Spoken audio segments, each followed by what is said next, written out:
I'm telling you right now, they're just a joke of a franchise, and they always will be. You don't know ball? Okay.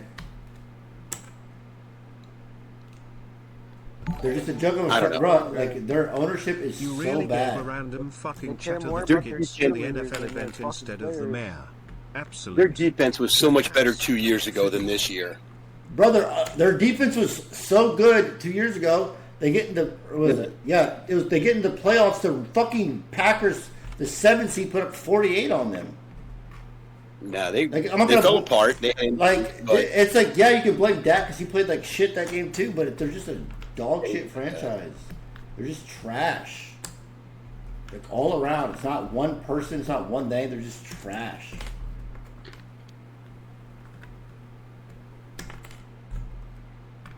I can't find this fucking piece.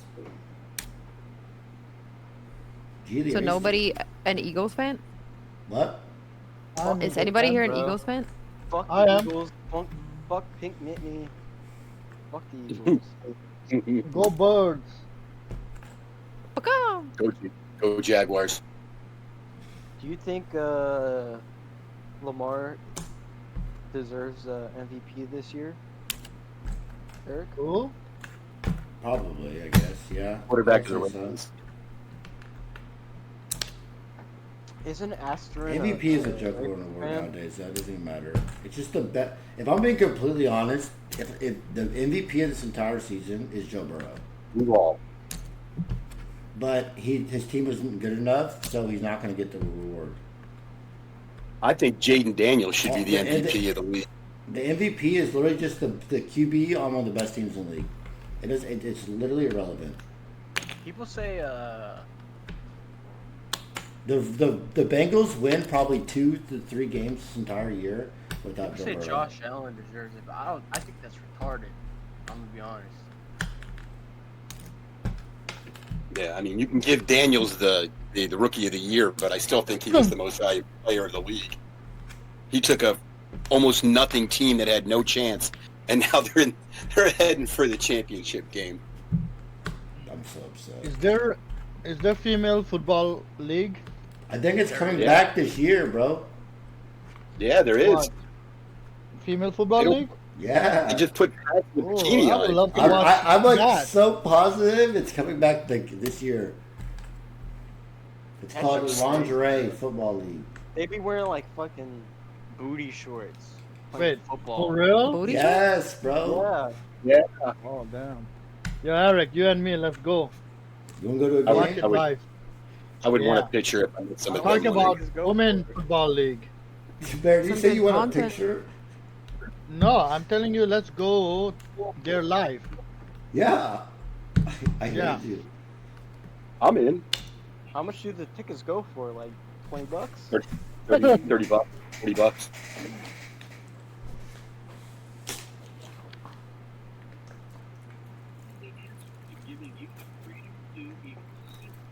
$10 max.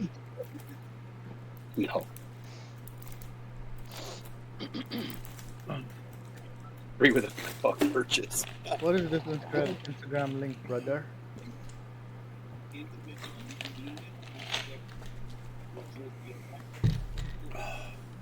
Like I want to root for the Ravens, but I just don't want Astrid to get that gratification. You know? I don't care who wins. I like the Bills and the Ravens, so I don't care who wins that game. I like Josh Allen and Lamar Jackson.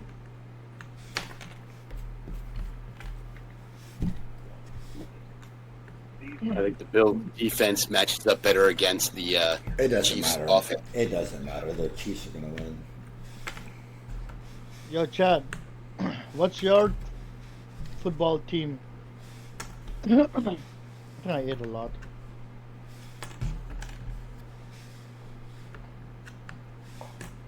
You These? say you think you ate a lot? Yeah. These what, chat? These nuts. I asked the chat. What? Oh.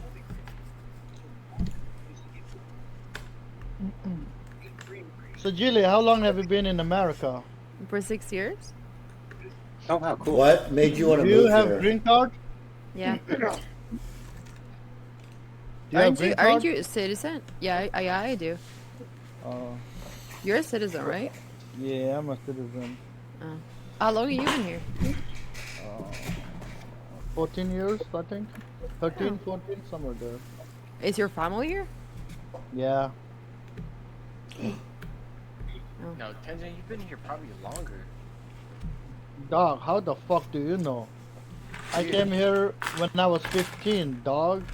Did you come with your family or alone? I came with my dad. What made and your my- family want to come here? It's America, bro. The fuck? Were you like excited? If I'm being totally honest, I thought New York City was gonna be lit city, amazing ass. I'm gonna be in a skyscraper building looking down, but no, I'm in fucking Queens. In a small Whoa, ass. whoa, whoa, whoa. What's wrong Oh, with man. Queens, dog? Relax. Bro, have you seen Spider-Man, Peter Parker? That's I the thought neighborhood. I was gonna be around there. Tall buildings. They literally filmed Spider-Man 1 in Queens. What are you talking about? Yeah, they What? fucking zipline. I mean, the Spider-Man zipline delivering pizza in the Manhattan. Trump came from Queens. Who?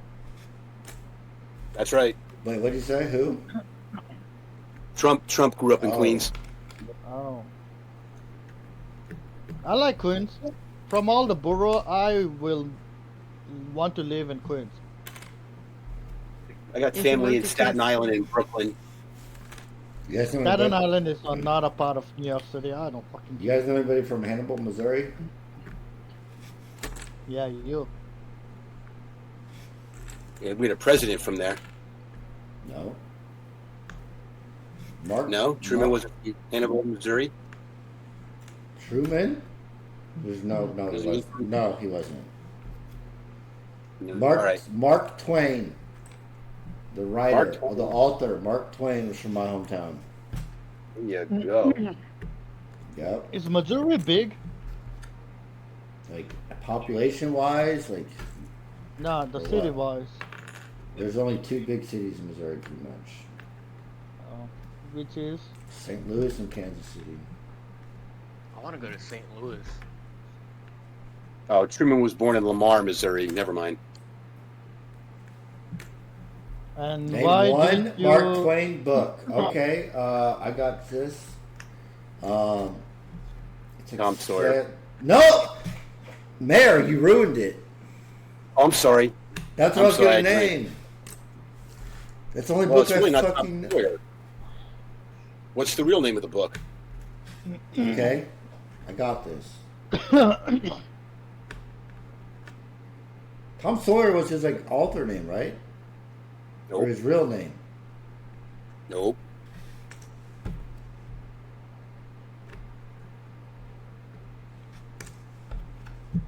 Correct. I'm right. No. Don't tell me. You gonna guess the name of the book? I'm It's famous. thinking. I know. I'm thinking, bro. Give me a second. Give me a second. I'm sorry. I've been drinking. I finished the bottle. Once. Huckleberry. I'm happy. Huckleberry. Huckleberry. You want to be my Huckleberry? Easy.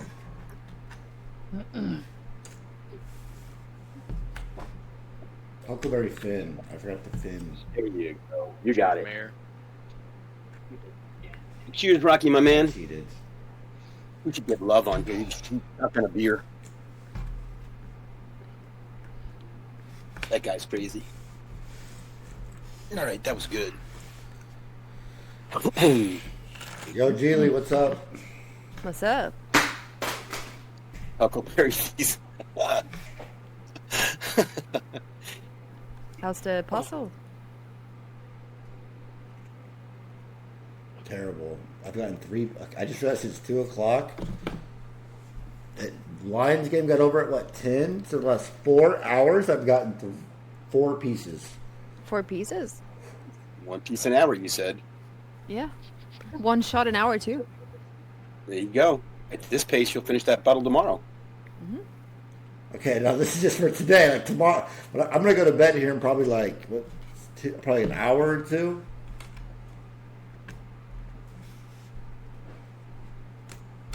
Julie, Yeah, what then state I'm do you not live in?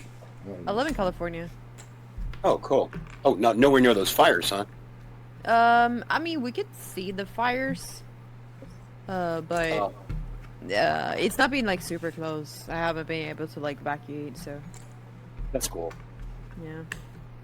Are you still in New Jersey? Yeah. All right. Little You different should than all take a California. drink. I'm down. I got to get another bottle. You finished that entire bottle? Yeah, here, look. Turn on my camera here. You see? Oh, did I turn the camera on? Hang on, I don't think I turned the camera on. There you go. Holy fuck! Bro, I'm on the same beer that I opened when you... Wait, Mayor, I gotta ask, like, when you're a whole bottle down and you're that drunk, how do you like lock in and like not like act like Yes, good question, Rocky. Because like Why? I've been able to lock in like a handful of times. Well, my grandfather taught me when we were young that you pick one liquor and you stick with it. And that's the secret. If you start mixing liquors, then you get stupid as fuck. So what if you're at like a party, right? Like at E-Rob, when we're drinking a keg. Yeah. What if you're like at a party, right? And there's a bunch of different liquors. Should I just Uh-huh. bring my own? Is that what No, you're just- saying? Just pick one liquor and stick with it. I mean, if you're gonna, and avoid things like tequila. That'll make that'll. Tequila. I got some stories about tequila, boy. Holy shit! I was loose in Kentucky Oh, on yeah. 21. That was crazy.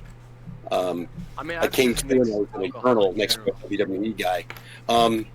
But if you just pick one liquor, then you get used to it, and you just keep the ship upright. Really?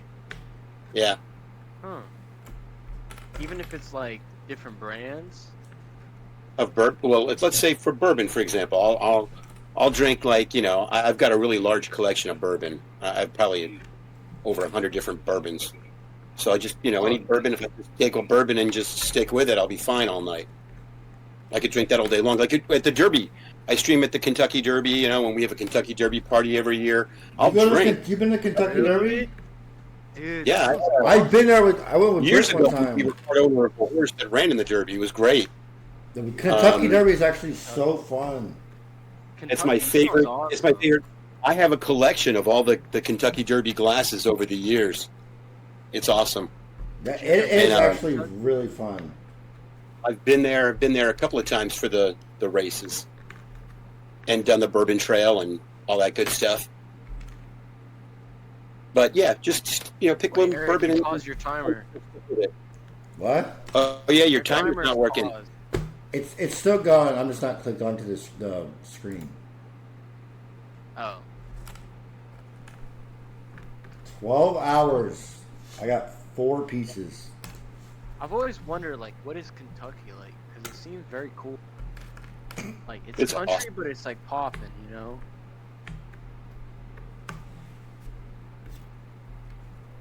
Are you asking me?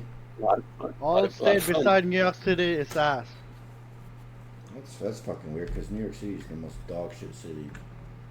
Yeah. I'd rather go State's to, the one who I'd rather- fucking. I'd rather go to LA.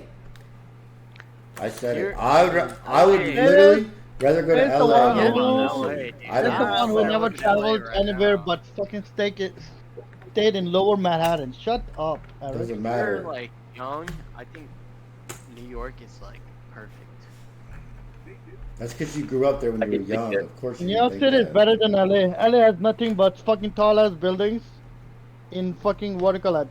Like a mile. Nope, that's not even true. Yes, it How is many times true. you been to LA? In LA, That is not even true at all. That is Why? literally just wrong. That is just, I literally went to LA for vacation. okay. That's You just said you went wrong to the though. club. Never mind, it's That's LA. literally New Yeah, York man. City is literally all tall buildings. What do you mean by that? I don't know. Yeah. I don't like LA because There is shit to every do in time New I've York been City. there, Bro, there's I so see much in the LA. hood, and it's just ghetto. It's so dirty Where? in Y'all LA. need to go to New Letter, Missouri, bro. Fuck Missouri. Missouri. Missouri I'd be is a down to go to fucking. Missouri. You ain't Missouri even, is a village. you never even been there. How you gonna judge a place you never been to? Yeah, aren't you fucking living in what do you call a trailer park? Nope. But you just Huh. listen to shit you hear online. Don't even know what you're talking Yeah. about. I had Well, I had 7 acres of free land, all Shut land, the fuck up. open, What? just grass. Like I could do whatever the that fuck sounds I wanted to do. amazing. It. I could take a 4-wheeler Nice. and ride that. I could play football with my brother and sisters. Back then when British, Eric was dude. little, Just back pure then when land. Eric was little, he don't need to what do you call it, buy any house. He just moves his house around.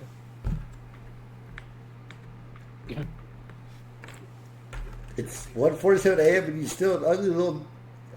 Okay, bro. All right. I know you look greasy as hell, nasty right now, Darian. Probably have nappy ass hair. Oh, I got another piece! I got another piece! I got another piece! Hey, carry on. I gotta go sleep now. You didn't even see Darion's haircut. Did he get a haircut? Yeah, for his birthday. It's probably nappy as hell now. No, I mean it's short. Nappy boy, pretty boy. If Darion got waves in a lineup, he looks like 5 years younger. I'll be honest. He would. I think you should, dude. I've been telling you this for like 2 years. Get waves, bro. I'm not getting waves. He don't have hairs to get waves. You don't. He has hair. Yes, but, I like, fucking do, bro. You can. Come with here, remove waves, your hat. You can make a hairline. That's the thing. What's that? He's laughing, Tinson. I'm telling you, dog. If you get waves, you can make yourself a crisp ass hairline. Nah, Eric, wear the hat. Stop showing me your yee ass hairline. Take your goofy ass yee ass hairline out of here. Any brothers in chat with waves that can like convince him? Ironic from Tenzin. What are you talking about? I have amazing hairline. You grew out your beard, got a lineup, and wave, get some waves, bro. You look so clean. I'm telling you. Yeah, you should change your barber, Eric. I'm Come not on, changing you my man. barber. Get Oh, yourself a the one- chain, get Rocky, yourself, some Rocky. glasses. He went to his barber. The barber said, "Can you hold a minute? Let me take a shit and come back." Okay, the brother had his shit, man. Like, that is the one time he's ever done that. And bro, I don't care. Like, look, you ain't ever had his shit before. Maybe he was. I got his shit. stomach Like, ache. He I cut don't his care. hair I was in a halfway rush. and then left. I'll be I honest. I looked- never had a barber do that to me. But I mean, that's the only time I've ever had a barber do that to me. He's like, bro, I'm close with him. So he's like, bro, real talk. I really gotta go take a shit right now, man. I had some fucked up shit for lunch. wait, how I'm like, close? are I you get with it, dog. the- Do you like have like? I've been to him for every day for not every day, but, like every time I get a haircut for like 2 years. you I guys, would've like, freaked. have you ever had like a heart to heart with him? Yeah, I know his whole story. He knows my whole story. Okay, Like, all right. he's had a daughter. I respect it. I She's get like it. probably 9 months now. Damn, I ain't been there in a Damn. while. If you have a barber like that, I'll vouch for Eric. No. Hold on, Rocky. Hold on. No, you Rocky- don't understand. Wait. No. is he your brother? Hold Wait, on. Is he Hold your on, brother? Rocky. Hold on. Okay, let's say the barber went took a shit. All right, all good. Look at that. Well, my hair. Yep. Oh. Look at that. Oh, Yeah. Oh, When was the last time you had a haircut? wow. You're a fucking jackass. I'm good I enough recorded to that. bring beers, but He not was in cheer his call. fucking phone. Minus Oh, one you friend. recorded it when it Probably you are a happened. US. Yeah. it's not even that bad. What are you talking about? I don't know. It looks like it's kind of Where spotty in is the the back. finish? Yeah, it wasn't done. Yeah, it's spotty. It wasn't fucking done. He took a shit in the middle of it. Oh, I don't know. I still would have freaked out in the middle of my haircut. One picture His hand- you took His hand where couldn't your smell beard like looked lavender real enough. good and your hairline looked nice. Wait, I zoomed out for a second. What's wrong with your hair?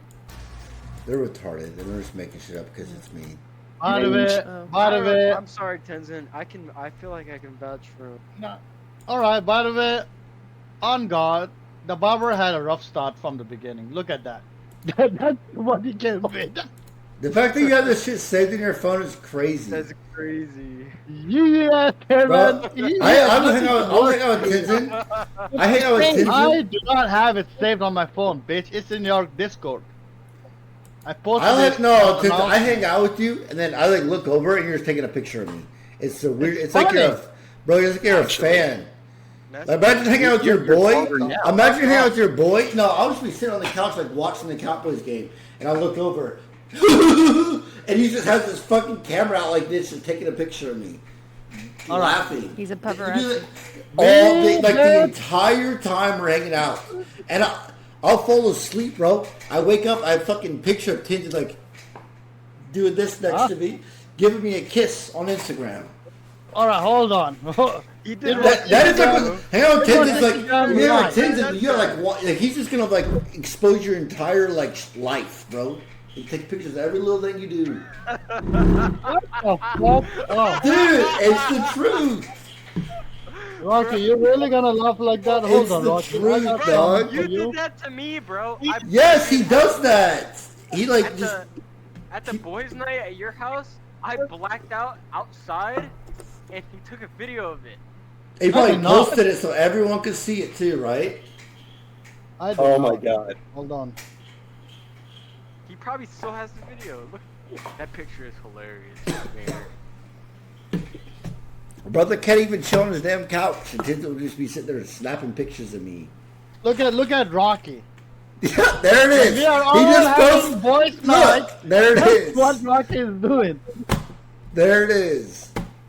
Look, bro, Rocky's having a rough night. That's your boy, dog. He's having a rough night. Why are you taking Nah. pictures of him? I'm pretty sure he's singing. What's that emo song? I was not singing. Nah, he was humming to it. I threw up in Russell's bathroom that night. Oh. I remember that. Bro. Oh no. I God, he actually was hovering went over outside. Russell's toilet, dog. I actually went outside, threw up, came out, and then Rocky was right there. And your first reaction, dog, is I'm gonna grab my camera. I'm gonna snap a picture of this. Hey, listen, I make fun of my friend, and on top of that, I told him, yo, you should go sleep in Russell's bed. And I asked Russell, But as before well. Hey, can before you Rocky- did all this, you went and grabbed your phone and took a picture of it and posted it. I always have my phone on my pocket. Alright, Clinton, next time we have a boys' night and you're here, all I'm gonna say, look the fuck out, man. I'm gonna catch you Listen. slack. Hey, chill out, alright? Speaking of you two drinking, Okay, I'm doing wait, a hold pro on, hold wrestling on. show. No, no, no, Wait. no. Tenzin. I'm actually getting heated. Tenzin. Eric, Tenzin. why are you acting like you don't know when I'm taking picture? I literally say, hey Eric, look here. And he looks and then he smiles. And he says, yo, Okay, take another one. like yeah, He says, look take up- another one. yeah. You're like, hey, okay, like I could be pointing cameras going, hey man, look here, and they're gonna look over at me, and like, oh, there's the camera in their face. What are you doing? There's a camera in your face, bro. You smile. What is that? What do you mean by that? He's paparazzi. He is paparazzi. He's gonna sell the pictures. Click. God, these next pieces are gonna be so rough. You know, speaking of you two drinking, I got a pro wrestling show that we're doing this spring. Why don't you two come back? I'll put you in the ring after a couple of shots. First person to put the guy through the table is the champion. I'll get you a belt and everything. I'm down. Eric is a bitch. Wait, He's where's not it gonna sign at? up for that. New Jersey. I got to do a show here for it's a show to benefit the cops. Why don't you guys come? We'll give you a couple of shots before. We'll throw you in the ring. First guy to throw the other one through the table is the winner. I'll get you a belt. I'm You'll be down. the champion. And we'll have a lot of fun with that. Then we'll go out and get some steaks. I'll join too. Oh, Okay. you gonna go, Julie? Sure, you're in. Oh, she can be I'll a fight you. ring girl. I'm gonna fight you. I'll let you be the ring announcer. Yeah. I think What if that I worked find at the them? table. Announce Number. them into the ring, and Rocky, you can be the manager for you, Rob. Okay. Who says I can't fight? Wait, what's Oh, what's well, in the that case- what's Yeah. the salary looking like, man? Yeah. Salary. I pay in beer. Somebody's got to pay the bills, man. I got mouths to feed, bro. You're cute. I'll give you $100 to welcome to the ring. I'll take it. There you go.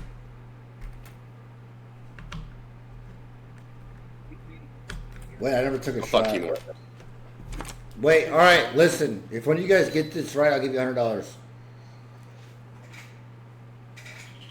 Ready? 0.42. Say it, say it. 0.52. How much have you had to drink since you last took it? 0.0. You have like 2 seconds to guess. 0.52. 0.64. 0.71. 0.064. 0.079. Oh, wow. Ah, You Mayor went got out. it. I could still drive a car. I was one number off. Come on, dude. There's I no was way I one could number Yeah, drive. you gotta give him $50 for that. I Nope. was one number off. I was one off earlier too, but I didn't get shit.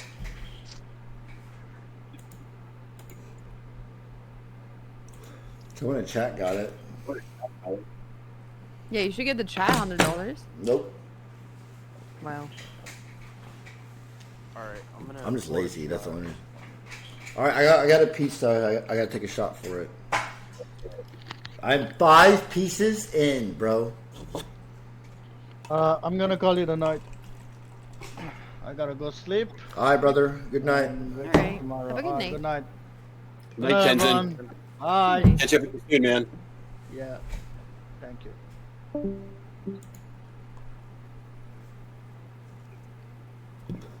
Are you taking your shot, Eric?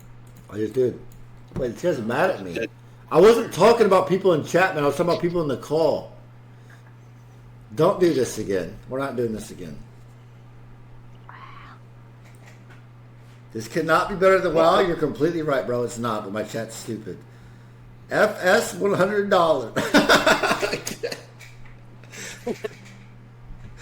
Bro, I wasn't talking about you, man. You didn't even get it though. You didn't even get it. It was 791. 10 off. Yeah.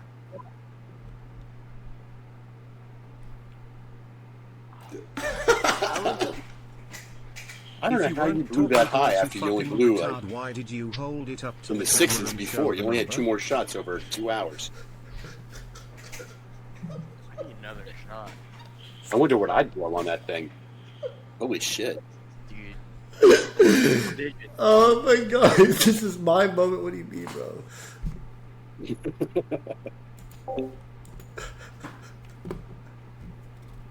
This is my 5 seconds in for what?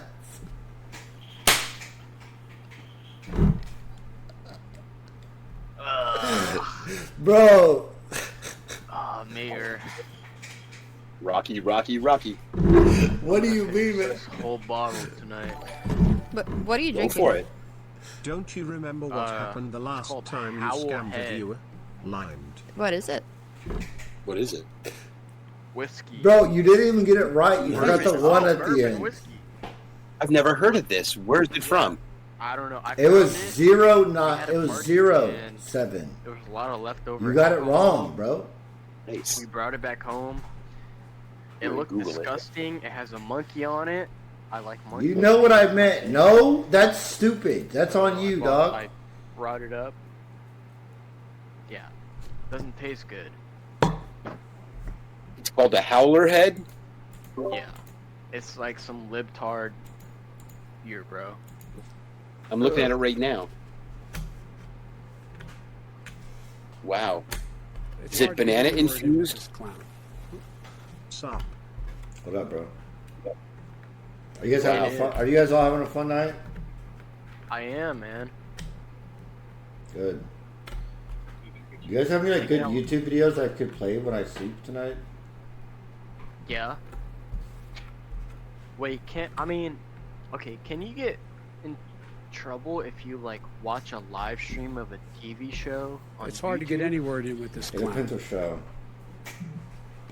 So I watch the Boondocks every night. I'm good. Okay, never mind.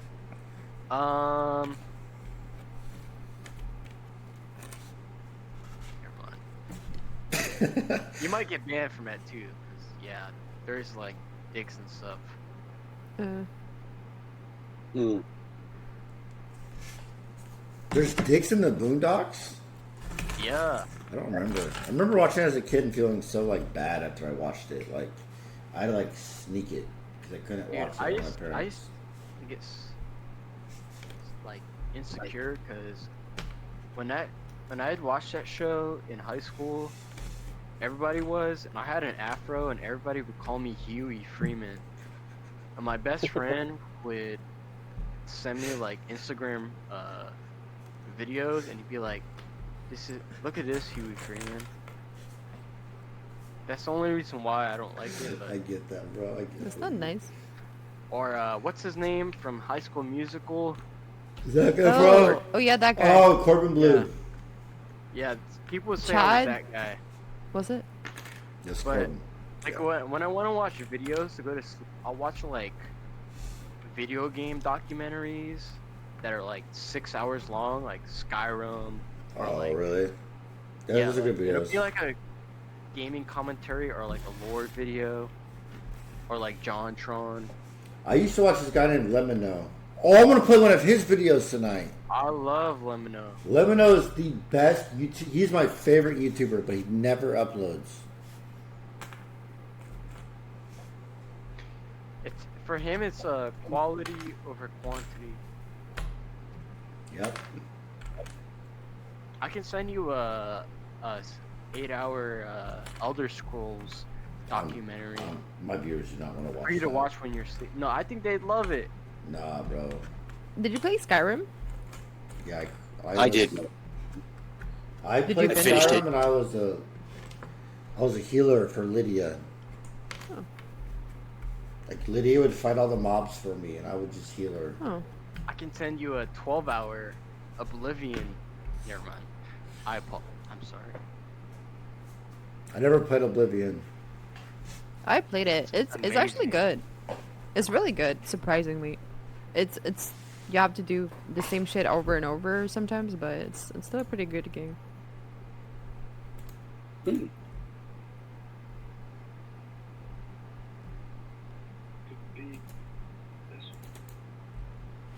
I'm learning how to be a gamer. You ever heard of Skyrim Together, Eric? Nope. What's that? It's a Skyrim mod where it lets you play with friends, like co-op. Eh? What? Yeah. It's pretty sick. That'd be Sounds cool. cool. Especially during some of those glitchy challenges or quests. It's a little glitchy, but imagine playing Skyrim with the boys. My next game I'm playing is Kingdom Come Deliverance. That's a good game. It is an amazing game. It's really long though. And I realized that I'm just gonna beat it in one sitting instead of like playing it over a week time because it kind of gets old. So I'm just gonna like Yeah, sit do it over the down. course of a weekend. I'm like sit down and play it over a weekend and just beat the game. You know what game you should play? Eventually? It's called The Witcher 3. Oh, that's a good Oh my one. god, It's tell me about Never that. played it. It's There's a similar new to Witcher Kingdom coming out. Come in like aesthetics, but it's like I wouldn't say Dark Souls, but it's like Dark Souls, Game of Thrones, if they had a baby. Oh, there's a new Game of Thrones coming out too. Did you see that? Yeah, there Yeah. is. I love Game of Thrones. Wait, Oh, yeah, there me too. is? Yeah, there's I a might new have to game try coming that. out. I think you Oh, like The game. Witcher 3 though. It's got a good story, and it's like Telltale, where you have character dialogue choices. You know, you can choose what you can say. I've never heard a positive thing about a person streaming Witcher 3. That is a game I feel like you play on your own time. And it's fun when you're Well, playing I alone, think but your chat watching will it like is it fucking 'cause there's boring. boobies and sex scenes. Oh. So I think you'll like it. Yeah. Oh. You can you can choose who you have sex with and like romance options, and it affects your story. So I think you guys will like it. Sounds cool. I totally like doing that in the real though. Same. I'm playing that Harry Potter Legacy game now, and I'm loving that. The graphics and the storyline are really cool. It's alright. Compared to The I like- Witcher, Well, I just finished Resident Evil 7. You beat Resident Evil 7? Oh my god, hell yeah! And they opened up when you finish it. It opens up an extra side game, and I finished that one too. damn, Mayor. You're like And a pro gamer, bro. And RDR2 and God of War and Ooh, you know what game you would like? what? Legend of Zelda. Yo, You know what? I think Ocarina of Time. that's it. You gotta play Zelda. That's like, Zelda. Yeah, I wish I could play that game for the first time. Same. I played. Somebody sent me that Fallout New Vegas. I liked it, but it was kind of like boring in a way because you had to run everywhere. There was like no vehicles. And There's it fast kinda got- travel. It's part of the I didn't- aesthetic. No, I didn't learn there's- how to do that, so I just Oh, ran everywhere. No, there's fast travel. It's like the easiest thing in the world. That's all right. I just decided to kill everybody, and I scorched earth. How about Baldur's Gate? Like, Fallout is my favorite game of all time. That's another game people keep recommending to me. In Baldur's Gate, you can have sex with vampires and bears. You can Yeah, have show sex it. with like furries and shit, bro. Yeah, if you like furries, you should play Like, it. do they show, like, the scene?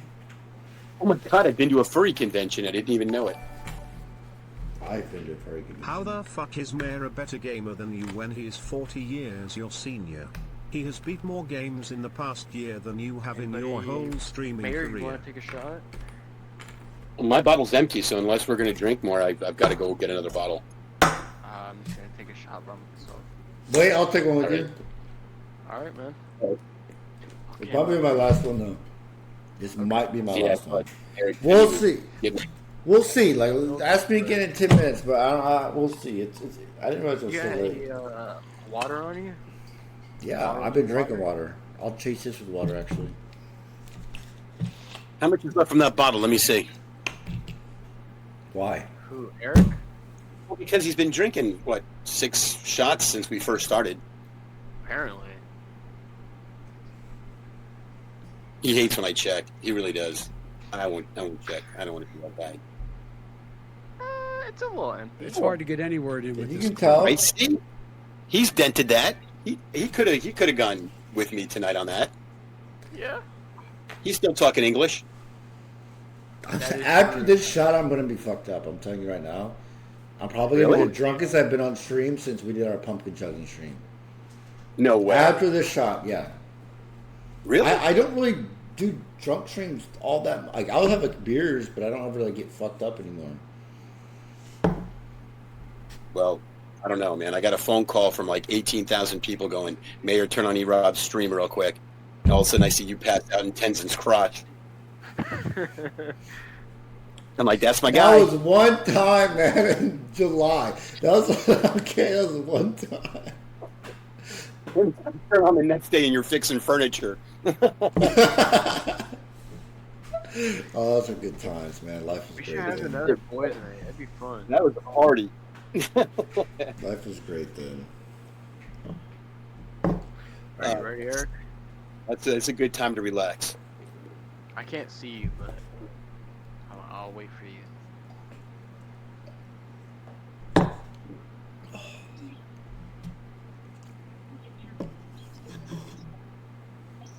You know, Eric, you can always come visit me at Mardi Gras. I'll be there for like 3 weeks. What I was going to ask you is, when is Mardi Gras? Well, Mardi Gras season's already started. The first parade kicks off. Well, Fat Tuesday is what, March the 3rd. Oh, it's in March. Right.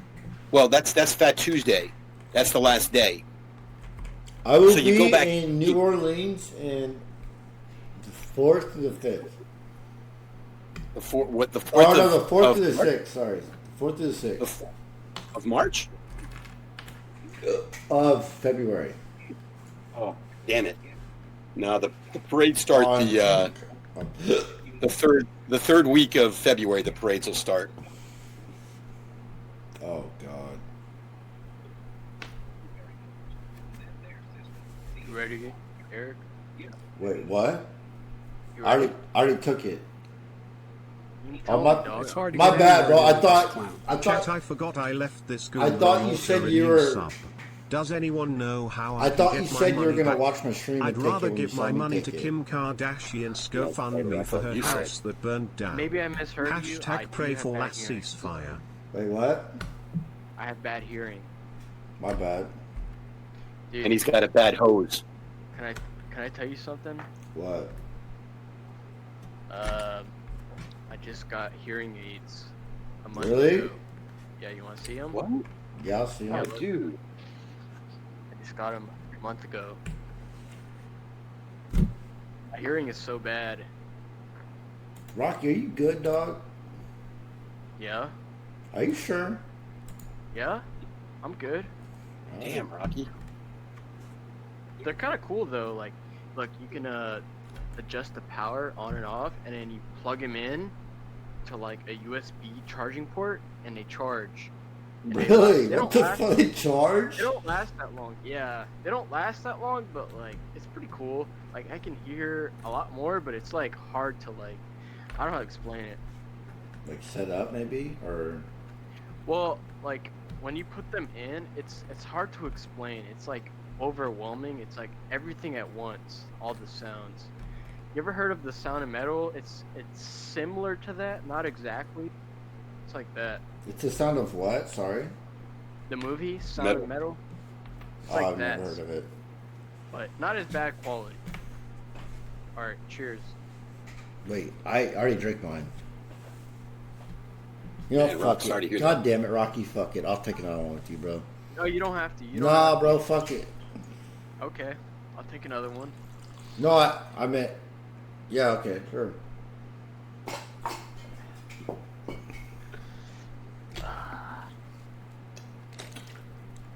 I've been live for 60 hours. Holy fuck.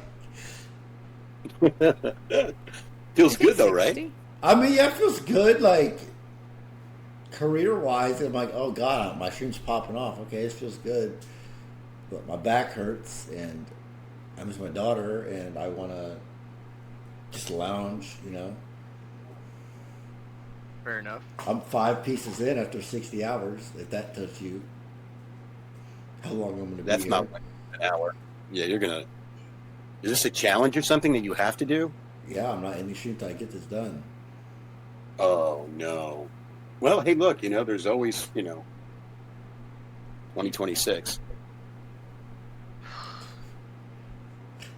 I do not look like comethazine. Fuck you. 1 piece an hour, 1,000 pieces in the puzzle. That could be the better part of a week. I had to destroy the whole piece, Mayor. I cheated. Oh. Okay. Did you hear about that? No, but I see it in the title. Wait, what's the title? It says Day 3 cheated on 1,000-piece all-black puzzle. Mods, why did you change my title?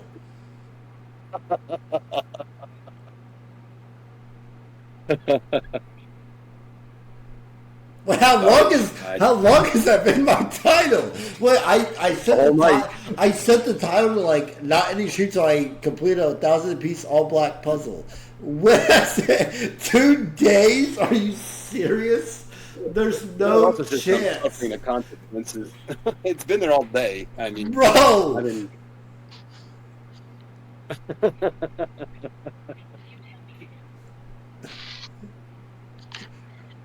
that's awesome. Rocky, I love you, Rocky. I love you more. There you go, baby. Are you ready, Eric? Yeah. Cheers. Cheers.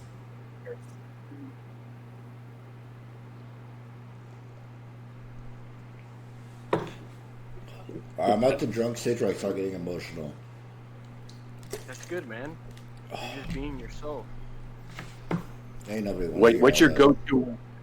What's your go-to emotional song? Me? You want me to? Oh my. Yep.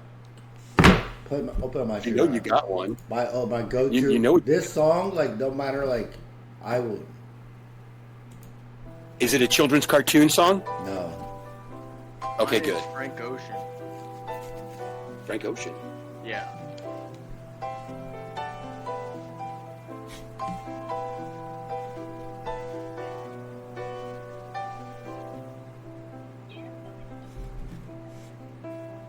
I wanna take you somewhere, so you know I care.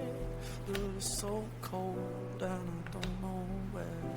I brought You playing it? daffodils, Yeah, Oh, I'm shit, on- I'm not- It's on my stream.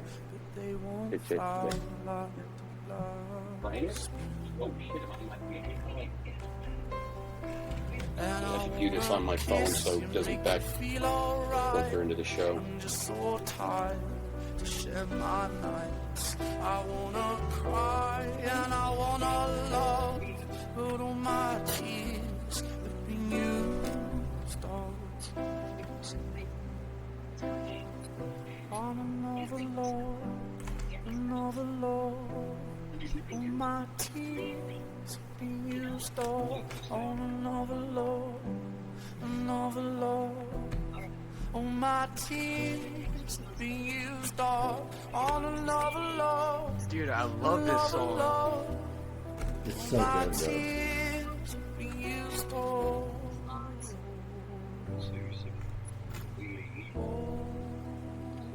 Team Edward or Team Jacob? Team Jacob. Fuck Edward. I guess. This song has a nice vibe. It's the best song.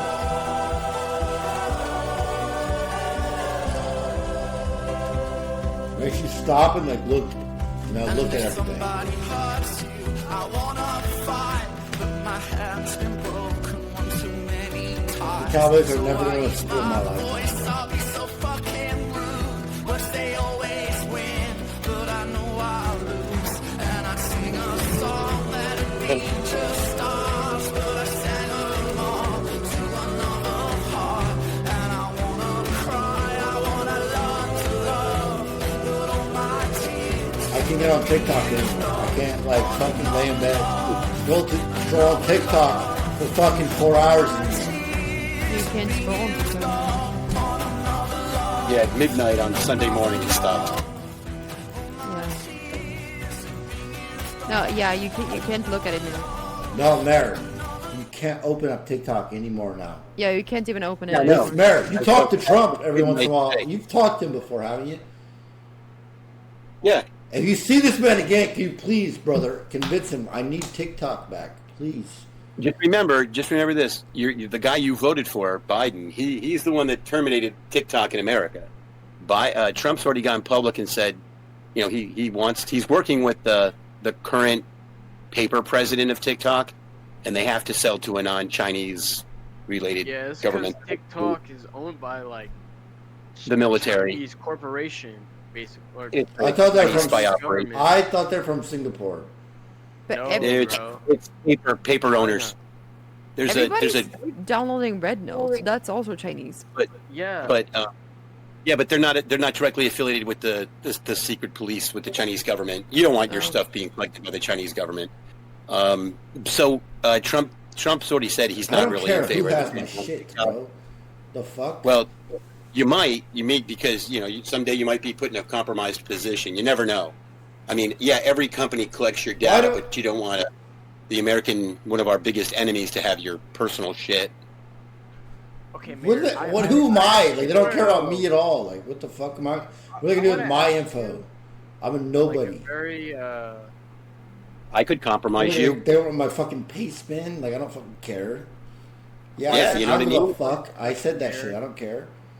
It's just crazy, what but reason would it'll be back on very what shortly. It won't be reason very. would foreign countries want to get my information like on an You'd be surprised. I could waste your time and tell you 100 different ways, but just tell me 2 ways. look Like, at it why this would way. China want to know my information off like TikTok or Instagram or Facebook? It's not just that they will get everything from you. They'll listen to your I mean, yeah, does Verizon record every phone call you make? And do we store it in big databases based under the ground in Virginia and out in the Midwest? Yeah. But China does it to a little bit more of an umph degree. Any chance they get, look, okay, I don't want to get too political with you, but look, China's been buying up farmland in America for years now. Why? They're buying up farmlands to send the crops back to China and also to buy the property next to American military installations, and they're spying on us. I was gonna say something like that. I don't know if I should say something. So let's say you're the Extreme. local guy. Let's say you're a local guy, and the town government's got to approve the purchase of the property. And either you're a local elected official, or you're on the planning board, or you're a resident, and they want you to go and speak in favor of their purchase. You never know. They could use the information that you have on your site to blackmail you. You never know. I mean, that's an extreme situation, but I'm just giving you a crazy idea. So right now, I bet you that Fox back on the air in about less than 2 months. Okay. Okay. I feel like I mean, it's it's not an just- off-stream conversation. Yeah. Now look, if you change your VPN to Canada, you can pick up TikTok right now. I feel like that doesn't really change anything. I've been using my VPN, so I'm ready. I don't even really care that much. I have that shit ready to go. Yeah, I got guys It in my doesn't chat that really are change anything if you use a VPN, because if VPN have I told my mom texted me today, she's like, she was talking to me about it, and she's like, I'm scared to use a VPN. I don't know what that is. She said the government said they'll. Let me read what she said.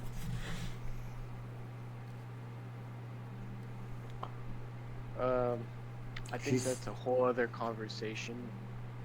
I feel like Yeah. we should I mean, have it'll be back this on. over. It'll be back. This is like a whole different story. Like The government said that I will get in trouble if I use a VPN.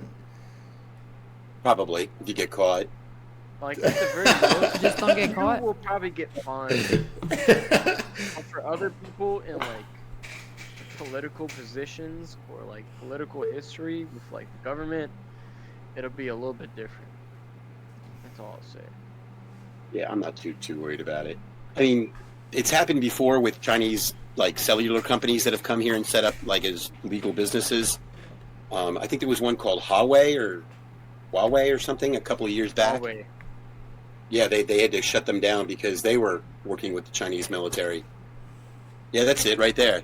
That company in the chat. Huawei. Yeah, they had to That was Huawei. they had to shut them down. I think we should talk about something else. Let's talk about beer and titties and football. I love America. Hell yeah. Oh, hey, I know what I Oh want my to ask. god! What's up? Jilly, what country did you come here from? I'm from Sweden. Oh my God, have I been there? Yes, I've been there. I've been to Sweden and Norway, Finland. What did you do in Sweden? I went to like where was I? I went to this place called Old Town. In Stockholm? Yeah, Right. and these people were really nice to me. I had a great time. I walked into these like local bars and stuff. The signal there sucked, so I couldn't stream, but I met a lot of nice people and drank a lot of beer and slept in That's a cool. youth hostel and then got on a plane the next day to Oslo. Nice. I was supposed to meet Canute, but he called me and he was like, this is when they were planning to do Iron Forge Gym and he had to fly to America. So I was happy to meet him when I came to visit Eric. But yeah, it was great. And I had a great time in Norway and Finland as well. Nice. Have you been to Finland before, Julie? Yeah, I have family from Finland. Oh. So I used to go there every summer. What brings you to America? What brought you to America? So like I just wanted to see something else really. And I was always very curious about like LA and Hollywood in general. And Oh, cool. that's why I decided to move to LA. Now, do you know Velkaz? Isn't he from Sweden? I don't know who it is. Who? Okay. Okay. Who is it? He's No, I know who he is. I know who he is. yeah. So, that is those random shit. It's mayor, so it's not gonna happen. This fucking guy. Dude, you know what would be awesome? a mayor What? and Wings of Redemption and Boogie Stream. That would be awesome. Do you know who they are? No. I think Wings of Redemption is the funniest person on the planet. Truly. I actually, I do not laugh at a single human being more than Wings of Redemption. You ever seen his podcast? No. It's called Locale Live. Oh, him, yeah, I've Boogie's- heard about that, but I've never It's watched him, it. Boogie, and Keemstar, and they just like, dude, podcast shit. It's so fucking funny. They did the podcast shit while Boogie faked cancer. It was so funny, dude. I never thought I could laugh at someone faking cancer, but they figured it out. Dude. Wait, I actually never looked at. But did he actually, was it like proof that he actually faked it? Yes, he faked it. Oh my He god. faked it. It's crazy. That shit was so funny, bro. But imagine Mayor Wings and Wings Boogie of Redemption and 2-hour And documentary you, tonight. Dude, that would be It's hilarious. good as fuck. Lemon. I would die happy, man. That would be... And Destiny, yeah, Destiny was on there. Destiny, Mudahar, Destiny and Mudahar, they... Yeah, okay, never mind. But it would be funny.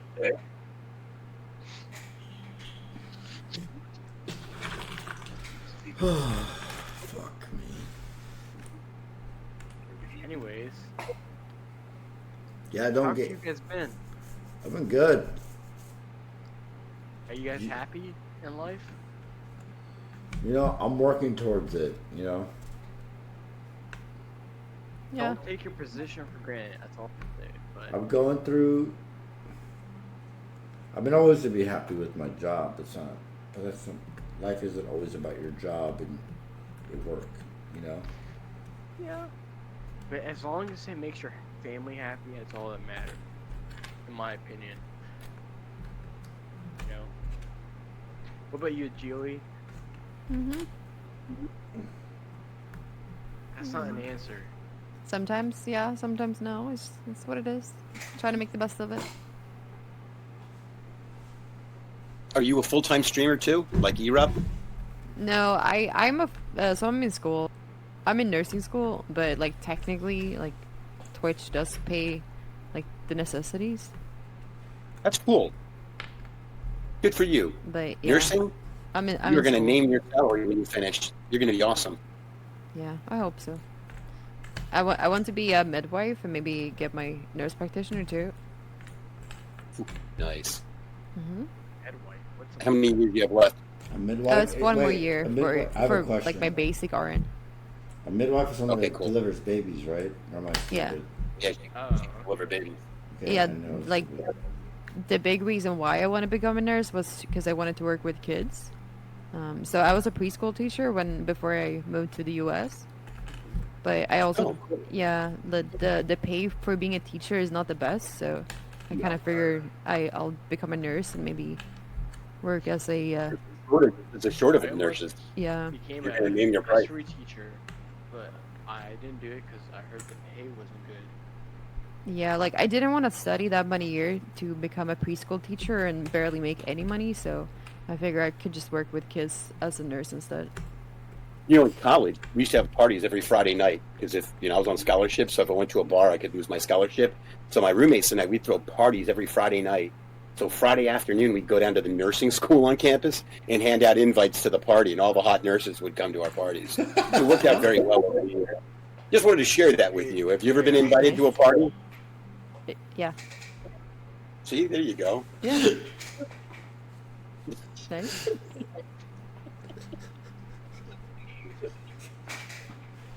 Hey, some guys got to, you got to plan.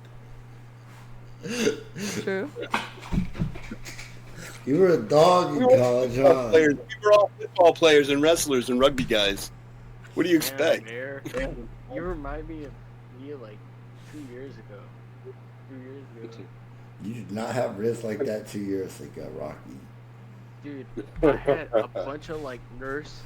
Dude, okay, so I'll tell you off stream. Oh, Dude, I can't tell you on.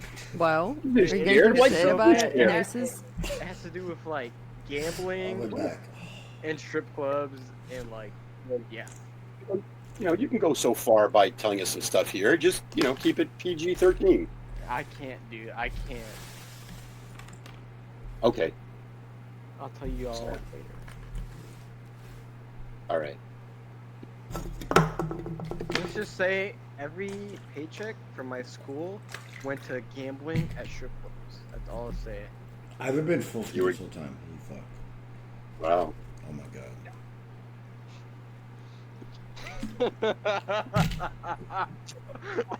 Wait, say that again. I missed it. What? Dude, you got that picture of you.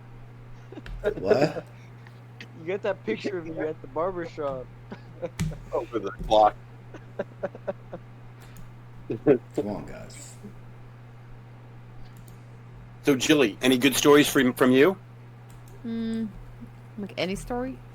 I want to know what Sure. it's like in Sweden. Like, how do they get crazy in Sweden? Oh, so like when we party and stuff, like we would start really early. Like I had a big culture shock when I Whoa. moved to the US because everybody here they start drinking at like 11 or like Yeah. midnight, which is so weird to us because we usually we meet up a bunch of people at like 5-6 p.m. and then we drink until Damn. like 5 a.m. That So like was we keep Okay, going for like okay. 20 For hours. us here, we have to be done drinking by 2 a.m. pretty much. That's pretty much. Yeah. Oh. That's pretty Oh, much that's our early. limit. It is the most dog shit stuff. Like That's 2 when a.m. bars is close. pretty much when bars close and everything's over. Yeah, that's really Unless you go to early. somebody's house. And then, party up if you afterwards. go to a house party or something like that, it's different. But like if you want to go out, It it's sounds like nice 2 a.m. though, like 5 a.m. So, what was Like, your wildest time out when you were in Sweden? I mean, I used to party a lot, like back in the days. But, Tell us some of the crazy things you did when you were drunk. well, so I'd say I'm pretty responsible, which is probably a boring answer.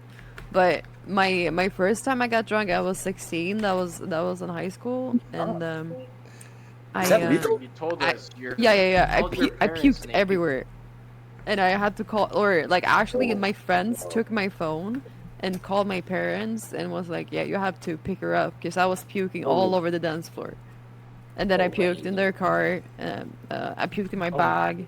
Does And that I keep felt- you up at night sometimes?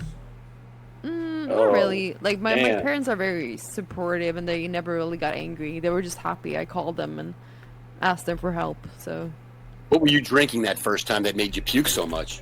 it was Is a it just bottle of beer? vodka. Oh, really? Yeah. Wow. I think, yeah, it was almost like a full bottle of vodka, but myself. Oh my God. I 16? mean, I survived. You're lucky you didn't die. Yeah, that was my first time being like really drunk. Wow. That's a good story. I like that. Thank you. Yeah, I mean, I used to party a lot like back in the days, but I've calmed down. Well, I'm sure you nurses get together every now and then and blow off steam after finals and after quarterlies. Yes? No? I mean, not really. I usually like go home and stream and then drink. Okay. Groovy. Yeah, Wait, do you have to do rotations yet at the hospital? yeah. I'm at the hospital. Cool. Yeah, Very we're, nice. we're working for free. Dude, Yes. stop. Well, I'm glad I got to know you better. Wait, you work for free at the hospital? Yeah. Yeah, Oh it's my part god! of the degree. Yeah, that's so stupid. I did that shit for like 4 months for my degree, What degree did you get? sports management. Oh, I worked for free for 4 fucking months, and it was actually awful. Like I hated my life. I was dreaded every single fucking day. Yeah, but were you working for a pro team or something? I was working at the YMCA. I would like coach fucking first grade soccer, and I'd have fucking parents yelling at me and screaming at me because I didn't call fucking offsides against a first grader. And I'm like, what the fuck do you want me to say? Like he doesn't know, he doesn't understand what offsides even is. You fucking retarded parent. And they would just sit there and scream at me like crazy. And I'm like, I'm not even getting paid for this. Like this is horrible. It was awful. I literally stopped. I didn't show up the last I owed it was for an internship, and I owed another week or 2. I just stopped showing up. I didn't say nothing to the person or anybody. I just stopped showing up. It was so bad. They were so mean to me, bro. They were like, after all that time. no, the person the supervisor that I told him about it. I was like, bro, people are so mean. They're awful, and he just understood. He just gave me my credits, and I graduated. Can I What? say something real quick? What? Dude, okay. Dude, can you stop spamming me with Russell emotes? I don't want to be reminded of Russell. Russell told me to play WoW, and he kicked me twice in a row from his guild. Because I told him he's not guild leader, and I questioned his leadership. And he got mad at me and kicked me out twice in a row. So please stop reminding me Well, of you're Russell. talking this to me or my chat? Your chat. Oh, I thought you were talking to me. I'm like, brother, Dude, I don't know what you're talking about. No, this guy's been spamming me with Russell emotes. Well, your entire the rest of your night is ruined. So enjoy that. You shouldn't have said shit. That's a shame. I met Russell twice. I'm sorry.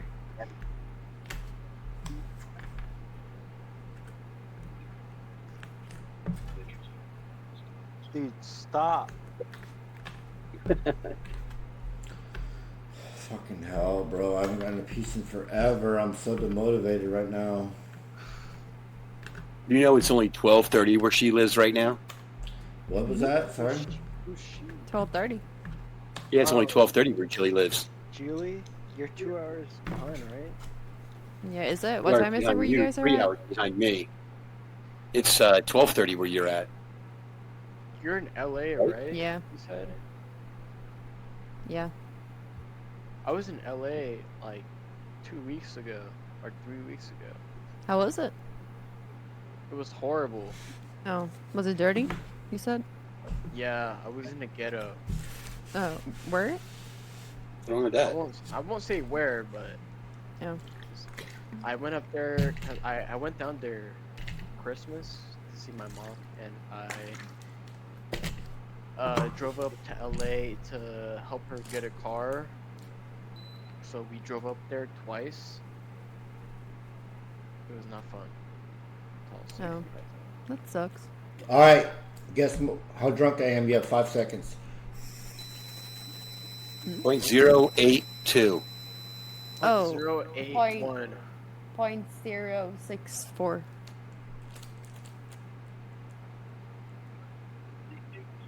Blow, baby, blow. 0.101. Oh wow, it went up. Damn! Holy Wait, fuck! what did you need just to say? catch Point up. one? 0.101. 101. I haven't drank it probably 5 to 10 minutes.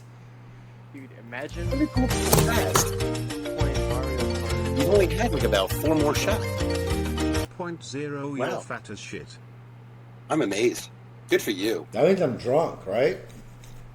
Oh yeah, Well, dude. You're like You shouldn't be driving. Dude, that's I'm one. not kidding. But you're home. Listen to me, y'all. Yeah.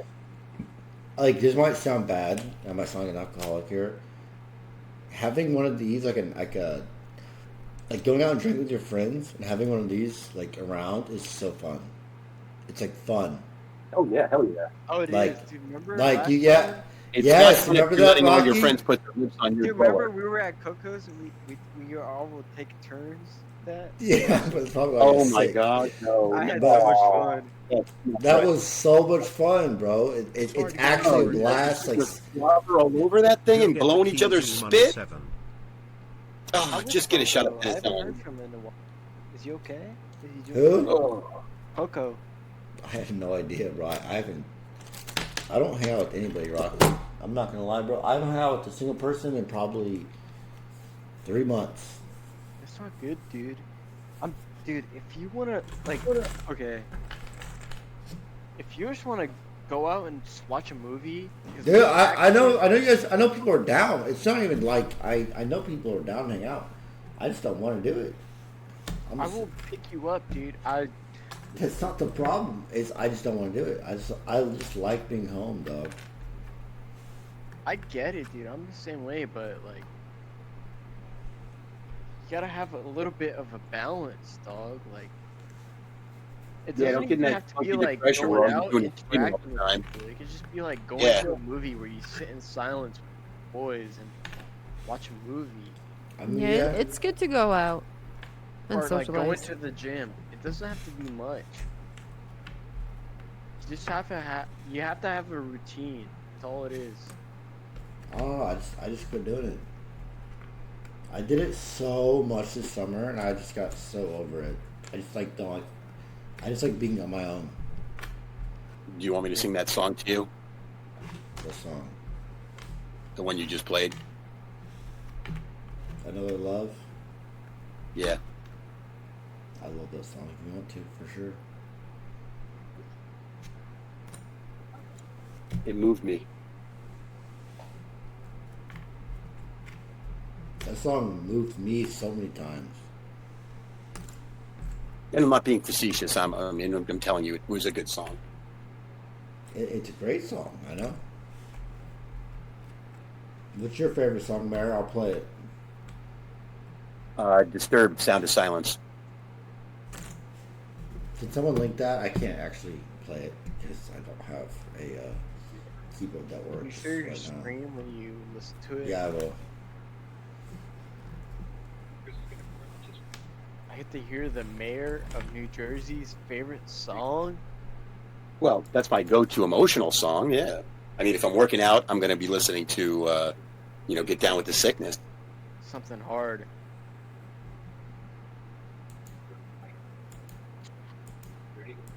I just want to tell you that America.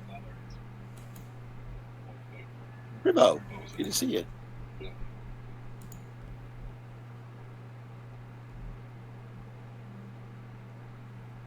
It's probably the most retarded chat on this entire platform. I think so. I think it actually is. Why did they start like being like that, or like how I did it don't. happen? I killed a fucking. There's a bear. Oh yeah, There- yeah, it's like killed the a blow up polar bear. It was a blow up misses? bear named Xavier. And I fucking stabbed it. And ever since, I was like a liked guy. I could go on any stream and I'd be like, oh my god, E-Rob's here. Holy fuck. Oh my god, she must be so fun. Ever since this exact day, I killed this fucking blow up bear named I think that was Xavier. for the best though, dog. It was, for sure. But You would have been if you didn't kill that fucking dumbass fucking bear. You've been like the rest, and since you did, you set yourself apart. I know that shit. I got people would say, "Forward, you will rue the day." Anytime they saw me on street for probably a year. So they were actually angry. No, but like it was like a joke. It was like Polar bears? you. Yeah, I rue saw the the day. They're, clip. like scary, dog. And then it just started That's turning right. from that, and then it just like started slowly changing to more and more toxicity. Like people got bored of like just being a positive toxicity every once in a while, and then it just got worse and worse. And here we are. We are positive. No, you're not.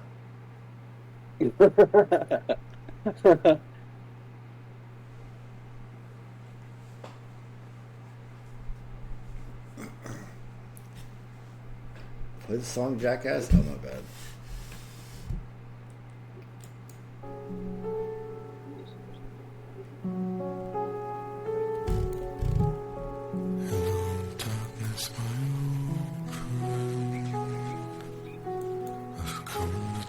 This is Mayor's favorite song.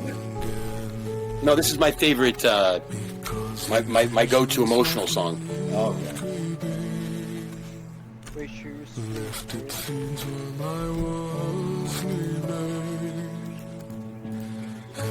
Vision that was planted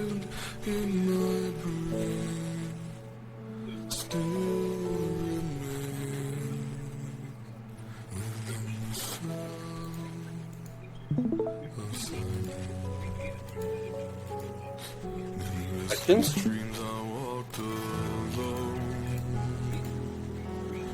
Narrow streets of cobblestone, with the halo of a street lamp, I turn my collar to the cold and damp. When my eyes were stabbed by the flash of a neon light. I'm ordering a fucking day tomorrow. And I'm gonna order a Must be nice, man. massage lady. Oh, massage. Yes. Look, you gotta come with me to New Orleans. I'll introduce you to my masseuse. She will change your world.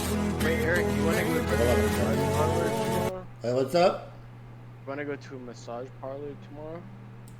No, I'm just gonna invite them over here. Can you invite two? I'll pay for it. The other one. No, I'll pay for it. Just come over. Alright, I'll come over tomorrow. How about this? Here's the deal. You find them, and you figure it all out, and get them here, and I'll pay for it.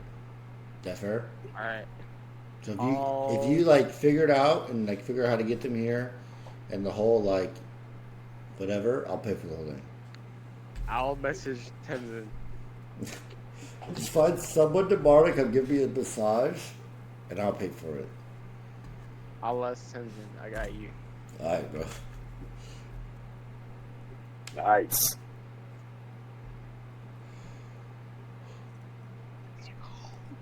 Alright, play the song, bro. Oh, sorry. You played it.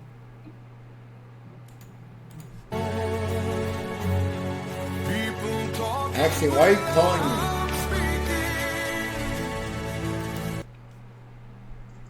Hello? Holy Yo, fuck, dude. I have one thing to say real quick, buddy. Where's my fucking pieces, bro? Dude, you'll get it out when I shit it out. But anyways, you said you're gonna have a massage person come over to your... Where are they gonna put the fucking thing? Your place is tiny, bro. How drunk are you? I'll come I'll- over tomorrow and help you. Bro, they can't do it. Your place is too small. Yes, I can, bro. We'll figure it out. Alright, bro. All right, have a We'll good night. figure it out. All right, good night. Mm. I'm done with the puzzle for tonight, bro. I'm over it. I just want to sit here and drink and talk. Relax. Eric, watch this. Oh, I'll take that $100 now. I'm over this fucking puzzle for tonight. I can't. I've gotten 5 pieces and since 10 p.m. What time is it? It's like For 5 you. hours. 5 hours. One an 5 hour? pieces, bro. It's horrible. So This is technically awful. that's 1,000 hours. This is awful, Geely. This is awful. Really, he's going to be here for a week. It might be longer than a week. Like 2 weeks. I've been sitting on this chair looking at these puzzle pieces for every day for 60.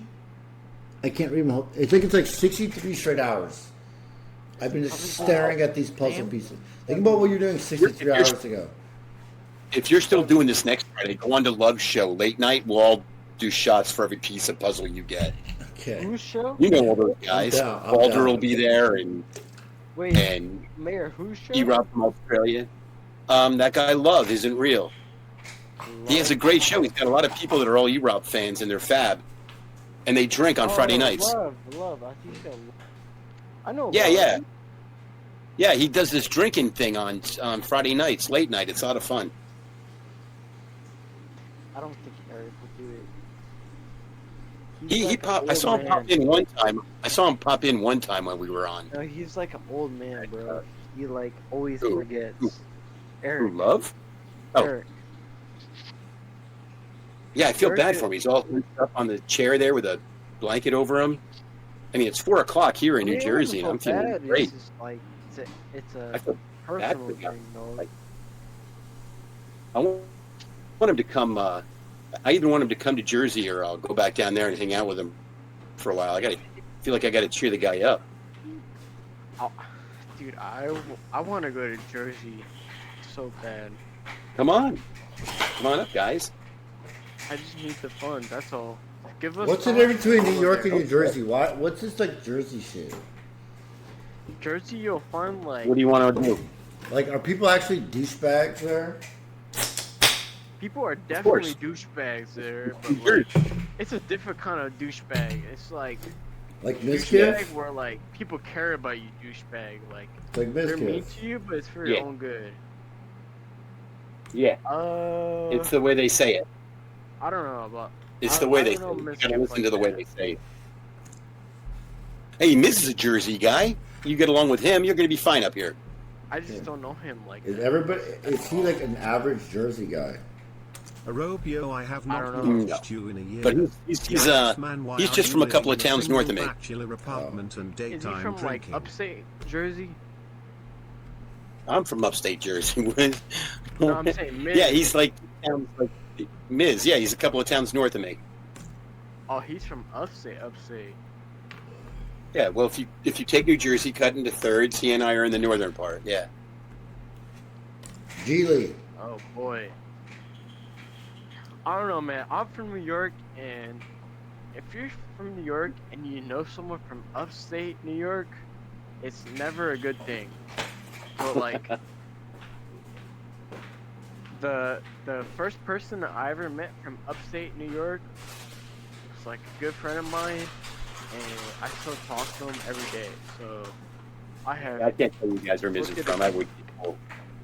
So if you know someone from upstate New Jersey, I don't hold it against you, because they're good people. Well, They're very generous. If you came, I'd take you down to the Jersey Shore. We'd have a blast down there. Ooh, that sounds You know, good. take you up to the American Dream Mall, which is a piece of shit. Is that Then, place actually really popular? What? Jersey Shore? Oh, I used to I watch think that. it is. I mean, I grew up there every summer there, yeah. Yeah. I used to watch that. That great show is part. my favorite shows of all time. Oh, really? I love the Jersey Shore. That shit was so funny. Have you Bro, ever let me tell seen, you. It was like watching a live stream back in the day. Floribama Shore? Yeah, Floribama Shore is good as fuck too. Very short. Yeah, that was one of their spin-offs. They Yeah, started that doing was that. good as fuck. That show's good as $4.95 fuck, production. but they're all dumb, bro. Why did they hire them? Oh yeah, they should Nothing hire like competes. 5-6 normal human beings. No one would care. Nothing competes with the original Jersey Shore cast. For sure. I'll take you guys to the house. I'll let you guys walk around in the house. Wait, they have a house? Like they used to go The to Jersey Shore house? Where, Yeah, they can where they view filmed it. Yeah, I can get you in there. Of course. We used to broadcast in between the episodes there. Yeah. Chat, I think I'm done for here for today. Like, I'm gonna sit here and talk for a little bit, but like I'm done with the puzzle. I can't touch this puzzle anymore. I'm so over it.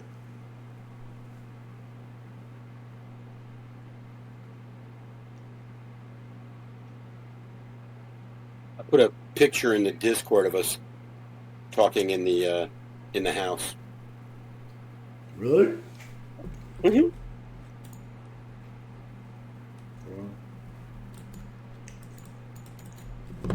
Because every morning and every night we would do radio shows from there with different radio stations to promote Where can I see? everything. Mayor? It's on the Discord. I don't see Which it. Discord? What? Which Discord? That's right in our chat. Man, I think you've lost your mind. What do you mean? You did hit enter. I did hit enter. I Didn't don't I? see it. No. Oh, Mary, you've done Oh lost your mind. shit! Wait. Okay, hold on. I'm on. Okay, I'm on the wrong page. Never mind. I've been drinking. Hang on. There you go. I've been drinking. I push the wrong buttons a lot. Where is this at? I was not Here, here. the Shore House. How do I see this? I don't know how to see the chat. It's on the Discord page we're chatting on. I Right. who that guy is. Wait, what's this? Oh, it's the house. Yeah, that's the house. Whose Oh, house? it's sick. How do you find that picture so fast? Whose house is Oh. it? That's the Jersey Shore house. Mhm. It's a No, good you've time. lived a full ass life, man.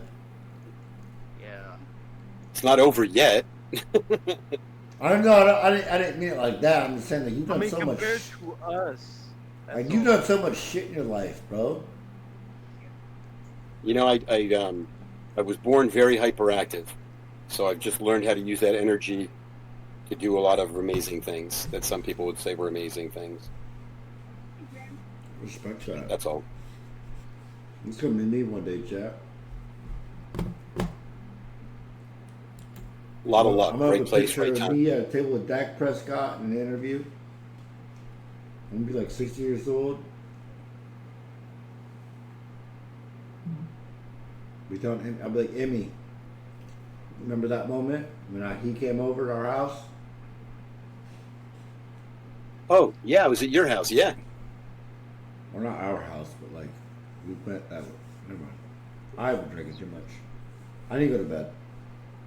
I had a good time at your place. I'm joking. Alright guys, I give up. I don't know when I'll stream again. I really need to make this fucking money. I really wanted to get this fucking surgery, man. I wanted it so fucking bad. I just can't do it. I can't take this shit no more, Jilly man. still here? I feel bad. I think Oh yeah, I'm still we here. overtalked on it. Oh She's yeah, yeah. about to fall I just asleep. get quiet when I get tired. I feel How like you we guys barely doing? drank, Geely. I've had 3 White Claws, so it's not like that much. What? What? Well, this morning. You only had 3 White Claws this whole time? Yeah, what? It's in like 6 hours. Yeah. Well, Yeah, but for some people, 3 White Claws could be like 0.8. Us are all shit-faced. You're just like. Um, I was like a little tipsy earlier. Like it's almost out, but now I'm just a little tired. Well, I have been drinking. What do you mean? 3 White Claws. No, but like. Well, I have like I've been like a little tipsy. I I don't haven't been remember fucked up. this. This is crazy. Same, What? bro. If you were one of the boys, you would have got drunk. Well, Wait, Rocky, your mic got really quiet. I It guess. did. Sure. I lowered it. I'm playing hardcore. I can't die. Dude, stop spamming me with Russell It's hard to emotes. get any word in at this Stop point. it! Alright, I'm gonna go to bed though, guys. Thank y'all for coming to hang out. Unless you want to keep going, Rocky.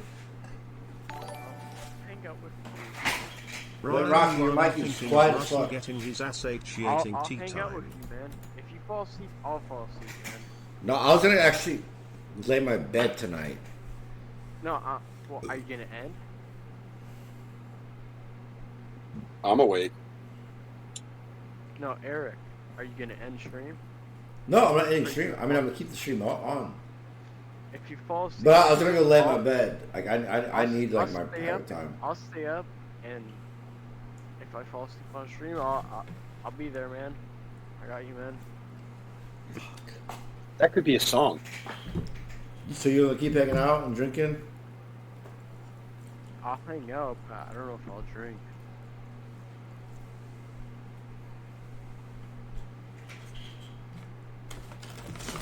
I just don't know what to talk about. It's like 3 a.m.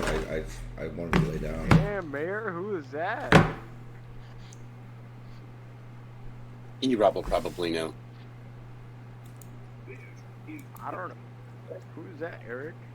Can I show this on stream? No. Unk is You can going show to it on go stream, I beat don't it care. off stream Lamau, crying not. face. Doesn't matter to me. I was there. This is in Texas? No, this is Jersey Shore. Oh. Who is it? Oh. Okay. I know who that is.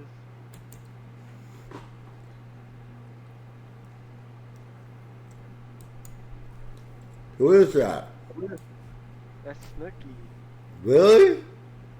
Huh?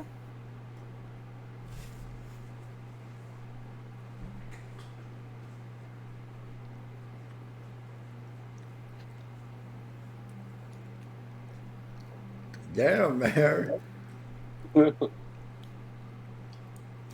Was she crazy? No comment. No, she's a lot of fun. A lot of fun.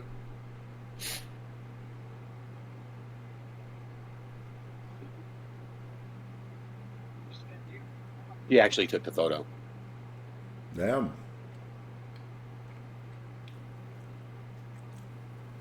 Put your mattress on the floor should help with your back. Bro, I just That's want to true. sleep in my bed. Like, yeah, I can bring it out here. I should go. I want to go and I just want some private time when I go to bed. Is that a crime?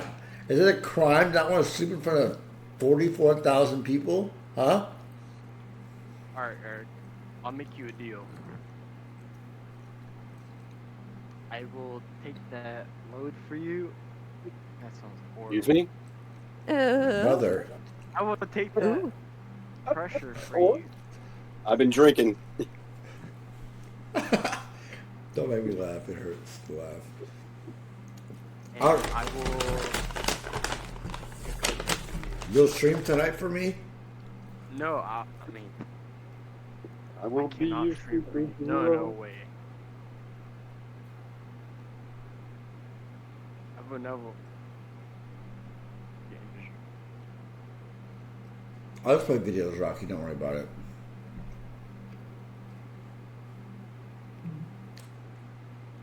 I mean, I plan on staying up all night, but I won't stream for you. If you I don't know what you mean. I'm just gonna go like I'm gonna put some videos on the queue and I'm gonna get off and go lay down for like 4 or 5 hours. If you stream your videos, I'll stay here for you. Talk to everybody. If you, Chad, you want that? What did you do?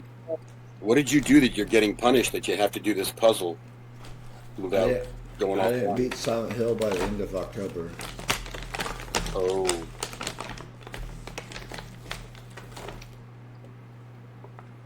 Okay. Late night Rocky stream? Rocky? I'll just play video. I'm just gonna play videos, Rocky. Okay.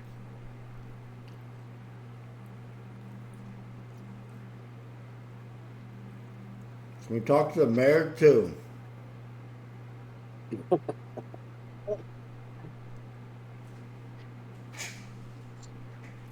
I cannot wait to just lay in bed, dog.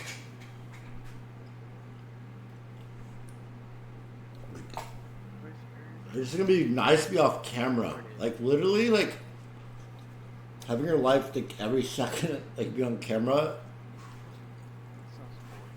for like Try living in 3 public life. for like 3 straight days. Like everything you do on camera, it's like. Well, I just want to go lay in bed and like put my hands in my pants and not have anyone care and nobody know about it. You know what I mean? It's as simple as shit.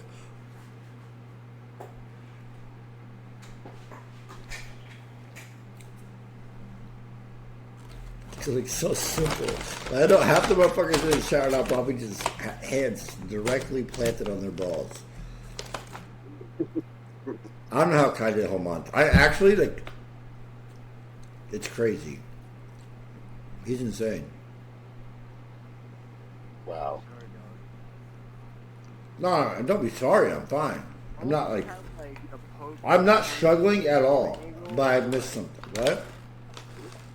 You know, the poke 2022 angle where you had it on your desk angled upwards. Your face. Oh yeah. Then you can stick your hands True. up your pants.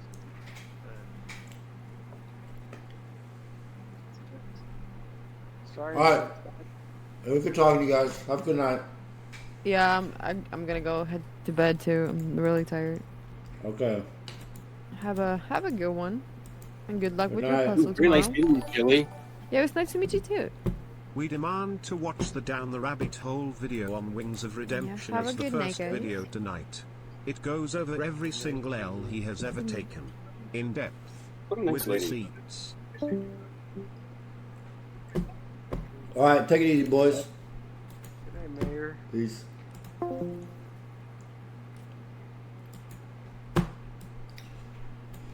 right, can you link it to me? Link your guys' videos you want to watch. You know what? I'll do the Wings video. I don't care. I'm just gonna add all this random shit. I am not sleeping on camera tonight, by the way. I'm going in my own bed.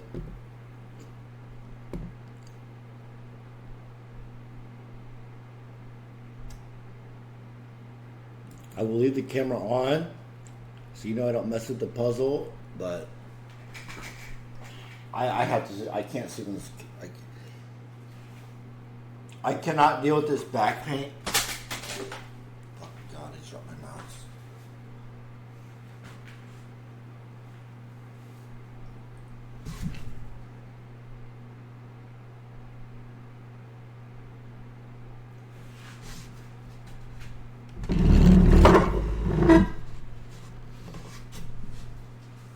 I cannot deal with this back pain. It actually doesn't hurt right now. This is actually kind of nice. Make sure the Wings video is the first in the queue. Yo, Viz, or it makes else us we are not going get to to, have bro. problems, buddy. Limed. That's my first time getting to this whole street. Thank you, dog.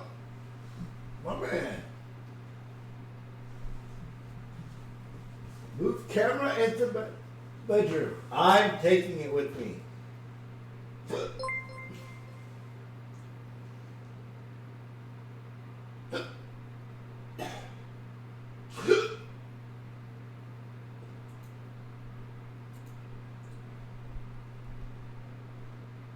Alright, what else besides this?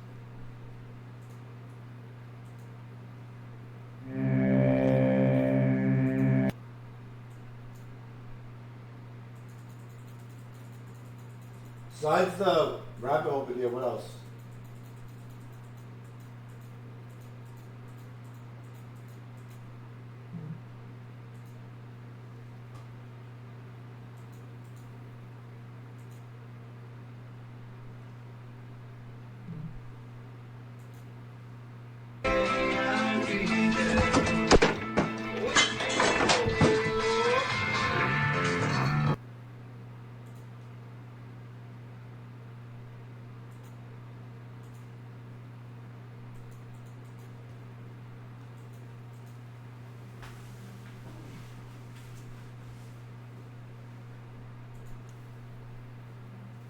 Just let me know.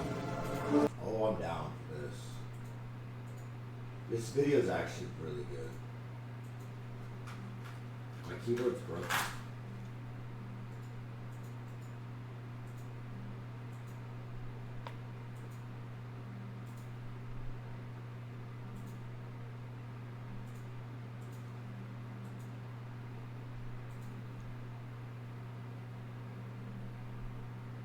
Liar, sitting does not create back pain. Yeah, you fucking caught me, dude. You got me.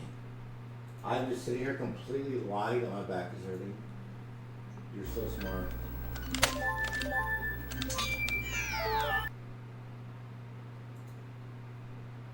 Hey everybody, and welcome to the first part of Tier 7 of the Conspiracy Theory Iceberg. Guys, I have...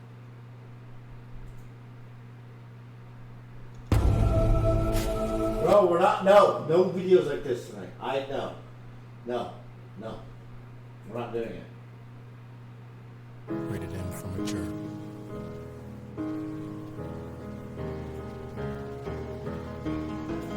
Sure, we'll add this a minute long.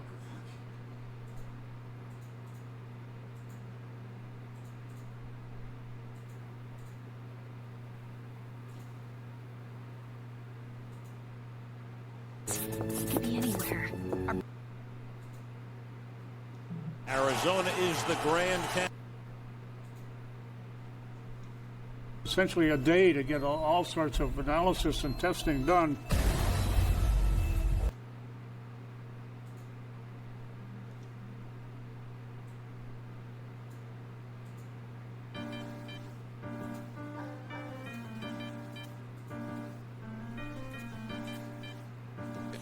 Just let me know.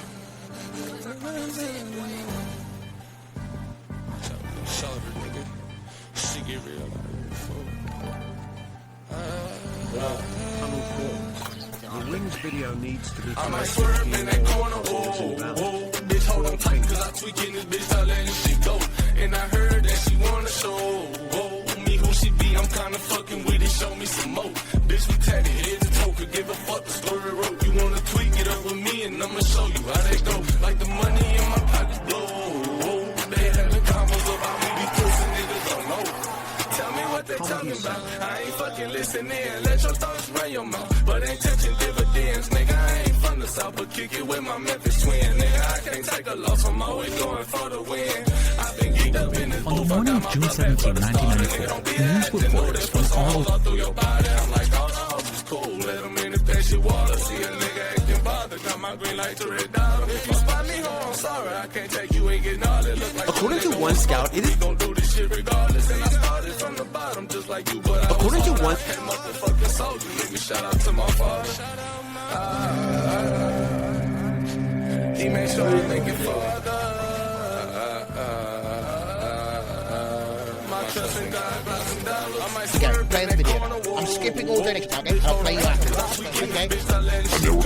And I heard that she wanna show me who she be. I'm kinda fucking with it. Show me some more. Bitch, we tatted head to toe. Give a fuck the story wrote. You wanna tweak it up with me, and I'ma show you. 4 kilometers below the waves. The biggest challenge was the depth. At the bottom of. For years, Syrian refugees were bringing personal stories out of their country of Assad's prisons and torture centres, where people spent years without charge, being treated worse than animals in horrendous conditions. Places such as the infamous Sadnaya, where torture and execution was commonplace. But with the Assad regime finally now gone... All Tomorrows, a billion-year chronicle of the...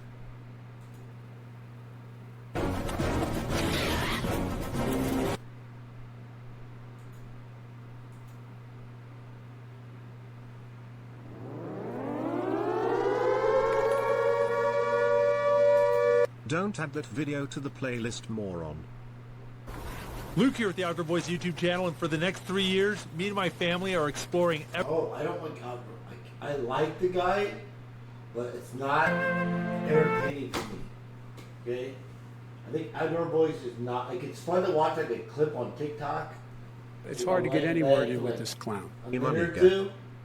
Like, yeah, it's cool, but like, I'm not going to sit there and watch a 3-hour video of it, okay? It's not... No.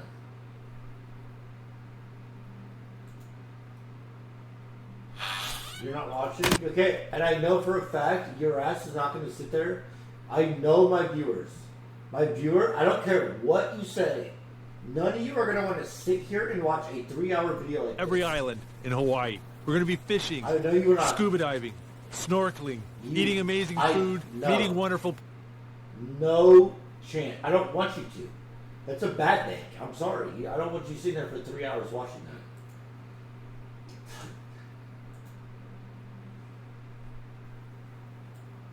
that. Outplayed. Whoa, whoa. Oh, this fumble! Go fuck yourself. This video was made possible by NordVPN. This video was made possible by NordVPN. Click the link in the description. We've been waiting for this all season long. The finale, the title decider, under the lights here in Abu Dhabi. It's lights out, away we go, and Hamilton gets a decent start, and he's already ahead of Max Verstappen. There's a bit of jockeying going on between Tsunoda and Ricciardo. Hamilton leads into the first corner.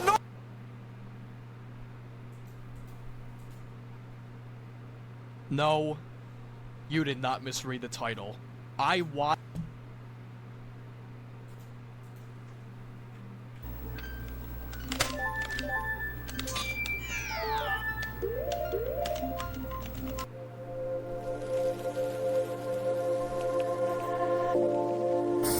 Hello and welcome to the Ricky Series championships were, at the time, more than double any other driver. After the 1979 season, the mere notion of All he is are dog. Both good, giving you instructions. They're all dog shit. You guys don't know good YouTube videos, I'm sorry. You just don't.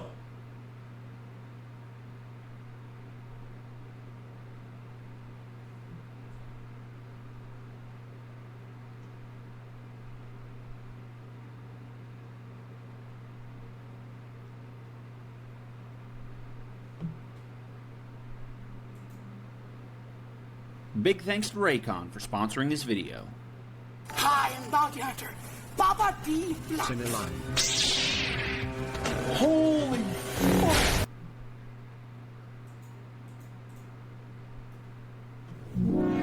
The Simpsons Hit and Run, a classic.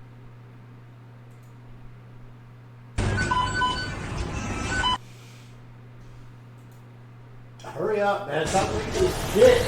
Welcome to Oakland, Please, California. If it's not legit, stop. Upload, fellas. The original got copies. No, it's unknown. No one cares about WWE. Did you know a ticket for the first Super Bowl costs $6? Or that it's been played in 25 different stadiums? But which 4 teams have never been to one? And What's up? What's up? What's up?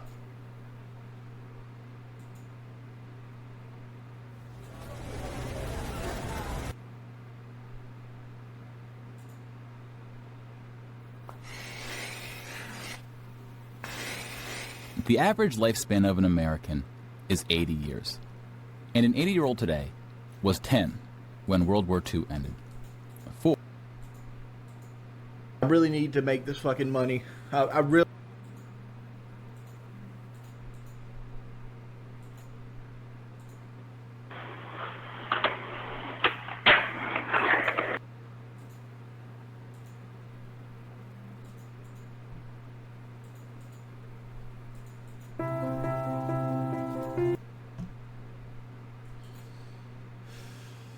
Hi everybody, this video is to introduce a number of tapes that you may find relevant in engineering from a mechanical engineering standpoint and mechatronics engineering.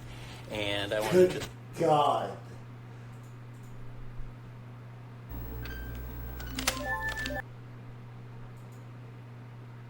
Hey Clint, big fan. Do you have any underlying conditions? I don't think so. Tiananmen Square Massacre, 1989.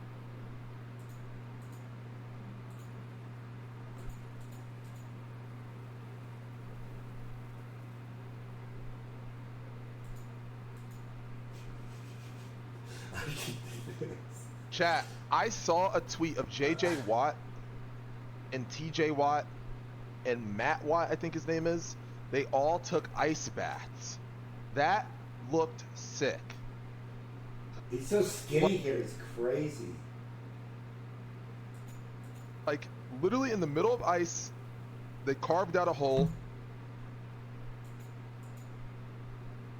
Terrible stories that I have ever read. It is said by many.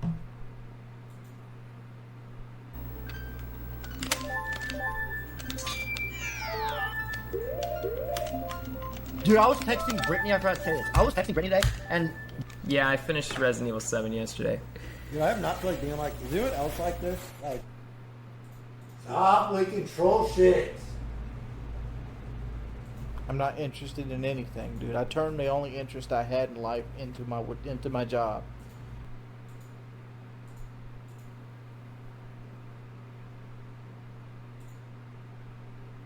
You will build some global elite chicken service events.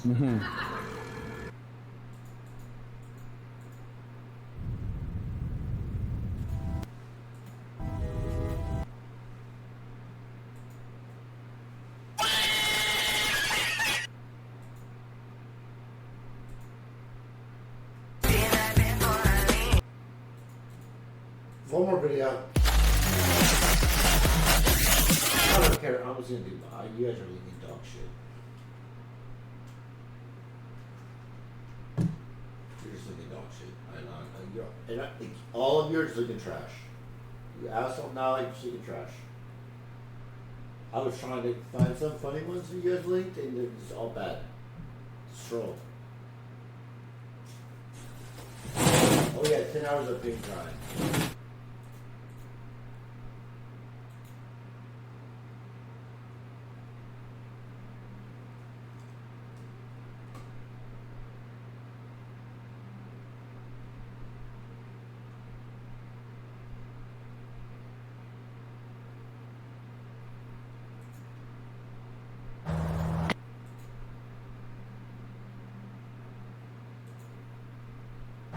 Dad, can we please get something to eat?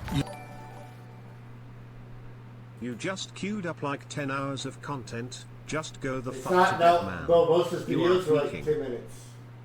Most of his videos are not long. Hey, I'm not trying to wake up at 7 a.m., dog. Okay?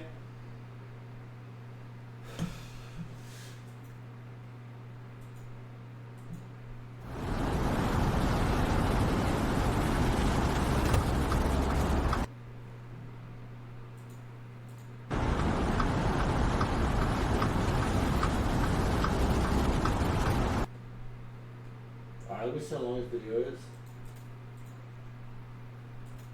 Let's see.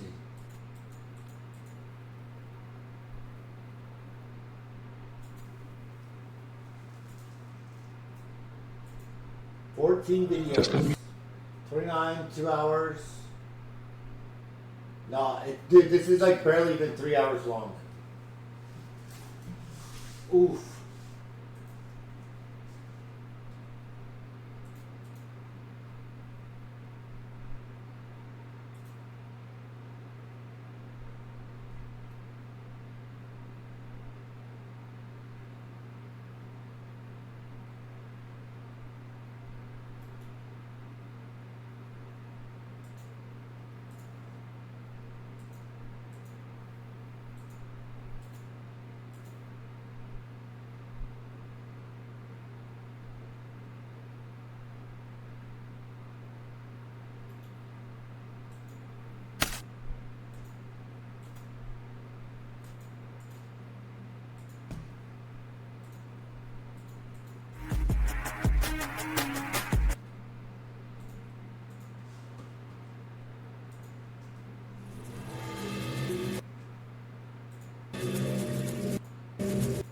I promise not to open it before day 2.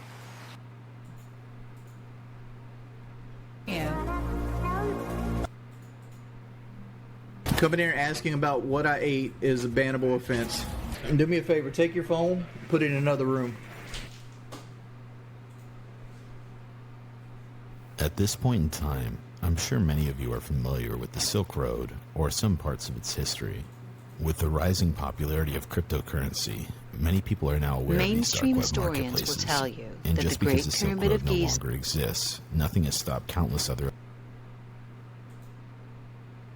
Brought to you by NordVPN. If the Wings of Redemption documentary isn't first, Yeah, here you go, we are dude. gonna have a problem, buddy. Limed. Bro. Limed. Limed. Limed. Bro, I don't know. All these videos are actual just trash. I'm sorry. You guys are linking all trash.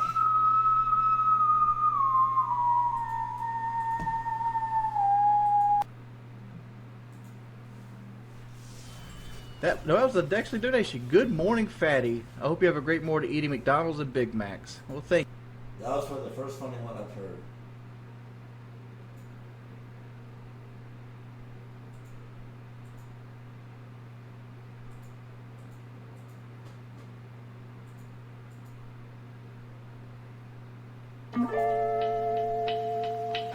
Hello, beautiful people, and welcome to the big.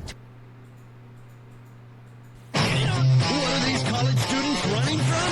They're not. They're running to the world's toughest competition in town. Did I watch the High Seas one last night? Did I watch this High Seas? We should make this last one go to bed.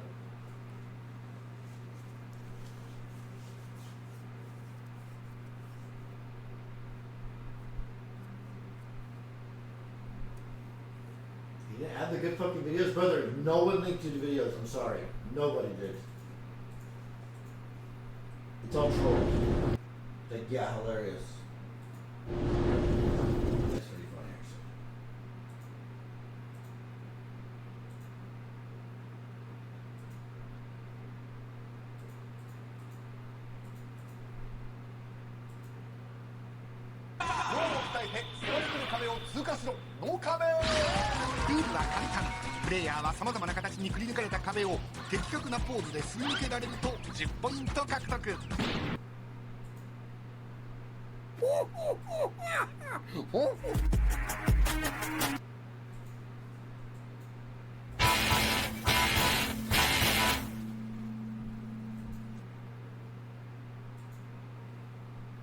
The biggest game of the NFL season went down tonight. You believe that? I'm Zero Kazama. This is not a game show. This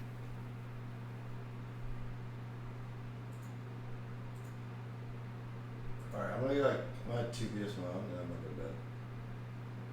I just be tired.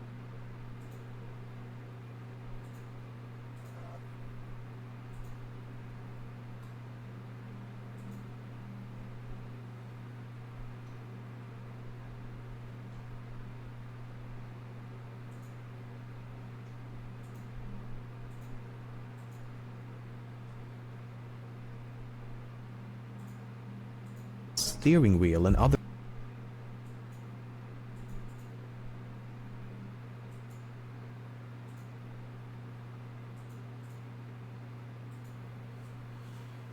The Wings dog better be first? Yeah, I'll be first.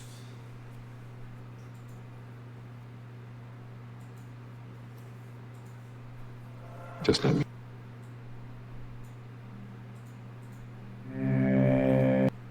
Alright, chat, I'm out. I will see you guys later. This video is not going to be long enough. It's not going to be long enough. It's probably like 4 hours long. Fuck! I need like 2 more hours. I'm supposed to down with our first annual. Give me something like long. It's actually entertaining. This episode of the Y-Files is brought to you by Factor.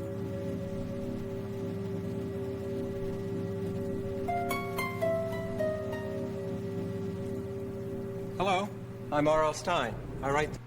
Alright, that's perfect. Alright, I'll see you guys later. Enjoy your night.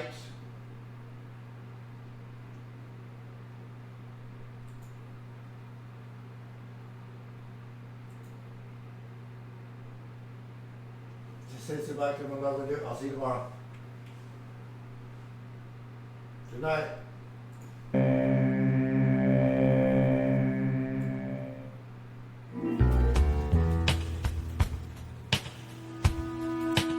While many content creators from the early days of YouTube are still active online, there are few with a reputation as mixed as that of Geordie Jordan, better known as Wings of Redemption. Often compared to Darkside Phil.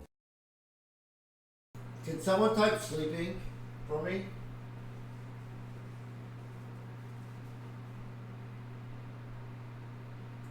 Thank you, Allison.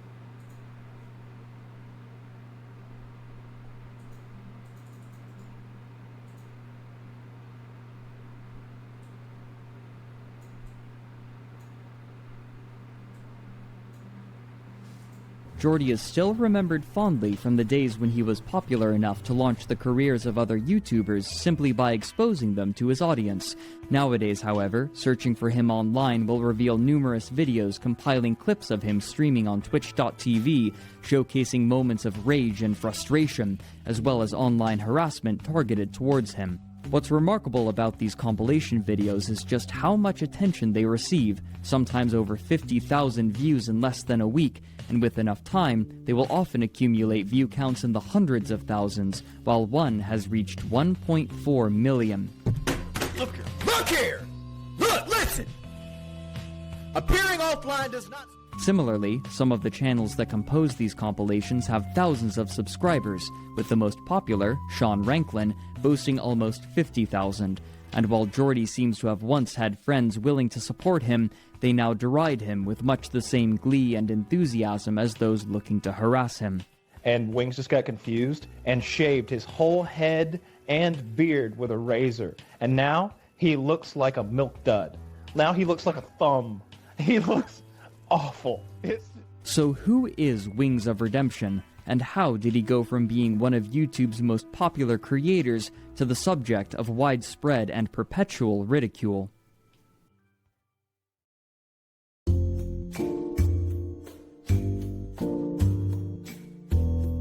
In the late 2000s, only a few years after YouTube was made available, a new kind of video content was gaining popularity, known as Call of Duty commentary, which would chiefly consist of footage captured from the eponymous game and similar first-person shooter titles. The commentary in these videos would often be related to the gameplay, but other times the videos served as a vehicle for musings by the creator on any variety of topics. Among these early creators were names still active today at varying levels of popularity, such as C-Nanners, Hutch, Tabes, and Dr. Disrespect, who utilized the format to increase their initial popularity. Of this group, however, there was one in particular that stood out, a man named Jordy Jordan, going by Wings of Redemption, or simply Wings. He took to the style of video quickly. 2 weeks after a test upload of himself playing Call of Duty World at War with no voice track, he released his first commentary video on October 24th, 2009. Hello, hello, hello. Yeah, hi again. This is my first commentary, and here we go. I was going to do a shotgun vid I recorded today, but well... Though he had little trouble talking for long periods during the 10-minute runtime, he apologized both during his commentary and in the description for various things, including long pauses and his choice of subject matter. Even so, he found himself comfortable creating videos, and soon he was steadily producing new content, including commentary videos as well as shorter videos, highlighting impressive feats he accomplished in the game. Though his opinions were strong, he was still viewed as maintaining an affable and relatable personality. Perhaps interested in maintaining an air of authenticity, he would continue to record his commentary as a single take, restarting the recording if he was not satisfied but willing to accept minor errors. Oh, man. It's late, I'm tired, and I'm ready to get this over with. This is take 3 on the commentary on this because I've been having a brain fart, and I bitched entirely way too much about quickscoping in my last 2 attempts.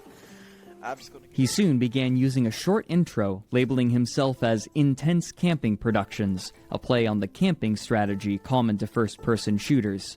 During this time, he would engage frequently with his commenters, and even stated that they were having a positive impact on him. And before I go on with that, let me just say I want to thank all the subscribers for tuning in and watching my videos, and hopefully rating them at some point. But I'm going through a hard time in my life right now. The moral support you guys are giving is fantastic. I always said the love outweighs the hate. It's damn true, brother. While the precise numbers are uncertain, he quickly was receiving thousands of views within the first month, an impressive number both for the time and for such a new channel. His subscriber count also began to grow in tandem. But this attention was both positive and negative. Because his in-game username was visible in his videos, people would message him on his console, wanting to be his friend or asking for game advice. They would even join his games mid-session, and their skill levels would vary widely, which could influence his ratio of wins to losses, which he felt important. However, it was the comments in his videos that would prove the more emotionally taxing. The Call of Duty community is well known for decrying certain playstyles as illegitimate or lesser, and among these is the aforementioned camping strategy, wherein a player chooses a single location and waits for opponents to approach. This more methodical method of play was Jordy's favored tactic, and one that he was unashamed of using, though he was clearly self-conscious of it to the point that he felt the need to defend himself over its use in his very first commentary video. I love this bitching. I mean, I just wanted to get this off my chest because some people think I'm a camper, which I am a camper. I ain't gonna lie to you. I camp to fucking win. If it requires me to camp to get the upper hand on you, I will camp. But this did little to dissuade criticism. While viewers agreed that Jordy routinely displayed high-level gameplay, his usage of the strategy invoked occasional ire in the comment sections. This quickly wore at Jordy's patience, and he would soon begin to respond to these commenters. On November 23rd, less than a month after his first commentary upload, he created a video titled Point of Address, in which he discussed the multiple issues he had begun to face. If I'm playing in a game, I don't want y'all to come in and try to join the game, because what happens is you actually use my tips against me. I mean, I don't want to have to try hard every game I play. Oh, and don't ask me what my penis size is and stuff. Serious questions. I mean, I'll seriously thumb down anybody who just messes around and wants to know, do I put my finger up my dog's butt or something like that. Yeah, come on, guys, be serious. Later that same day, he released another video sharing a bit more about himself and his living situation, asking for donations towards an Xbox 360 so he could play with viewers. First and foremost, a lot of people have asked me, am I going to ever invest in an Xbox? I wouldn't mind getting an Xbox, but I'm currently unemployed at the time. I got laid off from my job October 14th, and I'm currently on unemployment. So that means I cannot splurge whatsoever, because I went from making $1,000 a week to $350. But there is another alternative. If 500 of you donate $1, I would be able to get an Xbox 360, Modern Warfare 2, a year's worth of Xbox Live, and the cables for the HD PVR. And I could play with the Xbox people. I may stress this, you do not have to give me money. However, he also began feeling a need for his videos to perform well, and he noted what he perceived as the low number of ratings he was receiving in relation to his view counts. My videos get around 2,000 views now, and they're still only getting 200 ratings. I spent a lot of time in these videos, and if you could just click any of the stars, I don't care if you want a 1 star, put a lot of time into them. Could you please just help me out, and when you watch the videos, put a rating on it. Because I put a lot of videos out. I'm not like other commentators that put one video out a week, or they have time to go back and do the animations and all this thing. I forget to do a lot of that mess because I just put videos out in bulk. I usually put, like I've been putting. Within the first 2 months, Jordy had gained a reputation for speaking whatever came to his mind, but this propensity pulled him into controversy almost immediately.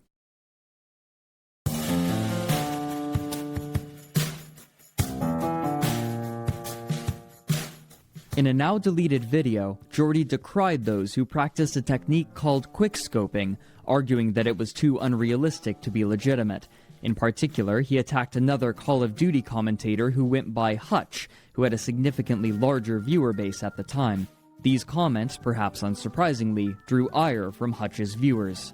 Rather than allow the feud to continue, the two of them decided to hold what they called a friendly debate, in which the two of them would discuss their particular grievances with the other, chiefly their playstyles, and record it. This recording was later released as a commentary video on December 13th, 2009, hosted on Hutch's channel. As he was introducing himself, Jordy revealed a few details about his own life. Yo, it's your boy, Wings of Redemption. Wow. That's quite an intro, buddy. Why don't you take it down a notch? Just, take it down maybe another 14 decibels. Oh, the Ebonics thing is something that my channel came accustomed to. I stopped it at one point, and people requested me to bring it back. It's not how I actually Where are you talk. from that you're speaking Ebonics? I'm from Myrtle Beach, South Carolina. I actually grew up in the Holt Garden Project. You're going to get slapped in the nuts for speaking Ebonics if you're from North Carolina. South Carolina. South Carolina. Oh, are you white?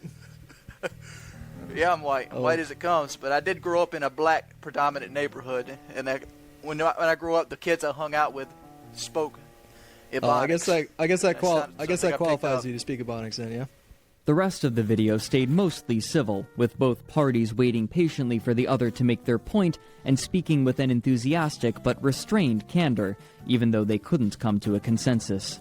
With the drama successfully diffused, Jordy continued to upload videos to his channel, and he grew rapidly. His propensity for sharing information about his life would increase as well. Alright. Some people requested me to show some videos of some of my guns. I guess I'll start out with the Call of Duty guns that I own. He would often use his firearms as filler images when he wished to upload commentary without video content, specifically in his point of address videos, which became regular fixtures of the channel.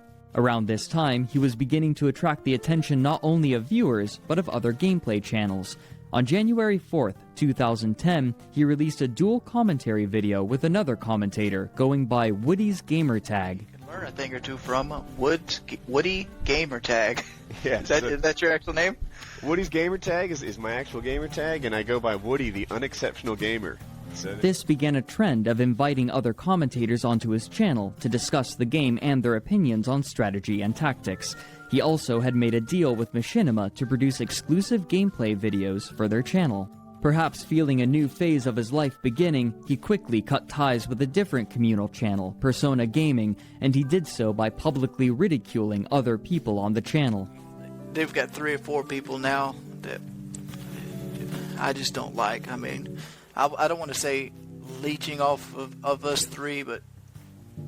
With his viewer base growing, he began showcasing other creators of varying sizes that he enjoyed by hosting their videos on his channel.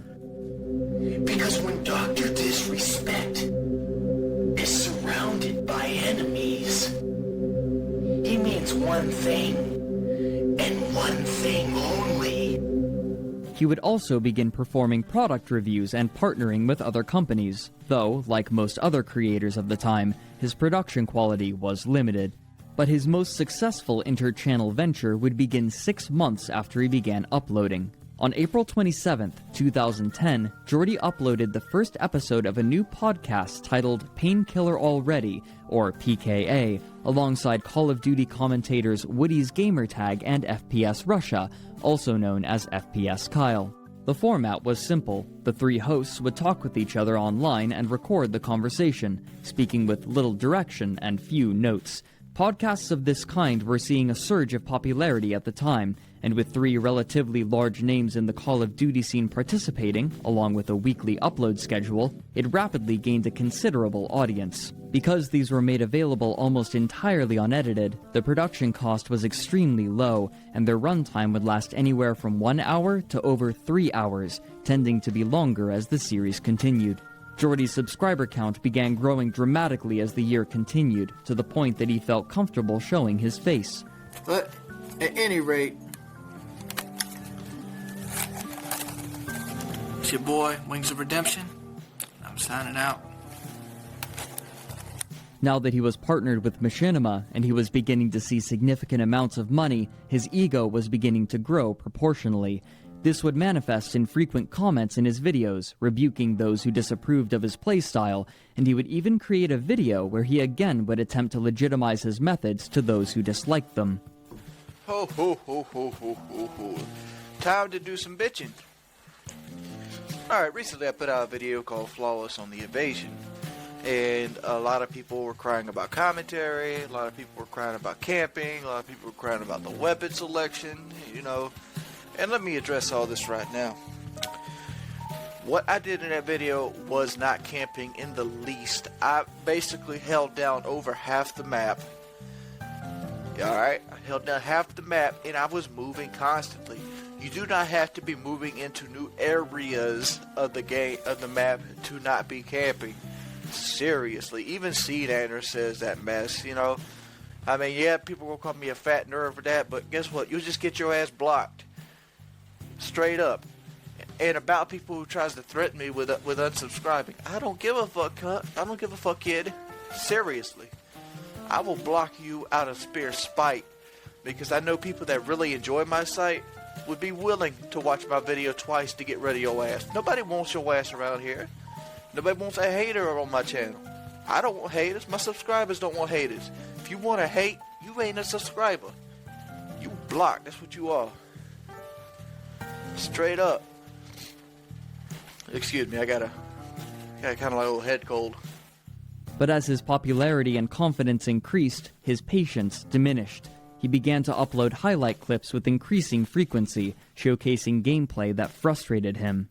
This propensity for responding to negative comments became a part of Jordy's online image in the months following his channel's launch, and soon this would attract the attention of a group looking for people specifically like him. At the same time that Call of Duty commentary was gaining popularity, a group called the Federation of Asshole Gamers, or FAG, was organizing and releasing videos. Though they had no set formula for their efforts, it would typically involve a leading member streaming themselves playing a game and either harassing a single person themselves or organizing a group to harass one or more people in the same game with the streamer. Among the most popular within the group was a man named Daniel Keem, better known as DJ Keemstar. I got a rocket. I got a red rocket. Oh my god, what the fuck? Say my name. Say my name. Say Keemstar. Say Keemstar. Go girl. Go girl. At some point in mid-2010, another Call of Duty commentator known as That Guy Who Camps approached Keemstar, stating that Jordy had been attacking him, and so the FAG, led by Keemstar, organized a mass false flagging operation on his channel, in which a large number of their viewer base flagged Jordy's channel videos as being inappropriate in order to have it removed from YouTube. In response, Jordy created a video asking people to persuade members of the FAG away from flagging his channel, though his tone sounded more fed up than frustrated. They're going to be trying to flag and thumbs down my videos, which in result will getting my account banned, and I'll have to go through the long, lengthy process of getting it back. To help protect my channel, if you could go and not subscribe to his live stream, but kind of go in the comment section and persuade people not to do this. I'm not telling you to flag his videos or anything, or his channel, because I'm already got footage of his channel threatening my personal space and my personal use, and I'm going to try to send that to the administration department over at Blog TV and see if that gets done. But I'm not telling you to take any action. Let me get that point clear. But let's work and try to keep my channel live if possible. Thank you. This request proved ineffectual, and the FAG was able to successfully abuse YouTube's automated systems, racking up over 30 strikes on his channel. Protected by Machinima, his channel would remain on the site, but Machinima demanded that Jordy resolve the issue, and so he organized a meeting with Keemstar, moderated by another Call of Duty commentator. Jordy at first played innocent, but it soon became clear that he had counterattacked Keemstar with similar vigor by weaponizing his viewer base. DJ Keemstar, have you ever thought that everything I do is behind the scenes because I'm not doing anything? I don't know. I don't believe that. I've seen a conversation with you and Two Bucks on Skype, and again, Two Bucks and that conversation was me asking Two Bucks to talk to you to get you to stop, spamming my channel. Oh, you're threatening him that you're going to sue us, you're going to do this, you're going to do that, you're saying jail time, you're saying... Because he was putting up one of those fronts just like everybody else, and it was more of a scare tactic. But see, that's behind the scenes kind of stuff. This last round was caused by a comment that Wings wrote. He said, and I believe this is the correct quote, "Nick, I don't know if you've noticed, but I've already killed FAG." I don't understand why you wrote that comment. Because our channel is being under attack. There's false copyright complaints on it to the point that it's suspended until YouTube reviews it. And now we have someone that's taking credit for killing our channel. I don't understand why you wrote that. You should have seen that was going to come anyway. You attacked a channel that was 4 times your size. I mean... Well, we have 62,000 subscribers. I believe you have 9. And I have 100,000 subscribers, and I also have 120,000 podcast viewers that don't even look at YouTube. Any thoughts on our discussion here, Wings? Yeah, I'll ceasefire.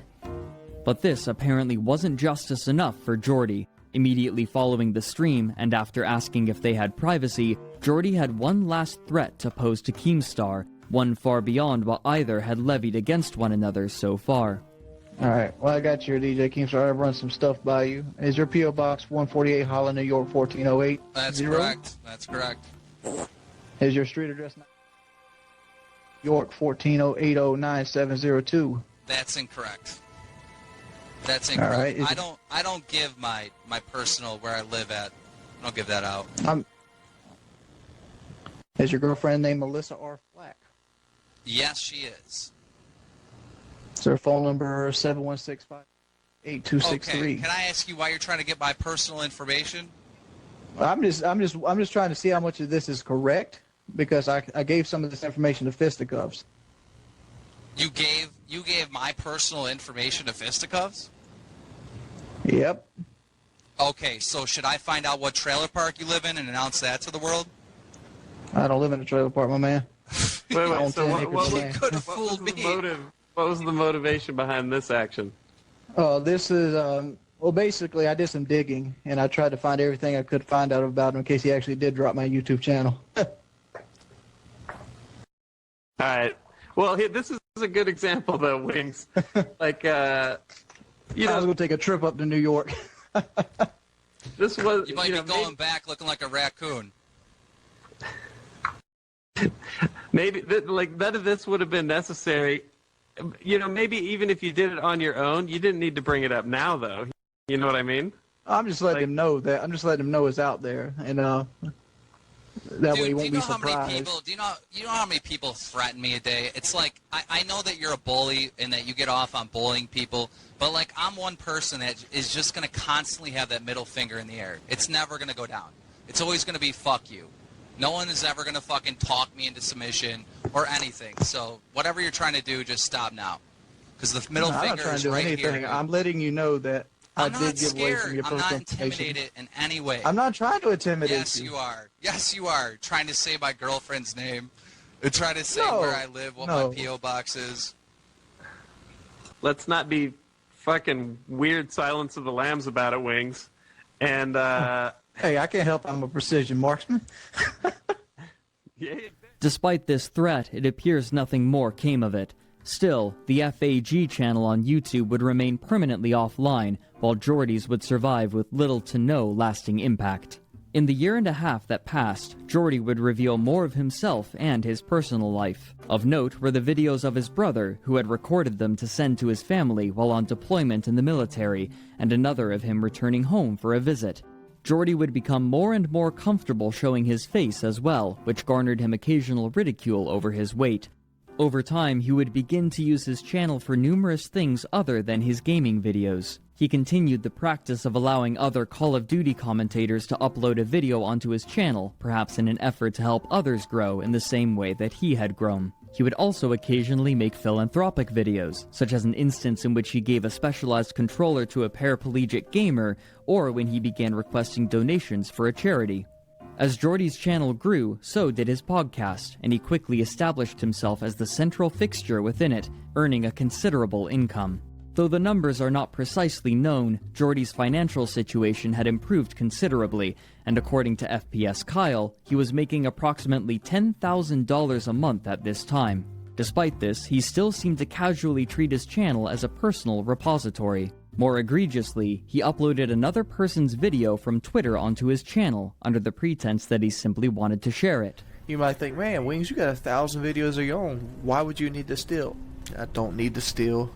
The way it is a misunderstanding, and it was blown way out of proportion like everything is with me. That's why I'm always so bitter and always angry at everything. Xbox dance!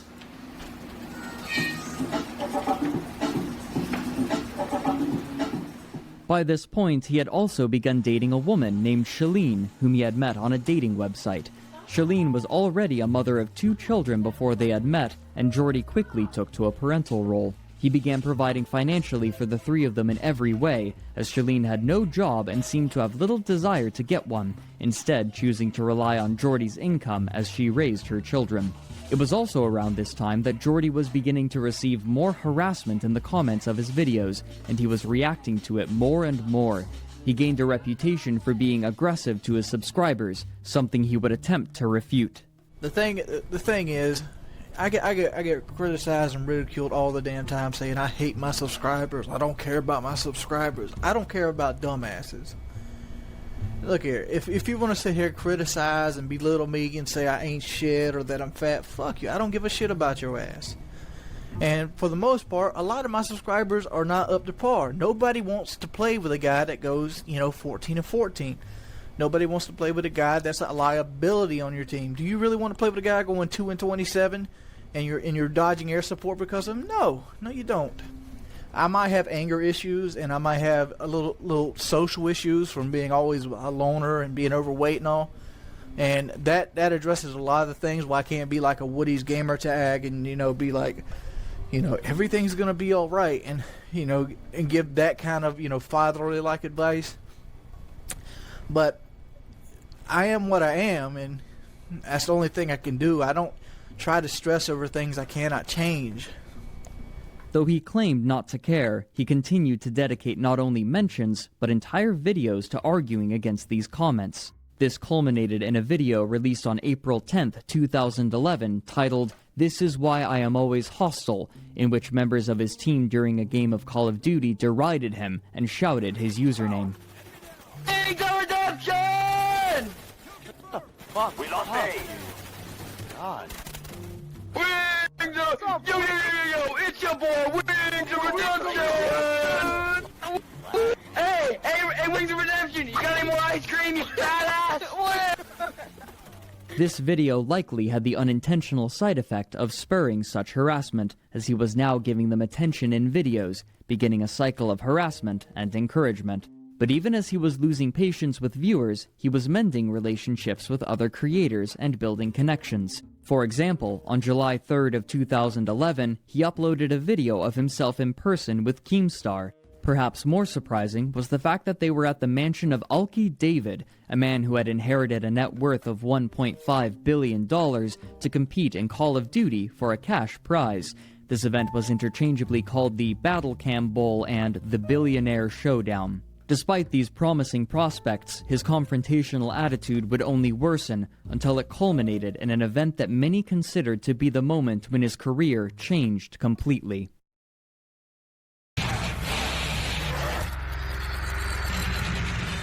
On August 25th, 2011, the hosts of the Painkiller Already podcast gathered to record their 67th episode to thousands of viewers live. They had eventually chosen to change their recording methods. Rather than simply recording and then uploading the podcast to hosting sites and YouTube, they would stream their recording sessions to Justin TV with 3 main sections: a pre-show, the podcast itself, and a post-show. While the podcast would only run for approximately an hour and a half, this stream would last for upwards of 3 hours, sandwiching the official part of the podcast with casual conversation.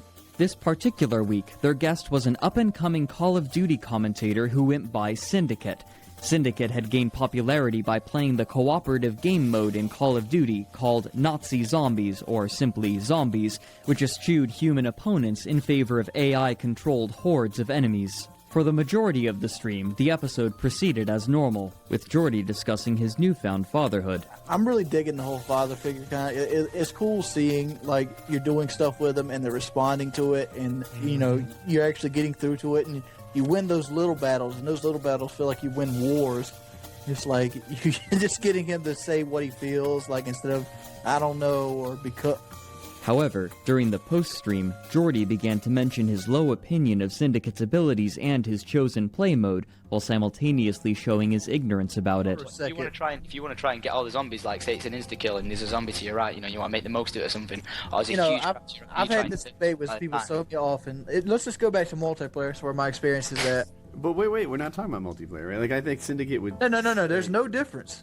What's the difference between a zombie behind you and a guy with a gun behind you? What's the difference? The difference is if you're facing one way, you're going to turn all the way to turn around to the zombie, and you haven't got quick revival. I look at it like you're gonna knife that zombie, if you get yourself in that position, you deserve to die. Not at all. No. As they argued and Jordy continued to profess his skill, Woody had a proposition. See, I'm just gonna say this: you're talking to a guy who's probably 4 times the multiplayer than you are, no matter. It doesn't matter. There's no difference. I'll do this. You're talking to a guy who's 4 times the zombie player you are. I bet you right now I could get on zombies and stay toe for toe with Tom and not even know the fucking map. Let's stream. You know why? Oh, let's do it. Oh yeah, there it is. You know why I can do this? Because I use my brain. I think, well, where's my back at? Oh yeah, let's show it. That's why I'm not about to go. I'm not about to go and play 6 hours. What? You are not going to play 6 hours anyway. Soon, Woody and fellow commentator Redneck were teasing and goading Jordy. You're gonna beat me on zombies because you play on 2 sensitivity, whereas I play on insane. I'm saying That's why you call me out. insane does not mean shit. Syndicate, I'd like to add this to the conversation. I am also much better at zombies than you, but I refuse to play or prove it or stream it or provide any kind of evidence about it because it would take me too long. I didn't say I was better. I said I'd go toe for toe with him. Like I would kill. Okay, just all right. Well then, I take it back, Tom. I am just as good as you, but I refuse to play. It's boring as fuck. Like, As they discussed further, Wings continued to describe his superiority in both skill and content creation. Me, it's just a whole different thing. I try not to be fake, and me not being fake makes a lot of people not like me. Not being fake. Not being fake. So you mean like... Woody, however, had a retort that revealed quite a bit about Jordy's personality. Your online personality didn't match your in real life personality. Shit does. No, so my experience with, Jordy as opposed to Wings was that in real life you were much more sensitive, much more caring. In real life you were like almost gentle sounds like a put down. It's not what I'm going for. But you were nice to everybody. And there were and I don't mean to none of this is meant to be put down. None of this, but there was like an endearing level of insecurity, right? Whereas like the Wings of Redemption in a lobby is full of bravado. I'm the best player to ever exist. I can beat Syndicate in zombies, right? Like, but the Wings of Redemption that I met in real life in Beverly Hills, like not everything is easy for him. Not everything is so great, and he's caring about other people, and he was true and honest, and he was himself, but. He wasn't, like beat you over the head with self-confidence kind of guy at Beverly Hills. Would you lick his face? Well, at the one time, yeah. Soon after, just as they seemed to be forgetting about the challenge Woody had suggested, Jordy went back to bragging, and while Syndicate had initially been humble, he shared his confidence in his ability at previous titles in the series. I'm not upset about anything, dude. I gotta take a piss. I just know what I know what I've been to, and I've played with every single commentator there is. Because I've got quite a lot of friends who like in the same frame of mind, and it's like there's no change in it. I know, like most common ones I've played in the most is COD 4 and Modern Warfare 2, and I could probably beat you in them too. Well, I'd do it for the fun of it. I'd go for it. Let's do it. So what map are we playing? I'll get my ass slapped, I know I will, but I'd still do it. The thing is... But as Jordy's braggadocious claims reached their height, his anxieties were also revealed. The best. Well, you know the reason I don't do it? Because if I happen to lose, I hear about it for years. Exactly. So, like, if you lost against me, would you hear that for years? Yes, Probably not, because I wouldn't bring it up again. No, but everybody in the stream would, and then they would tell somebody else, and then people that don't like me would get to it and start coming to the videos saying it. Yeah, but why'd you care? But I know I'm not going to lose to you. Due to his console being in a separate room from his PC, Syndicate could listen to the call as the other three discussed, but could not speak for the duration of the game. As Syndicate left to turn on his console, Jordy played a warm-up match. Soon, their duel began. Jordy and Syndicate utilized radically different playstyles. As previously mentioned, Jordy preferred positions that offered control over the map, and once he reached them, he would remain mostly static, exploiting the strength that the location provided. Syndicate, however, preferred a more mobile playstyle, rapidly moving from location to location in order to gain an advantage over his opponent and to make himself difficult to locate and pin. They would play on Bog, a map with a few long sightlines, and they would use M16s, a relatively long-range and high-damage weapon. These choices clearly favored Jordy's style, but Syndicate acquiesced, perhaps because he was unconcerned with victory and was more interested in sating Jordy's ego. The game would end either after 10 minutes or after one person had scored 30 kills. The map on which they were to play was defined by a single central location, known colloquially as the trash pile, or the hill. This hill not only offers omnidirectional cover for whomever controls it, but its height allows the person to apply pressure across the majority of the map, meaning that many games played on it are focused almost entirely on controlling this position. By the time the match began, approximately 4,000 people had gathered to watch, a considerable number for the time. Jordy spawned on the southern side of the map, while Syndicate spawned in the northeastern corner. Moving quickly, Jordy discovered Syndicate's position early, and within the first 12 seconds of the game, he had taken the first kill. But already, there was a problem. Jordy realized that they had forgotten to turn on the radar, so that neither Jordy nor Syndicate could tell the position of the other player without seeing them or hearing them. This meant that whoever was losing would be forced to play far more aggressively than normal in order to retake the lead before the timer ran out. Jordy noticed this immediately, stating that all he had to do was sit still and listen for Syndicate's footsteps. You probably should have paraded all wrong, so I can sit there and be a bitch and just sound whore now. However, due to his slurred speech and poor microphone quality, many people interpreted this statement as insulting Syndicate and acting cocky. Syndicate, undeterred, respawned and immediately took the trash pile, using it to get his first kill. Perhaps looking to test Syndicate's abilities and find his weaknesses, Jordy began experimenting with new tactics, engaging from farther away and attempting to sneak behind him, but Syndicate proved prepared for each instance. Finally, with a bit of luck, Jordy spawned behind Syndicate, dislodging him from the hill. The positions reversed, Jordy had his chance to catch up, soon getting another kill, setting the score at 3-4. But Syndicate had an unforeseen advantage. Though he had never seen Jordy's gameplay, he knew that Jordy favored more passive strategies, and based on this knowledge, he took a gamble. Syndicate threw 2 grenades toward the trash pile. One landed wide, but the other landed directly on top of Jordy, forcing him off of the power position. Miracle Nade almost hit its target. Oh my god. Oh, Miracle Nade. Too far to reliably retake the hill, Syndicate ran farther west and hunkered down behind cover, and Jordy followed. However, perhaps suspecting such, Syndicate turned and took another kill with a single burst as Jordy ran towards him, with no chance of a rebuttal. Spawning on the other side of him, Jordy attempted to catch Syndicate by surprise, but again, Syndicate was too quick, and a single burst was enough to finish him off. Now with over double Jordy's score, Syndicate was in a comfortable lead, defying the expectations of nearly everybody present. But while the other people in the voice call were laughing and enjoying themselves, Jordy's mood was souring. Having just insulted the ability of his opponent, and with his reputation as one of the most popular Call of Duty players, he felt pressured not only to win, but to do so convincingly. Now that he was losing, his confidence was proving more fragile than his boasts had suggested. Jordy again spawned on the trash pile, taking another kill as Syndicate attempted to reposition, but he was removed from it almost immediately after another engagement. Good lord. Syndicate up 8-4. Despite his lead, Syndicate chose not to remain sedentary, instead moving about the map and searching for the next engagement in adherence to etiquette. By this point, the stream had reached approximately 7,000 viewers. Jordy respawned south of the hill and made a dash for it, but was caught by Syndicate and pinned behind a piece of cover. As Jordy stayed in place, Syndicate moved west and, again predicting Jordy correctly, flanked him and took another kill. Is he still sitting over there, just crouching? I'm sorry, I can't tell you where he is.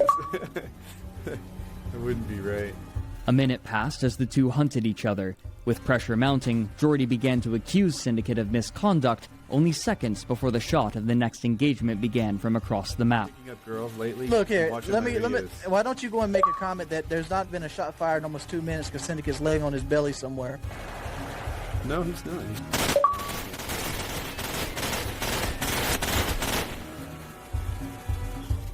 After a relatively long fight, Wings took the kill, but he would have to win these fights much faster for a chance at victory. Suspecting that Wings had again taken cover at the hill, Syndicate threw another 2 grenades at the location, but Wings had anticipated this and moved to a different piece of cover farther east.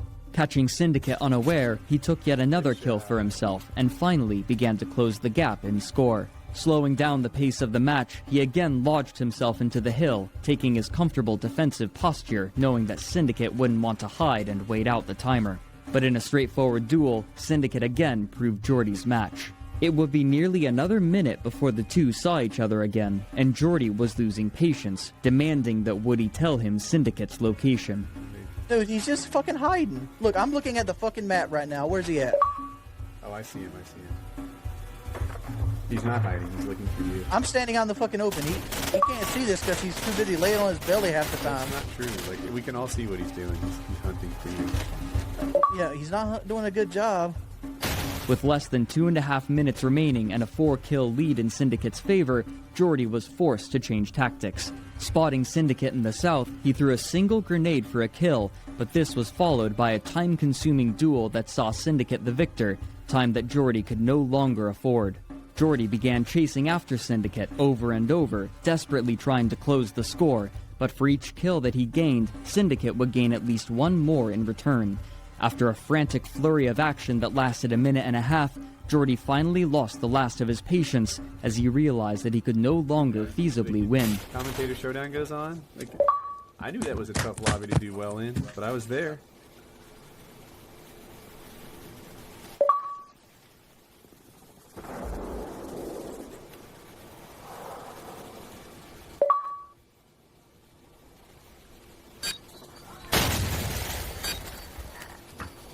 Wings, are you in the game?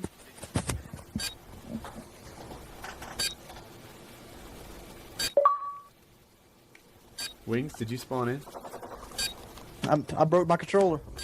You broke your controller? Yeah, keep fucking laughing, you fucking faggot. Oh, Wings, I've been where you are. Oh, don't fucking suck. Fucking faggot. Fucking shit.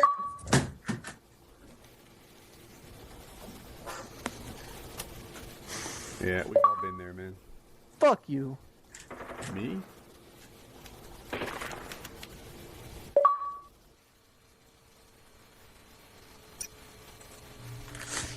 Fuck! Why the fuck you stream that shit?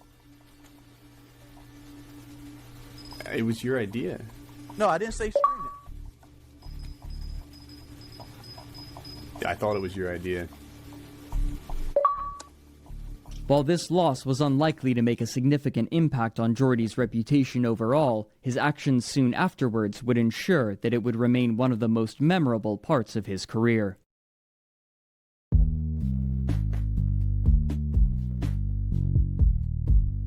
The day after the duel, Syndicate made a post to Twitter. Though the structure of the tweet was a bit confusing, the message was clear.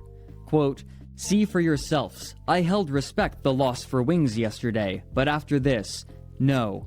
Attached was a screen capture of a conversation between the two of them. Apparently, Alki David, the billionaire who had hosted the Call of Duty competition the previous month, was offering $5,000 to the winner of a rematch between Jordy and Syndicate. Looking to repair his image, Jordy had approached Syndicate, offering to fix the match so he could guarantee a victory. Quote, "You get $3,000, I get $2,000, but I have to come out on top. Sound like a good deal or want no part of it?" Syndicate flatly refused, offended by the offer. Jordy grew desperate, saying, "I need this kind of money. I don't make $2,000 a day. I got a family to feed, so money is a big deal to me. You said you wanted to bury the hatchet. What better way we both make money? And I beat you by like 1 kill in Game 5. It's a $1,000 to lose a game you're not expected to win. I figured I'd offer it." To which Syndicate replied, "No way, Wings. You just blew it, big style," and ceased communication. Jordy soon created a video discussing his loss to Syndicate and uploaded it on August 26, 2011, titling it, "I'm Only Human," in which he discussed his conduct. One of my pet peeves is I hate losing. I hate losing with a passion. I hate losing even more when I'm the only person that has something to lose. And it's something I've been trying to get over all my life. I mean, even when I was a child, I could not stand losing. It feels like I've failed in every form and manner, period, when I lose. I felt like I wasn't good enough to the point where it's like, maybe I shouldn't be playing. Despite his attempts to address this, his comment sections soon afterwards would be littered with references to the infamous duel, taunting him for his loss. This further fueled his discomfort, and it would manifest as videos talking about himself and his personal problems in vague terms, such as a video published less than a month after the duel titled, "My Weight and Life Problems." A lot of people get the impression that I'm this asshole person to subscribers and everything else, and all they ever do is they single out the negative. That's kind of what anybody does. It's like a first human nature to kind of single out the negative and everything. Nobody sees the positives that you put out there. Nobody sees how many people that you've actually helped. I mean, I can list. you go on to any other commentator's videos, you won't see even a shrimp of the amount of hate that I get, which I knew going into it with my play style that I would get tons of hate. And since there's been so much stress with sub box breaking, the view count thing, the losing the 1v1, all the haters, all the loss of subs, I've actually gained 20 pounds because all I've been doing is worrying and eating. That had to go along with the new family that I got. It gets really problematic. I mean, it's just all stress, and then there's other problems in life, like, you know, why is this like this? I try to be a nice person. Why do I constantly get hate? You know, like people like ignore the haters. It's hard to ignore the haters because your natural response to anything is to single out the negative. Oh man, why couldn't that be like COD 4? You know what I'm saying? And if you ever actually wonder where that's from, that's from the Trailer Park Boys. You can check that out on Netflix if you live in the United States. Alongside his regular YouTube content, he began occasionally live streaming his play sessions in late November of 2011. However, Jordy also began to show some of his negative views of himself. First off, most of my fan base don't like me anyway. Most people watch me to say what I'm about to say. Despite this growth, he was losing enthusiasm for his gaming career, something he made unabashedly clear in his videos in early 2012, such as in a video titled, "Why Hide the Truth?" You know, I do have for you today some stale ass fucking gameplay. That's what I got for you. I got it on lockdown too. And you know why I have stale ass fucking gameplay? Because I hate playing the fucking game. Plain and simple. But you know why I play the fucking game? Because it's the only thing that gets views. That's quite honest. And a lot of people want to ask you, you know, why don't you get a real job? Real jobs don't pay as well. They don't. I mean, perfectly honest. Like, if a real job was the answer, I would have gotten a real job a year ago. In March, another significant upheaval occurred in his life. For those of you who know, I've been dating a girl named Shalene for about a year now, and today I kind of decided for a huge life change. I actually asked her to move out of the house again. I kind of made some bad decisions in my life, and a lot of it was influenced, from her being there and trying to keep her happy.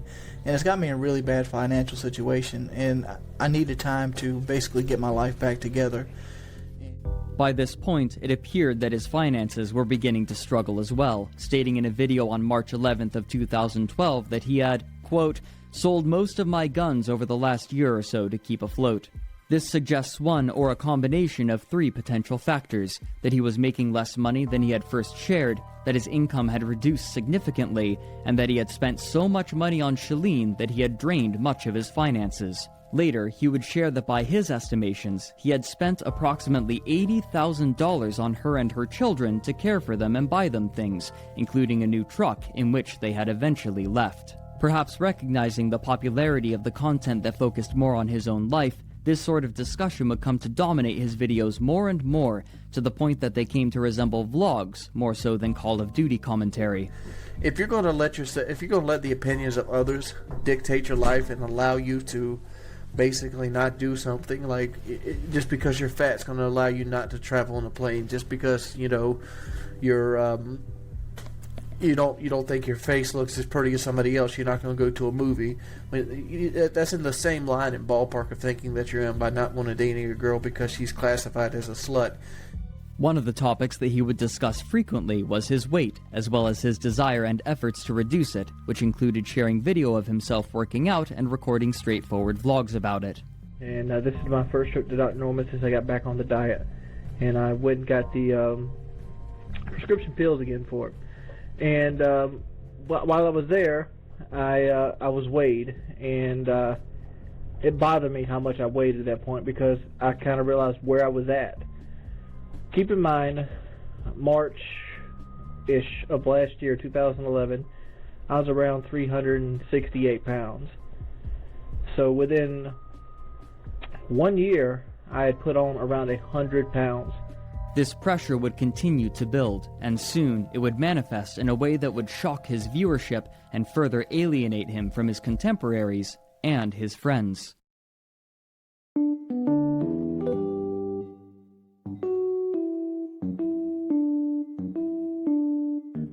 In September of 2012, Jordy entered an argument on social media with another commentator going by El Presador. In a now deleted tweet, Jordy wrote, "I've got a load of guns, El Presador, and if I decide to kill myself, I'm taking you with me."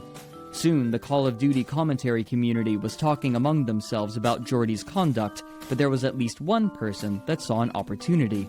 DJ Keemstar had been publishing tweets that he labeled as Drama Alert for some time, cataloging drama occurring online, and here he sought to both capitalize on the recent drama and diffuse it at the same time. Acting quickly, he gathered a number of these commentators for a group call that would be recorded and streamed live on September 23rd. But before El Presador or Jordy could join the call, another commentator who had inserted himself into the situation joined as well, going by White Boy 7th Street, who proceeded to lambaste Jordy for his conduct. He expressed his belief that Jordy had made these comments on Twitter to increase his view count. Right. He did it for attention. That's what a fucking 13-year-old emo chick does. I care about Wings. I like Wings. I'm sure all the viewers do as well. I can relate to him. I have a personal relationship with him. You know, I can feel him. I can understand him. Mm-hmm. And that's why I got away with so much stuff. But faking it, crying wolf, I lost it. I lost it from him. Soon after, Duranker had an opportunity to give his perspective. I respect what Wings does, don't get me wrong. You know, I'm not hating on him. I'm just saying all he ever does is complain. As soon as Jordy joined the call, he demanded that he be able to speak with the other three who had become involved, White Boy 7th Street, Duranker, and El Presador. Immediately upon Duranker's rejoining, Jordy began insulting him based on his employment, then began proclaiming his superior income. Go ahead, Wings. I told you what it is. You're a production supervisor. You walk around with your hands in your pockets. You probably turned a wrench in 8 years, and you want to sit there and talk about gall of working hard. So you have a fucking cake job. Your job is fucking cake. What you do is you hold your hands in your pocket. You wait till the fucking safety meeting in the morning so you can suck up to some fucking big wig's dick. Then you go home and you drink your fucking Miller Lite. What it sounds like you're doing. No, actually, I'm on my phone. I'm actually at work because I have a job. Anyway. Actually at work because you have a job. You know what? I did your fucking job for 5 years. And you know what? I make more money now than I did at that job in one day of the week than I did. Wings, and that's what I'm saying. You make a lot of money, but all you do is But the fact is, the more money you make, the more responsibility you take on. You're also failing to neglect. You're talking about people taking $120 out of their check to feed their family. Look here, son. I have 9 people I support. 9. Not 1, not 2, not 3 children. 9. Paradoxically, he then began explaining his aversion to manual labor. No. You're making it seem like I've never worked a real job before. The reason that I have worked a real job is the reason I don't want to work a real job again. It doesn't matter if it's labor or backbreaking work.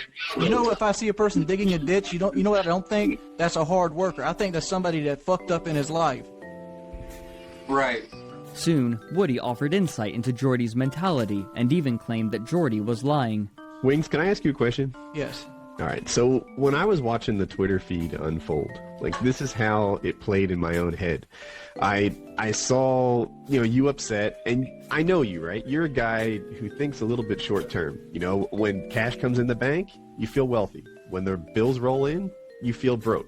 When the views are high, you feel, if you have a good day view-wise, you feel like things are awesome. If you have a single bad day view-wise, you worry that the world is crashing. So I watched you on YouTube and I thought, you know what? He's not joking or putting on a suicide hoax. He's just a guy who has extreme feelings and expresses, like, there's no sort of long-term, moderation filter on there. Now, if I get 700,000 views today and 30,000 views tomorrow, I feel like I got 730,000 views over 2 days. You feel like, oh my gosh, my channel crashed today. The world is ending.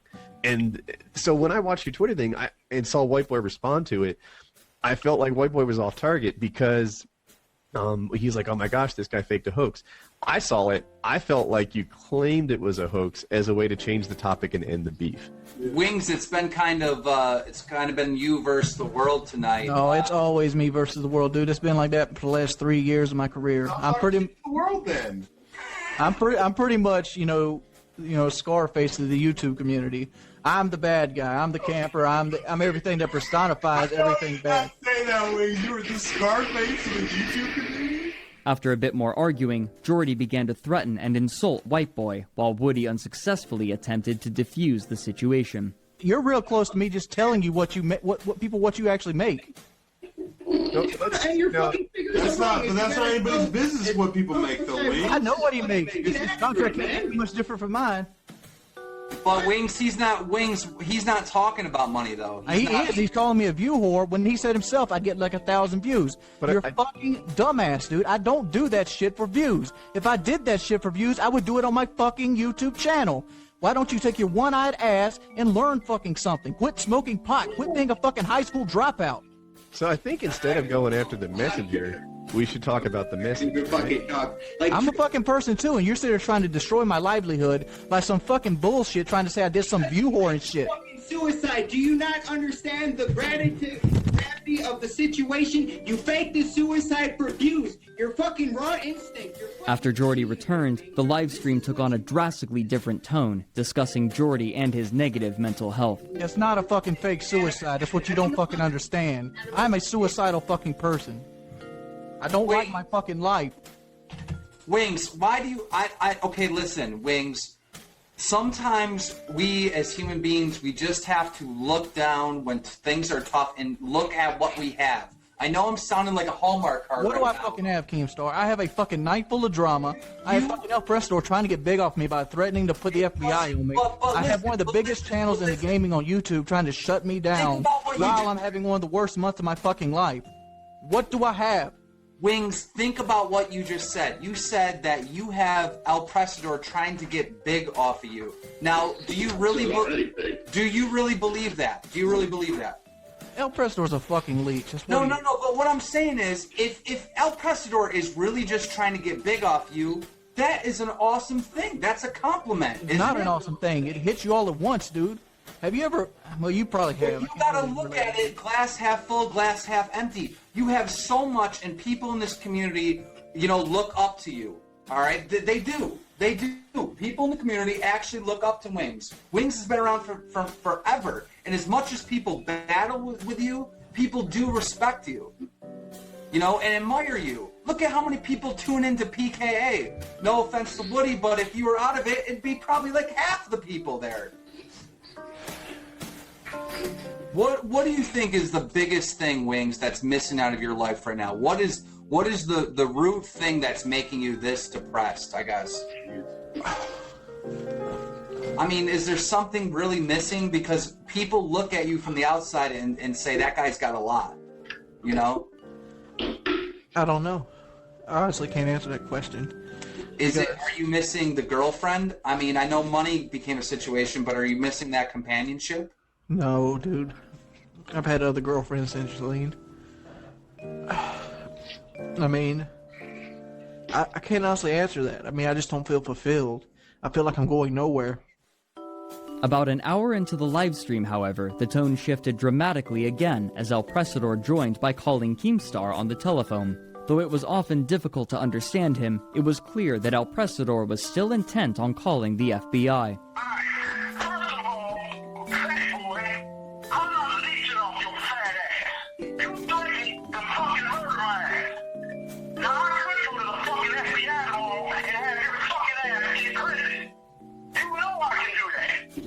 Yeah, but you're too lazy, and I also know that. In the midst of this, however, Jordy made a remarkably prophetic statement. Because El Presador is one of the main instigators of my frustration. Like, generally, when I'm feeling bad, he's the person there to try to kick you when you're down. Why don't you get that he's just a troll, and he says he's trolling you while he's doing it, and you still bite into it? You're feeding him, Wings. You're feeding the troll. I understand that. Then why don't you just stop? Because it's not built into me to stop. It's not. In the end, however, the drama was resolved. Well, so, Wings, El Presador, this is a breakthrough moment. El Presador said, let's sweep it under the rug. What do you think, Wings? That seems like a good idea to me. It seems like a lot of headaches avoided. Bam. There you go. Bad Kid Show. Bam. And give me a free tackling video, man. Even so, this moment deteriorated the relationships that he had with other content creators even further, as he was already known as a volatile personality. The rest of the stream was dedicated to discussing Jordy's mental state, where he reiterated his desire to stop working as an internet personality. Okay, I hear like a sound of depression. Can we say that? I'm not really depressed, though. I mean, as soon as I leave this room, I'm happy. As soon as I forget all of this, I'm happy. That's why I said beforehand when I was a little more upset that I know what I need to do. What I need to do is quit YouTube and move on with my life. But at the same time, this is the high point so far in my life. I mean, I'm not going to say it's going to be the only high point in my life. It's hard to walk away from having access to 50,000 people. It's hard to walk away from, basically being able to get advice at any time of the day, any day of the week. It's hard to walk away from, being somebody of importance to going back into a world where you're nobody. Even after alienating so many other creators, his relationship with his friends on the Painkiller Already podcast remained consistent, but this would not last.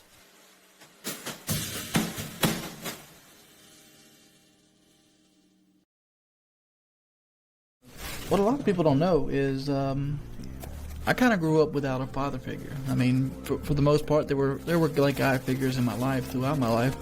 My mother was an attractive woman during her 20s and 30s and even 40s. Over the next year, Jordy quietly continued to produce videos. The longer he continued, however, the fewer views he was receiving on his channel, but this didn't stop him from sharing a woman he had begun dating sometime in August of 2012, named Brandy, whom he had met on a dating website, just as he had Shalene. Compared to Shalene, however, she would feature much less prominently in his content. He also became much more susceptible to radical mood swings. In early 2013, Machinima released him from his contract, and he created a video discussing this, titled Rock Bottom. I made a few decisions in my life that really crippled me when they dropped me. Because I had like a 3-year contract with Machinima. I signed one. And under the premise of me signing a 3-year contract, I bought things and made obligations that I normally otherwise would not have. So basically my channel's not doing very well. I've been going into the red for February, March, April, May, June. 5 months now. And when I got that week off, it kind of like kick-started a lazy bug in me. And when you start getting lazy, you start laying down, you start sleeping more, you start getting depressed, you start realizing how fat you are, and end up being fat depresses you, and that makes you want to eat. When you eat, you feel depressed.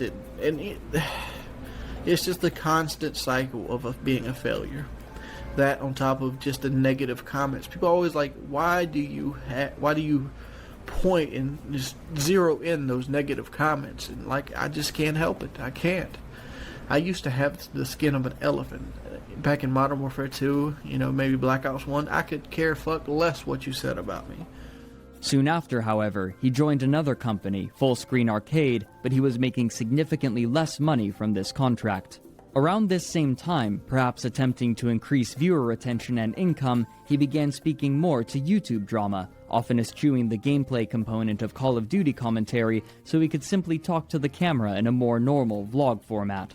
Throughout 2013, his channel would continue in much the same way that it had, trending towards sharing information about his life and speaking his mind on any number of topics, from YouTube drama to national news headlines to his thoughts on the existence of aliens. He would even have a friend record doctors draining a boil after he became infected with MRSA, a sort of drug-resistant staph infection, then upload it to his channel, including a close-up of the bacteria and pus oozing from his skin. Similarly, on Painkiller Already 149, he discussed a rather graphic and personal scene.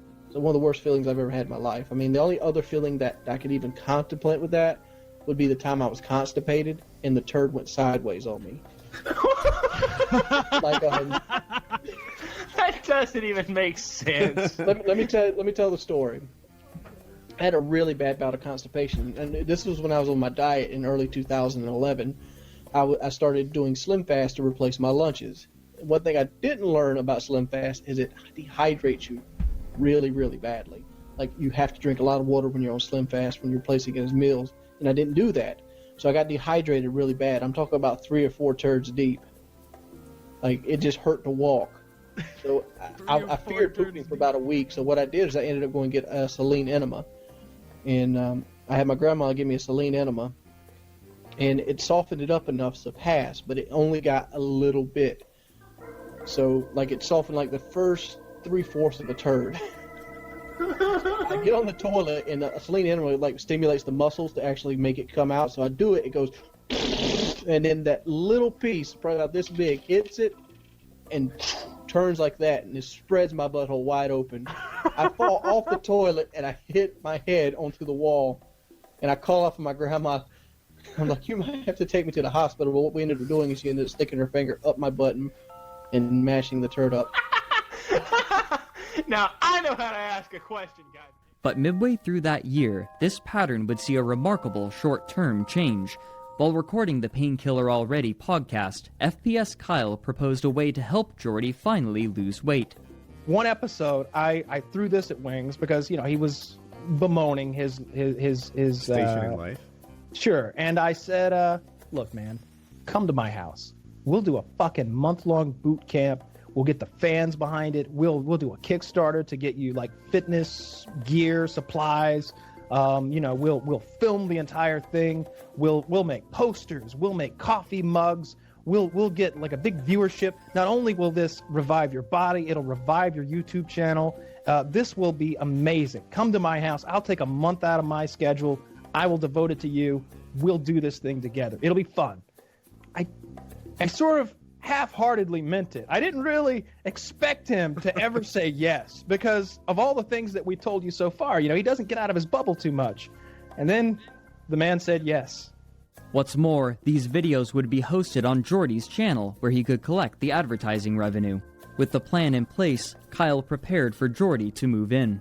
And so that night I was taking a shower in my shower after the show, and I was washing my hair, and I bumped my elbow on the shower wall, and I was like, God, the shower is a little narrow. And then it occurred to me, Wings of Redemption could not fit into my shower. And if he was going to live with me, we would have to put in a new shower. So construction began the next day on a $5,000 shower. we tore out. Jordy arrived at Kyle's house on October 13th, 2013. In the video updating people on his arrival, he was visibly nervous, bouncing his leg and fidgeting as he spoke. This wasn't surprising. He was a self-admitted homebody, preferring to stay in his mother's mobile home with his grandmother. It's a really big change in life, and it's a change that kind of makes you feel better about yourself. On October 31st, the first video was uploaded, with the series titled FPS Boot Camp in all capital letters. The beginning showed Jordy squirming across the floor and pulling himself with a rope. He is allowed to use his legs. As long as he's moving weight, it's a good thing. Pull. What became immediately clear, however, was that FPS Kyle had no experience as a personal trainer, and he was using his common knowledge to construct routines for Jordy. At the end of the first day, Jordy filmed himself in the new bathtub that Kyle had installed for him, and somberly reminisced about when he was stronger and lighter. I was kind of disappointed in myself how I wasn't as strong as I remember myself being. But I guess that's the way most things happen. Is you always feel like you were better at a certain point. Like I find myself remembering, thinking back to when I used to be like 330 pounds, and back then I thought I was really, really heavy. And like now I'd kill to be 330. Like, oh Lord, that's 110 pounds. You know, and that's exactly what it is at this point. It's 110 pounds, and there's really nothing you can, really nothing that you can do about it. But it's really cool. Like I feel really good that Kyle's helping me out here. I mean, he's being a really good friend doing this, and like Despite his struggle, the new video performed well, receiving 50,000 views within the first 12 hours. The next day, he discussed more of his hardship with the routine. Apparently, he had also broken the bed that Kyle had let him use. Microphone, I forgot my headset, the bed I ended up breaking on the first night. They had like a futon bed here, and I felt real bad about that. So, Even so, his attitude was positive, buoyed by the high view count of the first episode of FPS Boot Camp. In order to help fund Jordy's stay with Kyle, a crowdfunding campaign was created on either November 1st or 2nd, asking for $2,500. According to the comments, this goal was doubled within 24 hours, and by the time the campaign ended, it had raised over $8,000. These videos continued, and ironically, the large amount of support Jordy was receiving was creating significant pressure on him to perform. It's beyond belief how much support I've been getting through these videos, and like it motivates me. Like when I'm on there, in this video right here, you're seeing me make almost 3 minutes on the elliptical. The entire time I was on the elliptical, I thought about all the people sitting there rooting for me and how I can't fail, and like failing at this point would be letting everybody down, including myself. And I don't want to fail. And like, I think this year might be the year where I can keep that promise to myself, where I don't want to be overweight on my birthday. I failed last year, but this year might be it. Being overweight might be a stage in my life, and not my entire life. The FPS Bootcamp videos continued, with significant progress being made.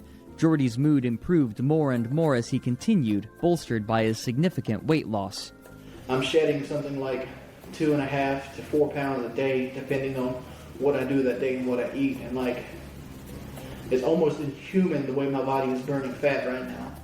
What wasn't shown in these videos were Jordy's significant interpersonal and health problems, the latter likely brought on in part by Kyle's lack of knowledge as a nutritionist. Living with him outside of the workout was one of the most horrible ordeals of my life. That month was one of the worst months of my life because Wings lives within his own bubble. He doesn't socialize, and so he doesn't curtail himself to social norms. Right away, myself, my roommate Kitty, and my girlfriend were in my kitchen, and the bathroom is visible from the kitchen. And we hear this noise of water flowing into more water. And we all look up ponderously, and the bathroom door is agape, and Wings is pissing. And we can see most of him. I couldn't see the penis, nor could he. But he was pissing, and we all and we were all just in shock. And finally, my roommate Kitty yelled, "Close the goddamn door! You're pissing with the door open!" She's British, if you can't tell. And we all just bust out laughing. Like, can you believe that? He's like, "What? What's the big deal? You know, just taking a piss." And not like I was shitting. Strong Speaking point. of shitting, when I put him on the FPS Kyle diet, which is a lot of salads and grilled chicken, basically. He didn't shit for a week. He didn't shit for so long. I called the only person who I truly know is a bit of a fitness expert, Joe Lozon, who's a UFC fighter, a man who is literally a fitness expert. He's a professional fighter, professional athlete, big name in the UFC. I'm like, he hasn't shat in 4 days, dude. He's like, what? He hasn't shat in 4 days. What do we do? He's like, well, if 3 or 4 more days go by, you know, it's gonna be a problem. It's already a problem. I think, I'm just picturing the meals that he's taken in. That's still inside him somewhere. He's more stuffing down the musket barrel. Yeah, it's like he's overloaded. This, you know, I've seen what happens when you put the wrong ammunition into a gun. It explodes. What are we gonna blow this man's asshole out? That was occurring to me as I pondered over his constipation. And so we're getting him these chia seed drinks from the grocery store, which are supposed to aid in passing, you know, making you regular, making you poop. We're filling his diet with fiber. I believe there was like shredded wheat and chia seed drinks and all of this stuff. And finally, like 7 or 8 days in, I mean, I had to replace the toilet. Not because anything was wrong with it, but just out of principle after he You left. knew what happened in I knew what had happened there. It was like... 2 weeks into the program, Jordy was beginning to feel discouraged after his weight had plateaued, and he approached Kyle wanting to return home. Kyle was only barely able to convince him to stay for the last 2 weeks. When Jordy arrived back at his mother's mobile home, he seemed ecstatic about the amount of weight he had lost. This inspired him to make a video of himself dropping weights roughly equivalent to the lost weight in order to show what he called the, quote, destructive power that I have taken off my body. Shortly afterwards, he hired a personal trainer named Drew using the extra money left over from the crowdfunding campaign, and he seemed relatively good-natured about it, laughing alongside Drew and poking fun at himself. Because you put up some decent weight, considering we just got started, you haven't done this in a while. But the endurance there. He doesn't want to embarrass me. I did 12 reps of 100, and then I went straight to 15 pounds, and I struggled. However, he also mentioned that he had started struggling with his diet and had gone back to eating high-calorie foods.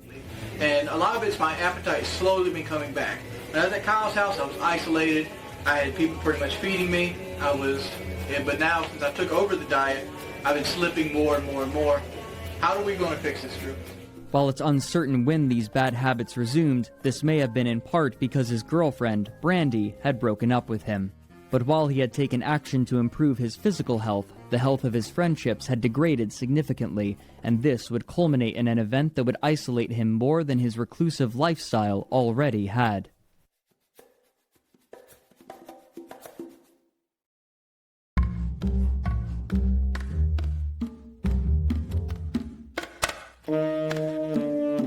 In March of 2014, during the Painkiller Already podcast, Jordy, Woody, Kyle, and the newer fourth member, Lefty, discussed and considered going on what they called a survival trip, during which they would go out into the wilderness without food, water, or shelter, bringing only some survival implements such as flint and steel, a water purifier, and sleeping bags.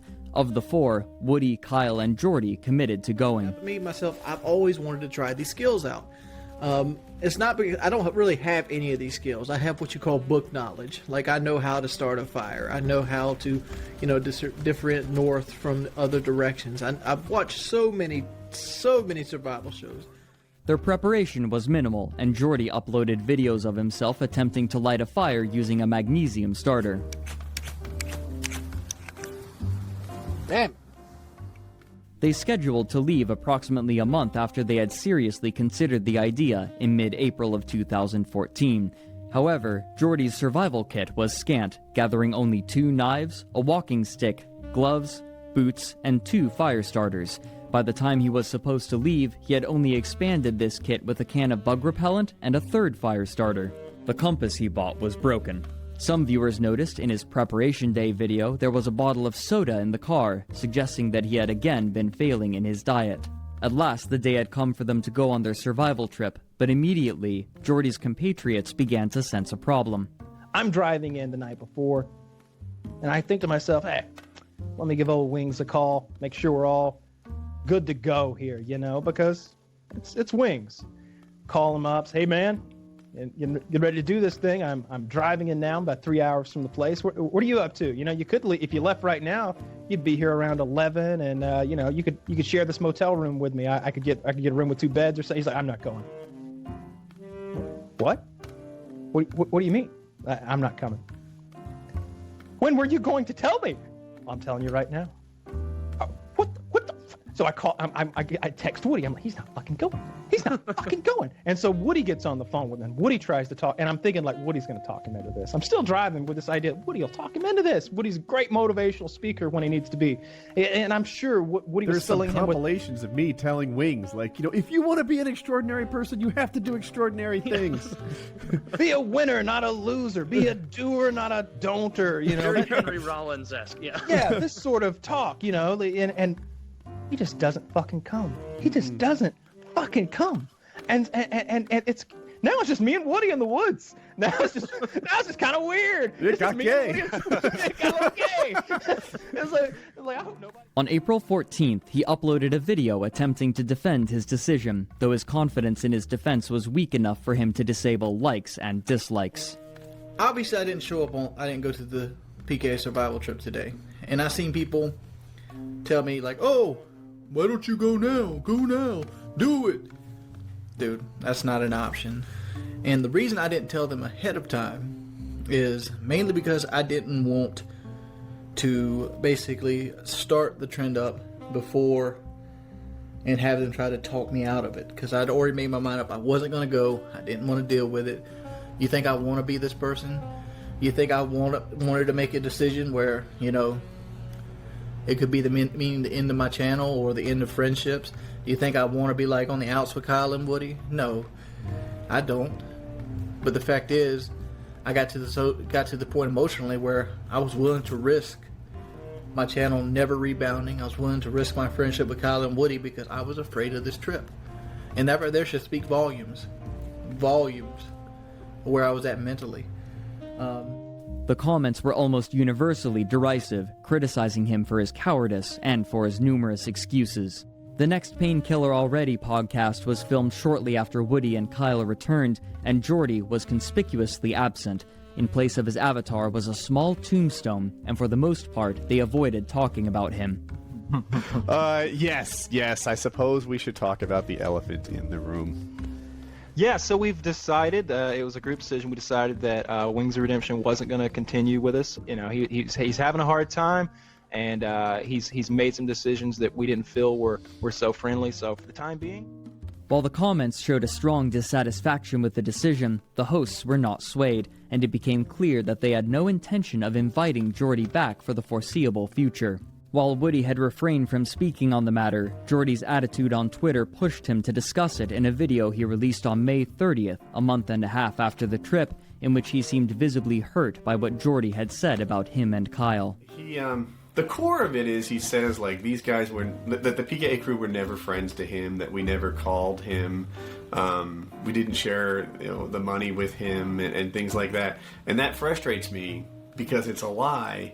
And that's kind of why he's gone, because it was this constant backstabbing, this constant taking shots at him. Every time he fell into some sort of slump or got grumpy or whatever, he would lash out at all the people that were close to him. The truth is, like, if you follow Wings on Twitter, you know that sometimes he'll just go off about all his personal problems and put that on Twitter. And I would be the guy that texted him or called him and tried to sort of work it out. I was the guy that held his Twitter account to sort of back off on that a little bit. When obviously Jesus he said that he was going to rape my daughter, rape my wife after he kicked my ass, and he called Colin retarded 100 times. And Wings donated money to that guy because he thought it would make him look good. Wings gave search engine optimization tips when people were attacking Colin. The list is long, man. Oh, remember Wings went on Keemstar's podcast and said that we never gave him any of the money from the show. Why would he say that? I've taken so much undeserved shit for stuff like that. And now if you follow him, he says he just lost a third of his income. Right. And to say that we were never his friends is not fair. We would do so much for him. We tried to help him so often. I want the best for Wings. I really do. But I can't have him in my life anymore because he's been so terrible to me and my family. And has done nothing to ever make up for it. I mean, people make mistakes, but this is a guy who talks without thinking and has a policy of never apologizing. And when you combine that, you get a guy that just takes and takes and never gives. And either you get some help so that you can deal with this and compartmentalize the hate and push it to the side, or you reorganize your life so that you don't get this kind of hate anymore. Because what you have now, it's not working for you, man. You're spiraling down, and you need to be on your way up. That's where it is. But you know, for my participation, I mean, I feel like I'm the lifeguard, and you've been trying to pull me under for 5 years, and after a while, you know, the debt's paid. As Jordy continued to upload videos, his viewership dwindled further. Attempting to buoy his view count, he utilized clickbait titles for his videos and would comment on national news and drama, even talking about an incident when Chris Chan pepper-sprayed a GameStop employee. He would also upload videos of himself playing games besides competitive first-person shooters, but these would consistently underperform, with some of them never reaching more than 10,000 views. He struggled maintaining his workout routine and diet, halting and then restarting both multiple times. His personal trainer, Drew, would occasionally cameo to talk about Jordy's progress, his goals, and the workouts he was doing, but Jordy's attitude had turned dour. You know, this week Brandy, I don't know if you guys remember Brandy, but Brandy was my last girlfriend. She basically went into a relationship with another guy, and it's like, man, that shit sucks, dude. As you can see my luck firsthand, like if I didn't have bad luck, I'd have no luck at all. Jordan family motto. By this point, Keemstar had turned Drama Alert from an occasional Twitter post to a full show, and on October 2nd, 2014, a post that Jordy made was featured. I've played with the idea of waiting my money out and shooting myself in the head. I even bought a hollow point bullets to do it with. As Jordy continued to struggle, he would occasionally post to his social media about thoughts of suicide, such as in a Facebook post on October 13th, 2014, that read in part, quote, "I don't joke around about stuff like that. I don't want to kill myself, and you don't kill yourself for attention, you do it to escape pain. Life was and still is a huge disappointment full of pain." Attached to the post was a picture of a package of bullets. Hoping to rebuild his career, he started a new podcast in February of 2015 titled The Podcast Show, which surprisingly featured White Boy 7th Street, one of those who had joined for Keemstar's stream a few years prior. However, as the months continued, this show would lose viewership as well, dipping from 40,000 views to 13,000 by August. This reflected an overall trend on his channel. That same month also saw his Let's Plays sometimes netting less than 3,000 views.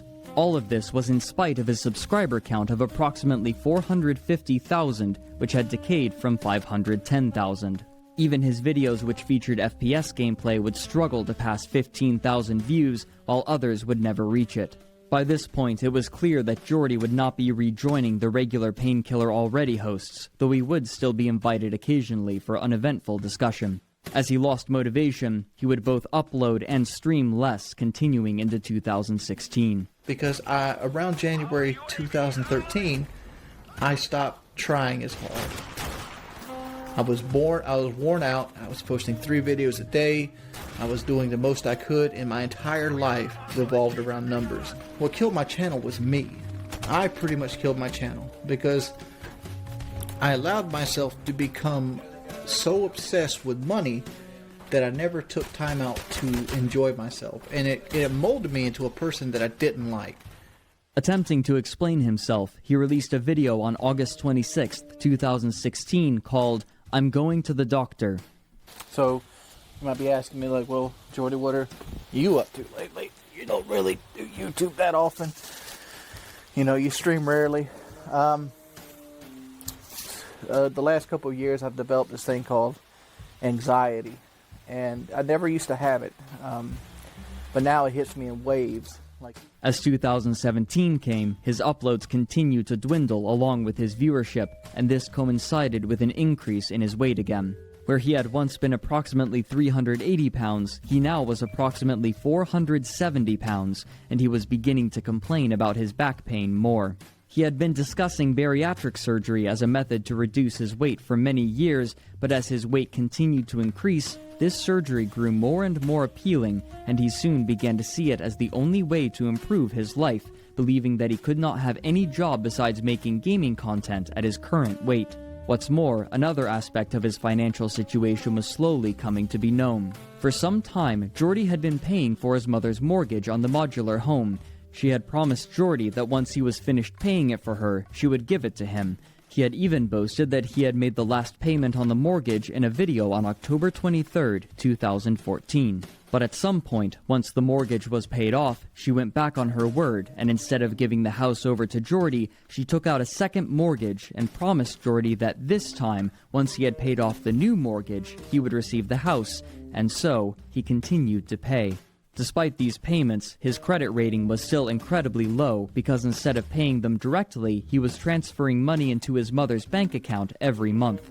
Recognizing that his YouTube channel was likely not worth pursuing much longer, he changed his focus to Twitch, choosing to rely on live streams more than videos. According to himself, in 2016, he would average anywhere between 250 to 400 viewers at a time. However, he quickly gained a reputation for being aggressive and volatile, both towards those with whom he was playing and his own viewers, banning people for minor infractions or saying things he disagreed with. One person from Reddit noted in 2017 that, quote, "When I left YouTube, he said he was going to lose weight, but he is fatter than ever. Not only that, but he is meaner than ever. He talks to his viewers like shit. One guy genuinely offered to teach him how to properly play Rainbow Six, which Wings was struggling at, and Wings told him, 'If you keep backseat gaming, I'm gonna fucking block you.' Then he told a 36-month subscriber that he hopes their parents die in a car wreck because the kid beat him in a 1v1. Keep in mind, this is a 30-year-old man." I'm just trolling you, Hey, whatever. I hope your family dies in an automobile wreck. What? On top of this, he seems very depressed now. He spends every stream just constantly bitching about how he doesn't get enough viewers to support his fat, lazy, degenerate lifestyle. It makes me feel unwanted as a fan. He also complains and gets very angry literally every time he dies. I've never heard Wings admit he got outplayed. It's always outside forces that cause him to die in-game, whether it be lag, OP weapons, bad teammates, etc. It's literally never his fault. I even saw him throw a controller at his TV out of anger. Also, his shirt was dirty. It looked like he hadn't showered in 3 days and he was greasy. I really hope he can find it within himself to get his life together. He also said that he had a gun in his hand, was considering killing himself because he wasn't getting the Twitch viewers he feels he deserves, and if he can't make a living off of video games, then he doesn't want to live. He legit said that shit. But soon, due to a quirk of YouTube's algorithm, he would again attract attention and viewership of an entirely different kind. Joke's on them. If they join one more time, I'm going back online and I'm stacking a team up. On November 16th, 2017, a YouTube user going by Sean Ranklin posted a video titled, "Wings of Redemption gets stream sniped and loses it." Up to this point, people had learned that they could annoy Jordy by joining his games and harassing him, much to the amusement of many of those watching. During one stream, he was apparently having difficulty controlling his temper, reacting more strongly than usual, and Sean Ranklin created a compilation showcasing this. Come the fuck on, man! Real talk!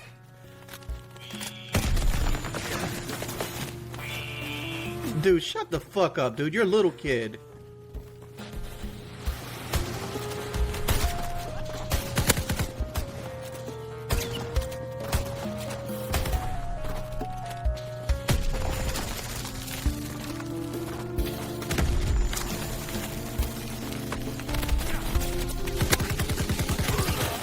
Webby, fucking leave, dude.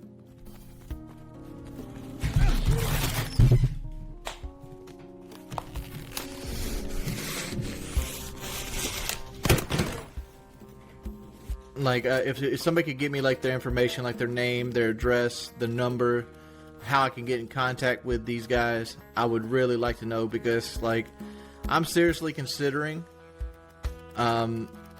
suing them. No, they're joining through recent players.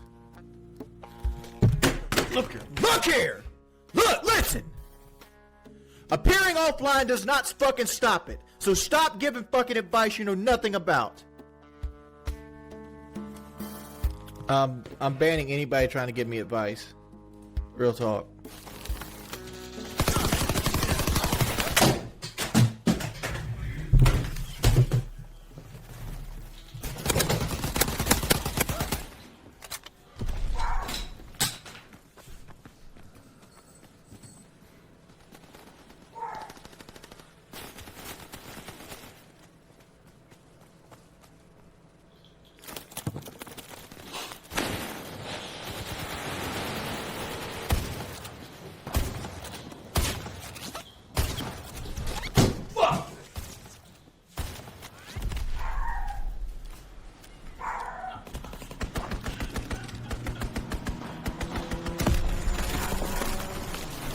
Alright, guys.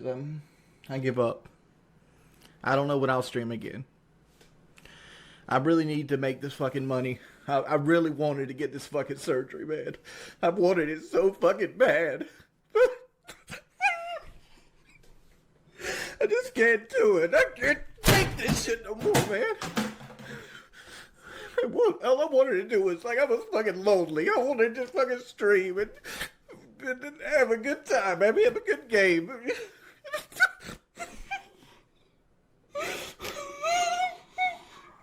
hate my life.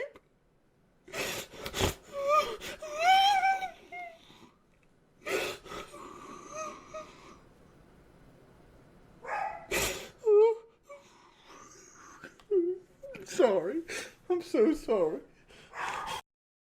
This video quickly went viral, and as of today, it has 1.4 million views. With the success of this first video, Sean would continue creating highlight videos of Jordy's streams, focusing on perceived faults in his character. The success of Sean Ranklin's channel encouraged similar compilation channels, and over the months, more and more would appear, combing through his streams to find moments that they found particularly egregious or of entertainment value. References to these videos would begin to populate his stream chat, especially memorable phrases from Sean's first upload, such as "look here, look, listen," and variations on "ban anyone who tries to give me advice." He would audibly order his mods to ban anyone who used certain terms or said certain things, but these bans were easily circumvented with new accounts.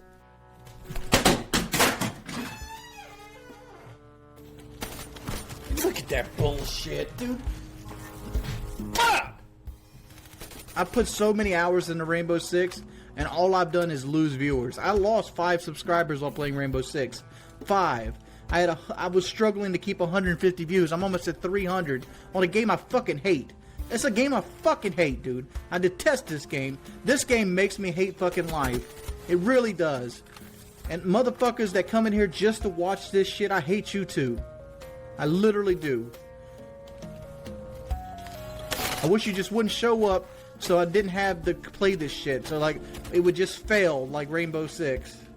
With pressure now coming from viewers looking to antagonize him, Jordy continued to lean more and more heavily onto the idea that some form of bariatric surgery would improve and even fix his life. On December 2nd, 2017, he posted a video to his channel to solicit opinions from his viewership. He noted that he was considering multiple kinds of surgery, but more importantly, he had yet to decide where he would receive it. If he chose America, it would cost in excess of $25,000, but if he went to the Mexico Bariatric Center, the total cost would be closer to $6,000, and since his income had decreased significantly over the years, the latter was proving the more favorable. Like, this surgery scares me to shit. But, like, I'm at a point in my life where it's like I'm 31.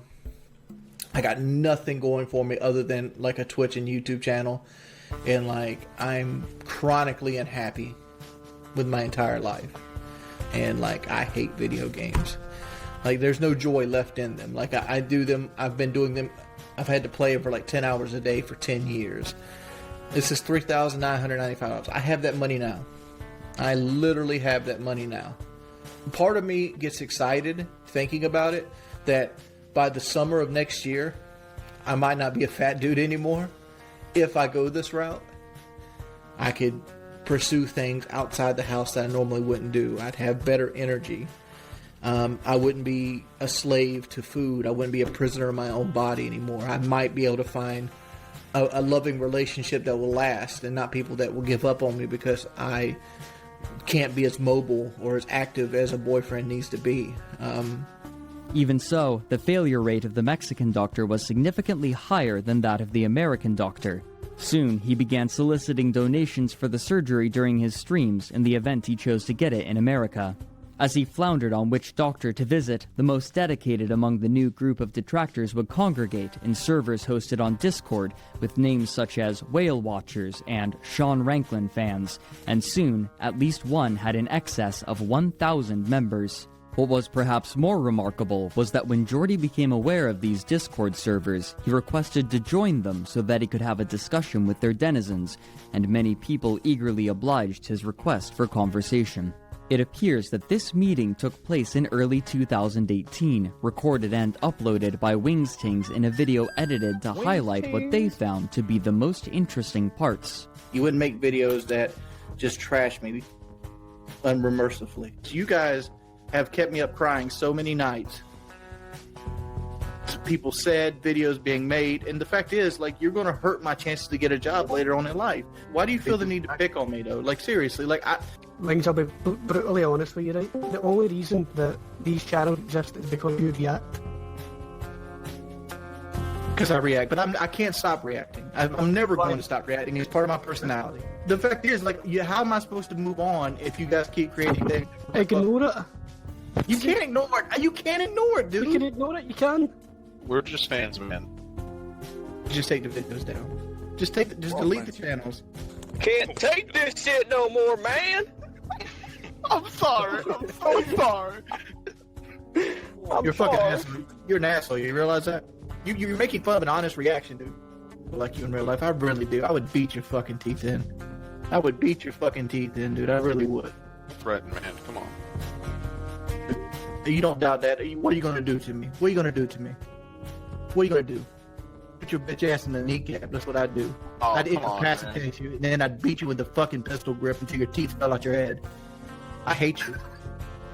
He's so fucking much, dude. Like literally. Like I've done nothing to you guys. I've done literally zero to you. You're not helping me. You're motherfucker sitting online right now with like a picture of me with like tears on his face. You're sitting in a channel dedicated to me. Your whole YouTube channel is dedicated to me. You have a shrine of how much you worship me. All you do is... In the end, little came of this meeting for Jordy besides further ridicule. But besides making new enemies, he would quite suddenly encounter an old one. During one of his live streams in early 2018, he noted, quote, "I don't like Keemstar. I want nothing to do with him. If I had my way and I could will it, I wish he would get in a car wreck. I literally do. He's the only person I can think of right now that I wish would literally die." I'm dead serious. Like, if somebody deserved to die on this planet, Daniel King would be one of them. That's dead serious. Like, if you wanted to do Sharia law, Daniel King should be one of the first people to die and have his hands chopped off. He's a despicable person, and that is word to your mother truth right there. Shortly afterward, Keemstar would upload a video voicing his displeasure upon learning of this comment. I laughed my ass off. And Blade laughed his ass off, and Overflow laughed his ass off.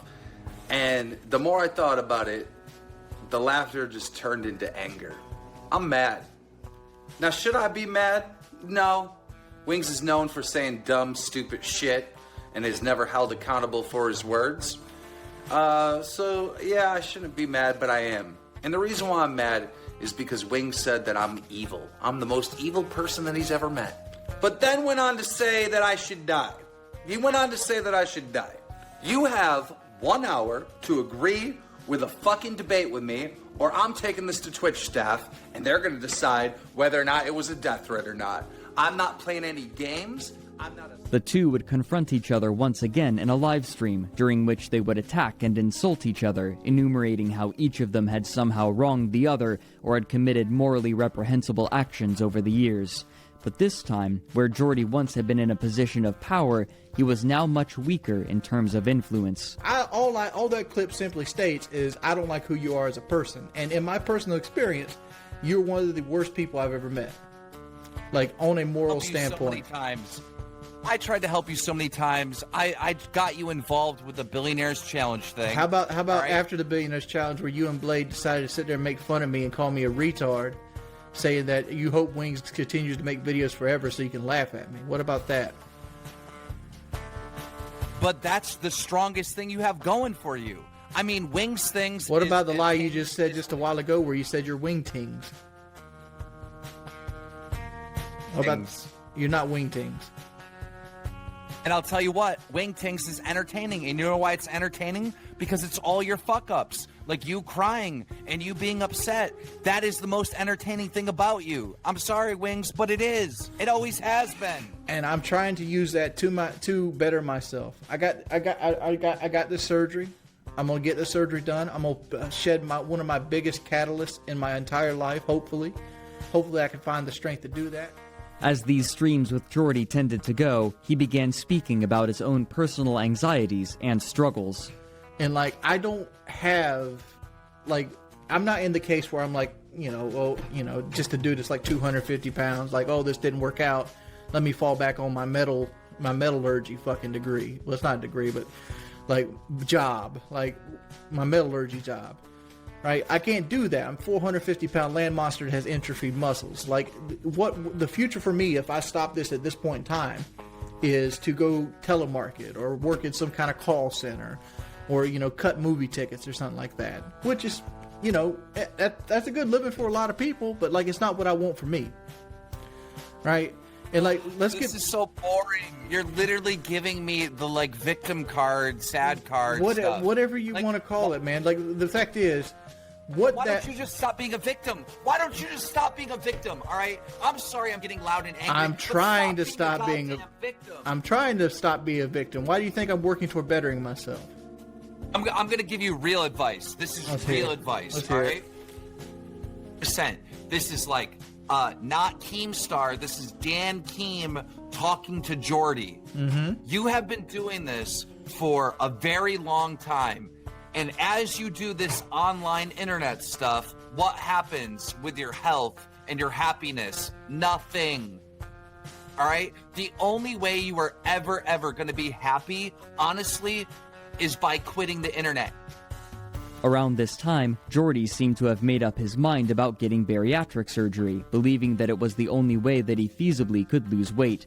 While he was still considering both America and Mexico as options, he learned that the American doctor would refuse to perform the operation unless he could reduce his weight to 400 pounds. While Jordy would sometimes share his weight, viewers were consistently dubious about his honesty, as he had a history of bending the truth. For example, in 2013, while recording a podcast, he had claimed that he had been shot in the leg after shouting at a man breaking into his mother's car, but he would later admit that this scenario was a fabrication. In this case, he claimed to be 460 pounds. He also revealed that he was prescribed a medication called Lexapro, an antidepressant used to control the effects of anxiety. But almost immediately after he stated his intentions, his life would undergo a sudden and violent interruption.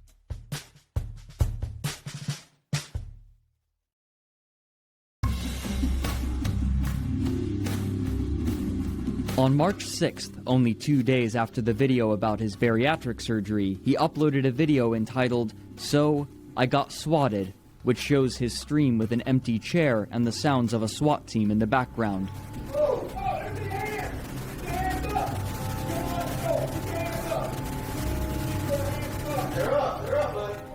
At one point, a SWAT team member walks in front of the camera for a short time.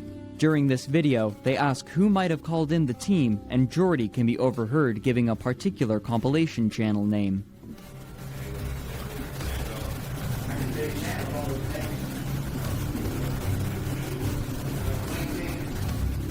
This came shortly after the high-profile case of Andrew Finch, who was killed in a swatting incident, and in light of this development, Wingstings deleted their channel, citing their discomfort with the troll community. Unsurprisingly for onlookers, Jordy was unable to lose the weight in the time frame he had set for himself, and so he committed to getting the surgery in Mexico, though the ponderous way he went about planning it made onlookers dubious about his resolve. In the meantime, new channels were appearing that copied Sean Ranklin's style of highlighting moments from Jordy's streams.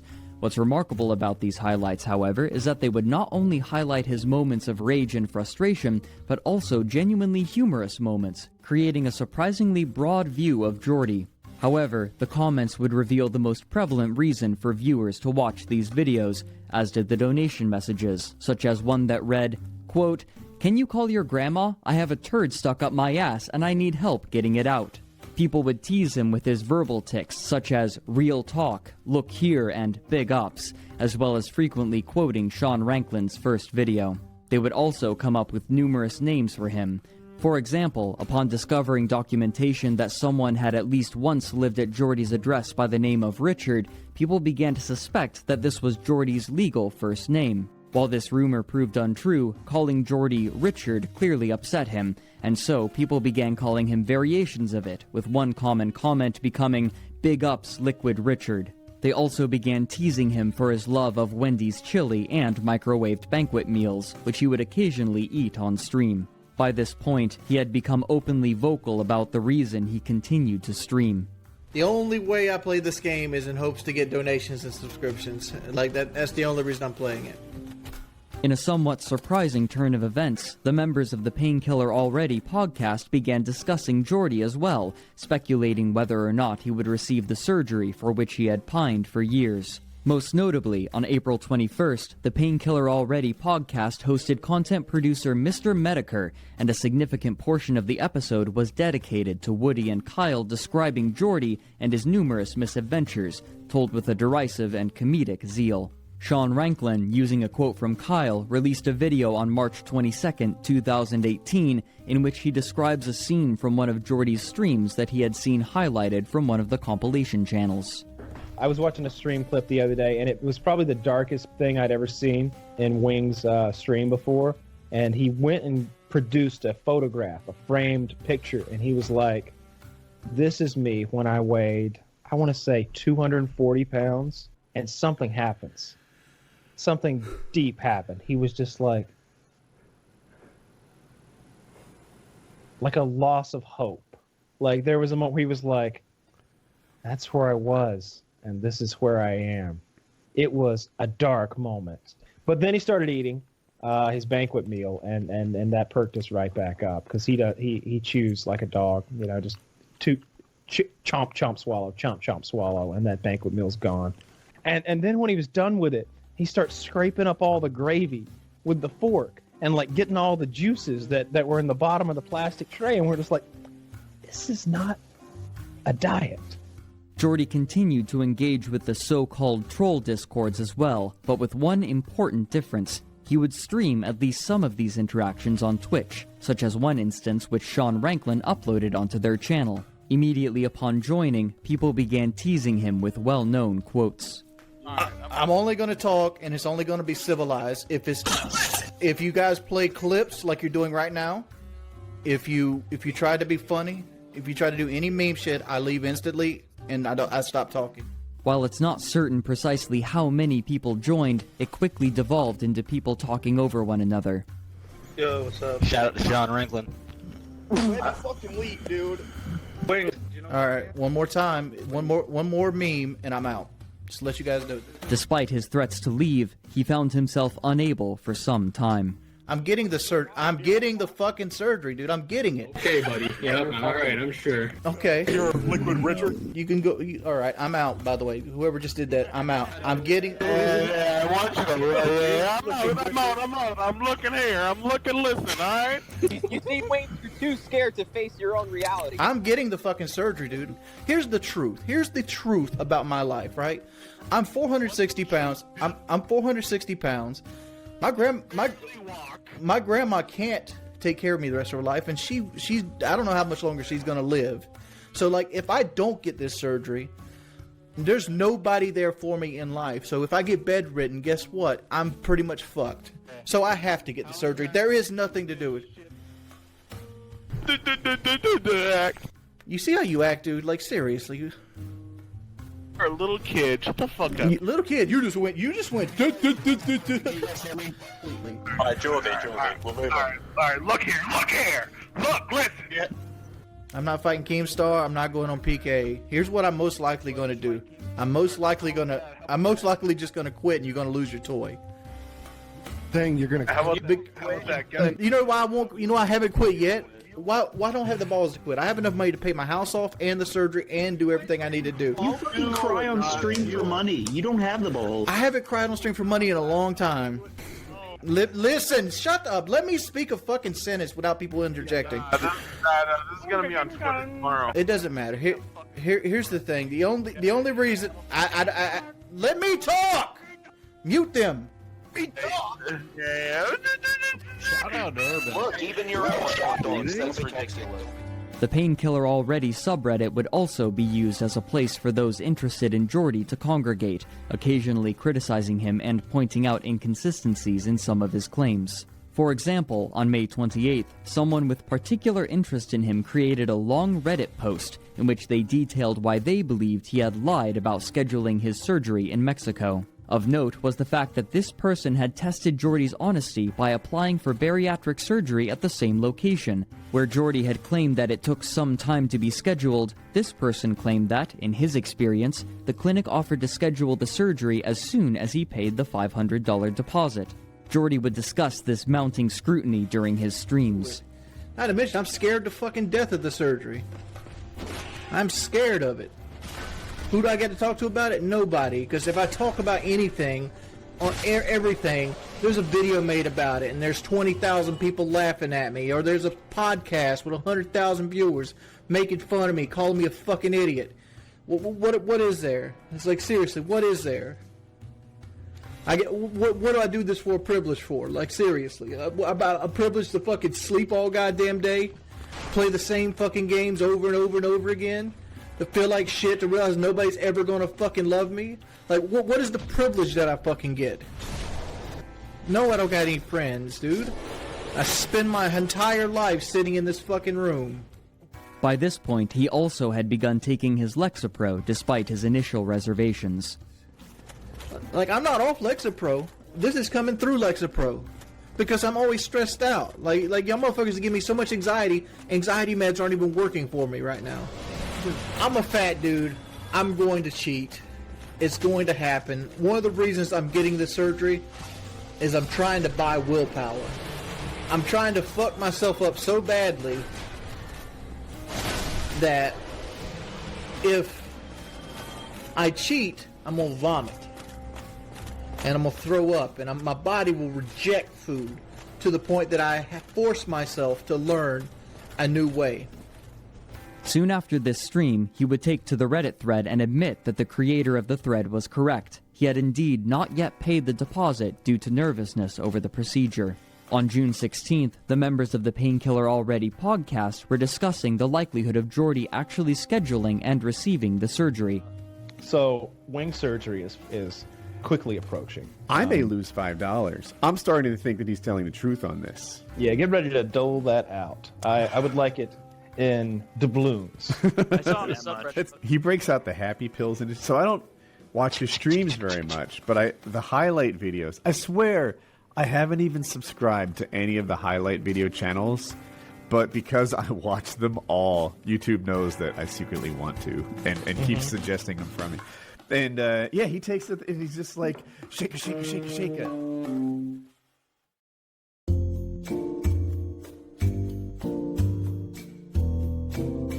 On June 28, 2018, Jordy posted pictures of himself in a hospital gown to his Twitter feed, and soon he was back in his mother's modular home. He had opted for a surgery called a vertical sleeve gastrectomy, in which approximately 90% of the stomach is removed. Almost immediately, he began to question his decision. Like, I wanted my life to be so much different after the surgery, and it's not really.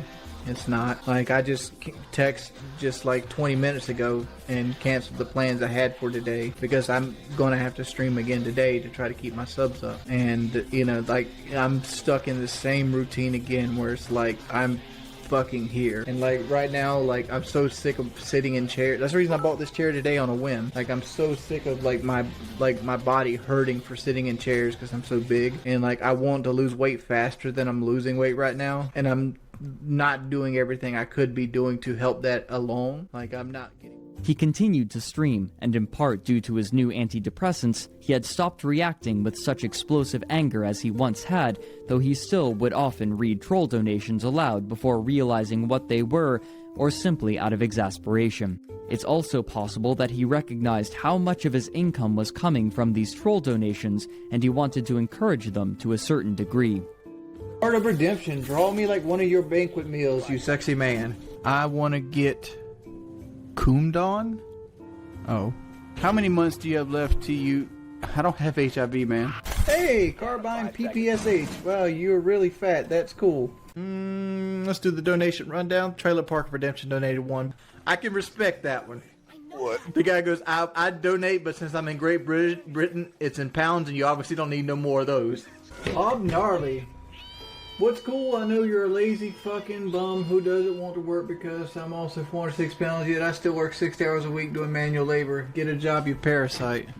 However, while few developments were occurring post-surgery for Jordy, the community around him would begin experiencing significant upheavals, some of which were revealed publicly. In early 2019, a man named Joshua Moon, best known as Noel, the owner and operator of the Kiwi Farms, hosted a stream in which he discussed the history of Jordy. The most surprising part of his stream wasn't the section about Jordy himself, but rather the troll community that had built around him. And my rabbit hole into this world started with asking a question. Who is Lean? And the answer I got to that question was...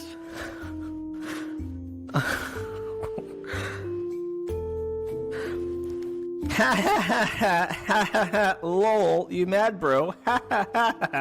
Mad bro, mad, piss. Piss is on shithead, piss. Piss. Piss, sis, lamau, ha ha ha, ha ha ha, lol, piss. And that, my friends, is the fucking moment I decided, holy shit, these people are fucking crazy. These people are fucking nuts. This is not just some random fucking faggot from their Discord. This is a trusted user. There's like 12 of these people. It's a Discord with like 1,000 motherfuckers, and this motherfucker is at the tippy top. He's up there in the upper echelons of the trolldom. This shit.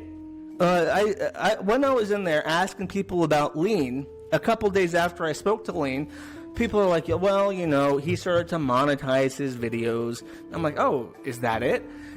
And they're like, no, he makes him look positive in his videos. Well, fucking goddamn, that sounds awful. Let's look at this. Let's look at one of these DS positive videos that Lean put out on Wings of Redemption. It's fucking stupid. Like, all their fucking effort, they still couldn't stop me from going 40-10. After all their fucking effort, they still couldn't do it. And this is what pisses them off. In his videos, if Wings of Redemption gets trolled the fuck out but still ends up 40-10 with a 4-1 KD, a very, very good score, he'll include it in his highlight clips. And that is verboten. It is not allowed. If he does well in the video game, you cut that shit out. You leave that on the clipping floor. Soon after, he reveals that apparently, Lean claimed to a troll server that he had hired people to gather the personal information of everyone present in it. After trying to talk to the people in the troll server, Noel was banned, and the owners completely purged the chat logs of the entire channel in order to prevent Joshua from gathering information and taking screenshots of the conversation. But this wasn't the only piece of infighting that was occurring. Some months later, on July 3rd, the Wings of Redemption subreddit's Discord server was, quote, given a holy cleansing. One of the moderators of the subreddit wrote that, quote, the server has fallen down a manhole of noxious biohazard shit, and it all started with Road banning users for having different political opinions in favor of keeping user SodaSweet as a mod, who was a guy with children that was sending and receiving nudes from another user by the name of 3PM, who was another bloke that enjoyed cross-dressing and posing as a female. End quote. He went on to describe the arguments and fights that members would have there, specifically attacking the head admin on the server.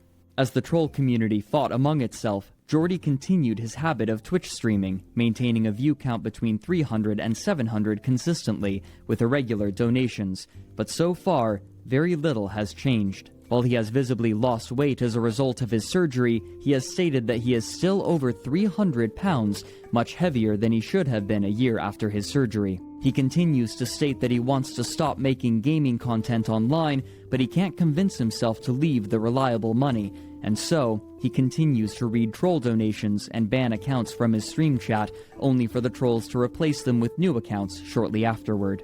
Many speculate that Jordy may only stop streaming on Twitch when people stop donating money, but the amount he receives only seems to be increasing with time, as people pay to send him messages in order to harass him.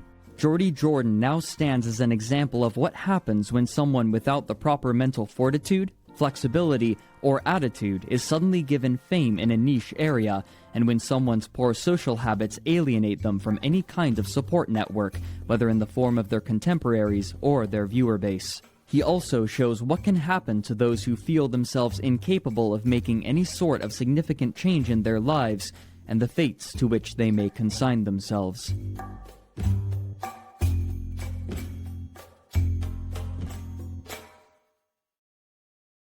Hello, Jordy. Hello. How are you? How did you do it? I restarted Discord. I closed the tab and I reopened it. Okay. My stream was all blaming me. They were calling me a boomer who didn't understand technology. I did the basic stuff, you know, like if it doesn't work, just turn it on and off. All right.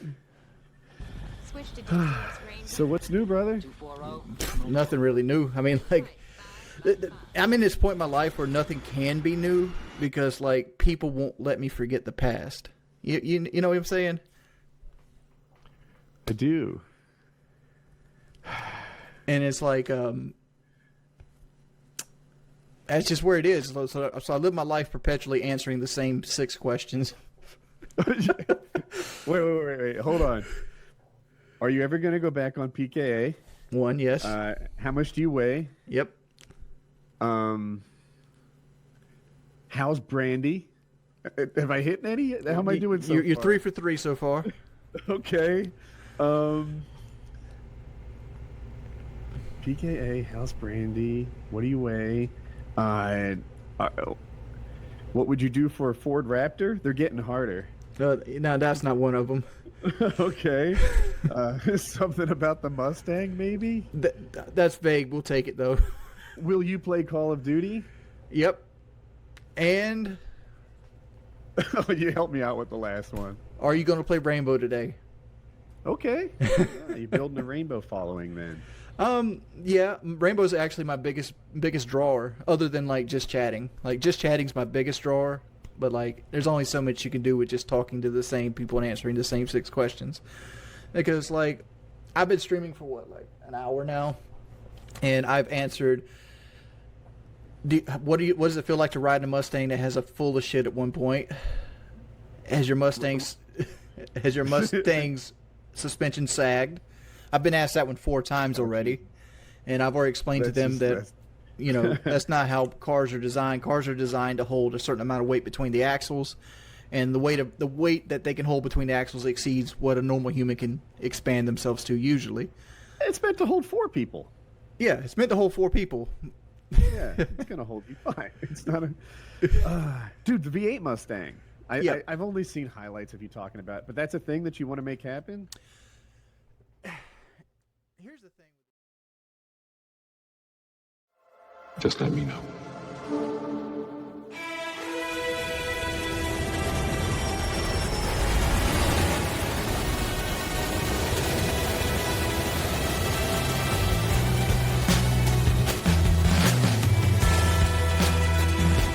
A daring parachute escape from a flying 727 somewhere between wings. A search was made of the plane immediately. We don't know who he was, where he came from, or where he went. I expect that we'll keep looking until we find him or find out what happened.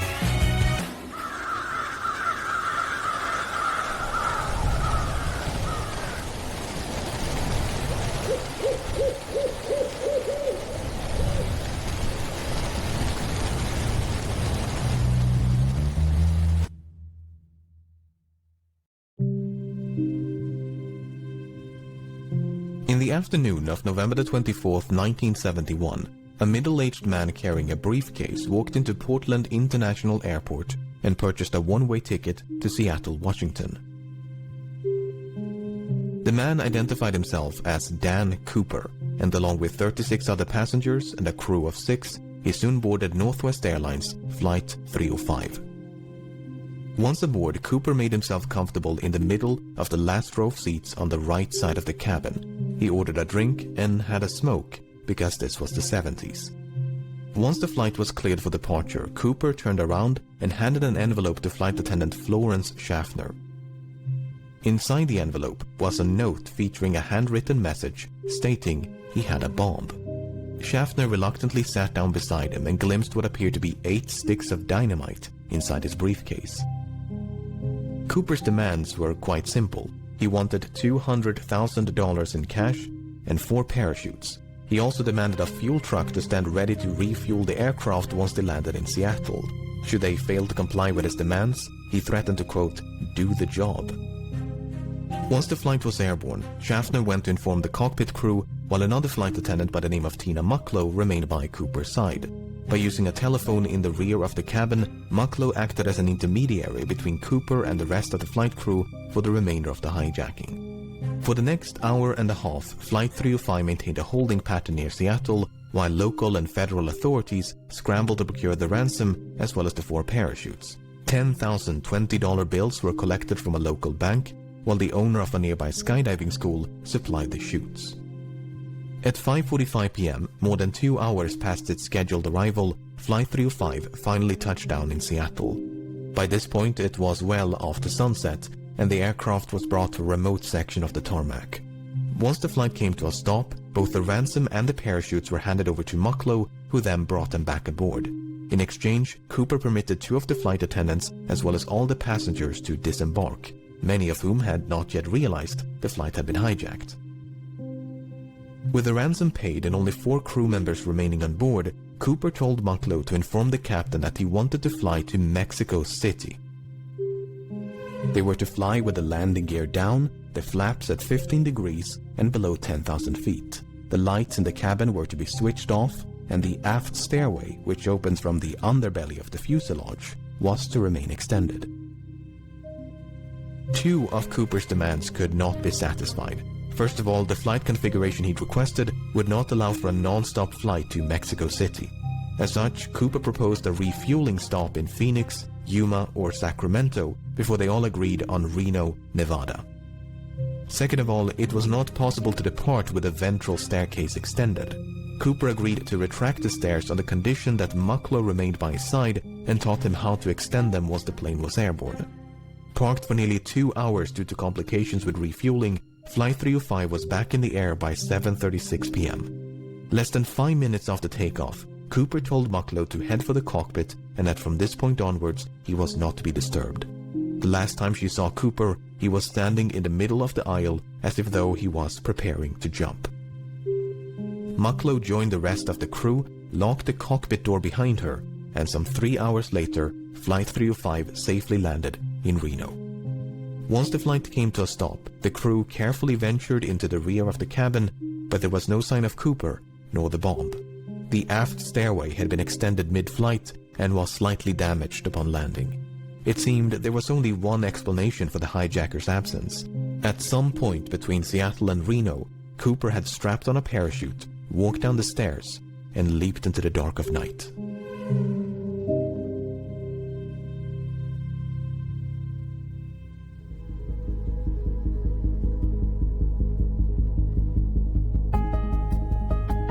As soon as it became clear that Cooper was no longer on board, dozens of FBI agents converged upon the aircraft only to discover a disappointing amount of physical evidence.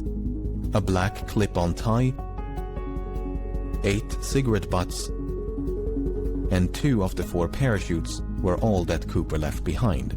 Evidently he'd brought the ransom and briefcase along with him. In interviews conducted on the night of the hijacking, Cooper was described by the crew and passengers as a white male with brown eyes and dark hair. He appeared to be in his mid-40s and wore a dark trench coat, a dark suit, a white shirt, a black tie, and dark shoes. Soon after boarding, he'd also donned a pair of sunglasses. Based on this description, the FBI produced the first of several composite sketches. Before they could mount a search, however, the FBI had to figure out when Cooper abandoned ship. But that was easier said than done. None of the 4 crew members witnessed Cooper jumping from the plane, nor did the pilots of 2 fighter jets which escorted the flight between Seattle and Reno, which is not all too surprising given it was the middle of the night. Although the flight crew did report something odd, the last communication with the hijacker occurred at approximately 8:05 p.m. when the crew used the intercom to offer assistance, which Cooper declined. Within the next 10 minutes, the crew experienced what they described as an oscillation or vibration of the aircraft. At the time, the crew suspected it might have been produced by Cooper's jump, and a subsequent recreation of the hijacking supported that conclusion. Okay, so that took care of the when, but what about the where? While Cooper was very explicit about the flight's configuration and destination, he never specified any kind of route. In fact, Cooper grew so impatient with the slow refueling in Seattle that he dismissed the captain's request to file a flight plan and simply told him to, quote, get the show on the road. As such, the captain chose to fly along an airway known as Victor 23 without any input from Cooper.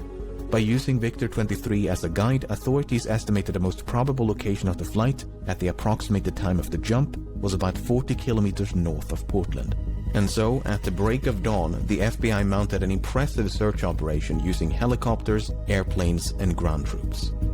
The problem was, even if the estimated bailout point was accurate, Cooper's eventual landing or drop zone was far more difficult to pinpoint. The loosely defined search area covered a vast stretch of mountainous wilderness occluded by a dense forest, so it was truly like finding a needle in a haystack. Apart from the difficult terrain, the search was further complicated by low temperatures and inclement weather, which persisted for days. Despite their best efforts, authorities never managed to find a single trace of Cooper, nor the items he'd brought along with him.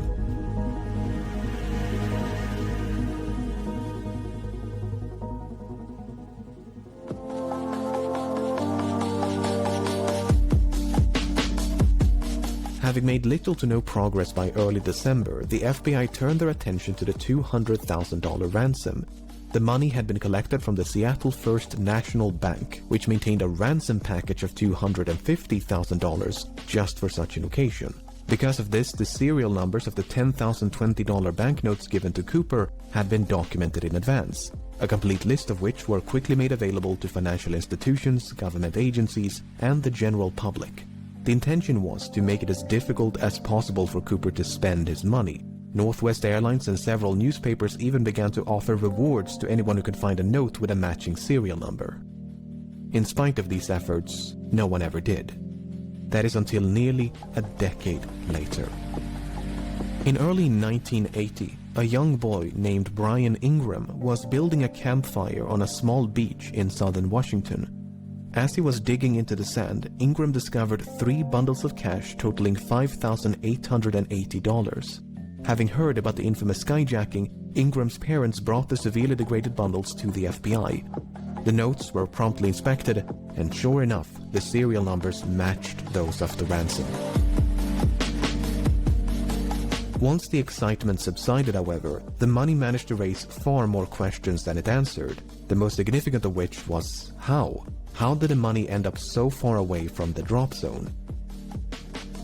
Looking at this map, it might be tempting to think that Cooper simply dropped some of the money, which then fell into the Lewis River. The bundles could then have been carried further downstream by the Columbia River before finally being washed ashore at Tina Bar, which is the name of the beach. Tina Mucklow, Tina Bar. Coincidence? Yeah, coincidence. Anyway, the problem with this idea is that the Columbia River flows in the opposite direction. This has led some, including members of the FBI, to re-evaluate the initial drop zone assessment. For instance, if the drop zone was much further southeast, close to a river called the Washougal River, it is conceivable, albeit improbable, that the money floated all the way down to Tina Bar. Alternatively, the bundles may have simply landed on the beach if the flight path was further to the west. Even so, natural explanations struggle to explain how 3 independent, potentially free-falling and/or free-floating bundles of cash ended up at the exact same place on the same beach. To complicate matters, sediment from the riverbed was excavated and dumped onto Tina Bar as part of a dredging operation in 1974. And according to one analysis, the money was discovered above this layer of sediment. If true, that would mean the money came to rest at Tina Bar sometime after 1974. But a re-examination of that analysis found that what was believed to be a layer of deposited sediment might actually have been a perfectly natural layer of clay. Not only that, but the sediment was clearly dumped some distance away from where the money was discovered. Furthermore, when Ingram discovered the bundles, the rubber bands which held them together were still intact. This is significant because experiments conducted in 2009 revealed that this brand of rubber bands could not withstand exposure to open air or water for more than a year. So, unless the bundles were somehow protected from the elements, they must have become buried at Tina Bar within a year of the hijacking. The most probable explanation, therefore, seems to be that Cooper or someone else deliberately buried the money. Did Cooper survive and bury the money himself? Did someone else bury the money after stumbling upon Cooper's remains? If there is an explanation which does not require human intervention, it's managed to elude investigators for decades. Suffice it to say, this is a mystery within a mystery. Since Ingram's discovery in 1980, both Tina Bar and the grounds around the Washougal River have been subjected to numerous searches, but to date, there's been no sign of Cooper nor the rest of the money.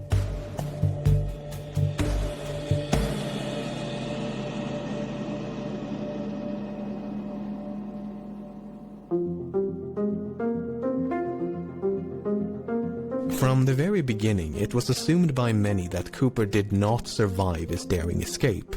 It would not make for a very thrilling conclusion to this story, but that's the thing about stories. They're usually far more exciting than reality. While there is no hard evidence for nor against Cooper's survival, the assumption that he fell to his death is not without merit. When Cooper leaped into the darkness, Flight 305 was plowing through a frigid rainstorm at roughly 170 knots, 10,000 feet above southern Washington. The wind was so violent that it ripped out a placard from the aft stairway, which was later recovered in 1978 almost directly below the estimated flight path. To say that Cooper was not dressed for the occasion would be an understatement. The ground beneath him, meanwhile, was obscured by multiple layers of clouds, which likely means that Cooper jumped without knowing his precise location.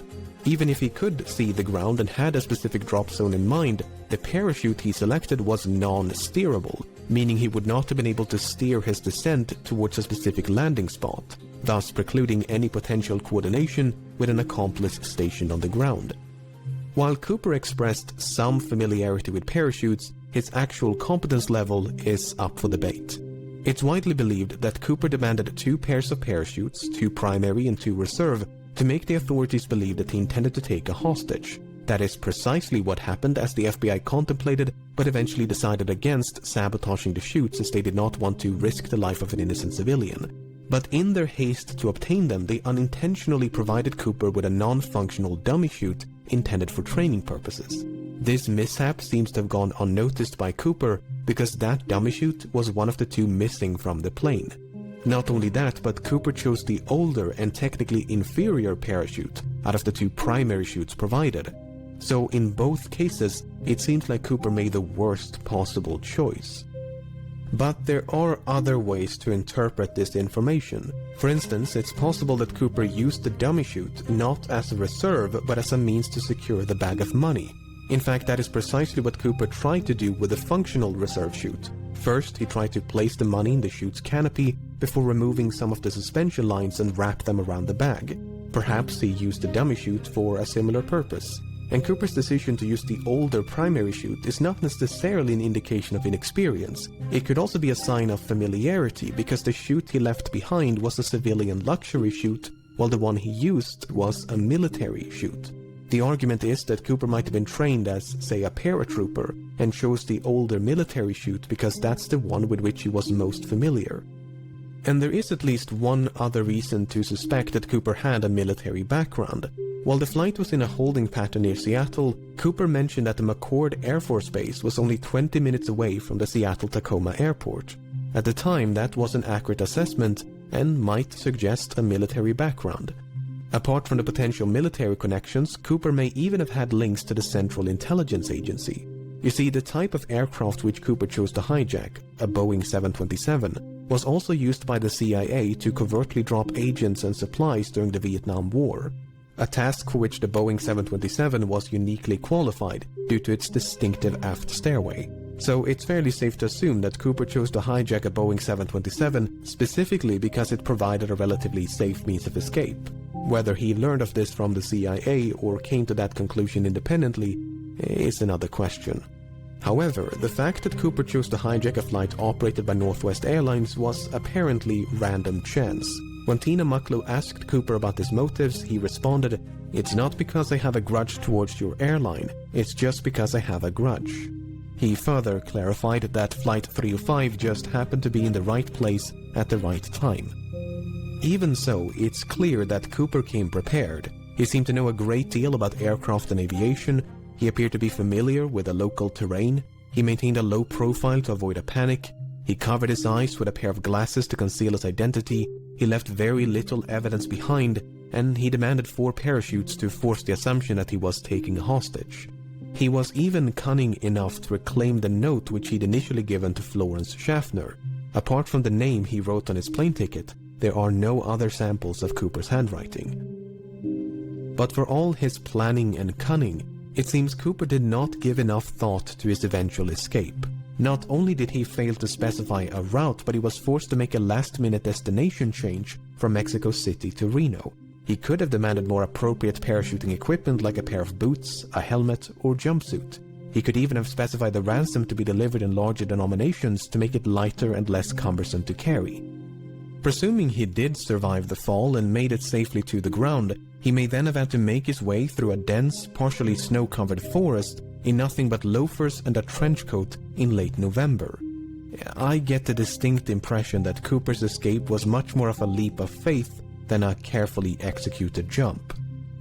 On the other hand, authorities never received a missing persons report matching the description of Cooper in the wake of the hijacking. This might suggest that Cooper did survive and that he swiftly and quietly resumed his normal routine. Furthermore, other hijackers have performed similar stunts, and many of them did survive even if they were quickly apprehended. Finally, the simplest explanation for how 3 bundles of cash ended up at Tina Bar is human intervention. At the end of the day, most of this is based on nothing but supposition. Without any concrete evidence of Cooper's demise, it leaves the door wide open to the far more exciting proposition that he did, in fact, survive.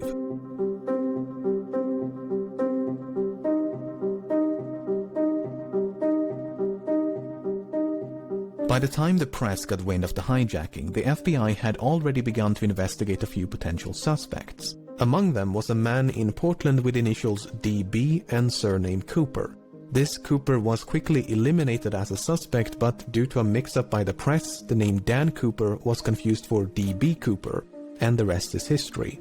While Dan Cooper is most likely a pseudonym, there is a comic book series of the same name. The comic is written in French and centers around a Canadian pilot named Dan Cooper. While the comic was not translated into English nor sold in the United States before 1971, it was available in Canada, which has a large French-speaking population. Given that American and Canadian accents can be difficult to distinguish, it's possible that Cooper, who was described as having no discernible accent, was a bilingual Canadian. This might even be supported by something that Cooper might have said. You see, when the captain relayed Cooper's demands to air traffic control, he used the phrase negotiable American currency. It seems doubtful that an American citizen would specify American currency, so perhaps Cooper was not American.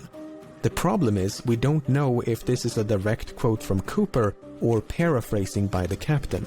For instance, notes taken by the crew during the hijacking merely contain the phrase negotiable currency, while testimonies provided by the crew after the hijacking include phrases like $200,000 in cash and circulated US currency. So Cooper might have been Canadian, and he might have taken his name from the Dan Cooper comics, just as he might have been American and might have taken his name from something or someone else. Nearly half a century has gone by since the hijacking took place, and in that time thousands of suspects have been questioned and investigated. It would obviously be impossible to cover all of them here, but let's take a look at some of the people that at some point or another have been suspected of being DB Cooper.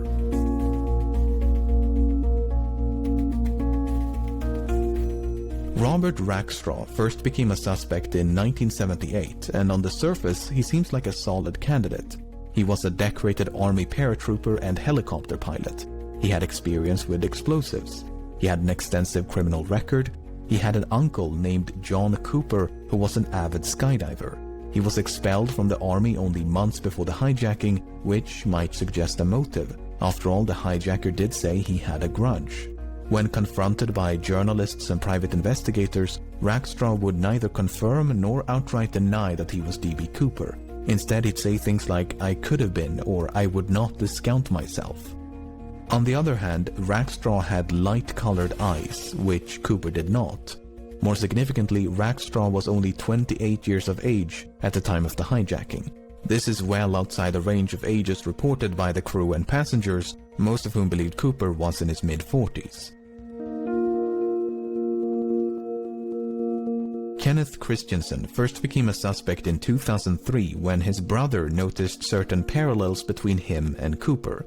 Christensen had briefly served as a paratrooper in World War II, and since 1953 he'd worked for Northwest Airlines as both a mechanic and a flight attendant. He was 45 years old at the time of the hijacking. He was left-handed, which Cooper might have been. For instance, Cooper used his left hand to interact with his briefcase, and the clip-on tie he left on board was affixed with a tie clasp applied from the left. Shortly before he died in 1994, Christensen had supposedly told his brother, "There is something you should know, but I cannot tell you." After his passing, his family discovered over $200,000 in his bank accounts. To top it all off, Florence Schaffner stated that photographs of Christensen bore a strong resemblance to Cooper. On the other hand, Christensen did not match the physical description of Cooper. He was both shorter and lighter. While Schaffner did see a strong resemblance, she remarked that Cooper had more hair, and that is supported by the composite sketches. And there was nothing suspicious about the large sums of money which he'd simply earned by selling land. Richard McCoy first became a suspect in 1972 when he hijacked a Boeing 727 and escaped via the aft stairway, much like D.B. Cooper. Because of the significant overlap between the two hijackings, some believe they must have been committed by the same person. McCoy used a fake name, he used a fake hand grenade to threaten the crew, he used handwritten notes to issue his demands. Both McCoy and Cooper used the phrase "no funny stuff" as a warning to the crew. McCoy demanded $500,000 in cash and 4 parachutes.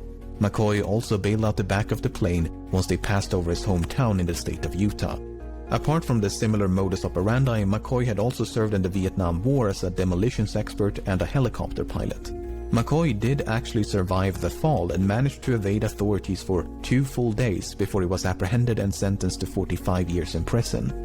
Before his death in 1974, McCoy refused to confirm or deny that he was D.B. Cooper. On the other hand, McCoy was an avid recreational skydiver and even came prepared with a skydiving helmet and jumpsuit. He gave very specific instructions about the flight path. In addition to the fake hand grenade, McCoy also used an unloaded handgun to threaten the crew. He failed to retrieve one of the notes he'd given to a flight attendant. He was only 29 years of age at the time of the hijacking, and all 3 flight attendants were quite certain that McCoy was not Cooper. While there are meaningful parallels between these 2 cases, McCoy might simply have been a copycat who'd read about D.B. Cooper in the news. Dwayne Weber first became a suspect in 1995 when, shortly before his death, he supposedly told his wife, "I've got a secret to tell you. I am Dan Cooper." Following his deathbed confession, Weber's widow recalled a number of fascinating details. She claims to have found a bank bag resembling the one used in the hijacking. She claims Weber had sustained a knee injury after jumping out of a plane.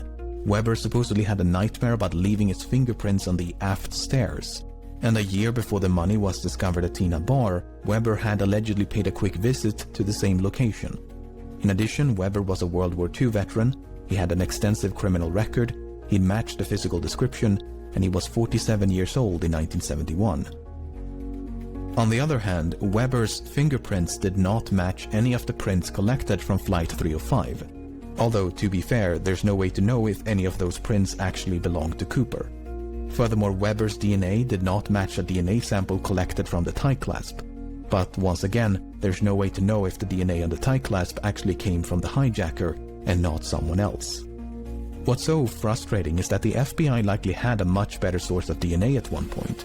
If you recall, 8 cigarette butts were collected from the scene, and there's a good chance they were all suffused with Cooper's DNA. The problem is, that evidence was lost at some point and has not turned up since. William Smith first became a suspect in 2018. Smith served in the Navy during World War II and likely had some experience with parachuting. He was 43 years old at the time of the hijacking. He had dark brown eyes. He matched the physical description. He shared a certain likeness with the composite sketches, especially this speculative sketch of an older D.B. Cooper. A student named Ira Daniel Cooper, who was killed in World War II, attended the same high school as Smith. Smith worked as a yardmaster for a railroad company for most of his life, but in 1970 the company filed for bankruptcy. As a consequence, Smith lost his pension, which might suggest a motive. He could, for instance, have developed a grudge towards the airline industry for their role in bringing about the downfall of the rail transportation industry. It's further speculated that Smith could have used his knowledge of railroad networks to hop on a train and escape undetected. On the other hand, Smith spent his entire life in the northeastern United States. Given that the hijacking occurred on the other side of the country and was committed by someone who at least appeared to be familiar with the local terrain, Smith is not the most ideal candidate.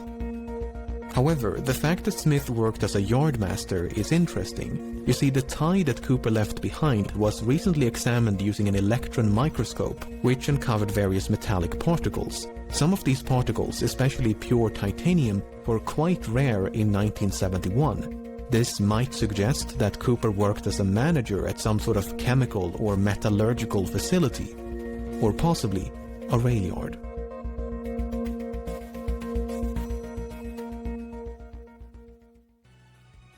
If nothing else, I hope this limited selection of suspects illustrates just how difficult it is to be certain when you have so little evidence to work with. These 5 individuals look nothing alike, yet any one of them could be D.B. Cooper. Was Cooper really in his mid-40s, or did he simply look old for his age? Did Cooper really serve in the military?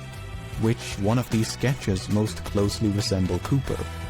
In 2016, the FBI had to admit defeat and officially close down the case. Unless someone stumbles upon Cooper's remains or manages to track down the rest of the money, it seems there is little hope of resolution. Did Cooper survive? I have no idea. But as long as that possibility cannot be dismissed, the legend of D.B. Cooper will no doubt persist.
side for the night.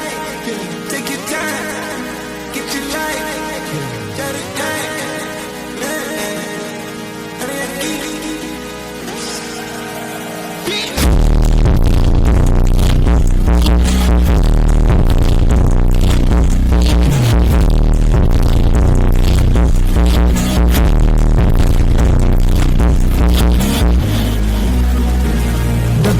One state when you in your prime.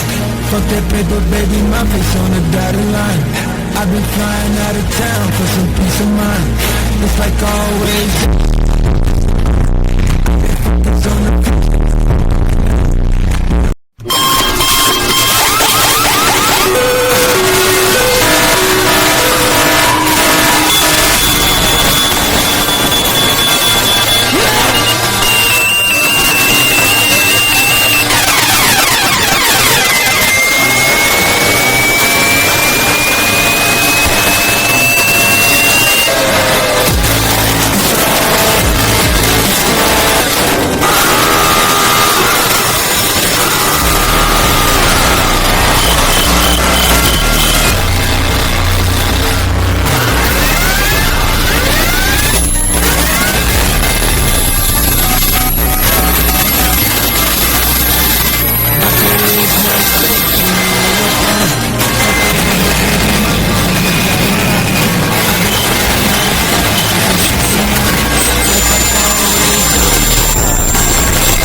him from mature.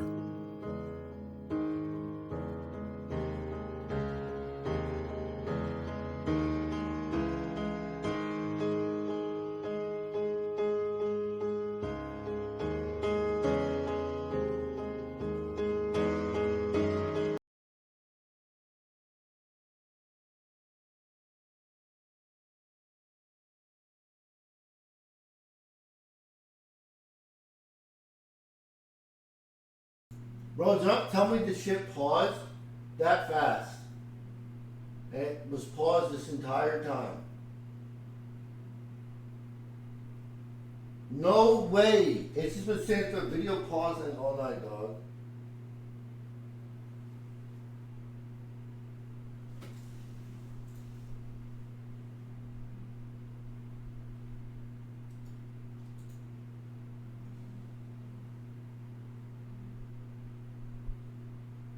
I'm going back to bed. I'll be back in like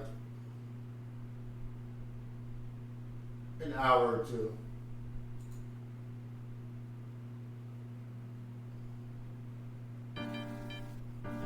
No way.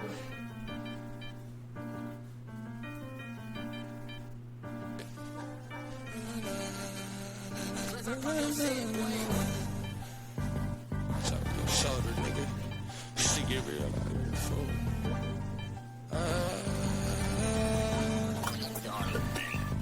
I might. Just let me know. Nervy.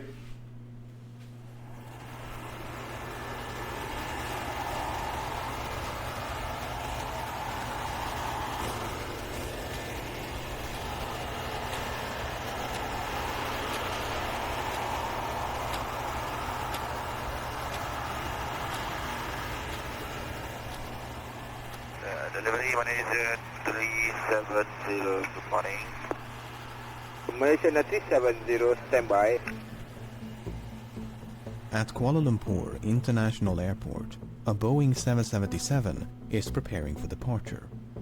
Malaysian 370, request level. 370, we are ready, requesting flight level 350 to Beijing. Malaysian Airlines Flight 370 is a daily passenger flight between Kuala Lumpur, Malaysia and Beijing, China. 370, 32 right of takeoff. Nice. 32 right, Malaysia, Malaysia 370, 42 minutes past midnight, Flight 370 is given clearance to depart. On board are Captain Zahari Ahmad Shah, First Officer Farik Abdul Hamid, 10 cabin crew members, and 227 passengers. Number control, Malaysian 370. Malaysian 370, Lumpur radar, good morning. Climb flight level 250. Morning, level 250, Malaysian 370. Malaysian 370, climb flight level 350. Climb level 350, Malaysian 370. Less than an hour into the flight, the plane is cruising over the South China Sea at an altitude of 35,000 feet. The night sky is clear, and the weather is calm. Flight 370 is then instructed to signal air traffic control in Ho Chi Minh, Vietnam, as it is about to enter Vietnamese airspace. The flight controller in Kuala Lumpur says goodnight, with no sign that anything should be amiss. Malaysian 370, maintaining level 350. Malaysian 370. Malaysian 370, maintaining level 350. Malaysian 370. Malaysian 370, contact Ho Chi Minh 120.9. Good night. Good night, Malaysian 370. 1 minute and 43 seconds later, the aircraft suddenly vanished from radar screens at Kuala Lumpur, Ho Chi Minh, and Bangkok. This form of positional tracking depends on a signal being emitted by one of two transponders aboard the plane, and so its disappearance would suggest both transponders ceased to function, or the system was manually deactivated by someone on board. All subsequent attempts to contact and ascertain the whereabouts of Flight 370 are unsuccessful. The aircraft has seemingly vanished without a trace. After missing its scheduled time of arrival in Beijing some 4 hours later, Flight 370 is officially declared missing. And in the wake of that announcement, the most expensive search effort in aviation history is about to commence.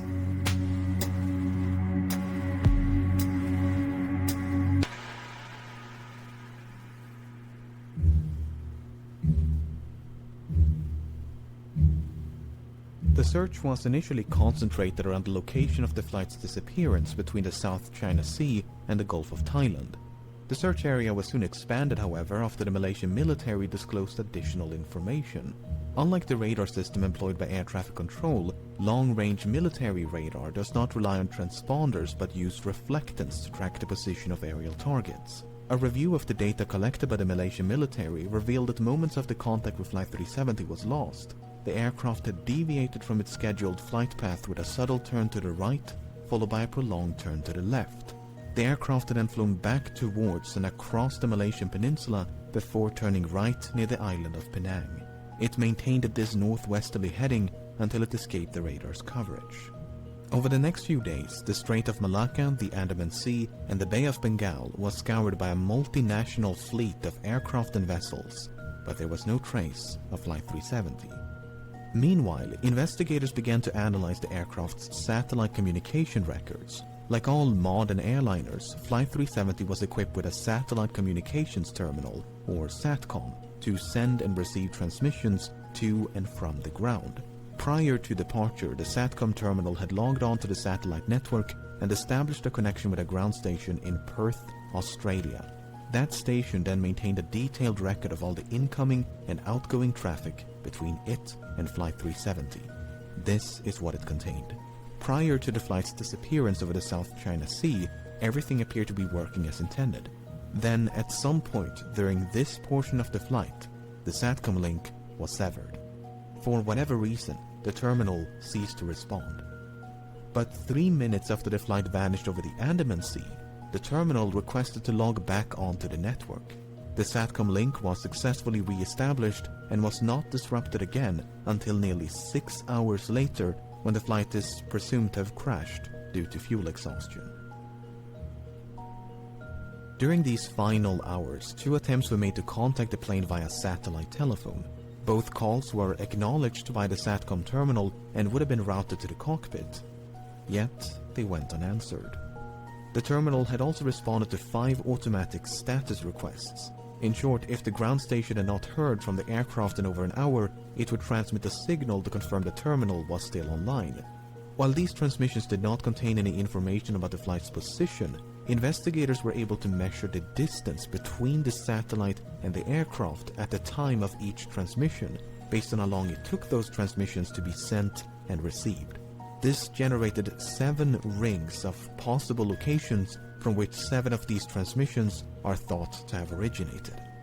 By taking fuel consumption, speed, and other factors into account, flight path analysis indicated the most probable origin of the final transmission to be somewhere along this arc in the southern Indian Ocean. The search effort shifted accordingly, and as the region fell within the jurisdiction of Australia, the Australian government took charge of the operation.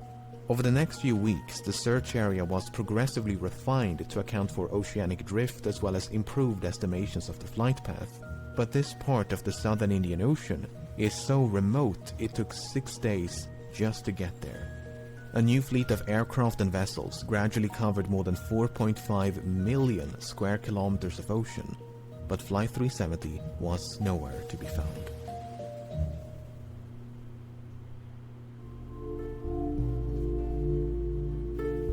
If the impact with the ocean had been sufficiently forceful, it was possible the resulting sound had been recorded by underwater listening devices known as hydrophones. This possibility was investigated, and 4 hydroacoustic monitoring stations had recorded something.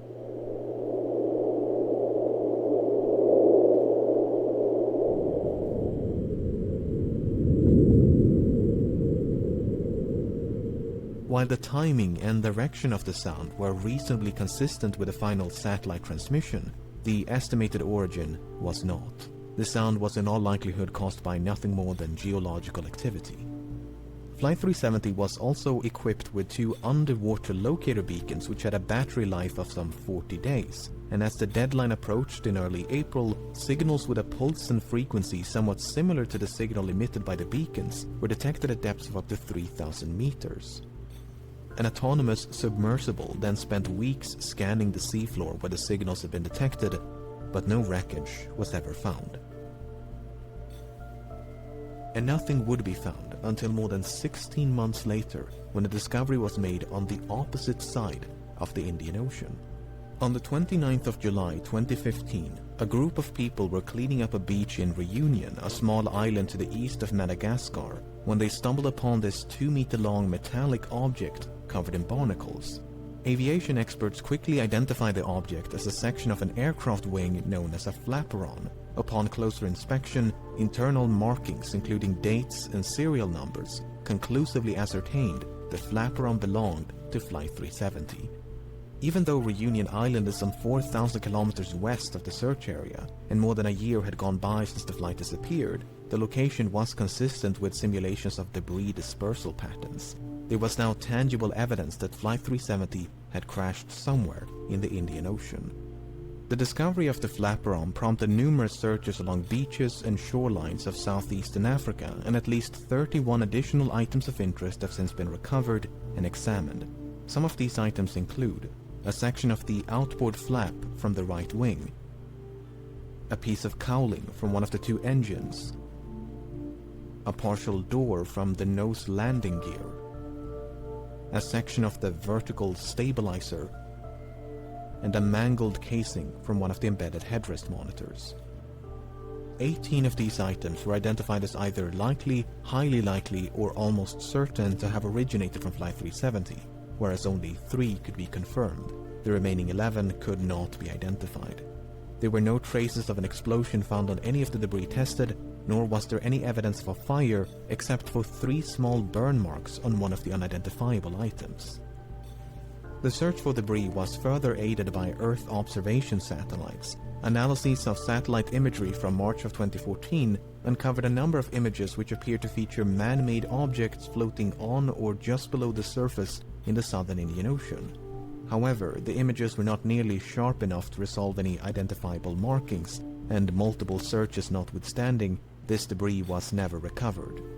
A satellite image taken mere hours after the final transmission also captured what appeared to be a contrail some distance away from the search area. A later analysis, however, concluded it was most likely a shadow from a somewhat linear cloud formation.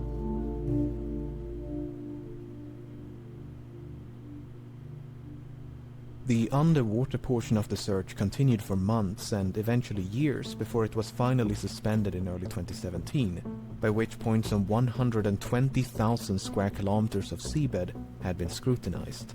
The search effort was then resumed by an American salvage company known as Ocean Infinity, but after more than a year of searching, they too came up empty-handed. Unless the final resting place of Flight 370 can be located, it may be impossible to determine exactly why it crashed. Nevertheless, there have been no shortage of theories.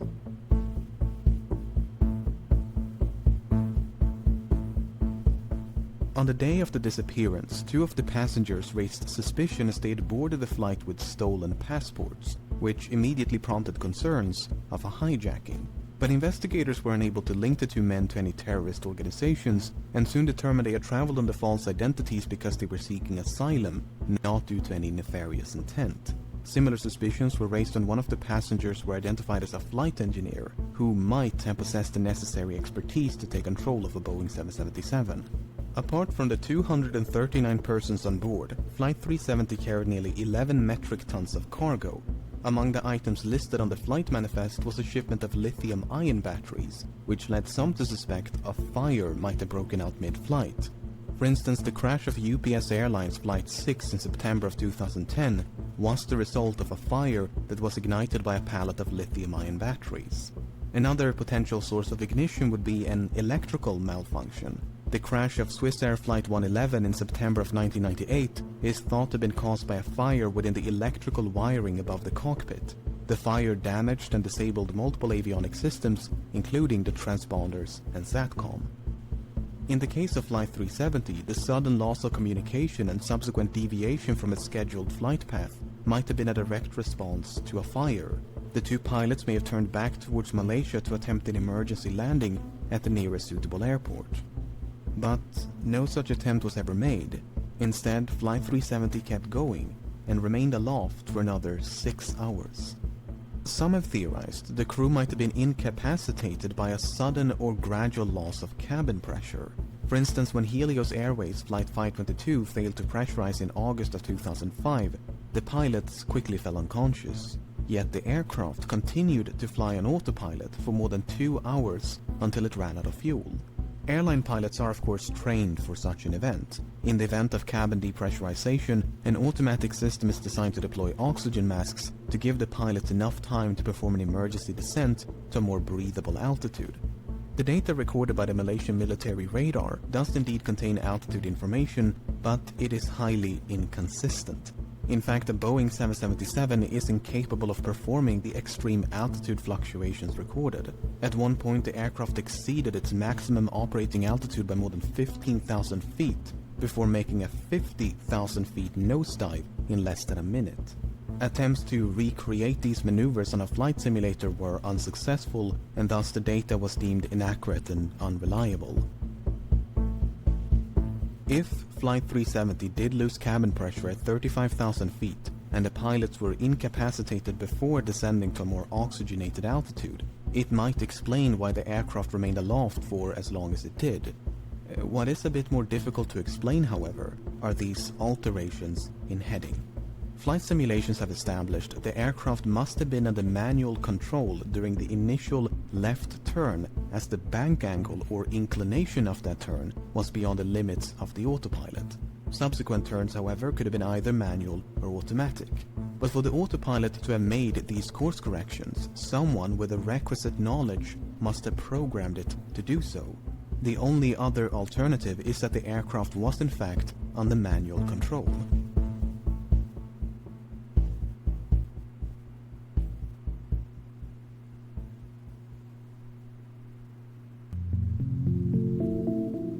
In late June of 2014, several news outlets reported that a special investigation had identified the captain of Flight 370 as a prime suspect. A search of the captain's home had uncovered a flight simulator which supposedly contained a suspicious route which ended in the southern Indian Ocean. At the time, there was no official acknowledgement that such a route had been recovered, and a lengthy public report issued by the Malaysian government in 2015 made no mention of such a discovery. Then, in 2016, confidential documents pertaining to a forensic examination conducted by the Royal Malaysia Police in May of 2014 was leaked to the media. These documents made it clear that such a route had not only been recovered, but thoroughly examined. Soon thereafter, the Malaysian government confirmed the existence of this simulated flight path, and this is what it looks like. It should come as no surprise that many regard this as damning evidence of premeditation, but according to investigators, it is not quite so evident. The data recovered consists of 7 coordinates, 2 in Kuala Lumpur, 2 in the Strait of Malacca, 1 in the Bay of Bengal, and 2 in the southern Indian Ocean. The data was reconstructed from a file that had been automatically generated and saved by the simulation software a month before the incident. However, it's not clear whether the coordinates originate from the same flight session. In other words, it might not be correct to simply trace a continuous line between these 7 coordinates, as they could be from separate sessions. The forensic examination by the Royal Malaysia Police simply concluded no activity captured conclusively indicates any kind of premeditated act pertaining to the incident of MH370. Even so, the similarities between the simulated route and the presumed route of Flight 370 directly influenced the search operation. Australian investigators considered the possibility of someone deliberately extending the range of the flight by gliding the aircraft off the fuel exhaustion. If so, the plane could have traveled an additional 200 kilometers. Alternatively, the range could have been reduced by a controlled ditching prior to fuel exhaustion. While ultimately deemed unlikely, these 2 scenarios did affect the search effort. If the captain steered Flight 370 off course with the intention of crashing in a remote part of the southern Indian Ocean, his motive is an even greater mystery. Zahari Ahmad Shah was 53 and married with 3 children. He had more than 18,000 hours of flight experience and a spotless track record. Investigators found no evidence of financial issues, and his monthly expenses before the disappearance indicated nothing unusual. He had no history of mental illness, nor had he displayed any recent changes in lifestyle or behavior. He was raised on the island of Penang, which has led some to speculate the flight's second turn to the southwest of Penang was the captain getting a final view of his hometown. Some believe a hijacking could have been politically motivated, as Sahari was an avid supporter of a democratic opposition leader who was sentenced to 5 years in prison mere hours before Flight 370 took off. Others point to unconfirmed reports of marital issues, but this is contradicted by the official investigation and disputed by family members. The only real inconsistency noted by the final report is that the captain failed to repeat the assigned radio frequency during the last verbal communication. Malaysian 370, contact Ho Chi Minh 120.9. Good night. Good night, Malaysian 370. It would have been standard procedure to repeat the assigned frequency as the captain had correctly done a few minutes prior. 370, contact Lampu Radar 1326, good night. Alright, 1326 Malaysian 370. Whether this omission is indicative of anything but a mistake is anyone's best guess. By all accounts, Captain Sahari was an affable and well-respected pilot who was passionate about aviation, as evident by the photos and videos he shared on social media.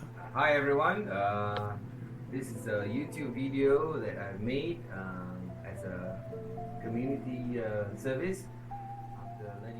The co-pilot was found to be even less conspicuous.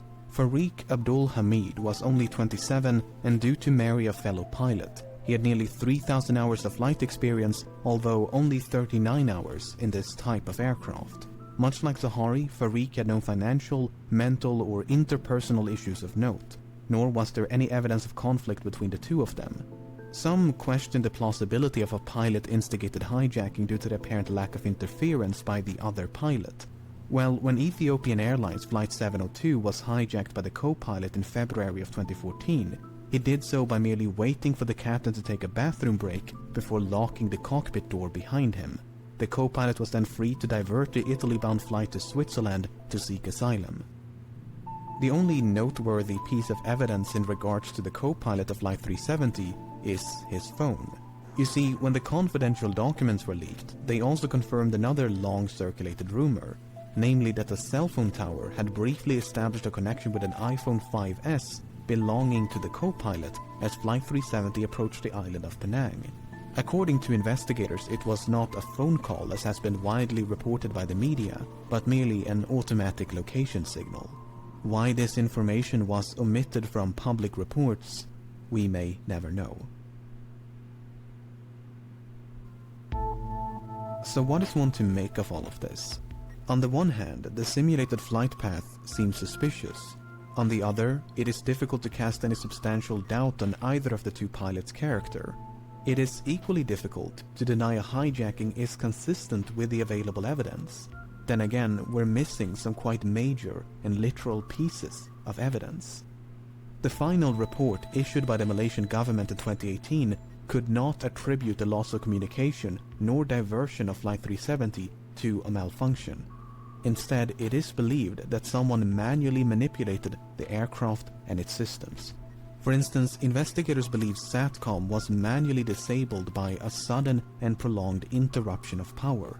Then, once power was restored, the terminal simply rebooted. Likewise, the alterations in heading are believed to be the result of manual inputs. With that being said, the uncertainty of these findings are repeatedly emphasized due to the limited evidence available, and the report does never explicitly state the flight was hijacked. In fact, no real conclusion is reached. Both the Malaysian and Australian government agree that Flight 370 crashed in the southern Indian Ocean, but that the cause is indeterminable without the wreckage, the location of which has managed to elude some of the foremost aviation experts in the world, as well as an impressive arsenal of cutting-edge technology for more than half a decade. Authors, aviation experts, and independent investigators have all chimed in to offer their own thoughts and theories as to the nature of the crash and the location of the wreckage. Some believe there was no crash, but that the aircraft was shot down by an American naval base in the middle of the Indian Ocean. The satellite transmissions were then supposedly forged as part of a massive cover-up. Others believe the aircraft turned right towards India and traveled as far north as Kazakhstan, completely undetected. Debris was then supposedly planted along shorelines of southeastern Africa as part of a massive cover-up. Another theory suggests the aircraft was remotely hijacked and controlled by someone on the ground. While Boeing and other companies have experimented with technology that would allow for an aircraft to be remotely controlled, no commercial airliner is known to be outfitted with such a system. On the less conspiratorial side, the assumption that Flight 370 flew in a straight line and at a constant speed after turning left towards the southern Indian Ocean might simply be incorrect. In early 2018, a French team of independent investigators proposed an alternate flight path, whereby an attempted landing on Christmas Island led to a crash site much further north than the region identified by the official investigation. While a surface search of this area was conducted about a week after the disappearance, the underwater phase never reached this far north.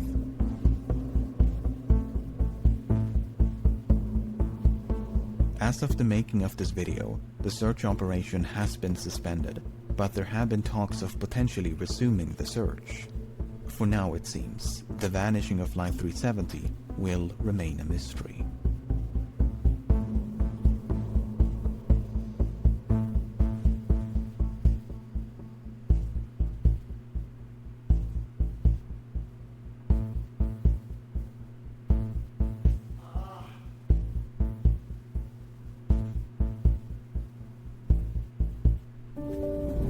On the morning of June 17, 1994, news reporters from all over Los Angeles raced to one specific location, pointing their cameras to capture a very brief moment. A moment that will probably be only a few seconds long. The location is the LAPD headquarters in downtown Los Angeles. And at around 11 a.m., over 1,000 journalists are gathered at the entrance. The moment they want to capture is the perp walk of O.J. Simpson, who any minute from now will be placed in handcuffs right here. O.J. Simpson. In the mid-90s, this was about as big a media spectacle as one can imagine. Perhaps the greatest running back of all time. O.J. Simpson was known as one of the most successful football players of all time. And besides his football career, he had made a name for himself as a media personality, appearing as a sports commentator, movie actor, and in several commercials. Pioneer's New Country Spicy Chicken. And not only would he be placed in custody, it would also be for one of the most serious crimes imaginable, as O.J. Simpson was the main suspect in a double homicide investigation. 5 days earlier, in the Brentwood area of Los Angeles, 2 dead bodies were found. The victims were Nicole Brown and Ron Goldman, murdered in front of Brown's apartment. Nicole was O.J. Simpson's ex-wife, who for many years had been harassed by her former partner, both during the marriage as well as afterwards. O.J. is said to have regularly stalked her as well as been violent towards her. 911 emergency. Can you get someone over here now to 325 Gretna Green? He's back. Please. Well, okay, what does he look like? He's O.J. Simpson. I think you know his record. The second victim, Ron Goldman, was a friend of Brown's, and he just happened to be at Brown's apartment that night to drop off something she had forgotten. Traces of a perpetrator's blood were discovered at the crime scene, and this evidence was incriminating O.J., who became the main suspect. Based on this evidence, the police decided to arrest O.J. Simpson. The Los Angeles County District Attorney has just filed murder charges against Orenthal James O.J. Simpson. Due to his fame and previous cooperation with the police, it was assumed that there was no risk of an escape. After all, a famous celebrity like that wouldn't go on the run, they thought. And so, an agreement between the police and O.J.'s lawyers was made, allowing him to turn himself in at the police station, leading to this crowd of reporters. But this is where things go differently. Time and time passes, and after more than 2 hours, the reporters are suddenly asked to come inside the building. Not knowing why, they are stunned to hear the police statement. The Los Angeles Police Department right now is actively searching for Mr. Simpson. With O.J. not showing up, police started heading his way. O.J. Simpson had spent the night and morning in the San Fernando Valley, at the house of lawyer Robert Kardashian, with whom he maintained a long friendship. In addition to Simpson's legal team, there were also several doctors present, as well as Al Collins, OJ's former football teammate and a childhood friend. When the police officers arrived, they first met OJ's lawyers, who were agreeing to OJ calming down to be arrested. We greeted them. They were very polite and courteous. They told us that they would follow normal procedure, handcuff OJ, and take him to the police station, and they agreed that we would be able to accompany him. At that time, it was suggested that Dr. Fairstein go up and tell him that he was going to be transported in handcuffs into custody. It was at that time, when Dr. Fairstein went in the room to alert him, that we discovered for the first time that OJ was not present. Al Collins was not present. With the two men gone, the only thing that was found in the room were 3 letters that OJ left behind, which to most people seemed to indicate that he was planning on taking his own life. One letter was addressed to his children, the other to his mother, and one to the general public. A letter which Robert Kardashian read aloud to reporters only a few hours later. I think of my life and feel I've done most of the right things. So why do I end up like this? I can't go on. One of the most famous personalities in the city and the country has disappeared. And almost at the same time as the police, thousands of reporters became aware of it and head on a search. It is the beginning of a race of who can track down O.J. Simpson first. What no one knows at this point is that O.J. is not hiding in any home, but is on the road. At this time, O.J. is sitting in the passenger seat of a white Ford Bronco, while Cowlings, who owns the car, is driving, heading down south on the 405 freeway. The destination they picked is the Ascension Cemetery, located in Orange County, a place where the two of them had been to only a few hours earlier. On June 16, the day before this escape, the funeral of Nicole Brown Simpson took place right here. Even though there were already increasing doubts about O.J.'s innocence at the time, as the ex-husband of the victim, he attended the memorial service. The mourning ex-husband, the grieving father, the focus of a murder investigation. Now, a day later, O.J. wanted to go back to her grave, presumably to harm himself right there.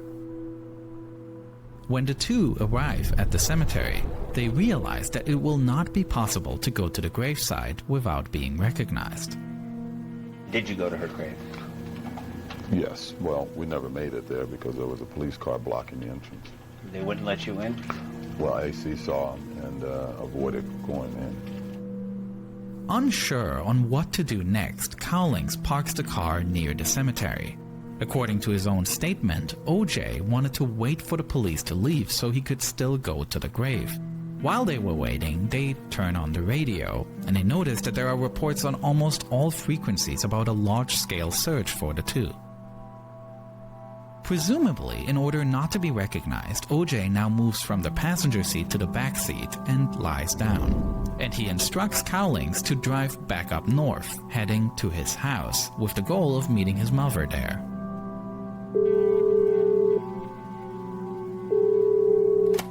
Knowing that there is an active manhunt for him, O.J. Simpson then decides to call the police himself, who immediately trace the call to determine where it's coming from. The signal appears to originate near the El Toro Y interchange.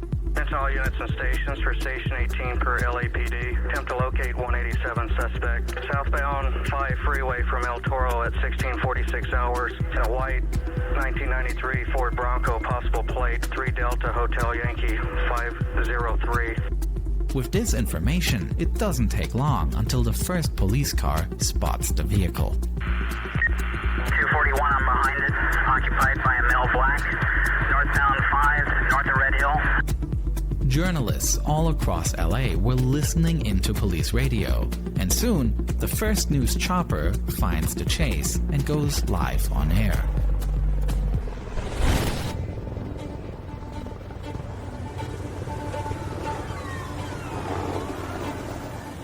Subject has stopped. The subject has stopped. 10-4, subject has stopped just past 17th northbound I-5. Here, 18315, we have a traffic break northbound I-5, just north of Regional 7. He's continuing now. He is continuing. Though Cowlings doesn't stop, he also doesn't try to outrun the police, traveling a mere 30 miles per hour.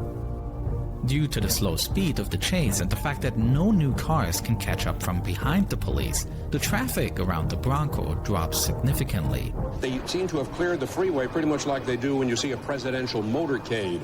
However, things are completely different in the airspace over the highway, where more than 9 different news helicopters are now broadcasting the chase to homes and sports bars all across the nation. As Cowlings continues to follow the highway, he then calls 911, trying to negotiate with the police. 911, what are you reporting? This is AC. I have OJ in the car. Okay, where are you? Please, I'm coming up the 5 freeway. Okay. Right now, we all okay, but you gotta tell the police to just back off. He's still alive, but he got a gun to his head. What's your name? My name is AC. You know who I am, goddammit. Okay. Alrighty, sir. Hold on just a moment. Hi, what's your name? Hello? The information that OJ is armed increases the danger. Regional 710-4 cop could not see in the window of the vehicle. And the LAPD tries to take advantage of the fact that there are cameras pointed at the car from nearly all directions, cooperating with the news choppers to try to get a better look at the situation. Okay, what we're doing is we've asked the police department, they can't see through the windows, and we're allowed to shoot a picture through the windows to see if indeed he is back there with the gun. Meanwhile, the Bronco leaves Interstate 5 and turns onto California State Route 91, heading west. Increasingly, onlookers are flocking to the side of the road, watching the chase in person. Years earlier, OJ was part of a well-known advertising campaign for the car rental company Hertz, appearing in ads where he runs through an airport terminal while being cheered on by onlookers. Go, OJ, go! Now, many are shouting this slogan, "Go, OJ, go," to the white Ford Bronco as it races past them, followed by the police. The chase has the entire country hold its breath. As it is Friday evening, with several major sporting events taking place, TV viewership is already quite high. Now, OJ's chase catapults this to a completely new level. Sports broadcasts were either paused completely or relegated to a small frame at the edge of the screen. Some sports commentators who personally knew OJ even took the opportunity to appeal to him directly, encouraging him to give up. No game on a sports field could surpass the excitement of what was currently taking place on the streets of Los Angeles. For comparison, the most watched television event of that year, 1994, was the Super Bowl in January with 90 million viewers, which actually was the 3rd most viewed Super Bowl ever at the time. But the OJ chase sets a new record. If you take the various broadcasts together, 95 million Americans are watching this chase. Looking at history, this means it was the 6th most watched broadcast on US television till that point, which is especially remarkable considering that almost all other events on this list were announced and advertised weeks and months prior, while this event happened on the spot. Meanwhile, the white Ford Bronco turns again and switches to Interstate 405, now heading further north. 241, he's indicating that he's making a cell phone call. Knowing that OJ is using a cell phone while driving, LAPD detective Tom Lang remembers that he had written down OJ's number and decides to call it. To his surprise, OJ picks up. Yeah. just let me get to my house. Okay, we're gonna do that. I swear to you, I'll give you what. I'll give you me. I'll give you my whole body. Okay. I just need to get to my house. Okay. I live with Nicole. We're gonna do that. Just throw the gun out the window. I can't do that. We're not gonna bother you. We're gonna let you go up there. Just throw it out the window, please. You're scaring everybody. OJ, you there? As OJ and Cowlings approach the Brentwood neighborhood where OJ's house is located, the car leaves the freeway and makes its way through the more narrow streets. On the phone, Lang tries to calm down a dangerous OJ Simpson, repeatedly mentioning his children and his family. You're listening to me, I know you, and you're thinking about your kids right now, aren't you? Aren't you? Oh. They're thinking about you. They're thinking about you. So is your mother. Your mother loves you. I'm the only one that deserves. No, you don't deserve that. Get hurt. You do not deserve to get hurt. You do not deserve to get hurt. Don't do this. All I did was love Nicole. All I did was love her. I understand. I love everybody. I tried to show everybody my whole life that I love everybody. We know that. And everybody loves you. Lang increasingly flatters the celebrity and makes it about OJ himself, calling him by his football nickname, the Juice. Juice, don't give in now. You've been a man all your life. You're admired. Don't give it up. At 7:57 p.m., still unstopped by the police, the Ford Bronco arrives at OJ's house. Cowlings pulls into the driveway and parks. As they come to a stop, Jason, OJ's son, runs straight towards the car, seemingly shouting through the driver's window.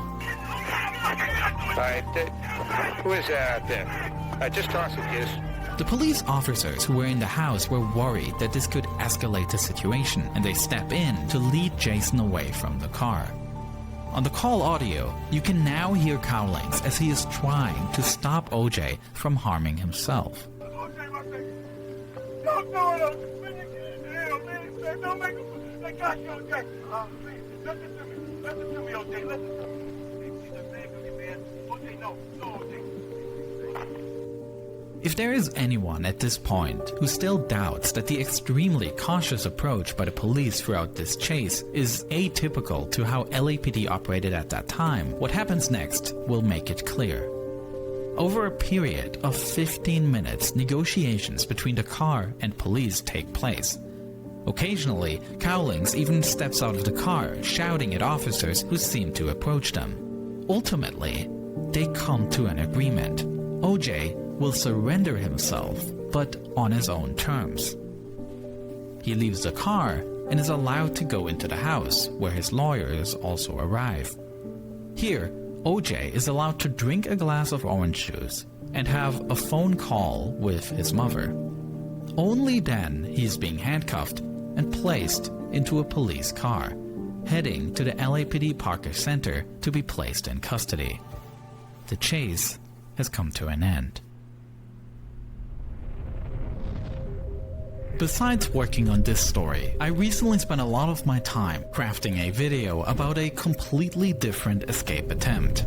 Not a chase where someone tries to escape the law, but instead a captivating story about trying to escape an oppressive regime. Back when Germany was a divided country with a brutal border strip that made it impossible to flee from the East German dictatorship, two families came up with an insane plan. They decided to build their own homemade hot air balloon and would risk their lives to try to fly to freedom. I am immensely proud of this documentary I produced, for which I even got to interview Günther Wetzel, one of the men building the balloon. This video is part of my ongoing Nebula Original series Underexposure, a series where I create higher budget documentaries. Apart from the balloon escape, I created a film about the Bin Laden raid, detailing exactly how the US military operation on this compound unfolded. Or my documentary about the crash of Flight MH17. These are videos that are not made for the YouTube algorithm, but unrushed storytelling. And all of them are available right now on Nebula, which is a streaming platform that I am building together with other educational creators. And since Nebula is a subscription service, it allows us to use higher budgets and create our dream projects. Some of my favorite shows across the board are on Nebula. They're entertaining, but since we mostly are educational creators, there's also just so much to learn at the same time. And I am extremely happy with what my original series has become.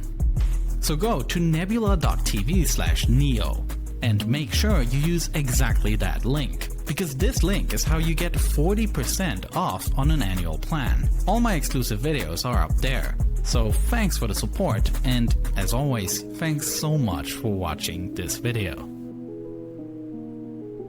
We go, we're playing the video now. I'm skipping all donations now, okay? And I'll play you afterwards, okay? A networking kingpin who has worked his way up the fast food chain known as Twitch. This is so... He's disrupted dozens of communities with his GGX gang, taking out some of Twitch's biggest celebrities, and has successfully claimed his spot as the right-hand man of the biggest name on Twitch. This is so dumb. So where did Greek's story begin? How did he meet Tyler? And how did he get so thick? In this video, I'll be going over the life of Greek God X. This is so dumb. Greek God X was born sometime in the early 90s on a small farm in the city of England. Greek didn't begin to get fat until his early years in high school, where he would skip gym class to eat Dunkaroos and play Minecraft in the library. No! Unfortunately for Greek, being fat in the EU was looked down upon, and he lost all of his friends. No! Greek found new friends in the Minecraft community, where he wanted to become a Let's Play YouTuber like everyone else in 2011. This is where Greek decided to create his YouTube channel, Greek Gaming X. Greek's Minecraft videos sucked. So he decided to switch to an up-and-coming game called League of Legends, and while he was gaining views and learning how to spell at the same time, the views were not as much as he desired. In high school, Greek was known for stealing other people's projects and claiming them as his own. With his passion for gaming and love for stealing content, Greek decided he wanted to become a streamer. Greek wanted to become a streamer, but didn't want to grind and work his way up from 0 views. Instead, Greek used his 200 IQ to go for the highest hanging fruit, which at the time was soda poppin'. Okay. And instead of giving money, subscribing, or moving in with Soda for acknowledgement like everyone else, Greek decided he would stream snipe Soda until he noticed him. Greek first began sniping Soda in World of Warcraft in 2014 and would spam Kappa constantly. While anyone else would have stopped there, Greek was a professional stream sniper, and somehow followed Soda Poppin' in every game he played. Yeah, I did. The chat and Soda were amazed at Greek's dedication to stream sniping, but most of the viewers thought he was a huge leech and wanted him to stay away. Hey! Didn't be mean to Unfortunately for Greek, with a dying YouTube, no stream, and an angry mother, Greek was about to hang up his black shirt and quit the entertainment business forever. Oh, sweet Jesus. Just as Greek was about to give up, everyone on Twitch started talking about LOL Tyler 1, a toxic streamer who just got permabanned from League of Legends. Greek looked up Tyler on Social Blade and was very impressed, and started watching the stream. Tyler was streaming H1Z1, a game Greek was a master at stream sniping, and despite his autistic screeches and hours of commitment, the chat did not like Greek, and would dance game him endlessly. Then one day, Greek started up his Alienware computer and realized Tyler's main duo partner Sloth was gone for the day. This was Greek's time to shine, and he knew he had to claim his spot in Tyler's stream. True. So, like any other pleb, Greek asked for mod in chat. Tyler told Greek that if he does a 24-hour stream with him, that he can have mod. And since Greek had nothing to do for the next 24 months, he agreed and completed the 24-hour stream, earning mod in Tyler's chat. Greek became a co-host of Tyler's stream, and created amazing content for months. He had a huge passion for making Tyler and the chat laugh, and created some of the best content on Twitch I've ever seen. It was a perfect duo. A time on Twitch I don't think can ever be replicated. Tyler may have had the platform, but Greek was always pulling his weight of entertainment, which is very hard to do. Unfortunately, all good things must come to an end, and after 8 months of providing entertainment for Tyler's stream, Greek was finally ready to leave the nest and start a streaming career of his own. On April 28th, 2017, Greek turned on his stream for the first time to over 40,000 people waiting for him. As the funny guy, Greek's bar for entertainment was at an incredible high, and while his streams were entertaining for the first few weeks, Greek quickly got burnt out and started to ditch. Greek became depressed and riddled with anxiety. Instead of streaming on his main account, he started streaming on a secret alt account to a much smaller crowd where he felt more comfortable. And understandably, Greek's fans were really starting to get mad. He hyped his streams for months, and people subbed to his channel just for him to ditch as soon as he started. Greek had to show his fans he was serious about streaming again, and decided to fly to the dark depths of LA to provide content with Ice Poseidon to win back his viewers. True. After a month of sitting on a couch and walking on Hollywood Boulevard, I saved Greek that girl. succeeded, and not only won back his viewers, but stole all of Ice's Adderall. While in LA, Greek attended TwitchCon and met eRob221's brother Tyler One for the first time, something both their viewers were waiting months to brother. see. While there are many friendships on Twitch, to me and many others, Greek's and Tyler's feels the most genuine. Yeah. On Ice's stream, you can see Tyler and Greek laughing in the background, having fun, happy to be with each other. There aren't many genuine friendships on Twitch, and watching Greek and Tyler really made us fans happy they were finally together. After being in LA for over a month, and then visiting his girlfriend Kitty in Canada, Greek flew back to England. With the viewers back on his side, and enough Adderall for a lifetime, Greek learned from Ice that a cult-like following is the way to go, and created GGX. GGX is a cult to signify that you represent everything Greek stands for, this being tryhard, Kekona, and autism. It has been speculated that Greek uses this cult to take out other big live streamers such as Nick Jones, Dr. Disrespect, Lyric, and even eRob once. Yeah. GGX does whatever they can to help Greek with his networking and get him as much exposure as possible. And today, whether it be GTA Let's Plays, watching other people's streams, or live stream fail reactions, Greek is always providing a fun stream for his viewers. True. Viewers find Greek entertaining because at the end of the day, Greek is one of us. He was a pleb like us for years before he started streaming, and even spams tryhard on his off time. Although I've never subbed, donated, and I use Adblock, I and thousands of others will continue watching Greek For free. until he gets permabanned. What? Okay. Virginia, she hopes to agree to Blue Ridge Mountain, Shenandoah River. Greek's mum lives in a naturally That's not my mum. That's not my mum. Okay. Growing like a breeze, country Tyler's currently a plant.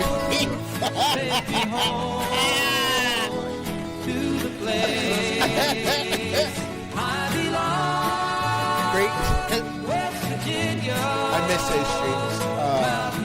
Dude, I miss those streams. Don't make me cry. Take me home. Sing this song. Country road. He hopes to never do a GTA. That's okay. Dude, I fucking love those. Listen, boys, it's been a fucking good ride. Anyway, I'm glad the 30-day challenge has started because hopefully we can make a bunch more new memories, you know? So that's the old times and here's to the good times. Yeah, it's good, mate. It's good. Old Greek.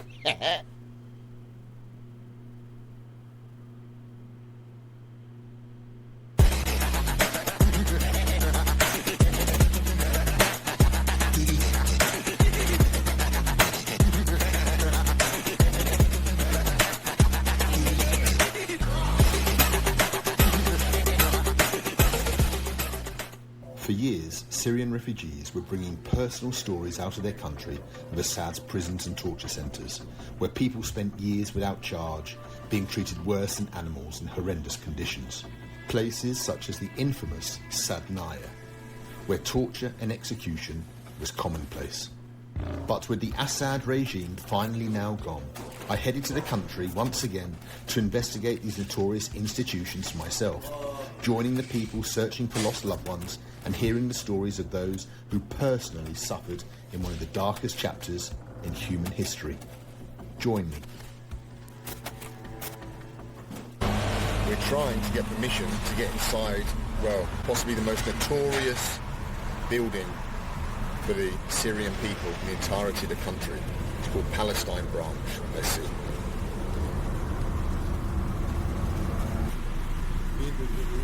Benjamin. This is the most notorious branch security. Of course, there are a lot of security branches, and every branch has its own prison and its own, everything, kingdom, empire. But this one was the most notorious because, just saying Palestine branch is very intimidating, or was very intimidating for the Syrian people. Never thought that there will be a time where Syria is liberated and you could really walk into these branches as a visitor to see the atrocities with a sense of freedom, you know? Yes. Never thought about it. Yes. Never. Just 2 weeks ago, this would have been unimaginable for you. Just 2 weeks ago. And for 54 years of tyranny, you know? Tyrant regime. You could never think that this moment is going to happen. But now it is. And now it is, and look what's been left. What are these things? Books, names, look, information, logging details, people who visited maybe. Look. Wow. Remnants of the fallen regime. And there it is in front of us. Palestine branch.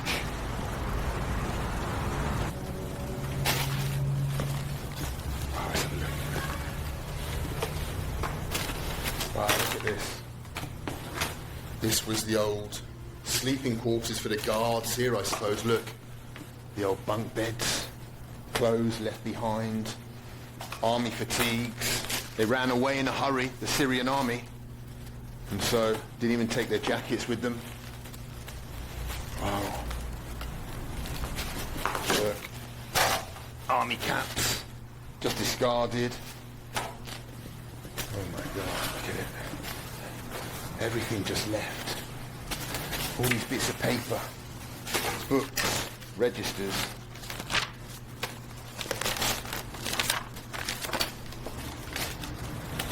Torn out and discarded. The names of people that came in here and many that just didn't leave. Once you were logged into this place, you were lucky if you escaped. Look at it. Oh God. Has a kind of an evil vibe, even, this building. Look at it. Horrible place. Very scary. These strange things just discarded. Like, why did they have that? Why did they have a gas mask? I have no idea, to be honest. Was that like for torture? Terrible things were done here. Now there's just some cats living here. The old... Is that the new flag? The old flag. The old flag. That's the old flag. That would have been on a desk before. A torturer's desk. This really is the S-21, if you remember my Cambodia video, of Syria. What's left behind? Everything. Look, underpants. Still left. Drying. That's how quickly they ran away. The people who thought they'd be in power forever just ran away.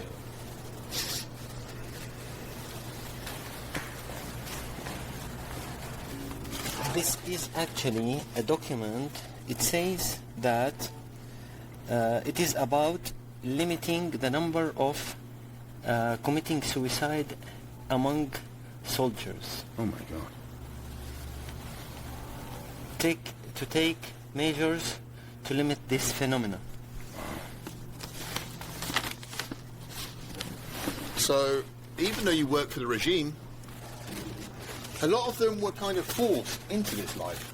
It wasn't that they dreamed of coming here and being part of the army. A lot of people had no choice. Of course. And this document, trying to stop people, or soldiers I should say, from committing suicide, proves that, basically. Yes. Especially that, like, for example, a soldier in the army, let's say, used to take like $7, which is ridiculous. A month. A month, yeah. And you know, they are forced, 100% they are forced to do this job. There was such a cult of personality. Look, just an entrance to a building. We've got Assad, another one of Assad over there. We've got another picture on the side here of Bashar al-Assad, ripped of course. Another one of Assad here, more of Assad up here. Just trying to convince the people that he was the rightful leader of Syria. Look, but it's obvious by what they've done to these pictures that the people didn't agree with him. Oh my God, Rami, look here please, look here. The pictures that were taken of the prisoners. Oh my God. Look at this. Look what we found. We found pictures of detainees that were arrested and brought here. Look, they took a photo of everyone. Just like we saw in Cambodia in S-21. Tulsa prison. The same thing happened here, look. These people. Imagine how scared they were. Oh my God. Are these names underneath the green? Yes, Yep. they're names. And so then here, underneath, they have the name. What was the name of this girl? Can you tell me the name? Najla. Najla. So Najla. Hopefully Najla survived and came out okay, but who knows?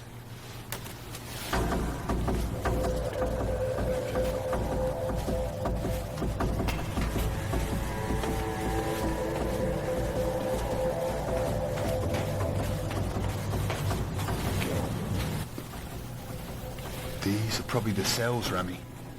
Look, with the chains on the door still. This is it, look. Graffiti by the prisoners on the wall. Look. These are the cells where probably like 20, 30, 40 people were packed into, waiting for whatever their fate was. Look. You know, a lot of people are squeezed in one. Yes, I can imagine. Yeah, look, these are mattresses on the floor, if you can call them mattresses. Personal possessions, look. Medicines. Clothes. Little feeding cups. And over here, for all the people, was the toilet. Oh my God, what terrible conditions these poor people had to live in. A little tap. All down here in these rooms. And graffiti by the prisoners all over the wall. Some dates, probably names, cities they came from. Some of the people here would have been here a long, long time. They didn't come for a day or two. You can tell that by the amount of possessions they had. Some people would have been here for months, maybe years, I don't know. Look, drying their clothes, personal possessions everywhere. Oh, terrible, terrible things happened here. Look, some prison pictures, art on the walls, messages. Oh my God. We found someone who was in prison inside. Are you serious? One of the cells. He was looking for the cell number 14. Did you find it? لقيتها 14? No. Not yet. Not yet, we should look. Wow. We found someone who served time in this prison in cell number 14. This is his cell. Oh my God, let's have a look. So this is his space, you know. Right, yeah. He counted. Yeah. 1, 2, 3, 4, 5, 6. Oh, squares. He remembered the square. How long was he in here for? 4 months. And how did they treat him? كيف عامل؟ طبعا اكيد معامله سيئه جدا. Very bad condition. Very bad. ما تتعامل كانسان عفوا، تتعامل كحيوان. You are not being dealt with as a human. You are being dealt with as an animal. Does it still affect him to this day? هلا بتأثر فيك نفسيا هاي. أنا أجيت لهون الآن لحتى أفك عقدة الخوف الموجودة يعني. He came here actually to treat his trauma. I can imagine. يعني أنا مثلا كنت كل ما يندق الباب أو حركة صغيرة فأنت بترتعب، فأنا هذا الشيء أثر علي على البيت. فأنا أجيت لهون لحتى أكسر هاي العقدة اللي مسببت لي أزمة بالبيت. So whenever, when he was in the prison, whenever there was some of the guards knocking on the door, he would be scared. So this happened to him even when he was liberated and he went back home. So he came to treat this trauma. Well, tell him I hope that it helps him. Here, they used to put like 100 prisoners in the same time, in the same cell. All crushed in together in here. يعني ما في مكان محشورين في مكان في وفيات بشكل يومي. And every day maybe 2-3 people will lose life. Oh my God. Their life. Yeah. طبعا الميت كان ينحط بالحمام إذا بتيجي بتشوف. بس يصيروا 4-5 أموات يجوا ياخذوهم دفعة واحدة. When they are 4 or 5 dead bodies, they remove them. Other than this, so if it is 2-3, they leave them. So he was in the room with dead bodies sometimes? Yeah, sometimes he said, sometimes there would be dead bodies. Oh my God. Terrible. الإنسان هون عبارة عن رقم وليس اسم. يعني أنت اسم رقمي أنا 25. The prisoner here is not a prisoner. He is a number. His number was 25. He remembers. Wow. How could he forget? 100 people here in this black, dark cell, dead bodies amongst you. As he said, the guards didn't pull the bodies out till there was 4 or 5. What a terrifying, terrifying ordeal. I spent 2 days in a Russian prison, and I'll be honest with you, I was terrified. Imagine spending months here, surrounded by death, hearing the screams. Absolutely disgusting what happened to these people.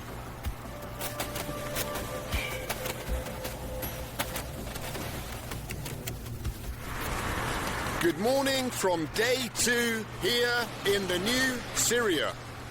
Now we're about to go and visit a prison which was the largest prison under Assad's regime. It's called Sadnaya. And we're going with a couple of friends who unfortunately lost parents to Assad's regime, disappeared into the prison system. So let's jump in a car with them and Rami and go to the prison. Oh! Sorry. That noise was perfect Sorry timing. for the inconvenience. Not at all. Good morning, Rami. Good morning, everybody. Good morning. Are you ready to go to Sadnaya prison? Yes. Come on then, let's go. Ready. Let's go. Let's go. We're just discussing in the car just how intimidating it was living in Syria under the Assad regime, because just like in the Soviet Union back in the 1950s or 40s or 30s under Stalin, people could report you for crimes that you hadn't committed, maybe through personal jealousy or rivalry, wanting the job you had or the apartment, even the wife you had maybe. And people would report you to the security service, accuse you of some fictitious crime, being a spy for Israel or something, and then your whole life would be changed as you tried for years to prove your innocence. But that was a very difficult thing to do. So, yeah, everyone was intimidated by what could happen, because everyone had a story. Just like our friends in the back of the car had a story of either someone very close to them who disappeared or someone that they knew who disappeared. And that's a terrifying prospect to live under. So let's go now to the prison and, yeah, take a look around.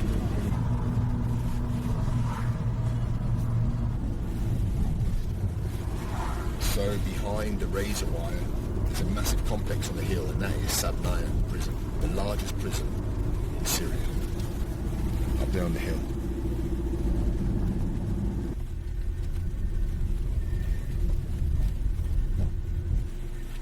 We won't forget, we won't forget. We're going in.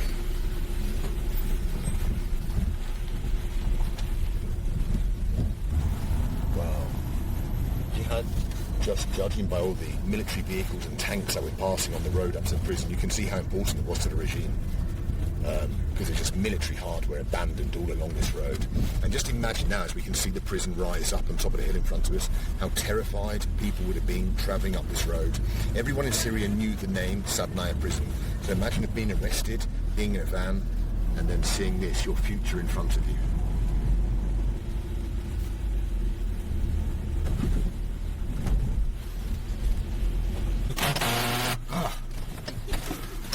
Rami's car makes a rather interesting noise. Oh. Rami's car, whenever we arrive, goes for some reason. Anyway. This is scary. It's a scary place. It's a scary place. It's still a bit scary now, even though everything's changed. It's still a bit scary just coming here. Just strange scenes, things being strewn out, prisoners' clothing everywhere and different things, blankets. Old metal beds just burned by the side. Here, look. And up here, on the gate, no doubt these are pictures of the people who disappeared. The many hundreds of thousands of people who disappeared into Assad's prison system, never to be seen again. Look here, with telephone numbers. Look, this one's just a child. And telephone numbers to call the number if you find out any information about these people. Look at this one, look. Call these numbers. Wow. Terrible. There's no information. People don't know. They lost relatives. Fathers. Hamza's father disappeared. He never found out any information. Never found out what prison he was in, what happened to him. But here we have, look, some of the many, many, many tens of thousands of people who disappeared in the prison system. Just different parts of prisoners just left behind, just...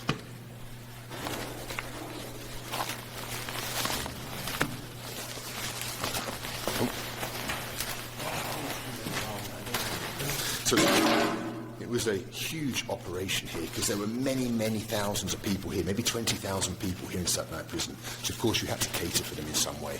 And so these are the kitchens. The cookers are over here. You can feel bad energy here. Yeah, you feel bad energy here. It's like even choosing the place to be inside Nile. Inside Nile is known for its harsh weather, you know? Right. So you can see the cold. It's really harsh, dry, cold. Yeah. So this is to add another layer of intimidation or terrorism to terrify the prisoners. Yeah. So you can see a lot of papers are thrown everywhere, and Hamza and Manya are just trying to find any trace back to their fathers. Yeah. But I think it's really impossible mission. Yeah, it's like a needle in a haystack, but Hamza, Manya, they haven't seen their fathers for God knows how many years. So every time they find a piece of paper, they're just hoping that they could find something, a little bit of information, a picture, or some idea of the whereabouts of their fathers. They have a lot of missed people. They are trying to find in these papers. They say this is the second time we come with it. We don't want to lose hope, you know. We want to keep searching to find any trace back to Yes, there are thousands of people across this nation of Syria that are just looking at papers, that they're finding files, that they're finding in these now abandoned buildings, just hoping to find something. Hoping against hope, really, because how would you ever be lucky enough to find that little bit of paper, that little clue to the disappearance of a family member here amongst all the discarded rubbish?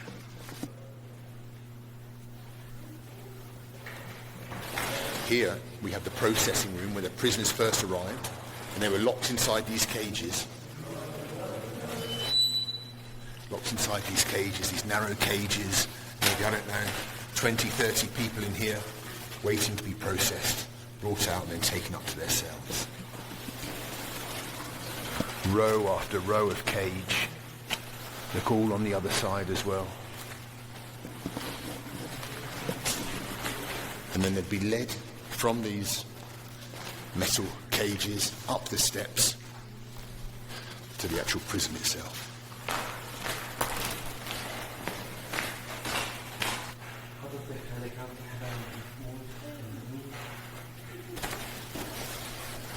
And here, just like we saw yesterday in Palestine branch, we have the cells, look, full of personal belongings still, the blankets, packets of food, personal possessions. You can imagine what a relief it was when this prison was liberated. The guards ran away, and the people that were in here basically waiting to die at some point were liberated by the new government and freed from these cells. Look. Wow, Rami, there wasn't even any light in these cells. Look, everything was just closed up. When that door closed, you were in the darkness.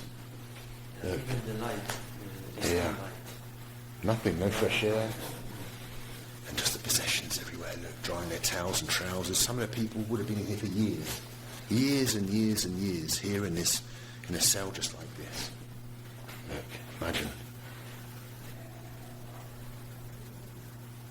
She has her son missed 13 years ago, and she's looking. She keeps hoping to find someone. Yeah, but unfortunately, she can't find any trace. No trace at all. Yeah. You know upside Nile? Yeah, some people said that he is inside Nile. Right. But actually, she used to come every month once to check to see if someone will lead her to him. But unfortunately, yeah. So now she's just looking and hoping to find something. She hoped to find any trace, but nothing. Inshallah. inshallah هيك تلتقي فيه يا رب بكون لو بدنا شيء اكثر منه او عن او شيء كاتب او شيء وراه ان شاء الله ان شاء الله الله يسلمكم. Good luck. Yeah, so Syria is just full of those stories like that crime lady there. Lost sons, that lady lost a son, she said, has no idea what happened to him, just knew that he was here in this prison, but no news. Imagine that, losing a child. knowing, that's the thing, isn't it? Knowing what he suffered, because everyone who was in Sednaya, they suffered in rooms like this.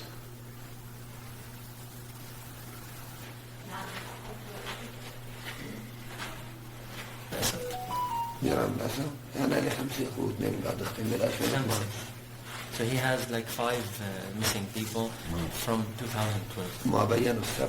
Nobody appeared. They all vanished. It's a common story in Syria.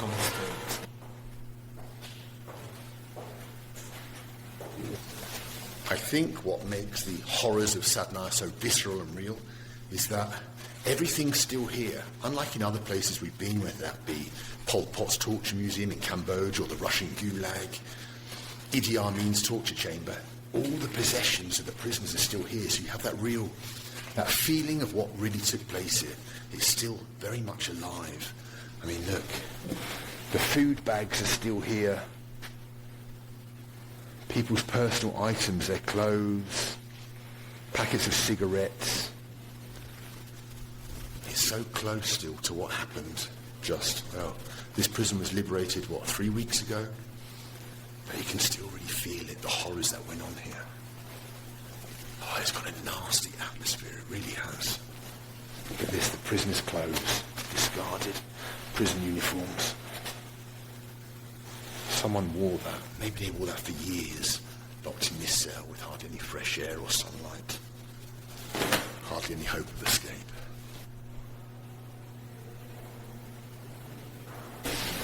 So up here is the old hangman's noose. You see it here?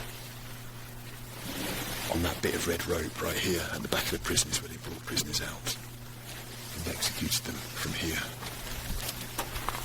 And this was the suit that they were executed in, these orange jackets that they were executed in for some reason. I don't know why they chose that.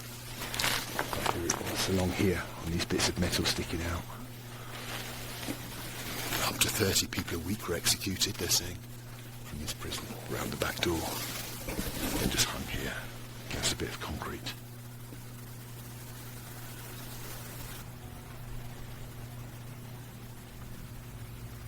Well, as vile as a place like Sednaya prison is, we must remember that around the world still, many such places still operating, where people are detained on trumped-up political charges and face, very precarious futures.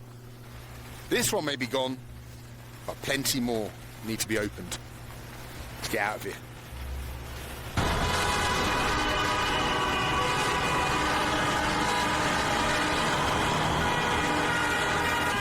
Well, it's Friday and everyone's going to the main square to celebrate.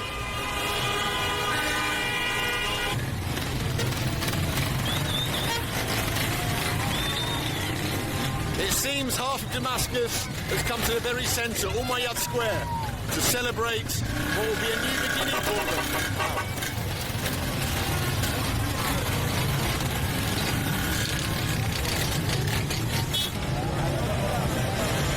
So a lot of the soldiers that you're seeing behind me have come fighting battles in the north of the country. Fought in Aleppo, fought in Homs, and now they're here in Damascus, the new rulers of Syria.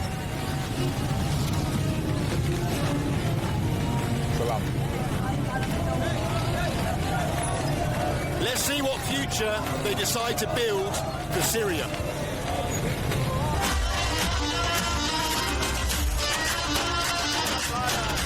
For 54 years we had one regime, one point of view is governing Syria. Now there is a new chapter of Syria. A new chapter of Syria. And here is the new chapter coming. That's our new chapter. Here they come. Look at the new chapter. Not a very healthy chapter, but a new chapter. Voila. That's the new chapter. My God. So the guys that you're seeing walking around with the machine guns are members of HTS, which is basically the group that took control of Syria. And then the hope is that HTS is willing to share power and give democratic elections to the Syrian people. That's the hope. We'll see. They say they're going to do it. Who knows now?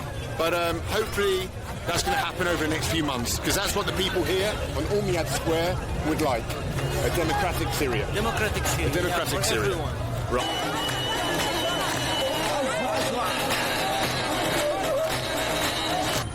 unfortunately, that's all we got time for. It's just a quick trip to Syria. Rami, final words from you, my friend. What do you want to say? Well, actually, we are looking forward to a new Syria, a free Syria, a democratic Syria, where all the Syrians are involved in this process.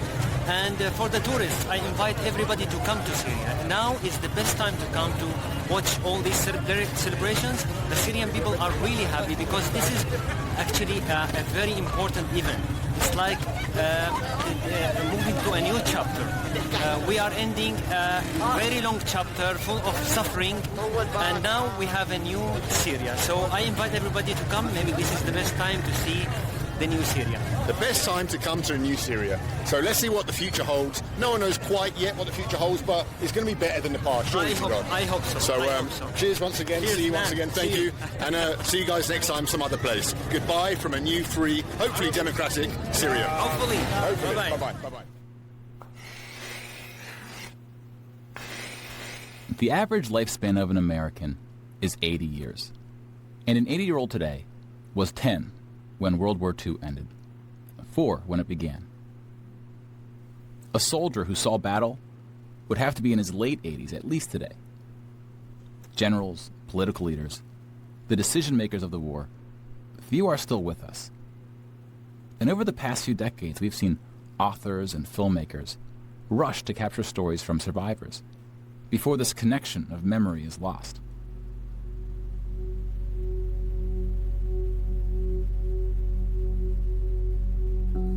This project is not about individual war stories, and it's not about survivors. We're going to tally up the tens of millions of people whose lives were cut short by the war, and see how these numbers stack up to other wars in history, including trends in recent conflicts.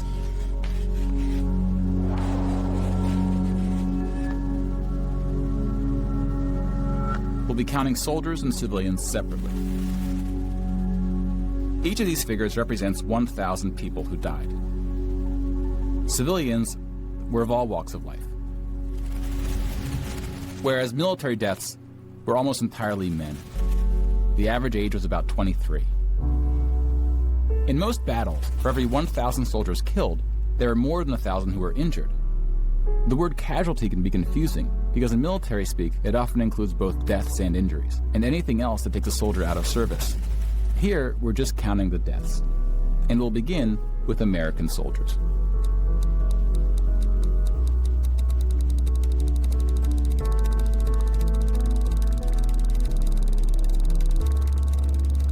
Over 400,000 died. Most of the deaths occurred in the European theater, fighting the Nazis. And about a quarter were in the Pacific, fighting the Japanese. When you put them on the timeline, you see that casualties were the heaviest at the end of the war. The war began on September 1st, 1939. But the U.S. wasn't willing to join the fight until Pearl Harbor, 2 years in. The deaths increased drastically on D-Day, when the Allies invaded Normandy. One of the most tragic moments of the war was on D-Day at Omaha Beach, where 2,500 Americans fell. So about the same number of U.S. soldiers died on this single beach landing as the entire 13 years of the recent war in Afghanistan. The bloodiest battle in the Pacific was Okinawa, which lasted 82 days, during which 12,500 Americans died. About 5,000 of these deaths were at sea from kamikaze attacks. Now let's look at some other countries, starting with Europe.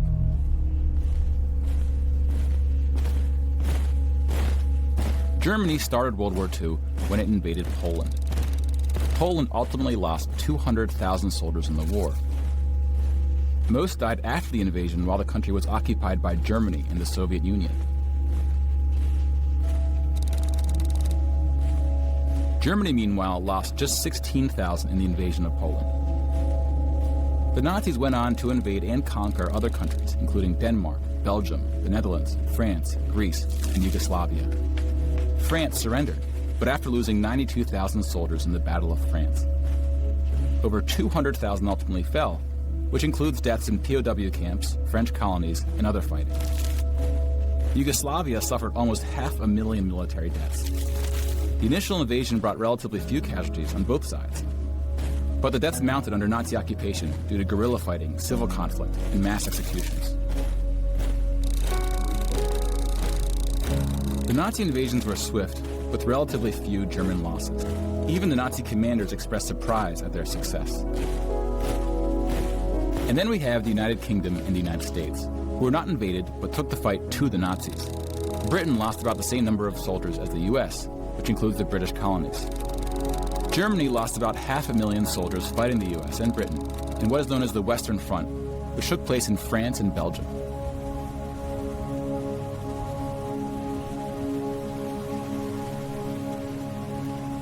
But most Nazi soldiers died in the Eastern Front, Germany's unsuccessful invasion of the Soviet Union. The numbers are staggering.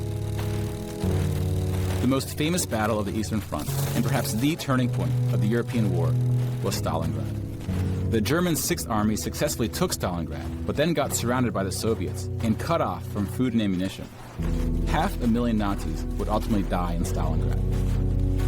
Another 100,000 were taken prisoner, of which 6,000 would ever return. POWs had a low survival rate throughout World War II, and it was particularly grim in the East.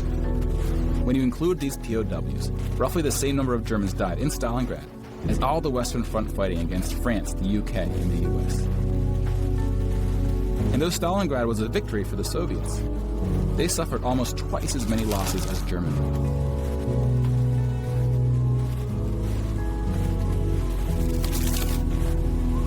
The Soviet Union would eventually defeat the once unstoppable German army, killing 2.3 million Nazi soldiers.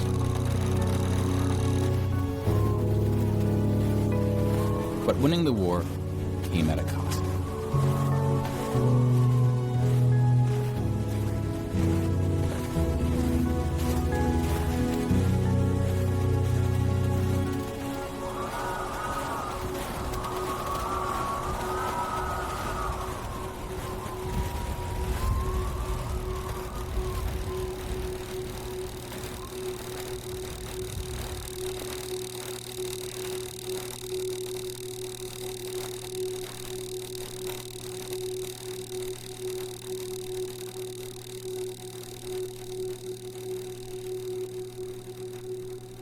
$8.7 million is the official tally by the Russian military, a hotly disputed number. Some studies have calculated as many as 14 million dead. To complete the count of European military deaths, we need to add German deaths from other fronts, including the North and Africa, as well as deaths from other Axis powers allied with the Nazis, Hungary, Romania, and Italy. When you put these European military deaths on the timeline, it looks like this. You can now interact with the chart to learn more. Pause the narration if you would like more time.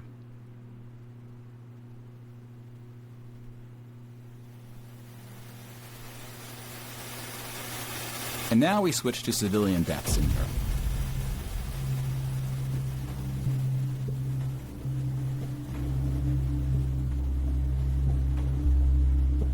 Six million Jewish people were killed in the Holocaust. If you separate this by country, you see that about half, 2.7 million, were Polish. 700,000 were Soviets, followed by Hungary and 17 other countries.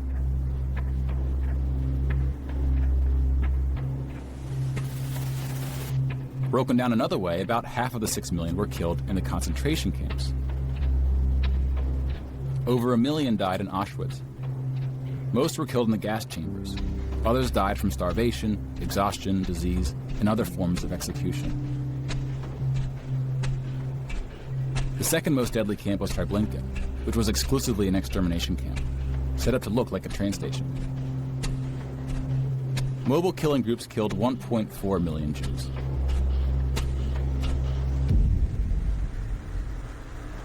Like with the gas chambers, men were killed first to reduce the risk of revolt.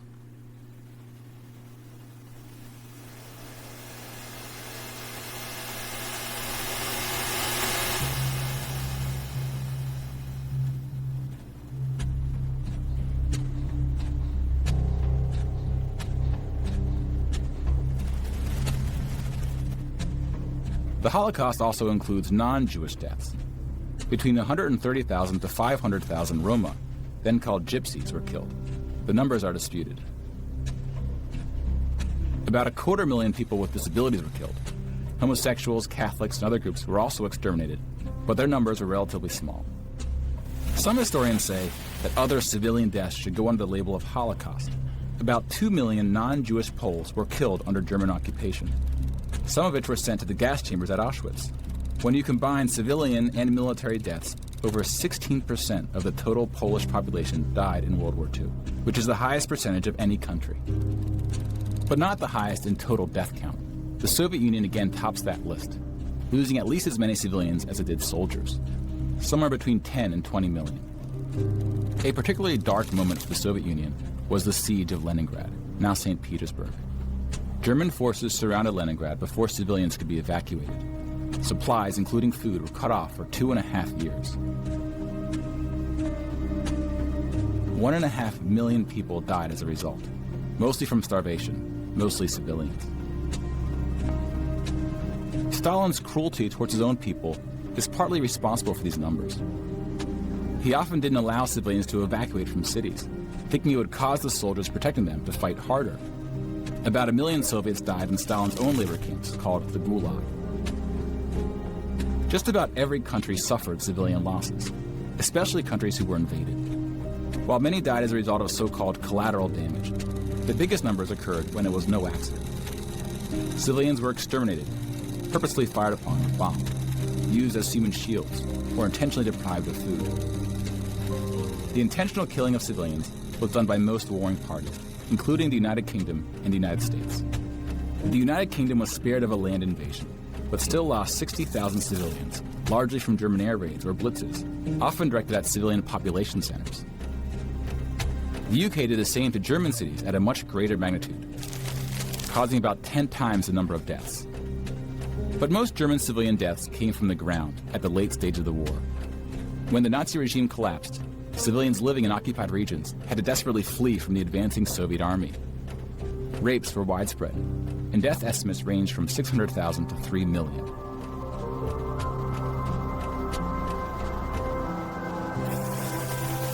Let's step back and see where we are with the totals.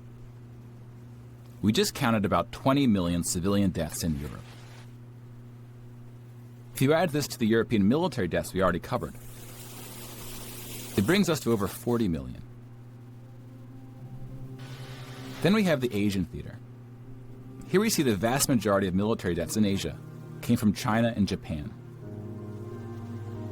On the civilian side, about 6 million deaths from China, Indonesia, Korea, Indochina, and the Philippines can be attributed to Japanese war crimes, which are sometimes compared to the Nazi atrocities due to the sheer scale of the cruelty.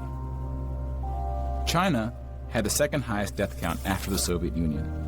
And like the Soviets, the Chinese government demonstrated a stunning willingness to sacrifice its own people.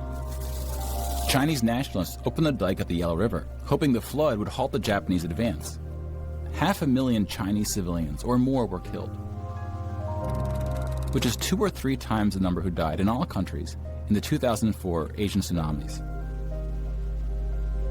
But the invasion of China only cost Japan 200,000 soldiers. Most were killed fighting the US and allies in the Pacific War. A significant portion of Japanese civilian deaths were caused by American firebombing and the 2 nuclear attacks. Contrary to official US statements, these airstrikes were directed at civilian populations, not military targets. When you add all the deaths outside of Europe, it brings us to a grand total of 70 million for the war, give or take depending on who's counting and what civilian deaths get included. More people died in World War II than in any other war in history. For comparison, here are 20 or so of the very worst wars and atrocities we have on record. Some of these are more of atrocities than wars, but we've seen how that distinction can get blurry. Some of these spanned across centuries. World War II had the highest body count, and it all happened in just 6 years. The world's population has grown significantly since the earliest atrocities on this list. If you want to compare them in terms of what percentage of the world died, we can adjust the chart to look like this. This rough approximation tells us there may have been more devastating wars before World War II, proportionally speaking.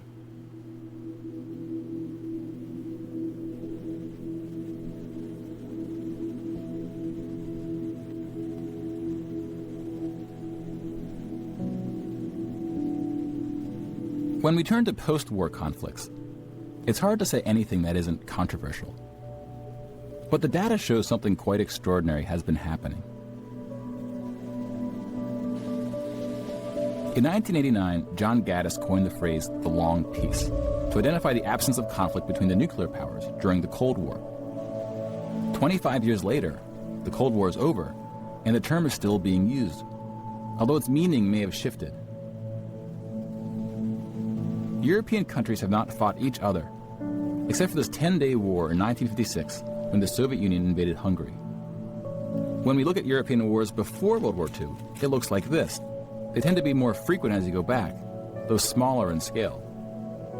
And the largest 44 economies of the world have not battled each other since World War II. Rich countries have fought poorer countries, like the US versus Iraq. But rich countries have not fought other rich countries. Such a period of peace between the so-called great powers hasn't been seen since the Roman Empire. To many, peace is too strong of a word. Wars have occurred since World War II, and they can be grouped into these 4 categories. We don't see colonial wars anymore. We've already noted that interstate wars between rich countries have not occurred at all, and here we see wars involving smaller economies have tapered off. That leaves civil wars of 2 types, with and without foreign intervention. And this is what these battle deaths look like alongside of World War II. More people died fighting in World War II than in all the wars since. And again, we can't forget about world population, which has almost tripled since World War II. If we scale these numbers to show deaths in proportion to world population, showing the likelihood that a person on Earth dies in battle, the downward trend becomes even more pronounced. Now, this isn't to infer anything about why this trend is occurring. That's a discussion for another day. You can now interact with this chart to explore what conflicts are behind the totals. Now bear in mind we're just looking at battle deaths here, not civilian deaths, but those too are in decline. Peace is a difficult thing to measure. It's a bit like counting the people who didn't die in wars that never happened. We give such importance to the word peace, but we don't tend to notice it when it occurs, or report on it. Sometimes it takes reminding ourselves of how terrible war once was to see the peace that has been growing around us. Of course, this trend may not continue, and it's not clear how looking at these charts can help us make the right decisions to ensure that it does. But the longer the long peace grows, the more significant it becomes. So if watching the news doesn't make us feel hopeful about where things are heading, watching the numbers might.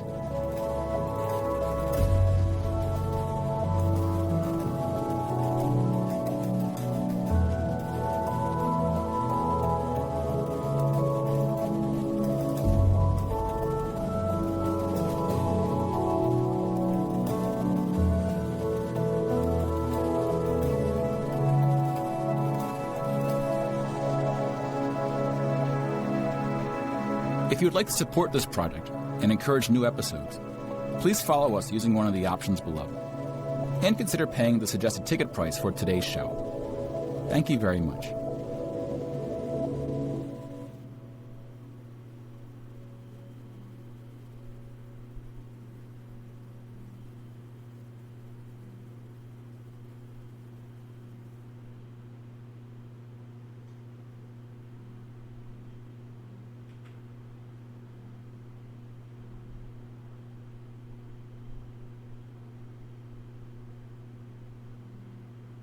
I really need to make this fucking money.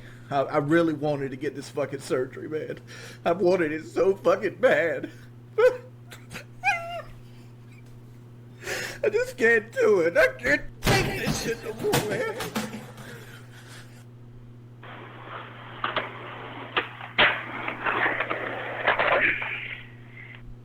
Tiananmen Square Massacre, 1989. Tiananmen Square, in the heart of the Chinese capital, Beijing, has been a place of enormous significance in modern Chinese history. For 7 weeks in the spring and early summer of 1989, it was the focus of unparalleled protests by students and workers against the political and economic system, leading to a brutal government crackdown and international condemnation of the communist regime. On April 15, 1989, the spark that ignited the protests was the death of Hu Yaobang, the former chairman and general secretary of the Communist Party of China. Hu was popular among the people of China, as he was seen as being an opponent of corruption and nepotism, and was more democratically minded than many other leading members of the Communist Party of China, being in favor of greater freedom of speech and of the press, a more transparent system, and economic liberalism. His death therefore led to an outpouring of national grief, with small public gatherings arranged as a show of respect and to give people the opportunity to mourn. One of the largest of these gatherings was held at the Monument to the People's Heroes in the center of Tiananmen Square. Students began to join these gatherings in large numbers, seeing them as an opportunity to put pressure on the government to reform aspects of the political and economic system. On April 17th, a group of 500 students marched to the Great Hall of the People to hold a small, informal ceremony of remembrance for Hu Yaobang. The police, fearful that the marchers were intent on causing trouble, dispersed the group. This led to more students joining the gathering in Tiananmen Square, where their leaders produced the list of 7 demands, their suggestions on how China should be reformed.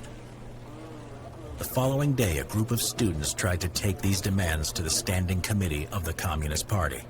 They were prevented by a hastily formed police presence and left, frustrated at the lack of an official response. The students tried again, organizing a sit-in outside of the official government residence. On April 20th, the police used batons on the protesters, and when news of the violence filtered back to the students in Tiananmen Square, furious anger erupted. The next day, 100,000 students marched to the square, gathering there before it could be closed off for the funeral of Hu Yaobang, which was due to be held the next day. The students requested to meet Premier Li Peng, but received no response. They therefore organized a 2-day strike at the universities. By now, the protests had spread to other Chinese cities as well. The government, which had up until now been hoping that the protests would run out of momentum, decided to act. On April 26th, the state-controlled press went on the attack, accusing the students of plotting civil unrest. This enraged the students, 50,000 of whom took to the streets, demanding that the government retract their accusation. The anger which they felt further galvanized the students to focus their demands, which now encompassed an end to corruption, freedom of the press, and a move towards democracy. In this, they had the support of the workers of Beijing who joined the protests. On May 4th, 100,000 students and workers marched in Beijing to demand meetings between student leaders and the government, as well as an acceleration of political and economic reform. This was rejected by the government, which only agreed to talk to certain members of approved student organizations. The protesters decided to take advantage of the fact that the leader of the USSR, Mikhail Gorbachev, would be arriving in China on May 15th. His visit had generated a huge amount of international interest, meaning that large numbers of foreign journalists were present in China. The protesters knew that this gave them a unique opportunity to put pressure on the government, who would want to avoid negative publicity. Therefore, on May 13th, the protesters demanded that the government withdraw the accusations made in the press on April 26th.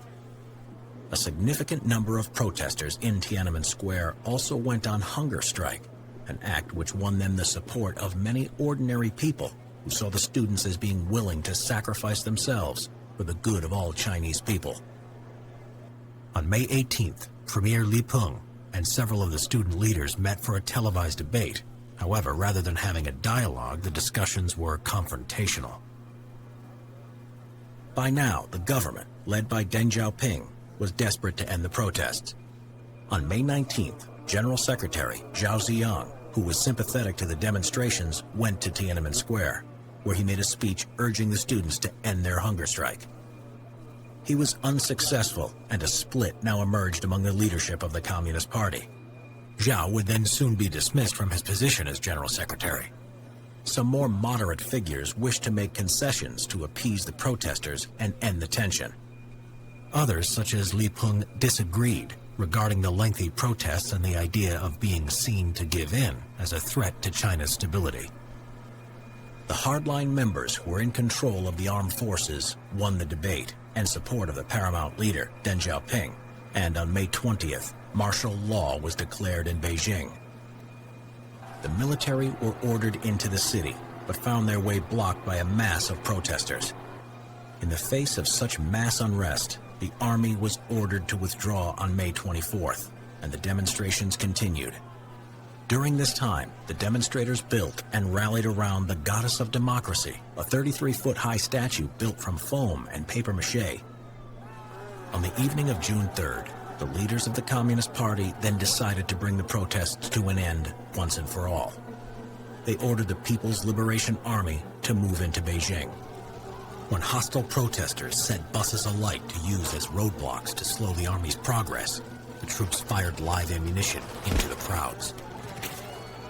Clashes continued as the PLA attempted to clear the streets, moving up Chang'an Avenue towards the square using tear gas, small arms fire, armored personnel carriers, and tanks. As injured civilians were taken to the hospital by rickshaw drivers who braved rifle fire to pluck them out of what was rapidly becoming a battle zone, the army pushed the protesters back to Tiananmen Square and now sought to end the protests by forcing the remaining demonstrators to leave the square. Soldiers fired their assault rifles into the crowd of protesters who remained as the APCs advanced towards the square, running over the crowd and barricades, crushing them. Protesters who attempted to take shelter from the assault in buses were hauled out and beaten, and students who tried to leave the square peacefully also came under attack. Soldiers were also attacked in turn by protesters with rocks and Molotov cocktails, or were simply dragged from their vehicles and beaten to death. Tanks arrived in the square between 4 and 5 a.m. on the morning of June 4th, and the square was completely cleared of protesters by 5:40 a.m. Despite the presence of a large number of foreign journalists in Beijing, this crackdown was difficult to capture on film, as the government had ordered foreign networks to stop broadcasting from the city as military action became more likely. Those that captured footage in the heart of the crackdown risked being attacked or killed themselves and rushed to smuggle it out for the world to see. One infamous piece of footage that was captured was the standoff between a sole protester, known as Tank Man, and a column of tanks returning to Tiananmen Square the next day, on June 5th, which immediately made headlines around the world. Those government officials who had sympathized with the protesters were purged from the party and placed under house arrest. Members of the state media who had expressed support for the protesters were also removed from their positions. The events in Tiananmen Square also led to increased censorship as the government sought to hide the truth of what had happened from the Chinese people. The Chinese government faced international condemnation for the crackdown. The shock of the violent government response to the protests meant that the government quickly regained control. Student leaders were arrested and were sent to prison, with student leader Wang Dan sentenced to 7 years. Some other student leaders were able to flee the country, and many students and their sympathetic professors were punished by being blacklisted, making it hard to get employment. Workers who participated in the protests were treated more harshly, with those caught being quickly executed. Estimates of the number killed vary greatly. The official Chinese government figure of 241 fatalities is widely thought to be false, with other estimates of the number killed ranging from 800 to 10,000.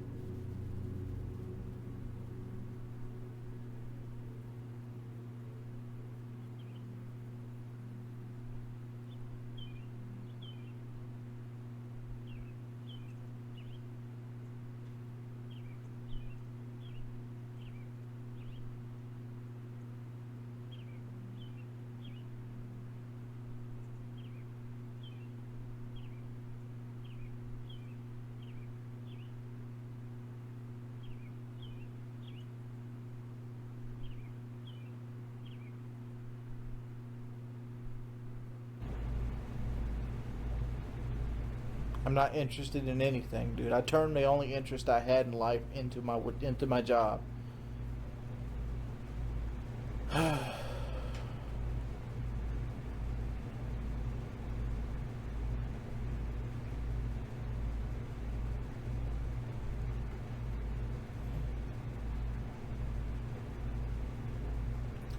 don't know what to fucking do.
Motherfucking hardest.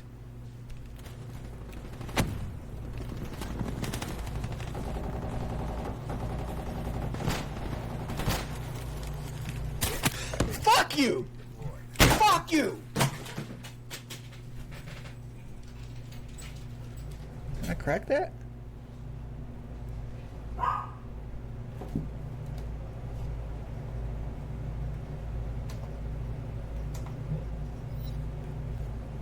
Fucking crack my monitor.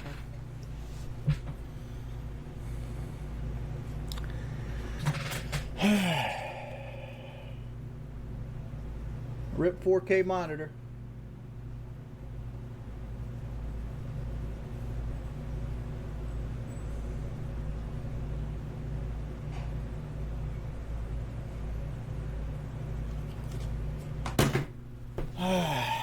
Fuck, man. And you're worthless because, like, I don't give a shit if you watch or not. You're not worth any money to me.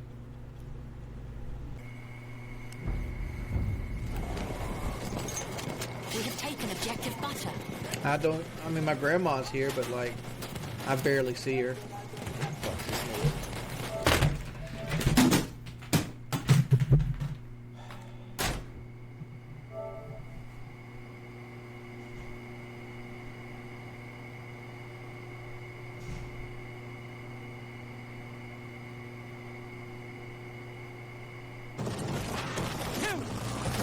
Not gonna happen, buddy. Not gonna happen. You go. Fuck you! Fuck you! We lost objective Freddy. So how the fuck does he get behind us like that? How come the whole enemy team is all of a sudden tryhards? Like, every one of them has like an XM8 on or a fucking BMP.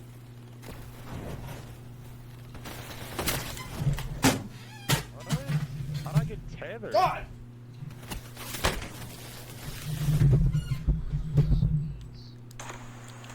Playing like shit, Jordy. You're playing like shit.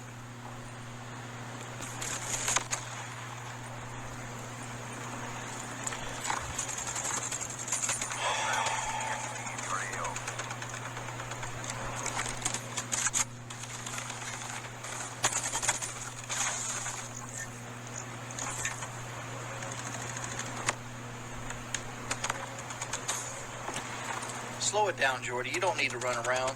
Nobody gives a fuck about what you play anyway. It's not like you're gonna get...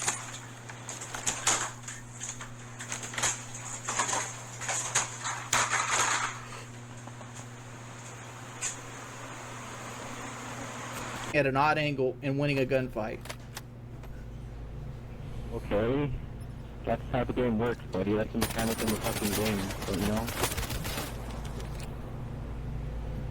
I'm just trolling you, chill. It's not like whatever. I hope your family dies in an automobile wreck. What? I say that because you're a fucking piece of shit. You're a human equivalent of a piece of shit. It's a video game. What the fuck? View whore and shit. Suicide. Do you not understand the gravity of the situation? You faked the suicide for views. You're fucking raw instinct. You're fucking G unit, Wings. This is what you are. This is what you brought. You brought this on yourself because you need more views, Wings. It's not. Wings, are you in the game?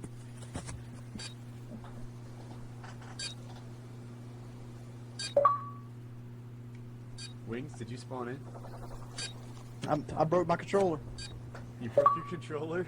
Yeah, keep fucking laughing, you fucking faggot. Oh, Wings, I think you are. Oh, don't fucking suck. Fucking faggot.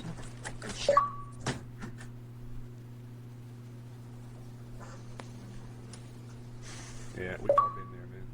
Fuck you. Me?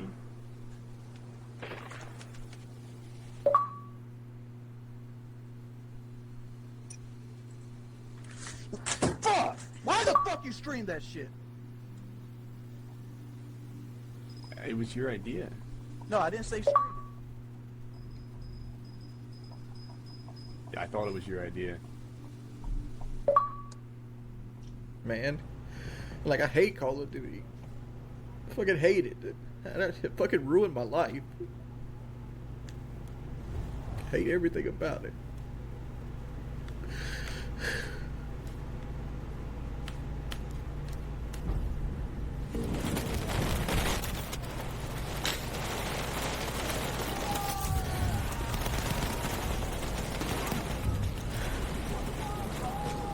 We have taken objective butter.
I'm President John Henry Eden, and you're listening to Enclave Radio, the voice of warmth and reason in this cold, unreasonable world. Fallout was developed and published by Interplay Entertainment in 1997. It was an open-world post-apocalyptic role-playing game serving as the spiritual successor to their previous game, Wasteland. Even though Fallout eventually became its own unique game, it was in the beginning developed as an official sequel to Wasteland, and thus the two games share a lot of similarities. Game developer Tim Kaine is largely responsible for the game's creation, as he alone developed many of the game's early mechanics and even the game's engine before assembling a team. With the release and success of Blizzard's Diablo, Interplay wanted to turn Fallout into a real-time online multiplayer game, but Kaine, among others, refused, and after some debate, Fallout stayed true to its original story-driven single-player format. In 1997, after 3 years in development, Fallout, a post-nuclear role-playing game, was released and became an instant success. The following year, the game received a sequel in the form of Fallout 2. Beginning in 2004, Interplay got into some legal issues and faced bankruptcy. In an attempt to save the company, they sold the rights for the entire Fallout franchise to Bethesda Game Studios. Bethesda set out to completely revamp the series and moved away from the isometric turn-based gameplay the Fallout games had so far been known for. Instead, Fallout 3 was a first- and third-person real-time combat action RPG.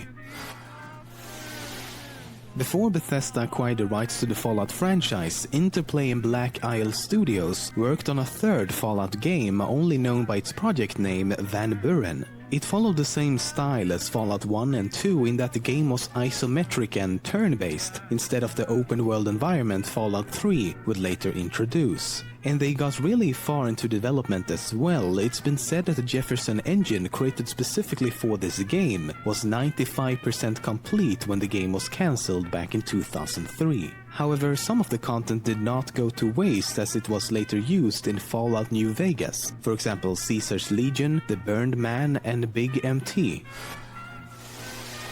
So many characters, locations, buildings, anything really, are based on or inspired by things from the real world. Some are obvious Easter eggs, while others are more difficult to spot. There's so much of this stuff in the Fallout games that it could almost be an entire episode on its own. But let's cover a few of them at least.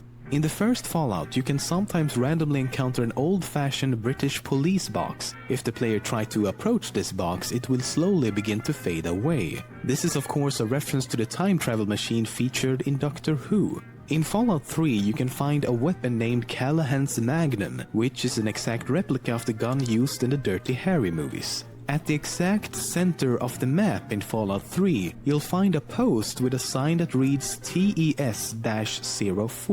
This is a reference to the Elder Scrolls 4 Oblivion, also developed by Bethesda. In Fallout 3, you can find this monument, which is a reference to Interplay and the logo they used in Fallout 1 and 2. Mr. New Vegas in Fallout New Vegas is voiced by Wayne Newton, who is known as Mr. Las Vegas in real life. Benny, also from New Vegas, is based on real-life American mobster Benjamin Bugsy Siegel. Indiana Jones' remains can be found inside a fridge, mocking a scene from the fourth installment where Indiana Jones survives a nuclear blast by hiding inside a fridge. In Nipton, you'll find two shard skeletons with the names Owen and Beru. This is a morbid reference to a scene in Star Wars when Luke Skywalker returns home to find the burned corpses of his Aunt Beru and Uncle Owen. You know how in many trailers, endings and art for the games, the protagonist can be seen walking alongside Dogmeat? Well, this was inspired by the movie Mad Max 2. In fact, the entire franchise was heavily inspired by the Mad Max universe, especially the movies featuring Mel Gibson. Another example is the leather armor used by the main characters that was designed based on the one Mel Gibson used in the movies. In Fallout 3, there's a quest called the Power of the Atom. It revolves around the town Megaton, and more specifically the unexploded atomic bomb located at the town center. Now, during the quest, the player is normally given the choice of detonating the bomb instead of disarming it, thus receiving a lot of negative karma. However, in the Japanese version of the game, this option is not available for, well, obvious reasons. One of the most popular soft drinks in the Fallout universe is Nuka-Cola. It is obviously based on the real-world Coca-Cola. In Fallout, Nuka-Cola was invented in 2044 by a man named John Caleb Bradberton. Now, what's interesting about this name is that John Caleb Bradberton is an amalgamation of the inventors of Coca-Cola and Pepsi, named John Pemberton and Caleb Bradham, respectively. In Fallout 3 and New Vegas, there's a weapon called Fat Man, which is a tactical nuclear catapult. In more simple terms, you can shoot nukes from your frickin' shoulder. The name is taken from the atomic bomb dropped on Nagasaki, Japan at the end of World War II. This thing is obviously not real, though, right? Well, it does kind of exist in real life. It was based on the very real weapon called the M28, M29, or simply the Davy Crockett. The Davy Crockett. The round was set for a low height of burst. It detonated perfectly, releasing its lethal radiation. It could fire a small atomic round, releasing extreme and deadly amounts of radiation. It was developed during the Cold War and was deployed with US Army forces between 1961 and 1971. The biggest difference is that in the game the weapon is shoulder-mounted, while in real life it stands on a tripod. If you play and complete the original Fallout and then wait for the end credits to start rolling, try typing boom and this will happen. The guy whose head is exploding is none other than the creator of Fallout himself, Tim Kaine. During the opening of Fallout New Vegas, you're shown ink blots in order to determine your mental health. Some players thought that one of the ink blots looked like two bears high-fiving, but this was sadly not an option in the game. So, as with every popular game on PC, a mod was created specifically to include the option of two bears high-fiving. This opinion got popular enough that when Obsidian developed and released the DLC Honest Hearts, they referenced this turn of events by adding a character named Two Bears High-Fiving.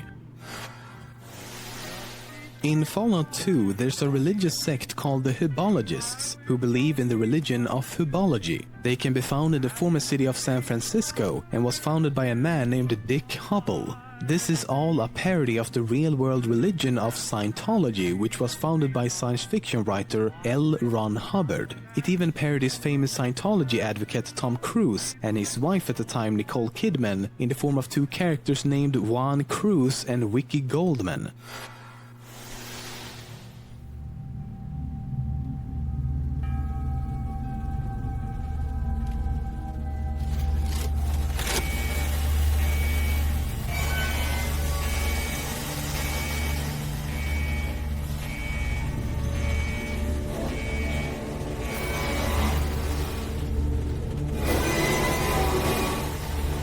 Officially, the vaults in the Fallout universe were shelters designed to protect the American population from a nuclear holocaust. However, with a population of almost 400 million by 2077, Vault-Tec would need to build around 400,000 vaults that could shelter 1,000 people each. This was all a facade. The government and Vault-Tec never actually believed this would happen and only built 122 vaults. Not in an attempt to save humanity, but as social experiments on pre-selected segments of the population to see how they would react to the extreme conditions of living in complete isolation.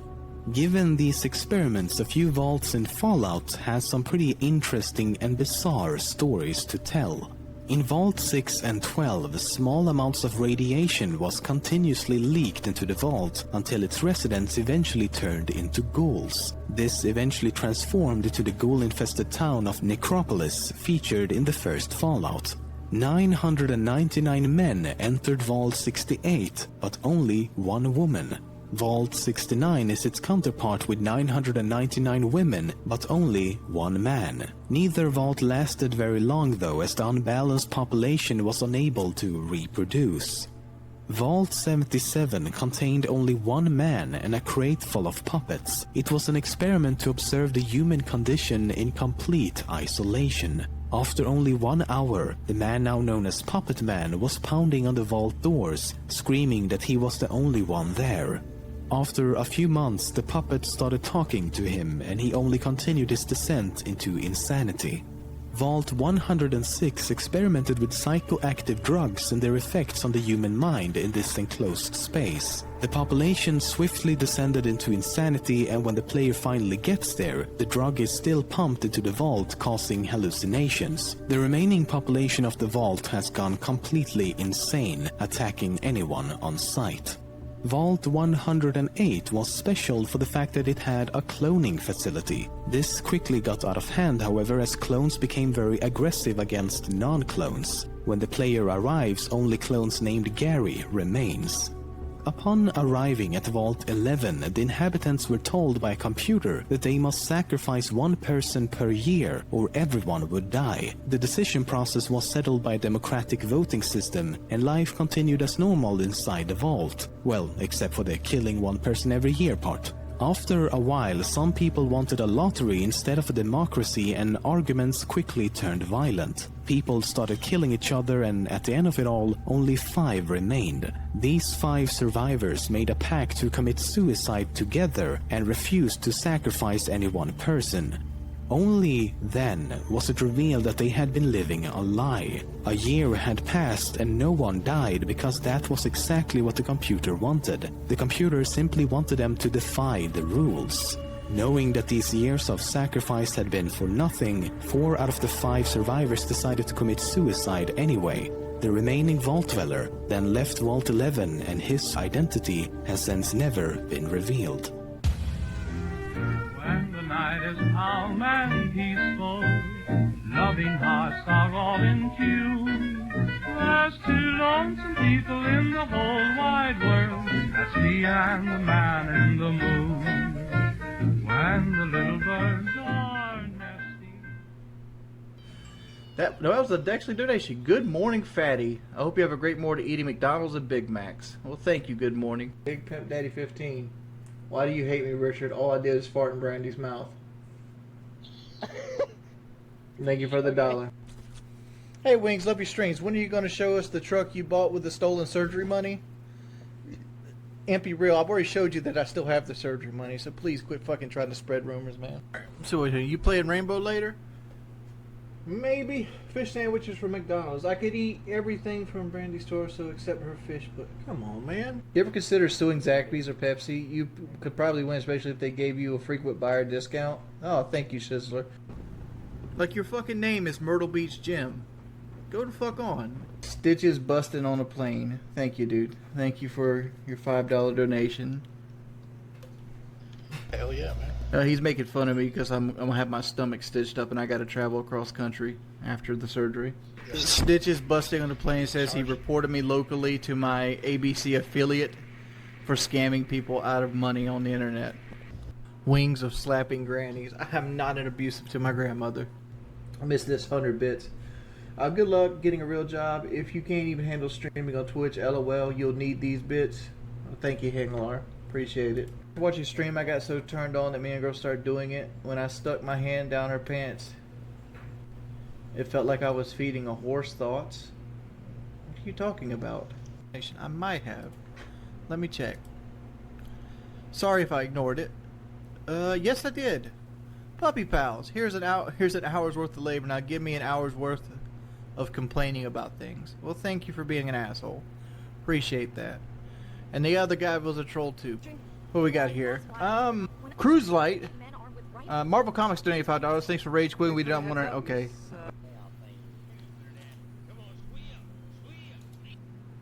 I'm not saying that name. Thank you for the donation, though. How did that guy text-to-speech get through? That should be banned. Modular Home. I actually have made more than enough donations this month. Let's do the donation rundown. Trailer Park Redemption donated $1. Had a $1 donation. Big Pimp Daddy. I sucked a fart out of Brandy's asshole. And Niceback says, why do you always fight with young people? You're such a loser, fat-ass, lying pedo. Well, thank you, Niceback. I'm not any of that except fat. Also got a $1 donation. Okay, his name is Cat Molester. Shout out to Sean Ranklin. Thank you, Cat Molester. Talk. How do you shave your pubes when your belly hangs over your... Okay. Thank you for the 100 bits. See.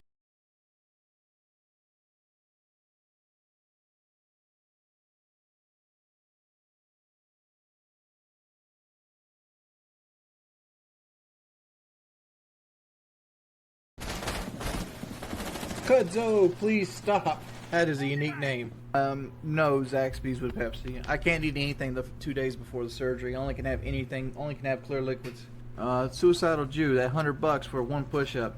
Pay it with your debit card and not through PayPal. I'll do it. Hey, Bean Franklin, no recall equal deletes for the 8th time. Thank you for $5, man. Blended Blarg. Hey, Wings. The real life, you expect you're fat and you cry at video games. Thank you for the $5, homie. John Kraken, turn on the lights. I want to see the dust on the exercise machine. Thank you for the $5, John. Smoke. Yo, pimp, would you ever do a cup porno? No. Who hate all the banquet meals? Wing smells like grease. I smell like Polo Explorer. I'm a healer, you know? A medical man. Finest medicine in the state. Humongous. Hoping you will have a good stream. I watched the news last night and saw you lurking at a kindergarten. Big ups, Richard McGravy Jordan. See, how does the Mustang handle? Riley? With all the extra weight on the driver's side? Wings loves Hitler donated $1. Wings Alar with $1. Melody with $5. Wings loves the KKK with $1. We got a donation. Wings of elderly abuse. Are you going to kiss this guy and can I get it unbanned? Why would I unban you? Hey, you. Thank you for the $5 with the bits. Have you tried appearing pre-diabetic? Okay. Wings are severely constipated. Can you get your grandma? Oh, yeah, whatever, dude. Like a robot. And he had $5 for Brandy, sweet ass. Carrie Diamond donated $1. Scam surgery money. Carrie Diamond. Thank you for the $1. Cole Hummels. Hey, Richard. I just want to let you know that me and my cat watch you all the time and we hate your guts. Thank you. When are you going to propose to Harriet? Harriet is my fucking family, dude. Harriet. Why do you even care, Sam Richard Jordanstein? Like, you got a fucking meme-ass name. Oh, yeah. Thank you for subscribing. CD, the Master of Armor. Hey, Jordy, I got a question. Have you ever tried appearing liquid diet? Big bad boyfriend. Hey, Wings. My name is Randy, and I've come to the attention that you've been farting in my girlfriend's mouth. Sam Richardson McBanquet. I have no sexually transmitted disease. Hey, okay, whatever. Is your name Unsuccessful Bypass? So enjoy your band. That is the name of a restaurant. What's your favorite gun to use in modern warfare? I like the Nick girl. Nick or pew pew pew pew pew pew. National Socialism stands with Geordie Jordan Richard J. Samuelson McGravy. Hey Pimp, I was wondering if you could give me a PSN of whoever carried you to Diamond. What's your favorite gun to use in modern warfare? 13K Aftercare, thank you for $3. Hey Shaw, hey Jordy, just want to give you a quick reminder to go fuck yourself, you fat failure. Okay, thank you. That's the shit I ignore usually. See, his name is like a racial slur. Wings of drop Wendy's. I got banned from chat because I asked if you would ever nail a black chick. Long-time fan, shame to see I got banned for asking a pretty straight-up question. Your mods seem to have a bad case of the niggers. Maybe that's why you got banned. Because you're a racist punk. Fat girls need love too. Shout out to my fellow finger sniffers. Yay, you're fucking original. Thank you for the money. Hey, whatever, another troll donation. Oh my lord. Floor donated $5. What's up, Wings love the stream. Mine to give a shout out to my homie Deshaun Ree Clint. Hey Deshaun.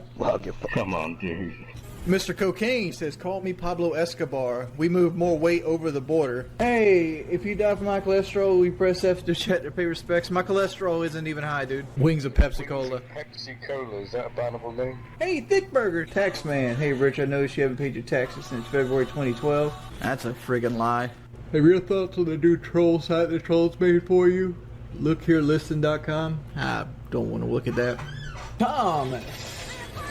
Hey Wings, will you tell when all your life has been fucked with and playing games, you don't have a girlfriend, your mom doesn't love you, you can't take it when people tell you the truth, here's some cash, the chili to fatten you up. Thank you. Itchlets asks, do I ever want to suck a Khajiit? I can't say I ever had a desire to do anything to a Khajiit. Big up unlimited pounds. Yeah. Or Comfort, can I get a shout out to my homie? That's a Muslim radical dude. I know who he is. Hey, David Michael official. Wingus Dingus, please interact my pingus. Hey, Laeth, do you smell like shit? No? Wings of gastric bypass. Roof replacement bot. Hugh Joswell 420 Wingo. Where's my vacuum parts you promised? They're just gonna get banned, man. I don't sell vacuum parts. Lexapro rep. Lexapro remind you to have a chilly, abundant day. Good luck with the stream, Jordy. Well, thank you, Lexapro rep. Wings of stacking team. You got. All right, look here. You I said you for my first month, no shout out, sad. Well, your name is very fucking sexual, so I'm not trying to say that. Braves 432s. What's your favorite Dark Souls build? Can you sniff your fingers for the chat? We all know you mix Pepsi and scissor. Well, don't drink Pepsi. We have this dude named Fenway Funettes talking about Brandy's new boyfriend Tyrone. Jack Tritz, $3. What's up, Richard? Just wanted to ask your opinion on the new COD. I saw you watch Syndicate stream and wonder if the Bog rematch is happening. Wings of Mr. Sarvis? FYI, for your information, this is a chargeback. Okay. Big ups Liquid Richard. Shout out Sean Ranklin. Let's not forget Lean. Shout out to Granny, fixing constipation. Oh, and look here, listen. This is a chargeback. Try again. You're very jaded. PLS, get a job, you fat slob. Get a job, you fat slob. Get a job, you fat slob. Wings has been a Nazi his whole life. He has passion for gassing Jews. I'm starting a petition to serve Pepsi at Wendy's. Would you sign, Richard? Mods, you see people like Pepsi Pimpin'? Just ban them on site because those are obviously troll names. Pulls up the drive-thru in a rebuilt salvage V6 Mustang. Can I get a large chili and can you make sure to put the lid on tight? Oh, my bad, dude. One large Pepsi and a side of finger sniffers. Oink, oink, oink, oink, oink, oink, oink, oink, oink, oink. Like, here's Wings of President. Click on him, ban. Wings of Gooch. Click on him, ban. Wings of Fascism, banned. A ban Chili Popper, please. Shout out to my fellow finger sniffers. Richard, are you a white nationalist? You support Nazis is what I've heard. No, I'm not a white Look nationalist. at the top of this dude's head. LMAOOOO. Just reminding you that you're slowly getting heavier again. Stop eating cups of cheesy diarrhea and start exercising. Hey, Wings, that's you're going on your weight. You're putting on weight again for a few more pounds. I'll let you have a membership again. Shit, I ain't putting on weight, son. You see, boy. Friday. LMAO, you don't deserve that. Yes, Win, cry me a dude. Wendy's Chili River. Thank I you. Black Daisy The twice goat. as hard as I did Brandy. 450 pounds and rising. Rolly, ollie, Did anyone rolly. here actually, like, Ollie, rolly, watch ollie, Wings rolly, back ollie, rolly, when, ollie, you know, rolly, all ollie, did was rolly, play ollie, Call of rolly. Duty? Haha, you stupid and ape. Stupid ape and chili ape. You stupid chili ape. You are stupid and ape. Hey Pimp DSP didn't do his taxes correctly, did you? Oh, I should have. Yeah, but Richard, dear God. We know we want. Wings of Blame Team and Wings of Mustang Suspension. Read donations. What do you? See, official Wendy's. Oh, I'm looking at your chat. What the fuck? I was looking at your chat thinking it was mine. I was like, See, vacuum part. Yeah, it's just all troll donations. on my Japanese. Unhappy customer. By the way, I sell no vacuum parts. How have you played video games all your life and still suck at them? Hashtag carry a diamond. Let's see what we got here. Jordan Jordan, I smell my fingers. Ban anyone who doesn't eat Wendy's chili. Real talk. That's not even trolling, dude. That's literally you're being a parrot. Why the hell are you eating Wendy's chili when you're supposed to be on a healthy diet? Mm-hmm. What we paid for. Healthy without Here comes the troll donations. You hate snipers, but all you're doing is camping and sniping in this pathetic gameplay. Let's see. Charles Dickens, your viewers are receding like your hairline? Well, appreciate it. Why are you spending so much money on that shitty V6 when you could actually use it? Wait and get to the gym? If I ever tried appearing Area 51, the CD Master of Armor. Thank you guys for the donations. Oh, we had Poon Slayer Abrivia, would you consider yourself a BBW? No. And Richard's stepdad donated 5. You know, you see shit like that right there. You know, it's like it kind of shows you what kind of people these are. Richard, look, listen. I'm interested in sponsoring you for my Pepsi-sponsored concentration camp. Look here, look, listen. Flute musician, do you support? No. No. His donor name is Pepsi. He goes, "Hey, Samuel Richard. This is a special invitation to the Pepsi concentration camp in South Carolina. You'll be interested in being sponsored and having a tour of our facility. Shout out Well Watching Enthusiast Discord." Dick Chief, good to see you on your feet. You just kidding, you stole Grandma's government check to buy fruitful amounts of Wendy's chili, big boy?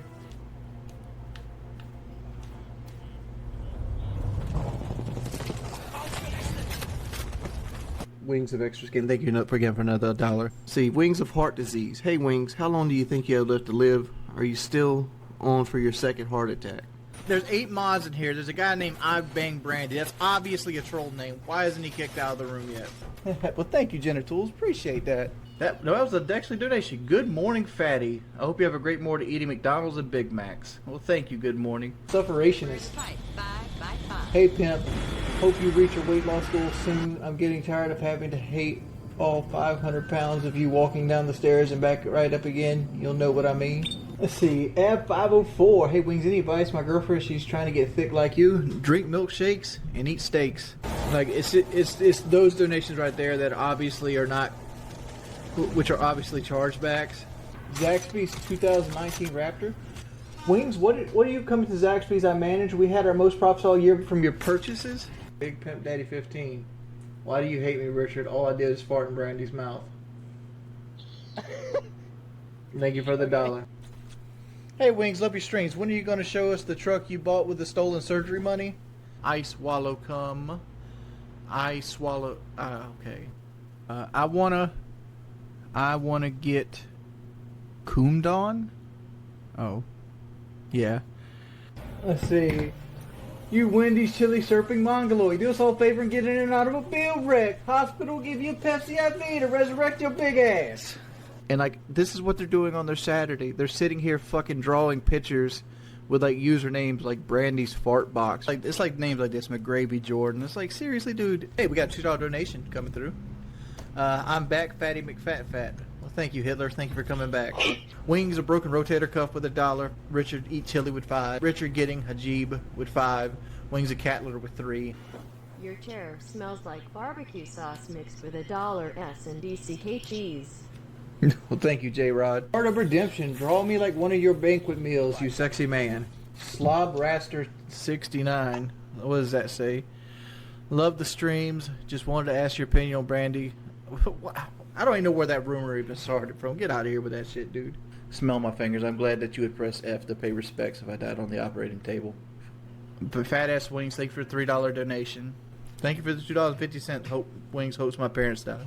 Anonymous, I need you to look here and listen and unblock me, you fat. Brandy doesn't have a new boyfriend. Elijah.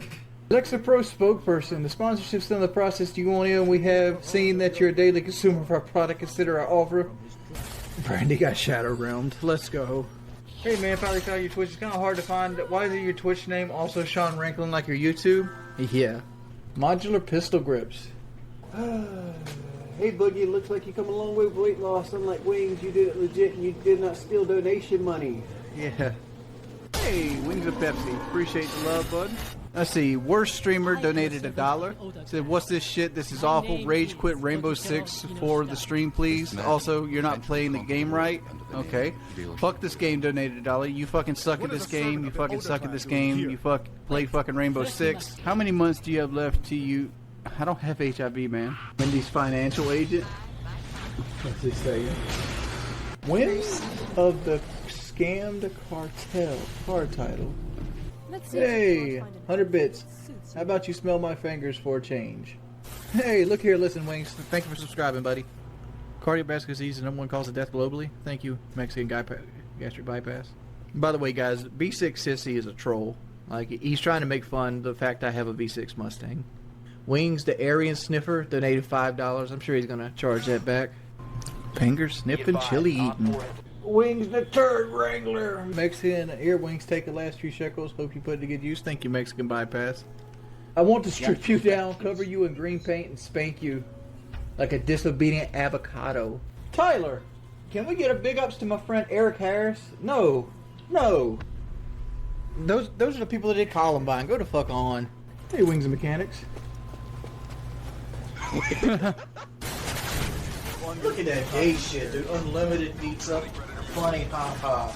Hey, Carbine PPSH. Wow, you're really fat. That's cool. Ed504, are you going to donate excess skin to make kids' toys? Nope. Fish sandwiches from McDonald's. I could eat everything from Brandy's torso except her fish, but come on, man. You ever consider suing Zaxby's or Pepsi? You could probably win, especially if they gave you a frequent buyer discount. Oh, thank you, Sizzler. Like your fucking name is Myrtle Beach Jim. Go the fuck on. Stitches busting on a plane. Thank you, dude. Thank you for your $5 donation. Hell yeah, man. He's making fun of me because I'm gonna have my stomach stitched up and I gotta travel across country after the surgery.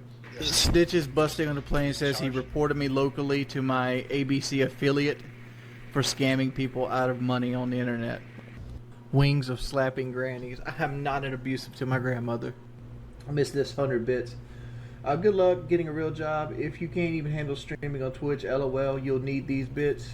Thank you, Hanglar. Appreciate it. Watching stream, I got so turned on that me and girl started doing it. When I stuck my hand down her pants, it felt like I was feeding a horse thoughts. What are you talking about? Puppy pals, here's an hour's worth of labor. Now give me an hour's worth of complaining about things. Well, thank you for being an asshole. Appreciate that. And the other guy was a troll too. Marvel Comics donated $5. Thanks for rage quitting. We don't want to. Okay.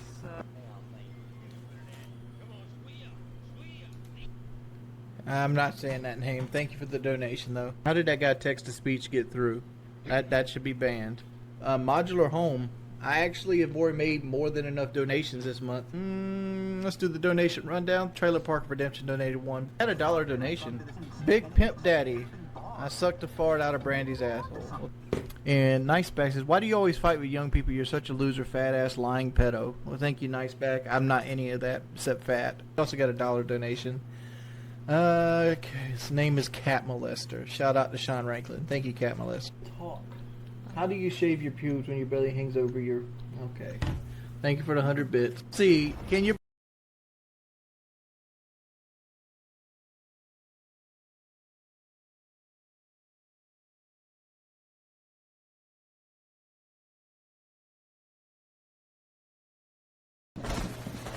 Kudzo, please stop. That is a unique name. No, Zaxby's with Pepsi. I can't eat anything the 2 days before the surgery. I only can have anything. Only can have clear liquids.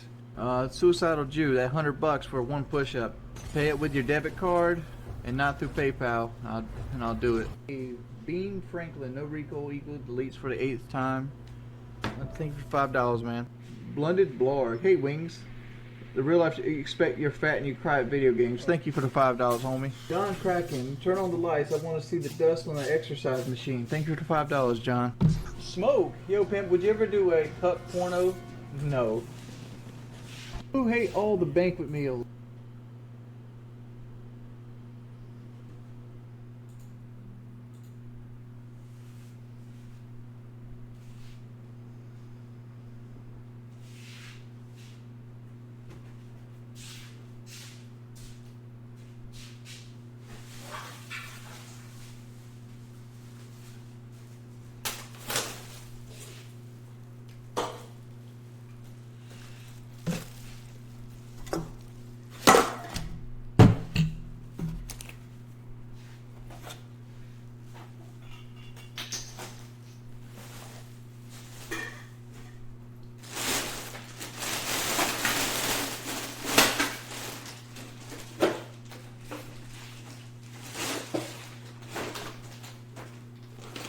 Good morning.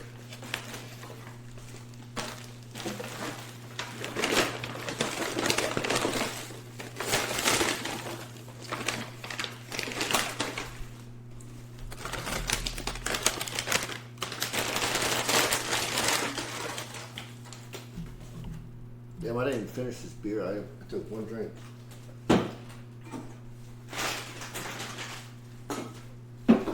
Same with that one. Damn, same with that one.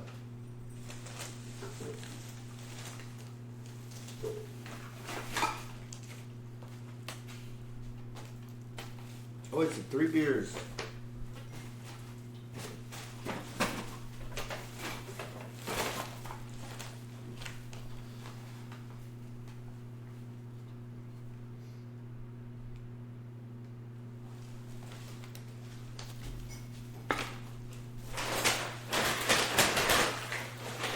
Bro got up early because he couldn't scroll through TikTok.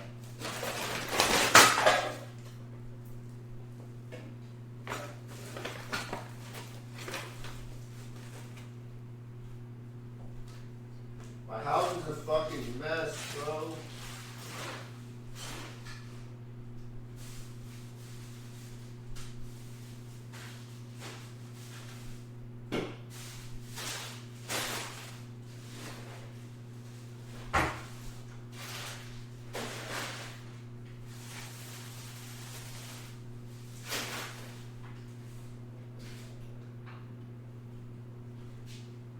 Almost done, 1 second.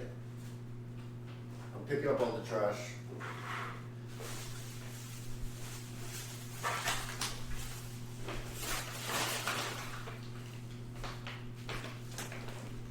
Oh god, I found a piece in the ground.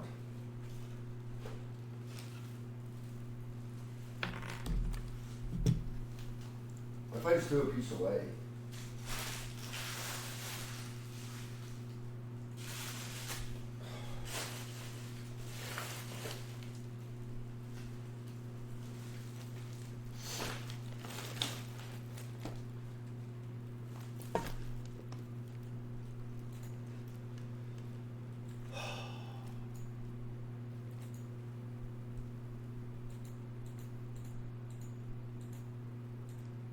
Second.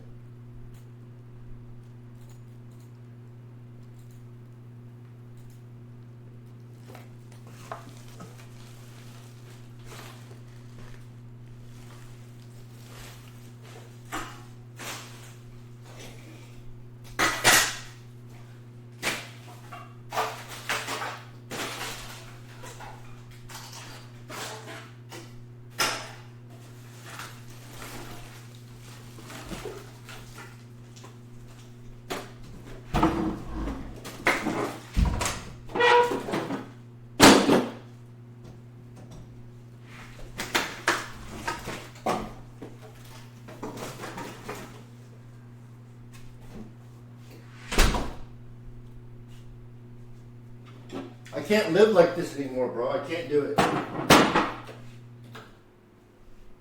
It's a mess in here.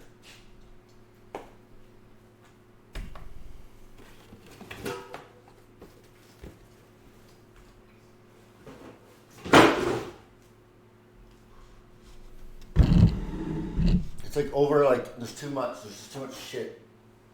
And I'm gonna go crazy.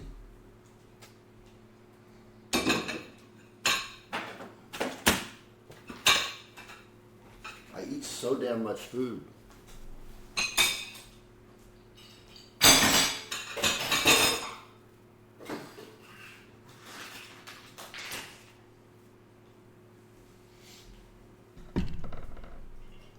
Should I take a shot to start today?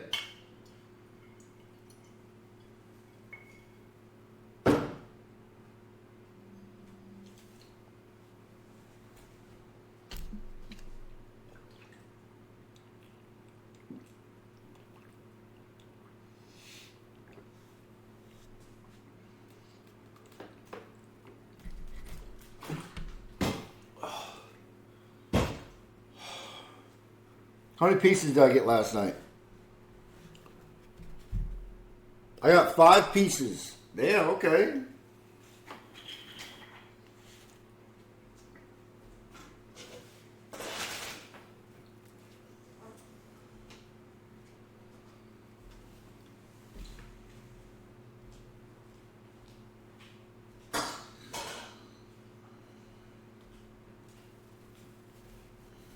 I'm almost done.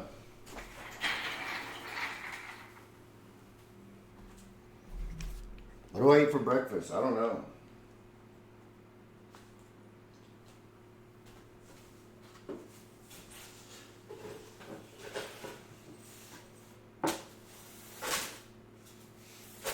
Get on the griddle. That does sound good.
That's so much better, is it not?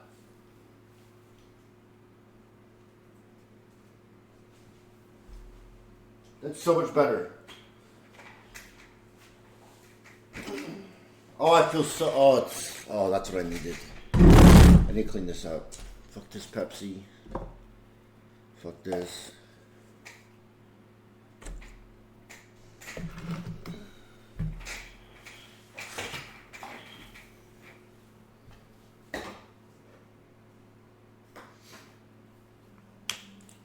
Why are you debotting? I'm not, dude. Coke.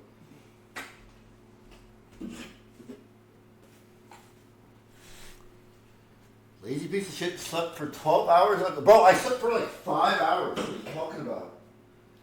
I went to bed at like 4:30. What time is it? It's 10. And I've been up for a while. I was just laying there.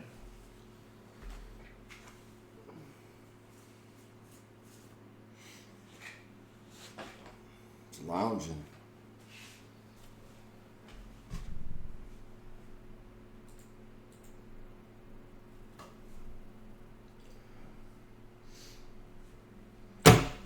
Alright.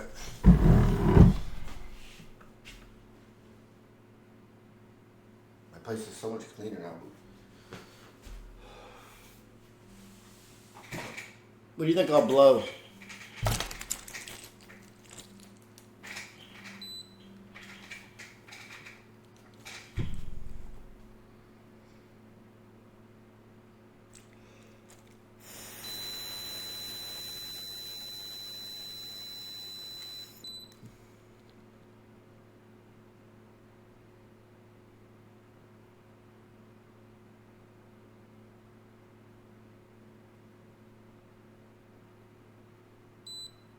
A 0, damn. Not bad.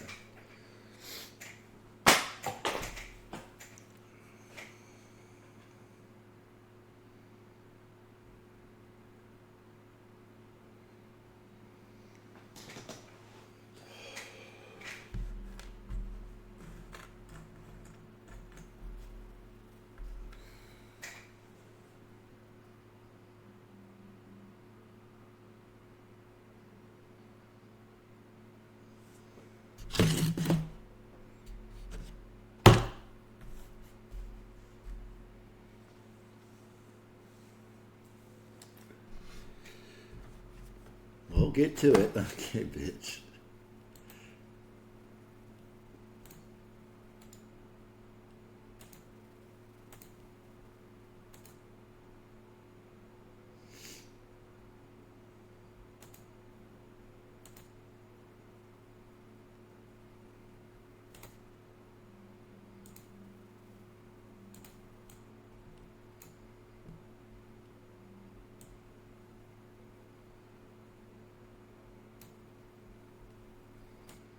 How about some morning jazz? That sounds good. Can you link me? I can't type.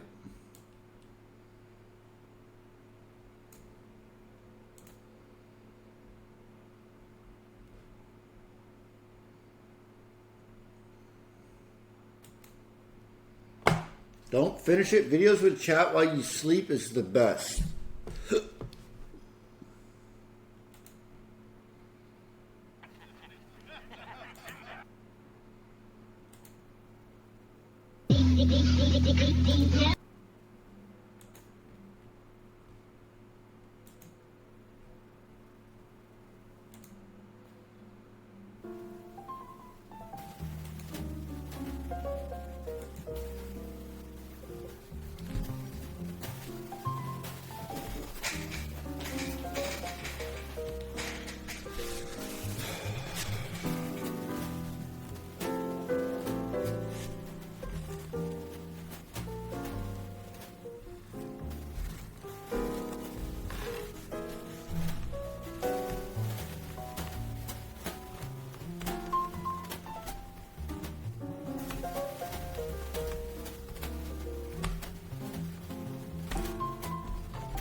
You guys have a good night's sleep?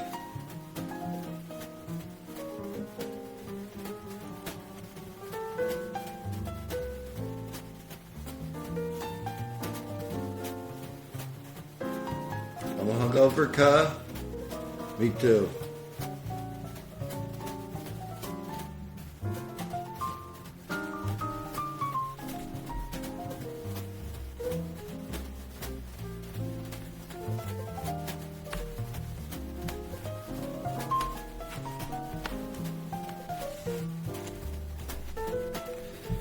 I woke up in an alley behind a bar. I hope you're joking, dog.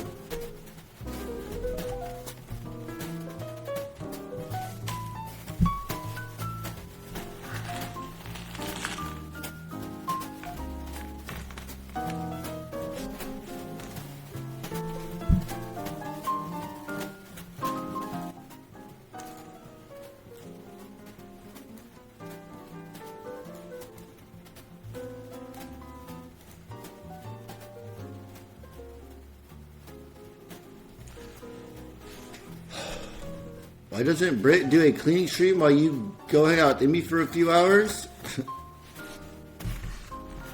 a good idea.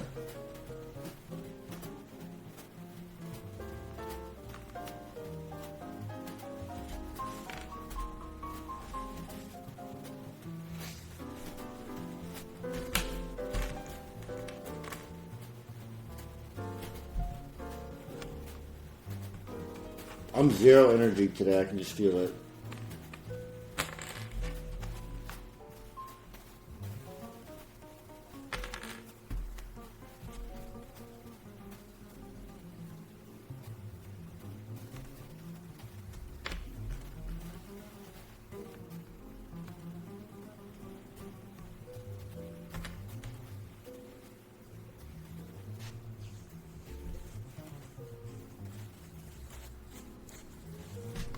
You guys are right. I'm hungry.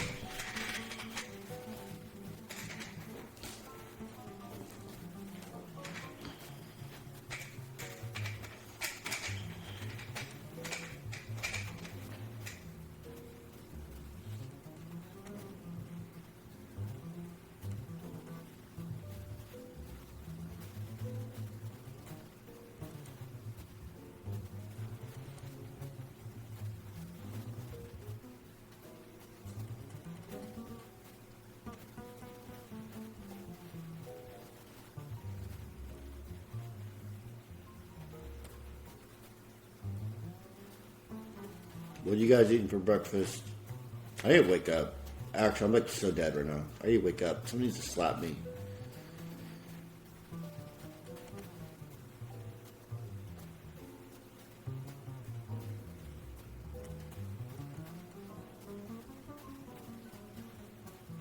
I don't like this one.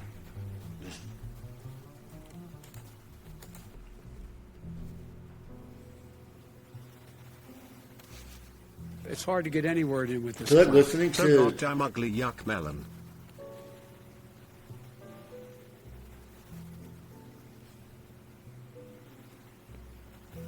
I feel like listening to that one song, with that one movie, with Ryan Gosling, La La Got a Land. great night's sleep, woke up and for some reason my back just feels amazing today. Days made even better seeing you be miserable, now you can't cheat. Somehow you actually went past rock bottom. Loser.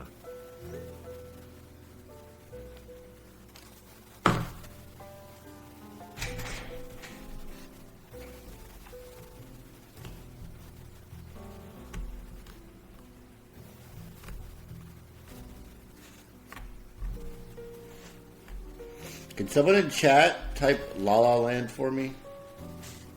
Just type La La Land.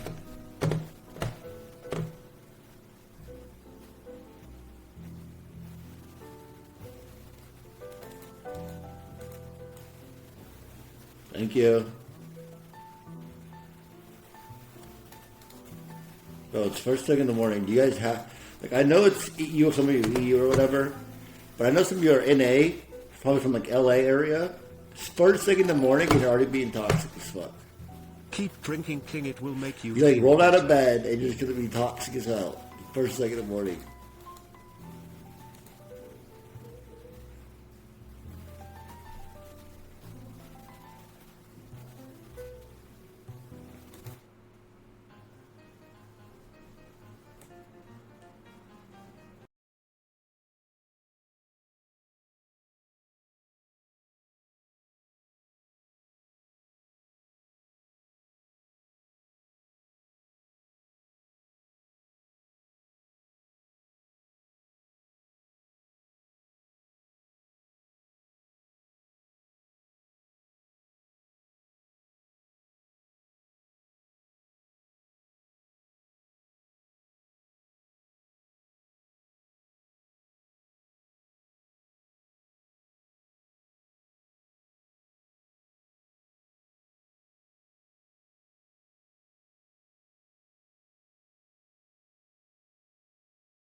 Video paused. I forgot about this. Did I? Like, did it play like one video and then instantly pause? For 2 hours? So my screen was just, it was just video paused. And that's all you guys saw for 2 hours. Fucking Christ, I'm so bad at streaming, bro. My phone died too. I turned it on, I had like 20 missed calls.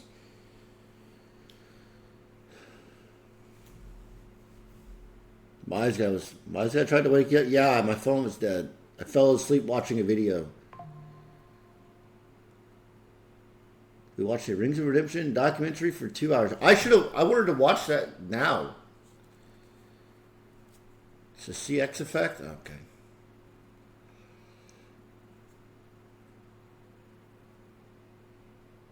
Oh.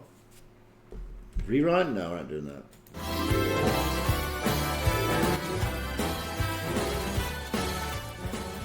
Maybe after this soundtrack.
I done. I got a piece yet, bro.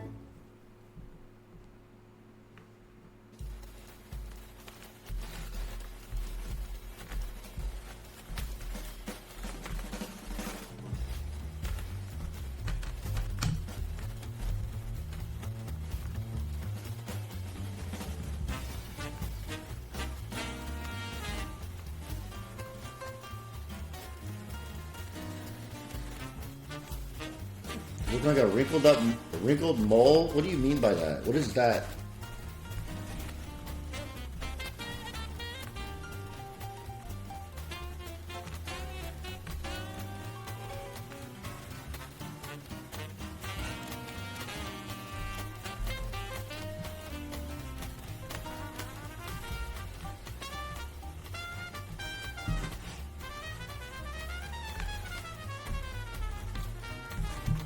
I can't do this today, chat. I can't do this all day. I cannot spend another day here doing this. We gotta negotiate.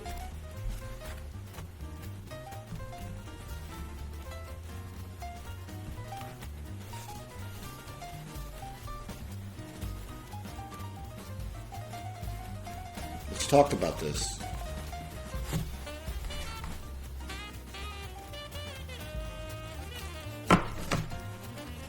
I have 5 pieces on the inside. It's been 20 hours.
saying supersize me, bro?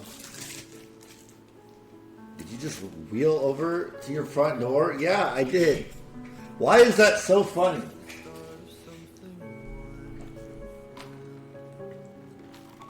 We should watch Supersize Me. That's a good idea, actually. I actually really like that idea.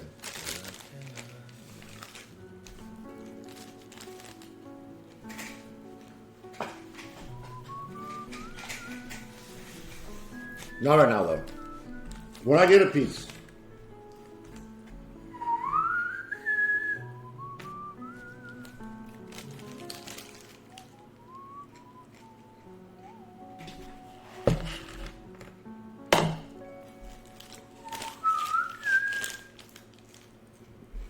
Go. Donald's hash browns, dog. Who is delivering food to your bedroom door?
Eric, listen to me. This is a potential starting point, so nobody freak out, but what if you had to complete The Walking Dead, Red Dead 1, Zelda and maybe some non-completed ones of chat's choosing plus a few small wheel spins or regular spins? I'd predetermined. Relax. A libtard with no border, what's new? Okay. Oh my god, I probably talked to the mayor last night.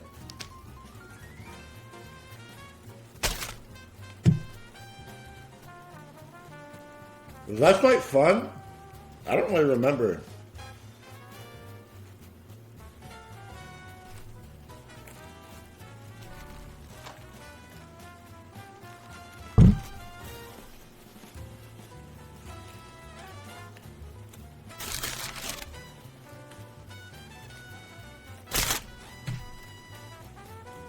Three small wheel spins and I fly around the world in flight sim.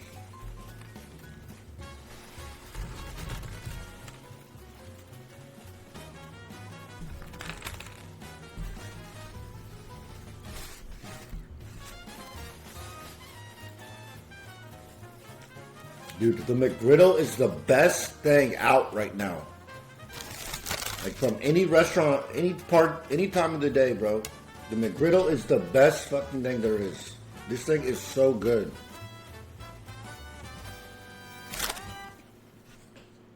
Oh my god. I never had it like a few months ago. It's so good.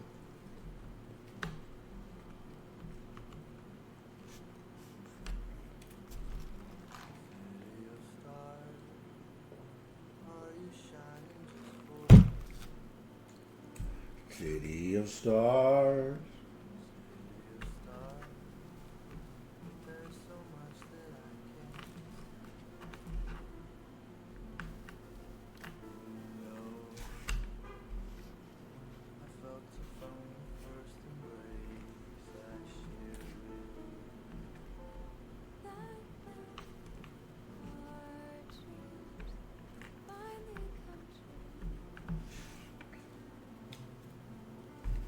It's hard to get any word in with this clown. Lime. He's winning today, money. Oh my god, there is more football games on today, isn't there?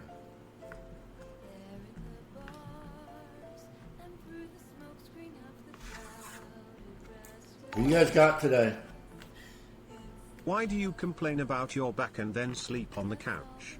Why not bring your mattress into the living room? Oh wait, is your twin size mattress too big for you? Living room and front door, ah ha ha ha ha ah ha ha ha ha. I slept in my bed last night. Bitch.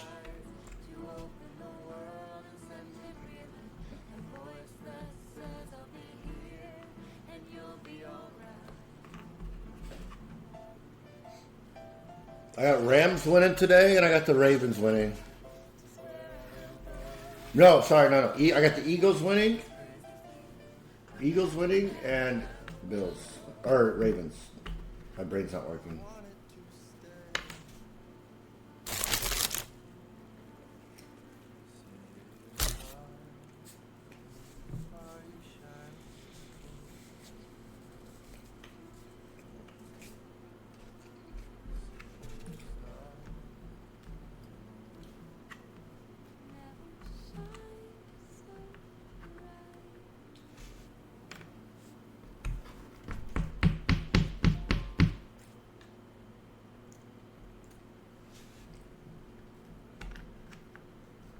Still have yet to get a piece today. It's okay. About to go on a run here.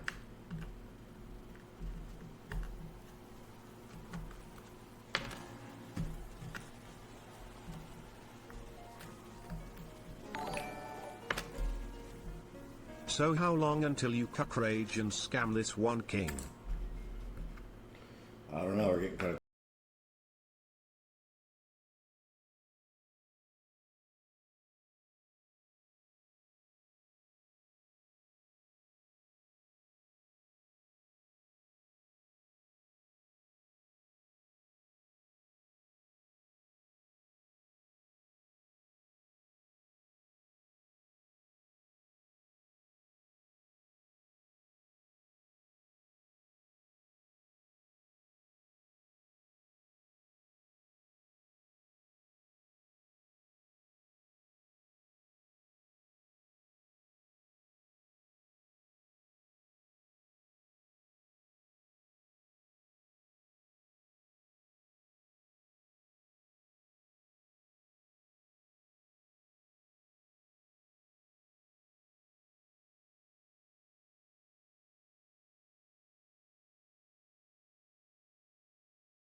game? It's tomorrow? Yeah, I'll stream it. Are you guys gonna behave while I stream it?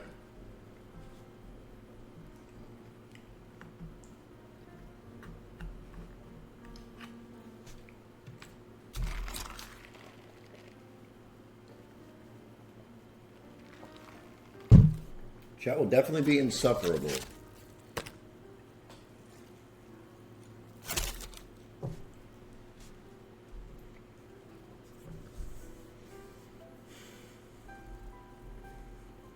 Just so you know, I'll be reporting. I have been reporting you for non-stop view botting. You can't prove it. I'll keep talking about this view botting shit and then prove it.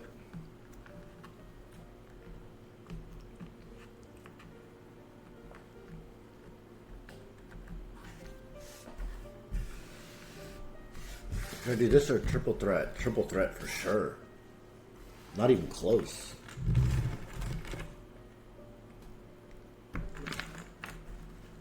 Proof is the fact that you have 12K when you average 4K. Yeah, but... Okay, look. This piece hasn't been drawn on.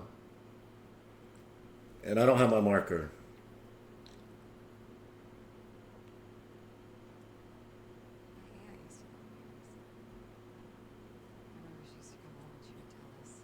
It's hard to get any word in with this clown. Wait.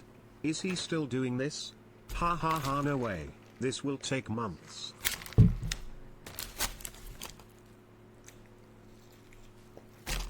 Marker on the kitchen counter? Yeah, but I'm not getting up to go grab it.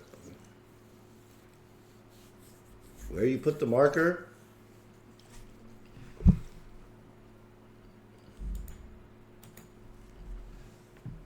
Ugh. I didn't cheat, bro.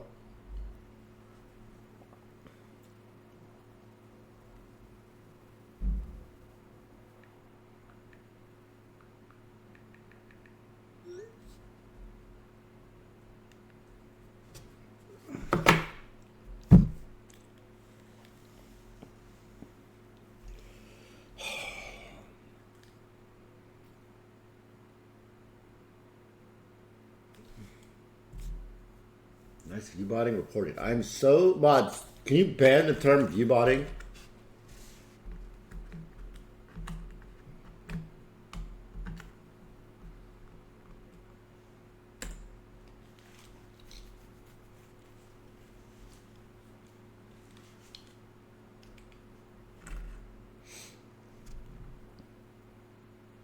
It's not a confession. I'm tired of being accused of something I'm not doing.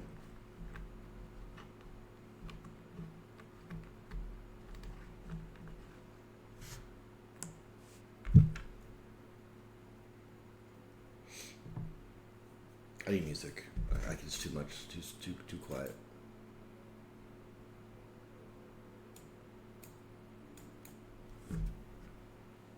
You scroll follows.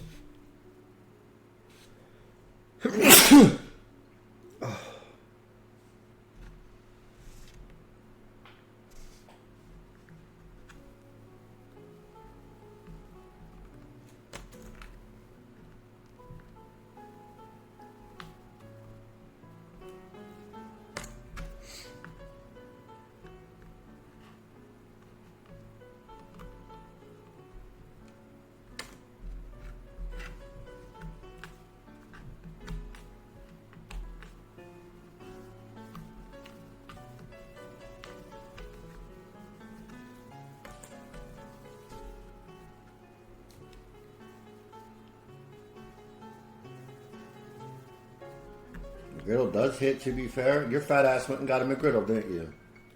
'Cause we were talking about that like 30 minutes ago, dog.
off my drum set.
Brother, give me a fucking piece. I'm getting mad.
Oh, I'm not kidding. Half my pieces aren't even in the right spot.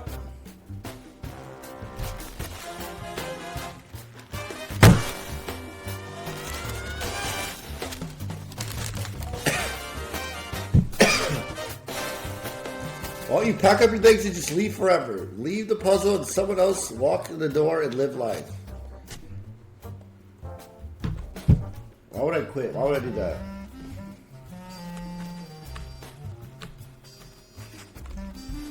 If I quit this puzzle, you guys ever let me live it down?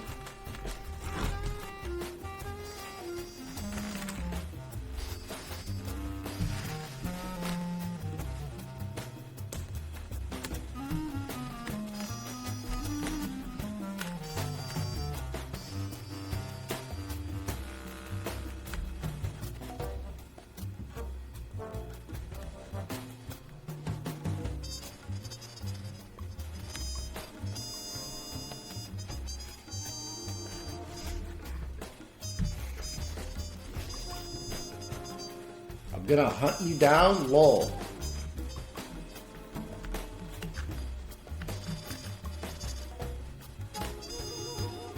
You're gonna hunt me down over a puzzle.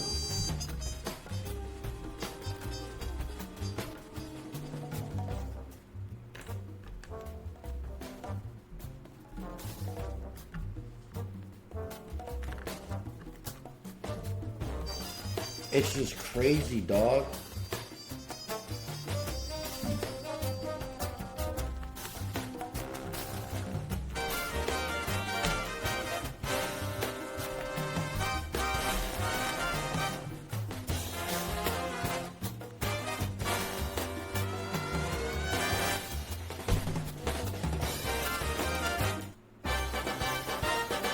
Can someone type Lord of the Rings?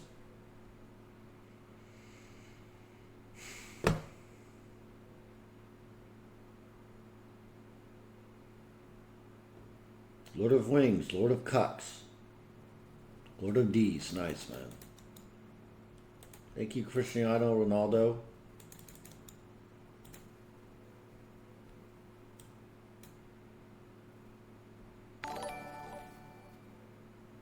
He's still cheating, shit's lame.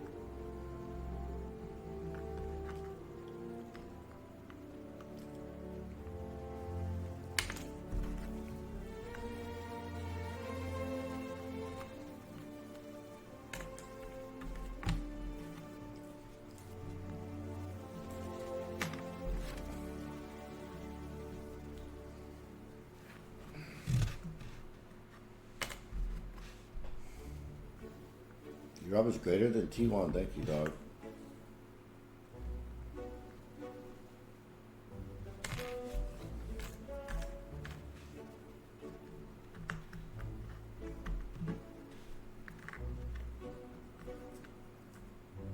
Oh! I actually got a piece. Got a fucking piece, baby.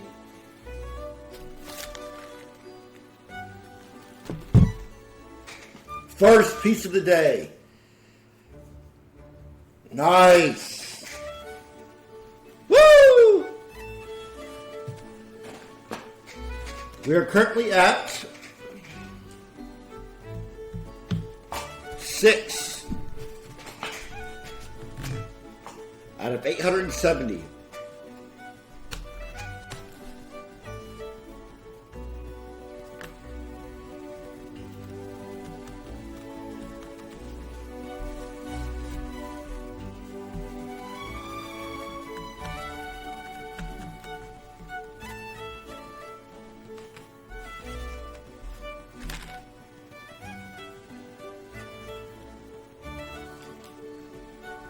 Yeah, bro, I'm fucking cheating, dude. I got one piece in an hour. I'm cheating now. Don't care, can't trust a cheater.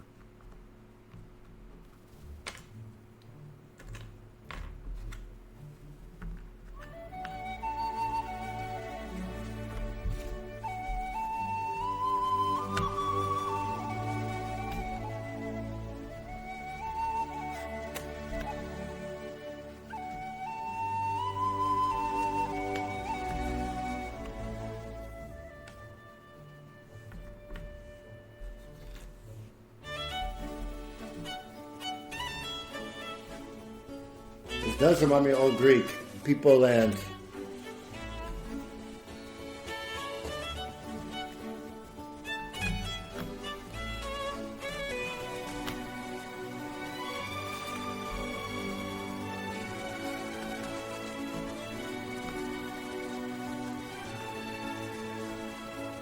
It's hard to get any word in with this clown. There's that sub, bro.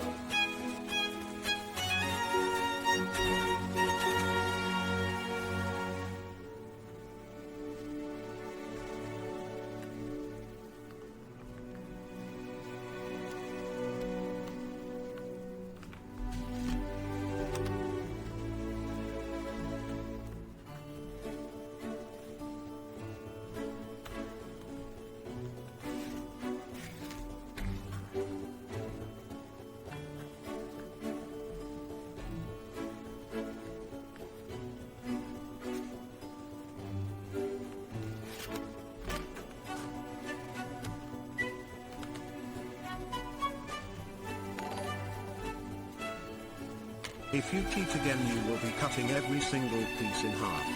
You will not be scamming.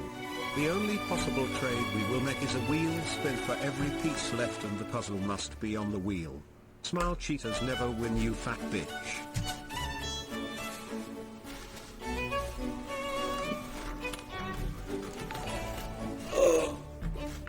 NGL, if Greek were an actual good streamer, you'd probably not have a community no more. Therefore, Tyler and Greek made you cack. Greek made me more than Tyler made me.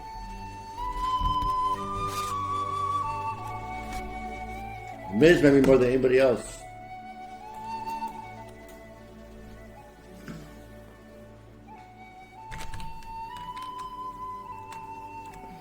Holy cope, it's the truth, brother.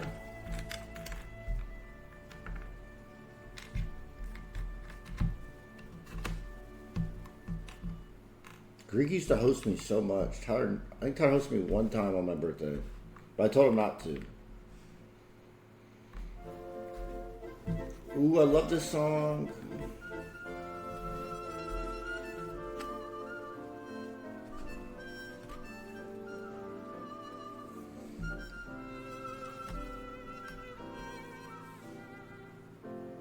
Ellie made you? Good one, bro. And Greek wouldn't know or give a fuck about you if not for Tyler.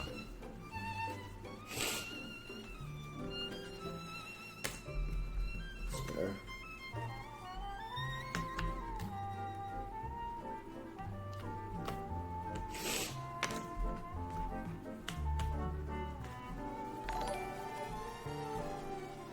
Greek turning into a fucking loser is the only reason we started watching you. Your sad life is funny to watch. Greek is just sad. He truly could have been great, instead we have you. Maybe we are at rock bottom. I mean, you're sitting there watching a guy do a 1,000-piece black puzzle on a Sunday.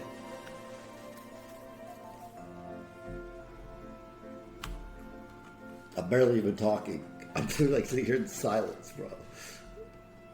You're being rude? I'm being rude? No matter what, How am I being still rude? the #1 gayest streamer on Twitch. I'm not gay.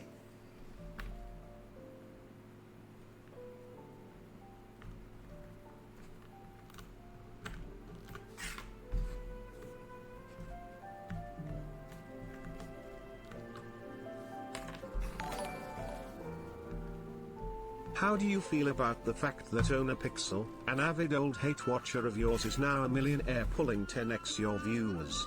Just so you know, that's how every one of us hate watchers are. We are watching you just to see you miserable while making stacks of bread. You are nothing compared to us but a little bug on the wall that we could smash at any time, paste bin, but we just choose not to. We just let you suffer, reflect.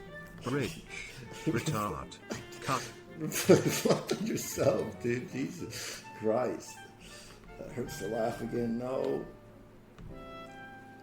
Only Pixel did used to hate watch me before he blew up.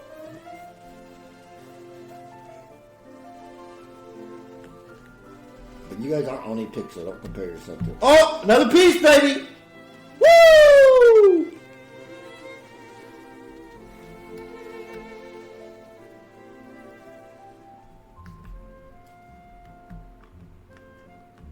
That's two.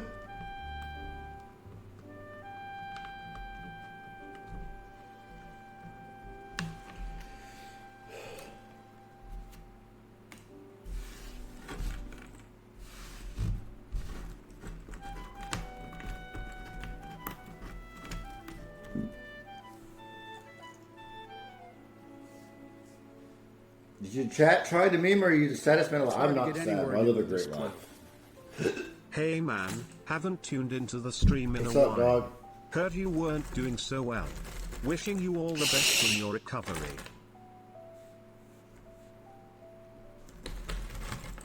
Thank you, man.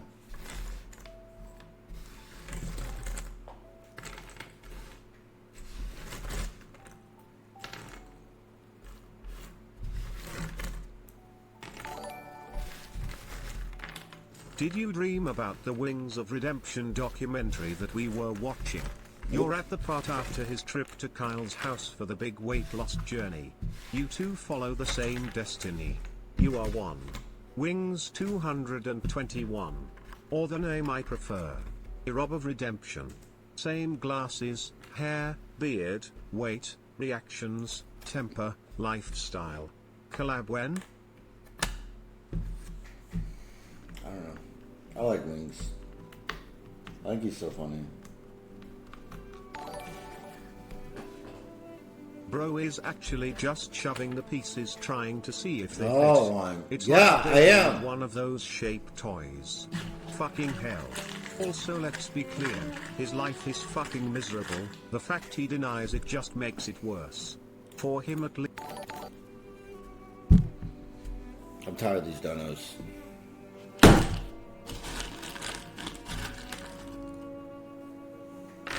I'm not pressed, they're so annoying.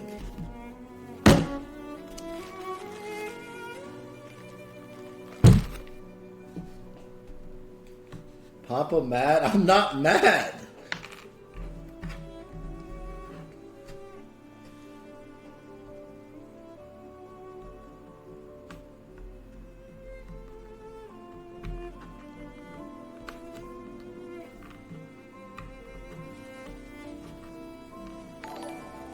What's up, Kyle? You're right, your life isn't sad. Why don't you go do another shot at 10 AM, shotgun another beer and stare at that puzzle for another 24 hours? Bro, I'm getting paid to be here.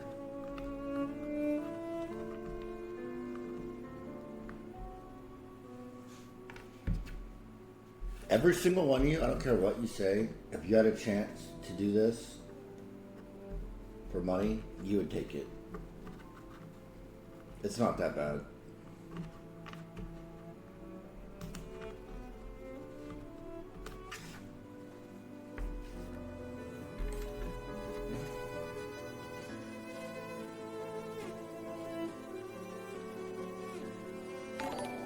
You're being botted, you have 20 subs. All offense to you, Eric, I can't fathom there is a single sane person who watches you on the main monitor. You are decent background noise at best. Okay, I don't care. Why do you think I care?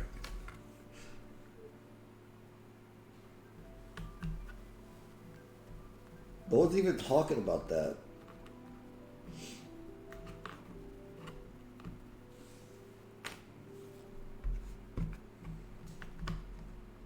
I got 2 pieces today, cuz.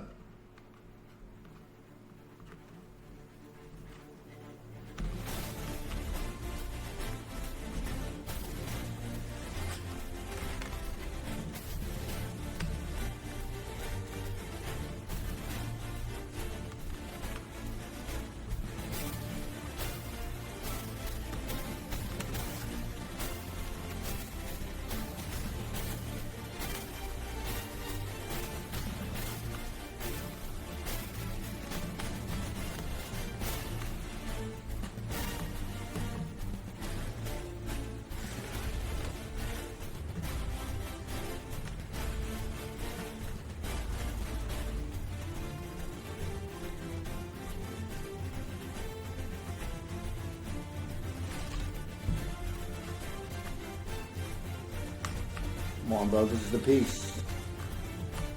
Come on, bro.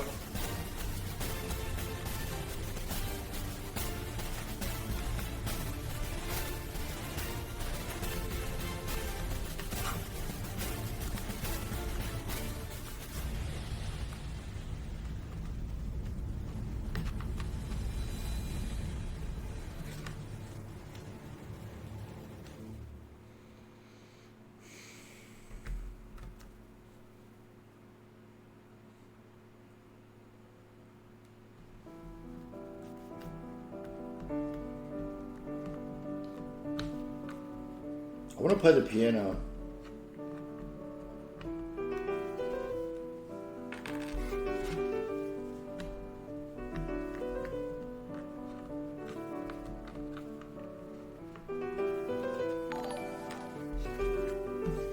In the future when they look back at your brother you will be a side note. Eric also tried to be a streamer but could never reach the success of his brother, left in the shadows. Shut the fuck up. I'm doing very well.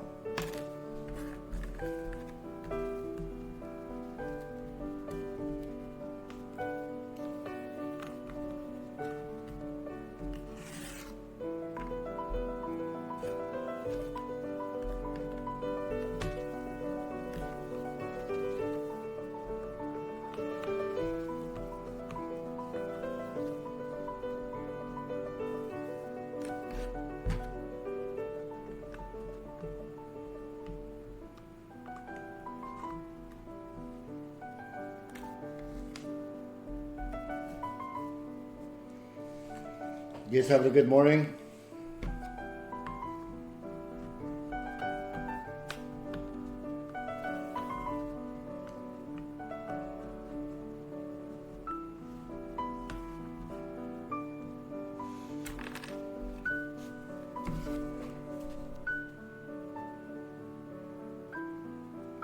One second.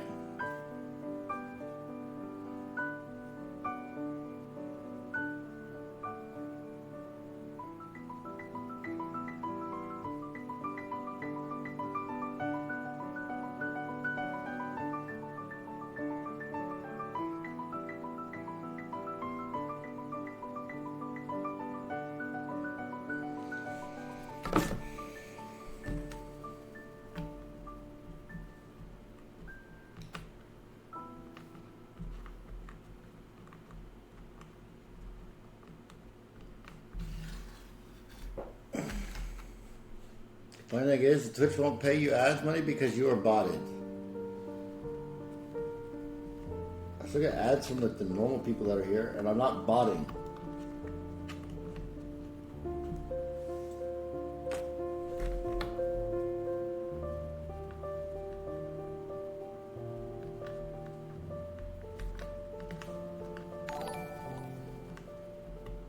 When your mom is explaining to other people what her sons do for a living, do you think she drops the bomb that they both do the same thing but one is wildly more successful than the other? Oh, I found the corner piece!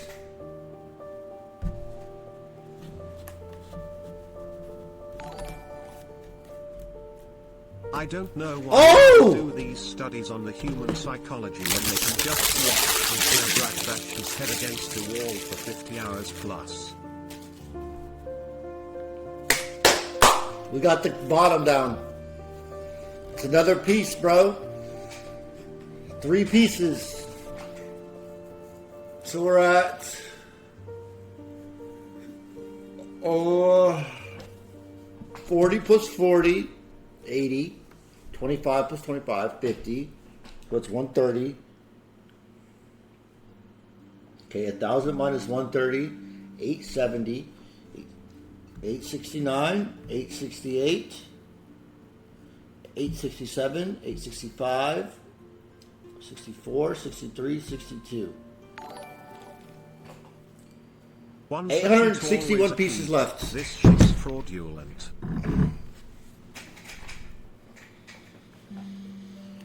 861 pieces left, bro.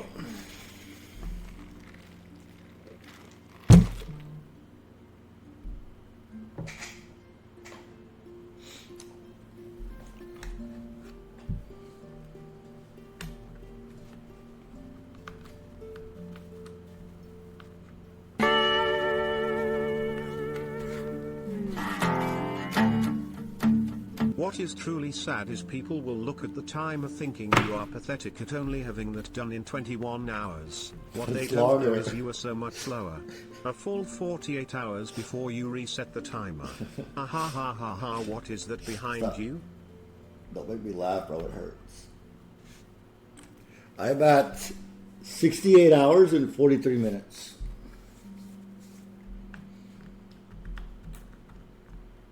That's how long I've been live for.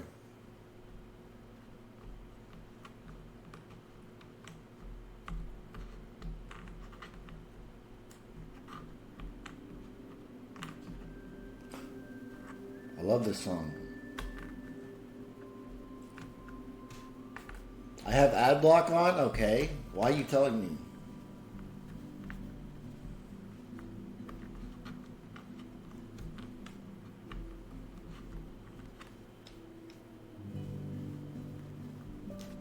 Oh, Twitch removes ad block again.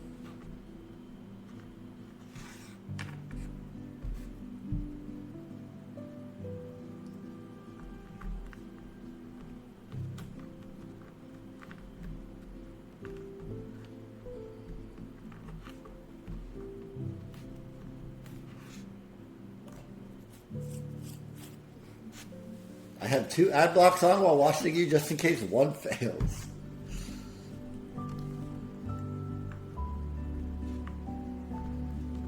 You're going to hell, dog.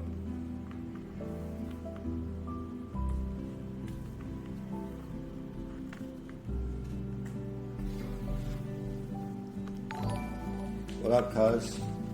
Next time you think about how bad life is, remember that you are also a Cowboys fan, so it's actually much, much worse. Thanks for that.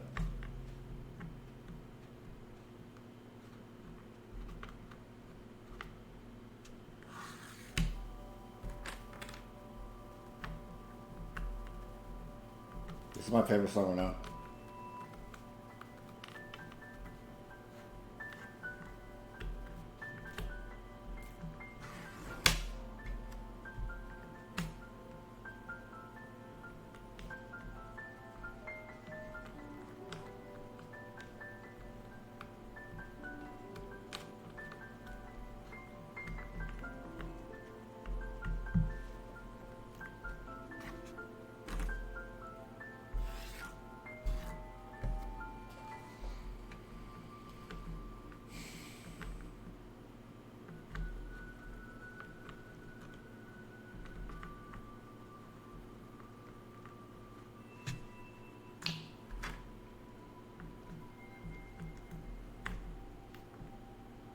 Ooh, I gotta take a shit.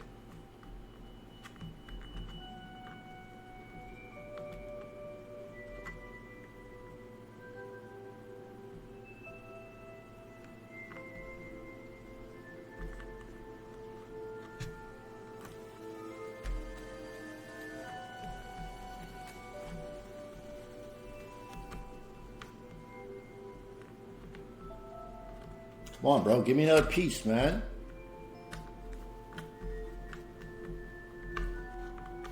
If you're just tuning in, we've gotten 3 pieces today. It's big.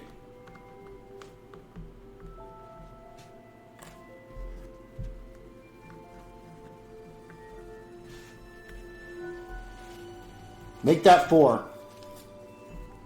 Make that 4.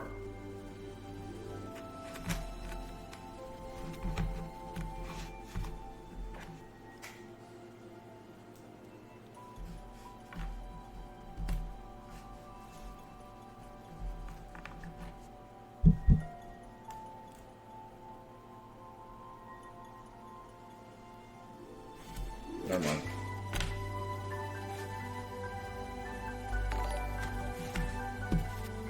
The amount of parallels to you in the Twins documentary last night was crazy. It's the good part of the song.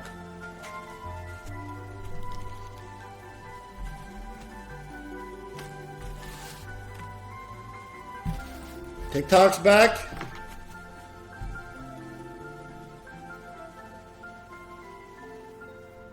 It's back.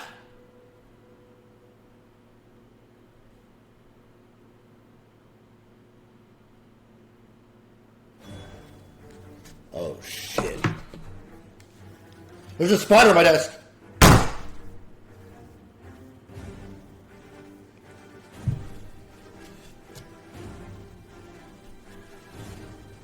I shouldn't have done that.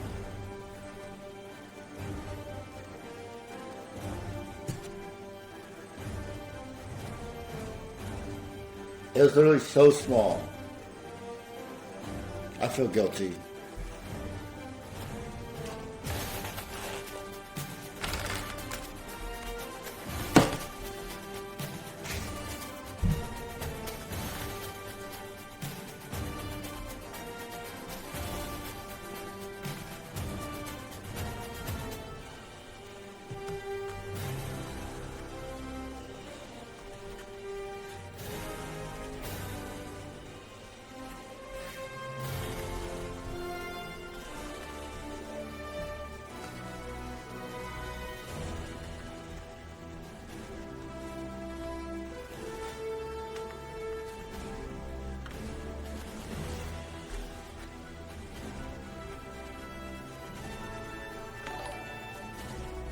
Got a piece. You bitch. We will be showing now. That's a full day Albius cleaning stream. Hope it was worth it. Only thing you Stop, can bro. pick on is a poor helpless creature. Less than dirt.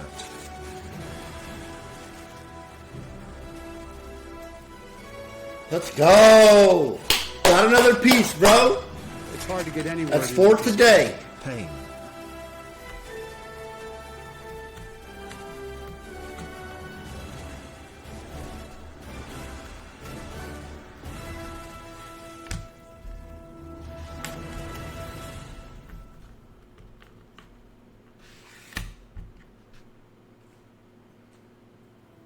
I need to gain 8K viewers overnight. You need tips.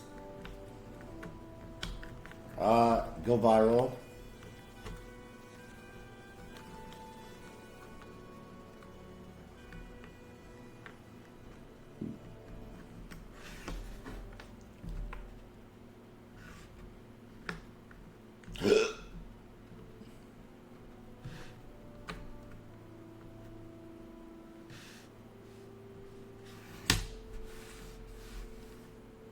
r/chatters blocked. Is it actually?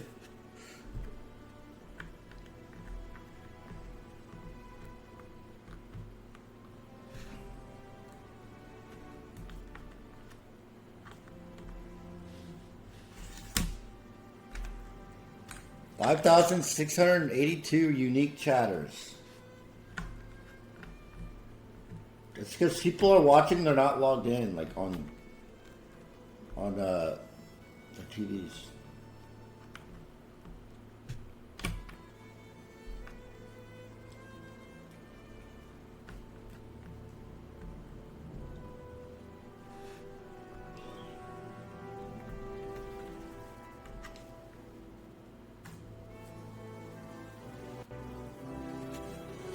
They found out.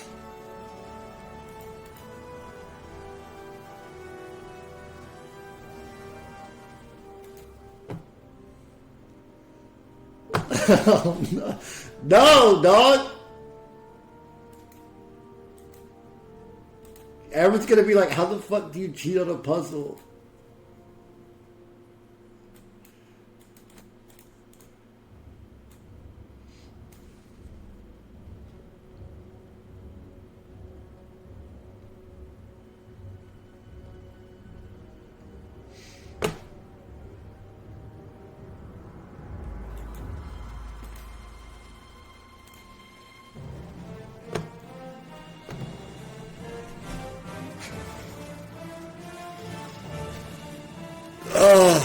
What is this song?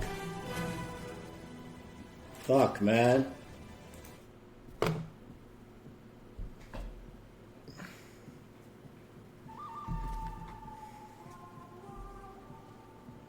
Now comes the viewbotting scandal. I'm not viewbotting, bro.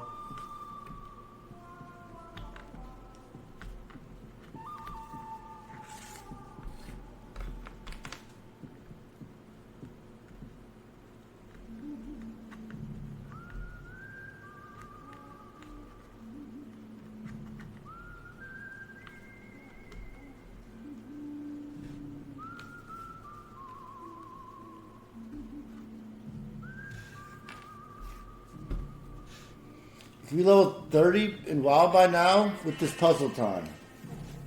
True.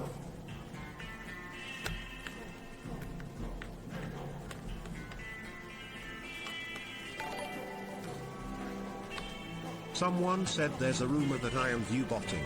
Go ahead and ban people that are talking about that. All they are trying to do is trigger me. Sound familiar? Heck. Wings 221.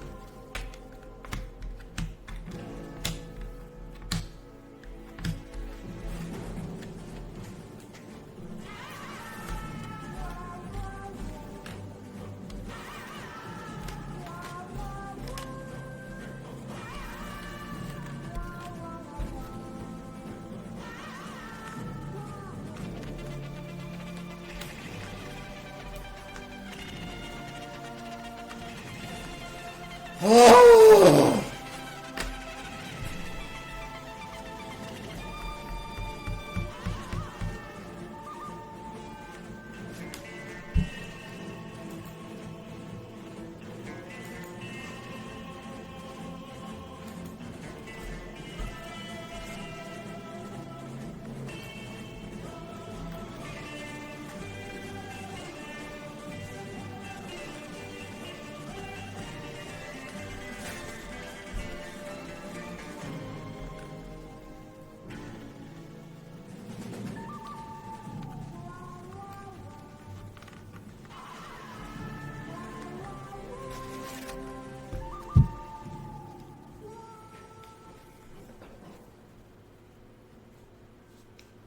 you know I was in the same room, like Miz and Essay, and we were talking about milk culture with E-Rob on the phone.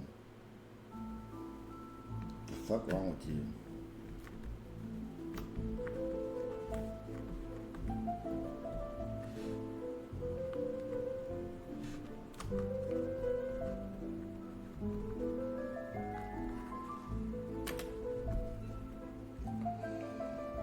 Oh. Oh.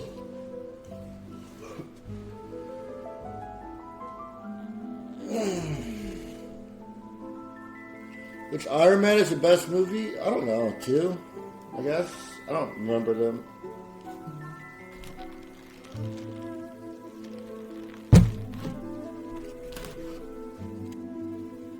It's hard to get any word in with this clown.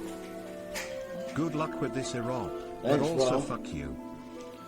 Thank you, bro.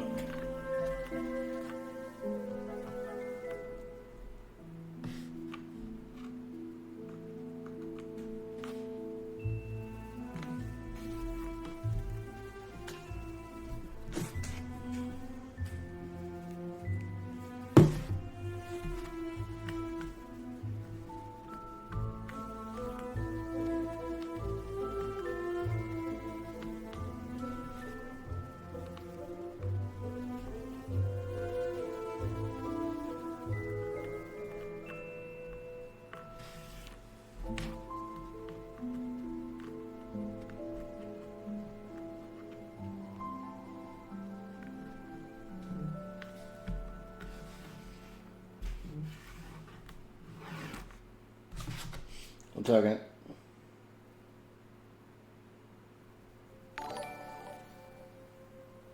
Mr. YOLO Dick Swagger, shut the fuck up. Either subscribe, donate, or get the fuck out. Ban any variation of laughter in the chat. Wings 221.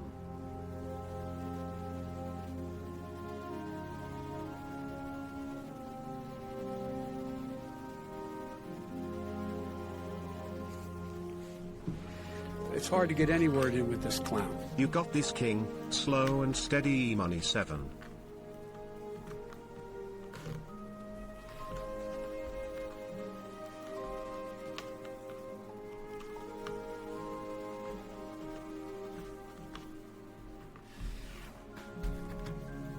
Thank your followers. Thank you for following. I can't read your names, but thank you.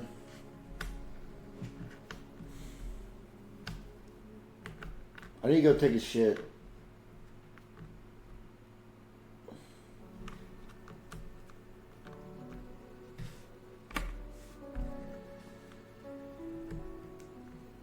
I don't feel like putting a video on because I'm too lazy.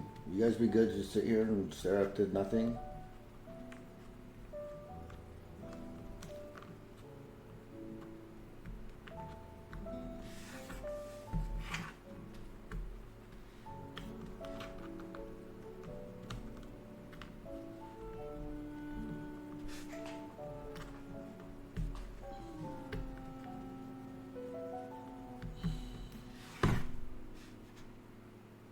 Show your armpits? No, the fuck?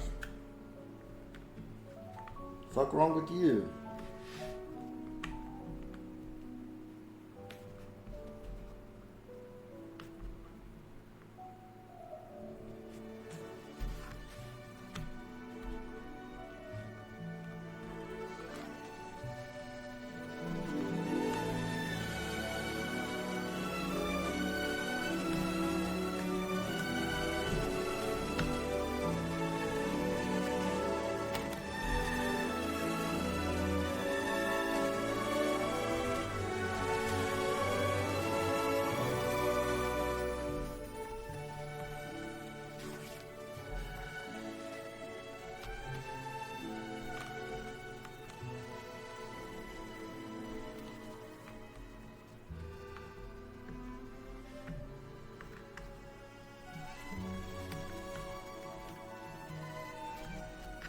Damn it, bro. I'm not getting any pieces, dog.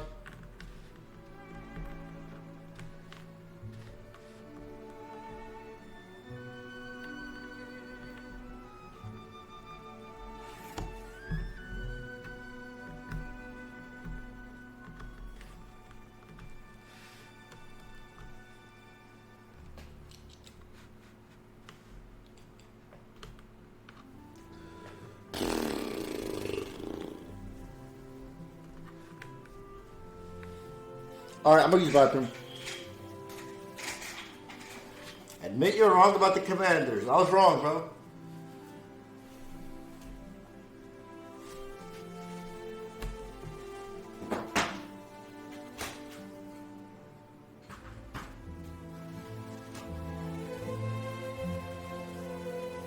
Alright, I'm gonna use the toilet.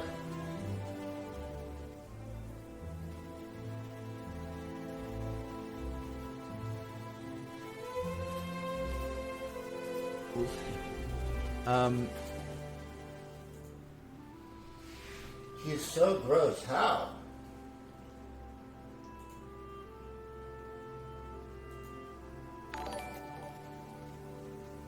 Hey, when are you gonna do that 32-hour flight stream you wrote since October of 2022? Fuck you. No phone? Yeah, you're out of your fucking mind. This coffee's going straight through me, dog.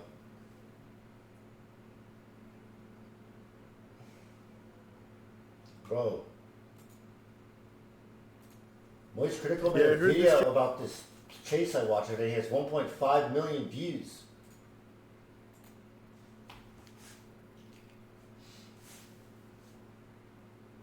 I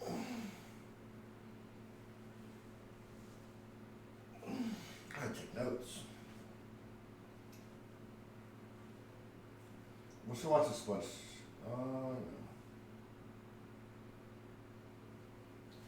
RuneScape's 100% fucked. What happened with RuneScape? Is that what, like, they try to make people get people with ads?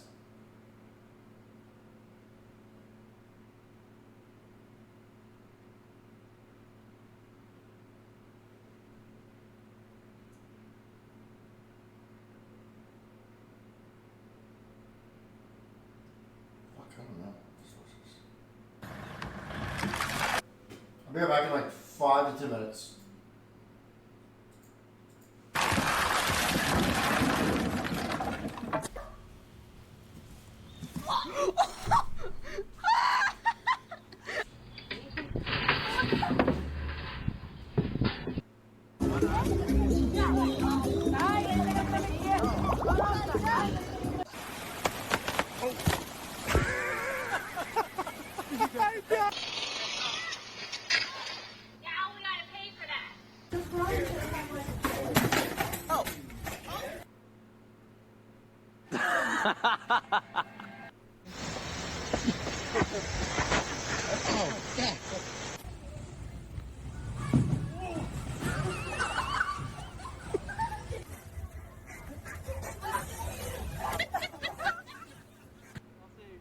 Okay, ready, set, go!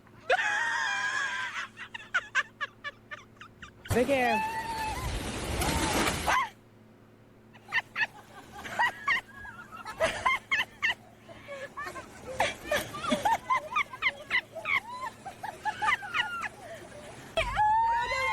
It's too big! Oh my gosh! No, no, no, no, no!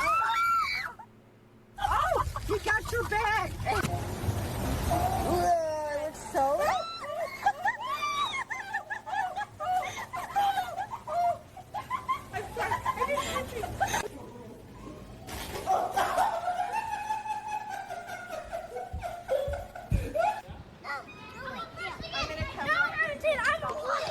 Hurry, watch out, Daddy's coming. Puddle too. We need a big puddle. We need a splash. Look at this clown. He did a belly flop.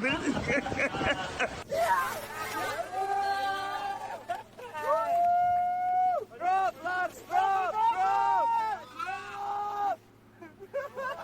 Oh, shit. Oh, shit. Are you recording? I am. Are you gonna jump in? Yeah? Oh. Oh, I thought she was really big. You. Oh my.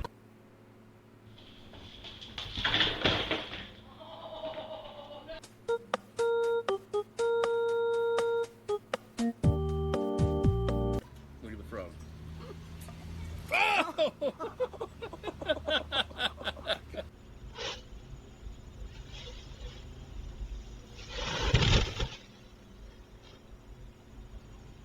See you, don't go. Why'd you go behind her?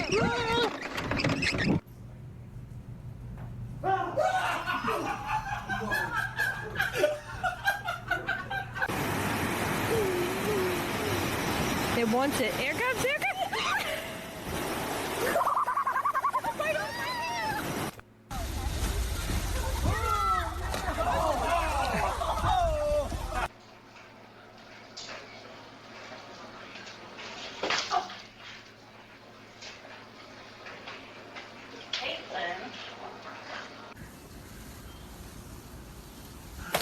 Oh! Yeah. Is that for real? Well, she's not. There you go.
Holy crap! Get out of there!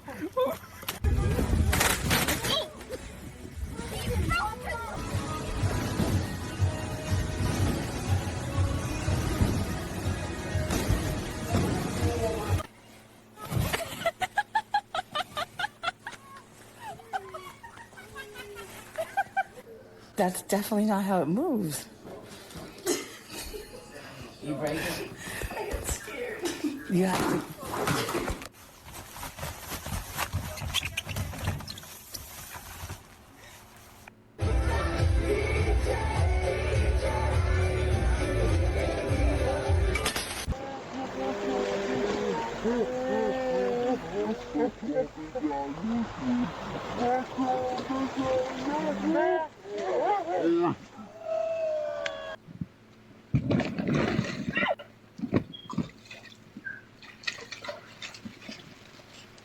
Here we go! Well, come on, baby! Broke it. You think? Right in.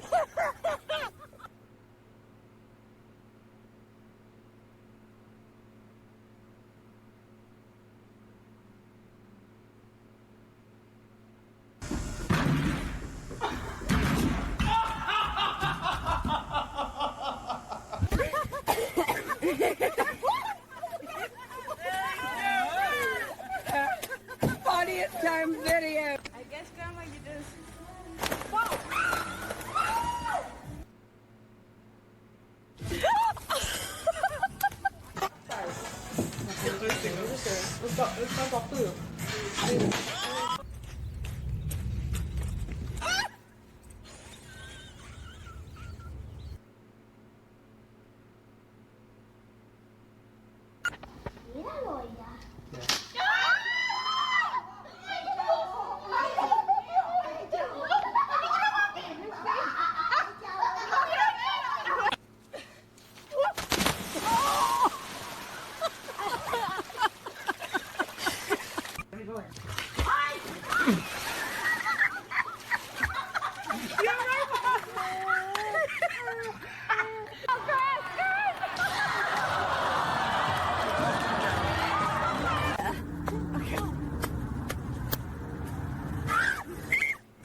It's fine.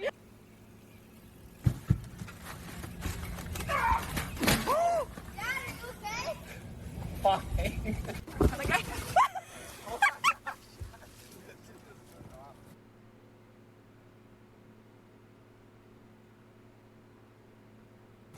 Are y'all tricking me? No, I'm in the way.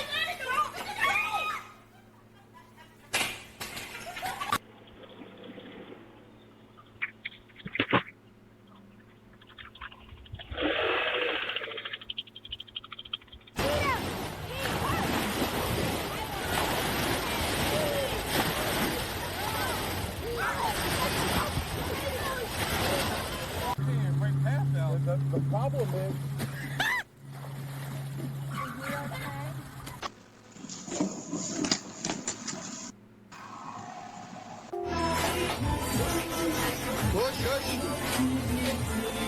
Segura, picolé. Segura, picolé. Meu Deus.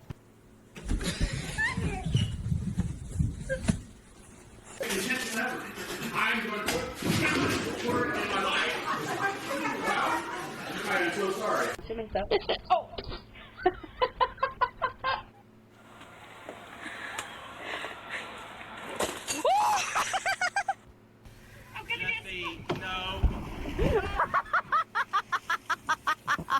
She's doing it all by herself. Oh, she can even put her hands on her hips. Look at that. Get your legs straight.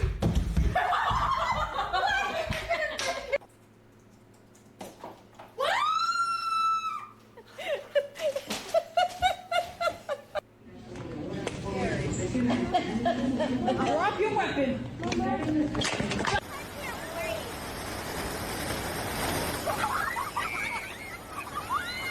Just jump. Oh. Surprise! You got it!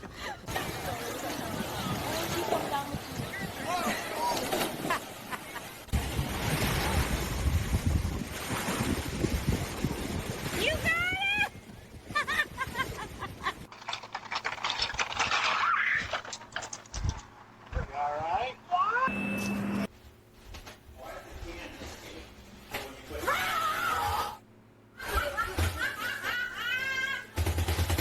Lean forward. Lean.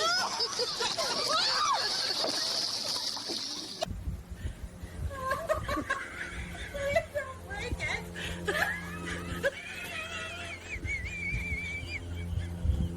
Go.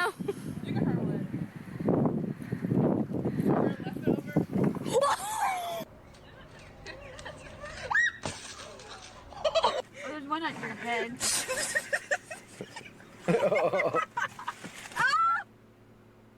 Here.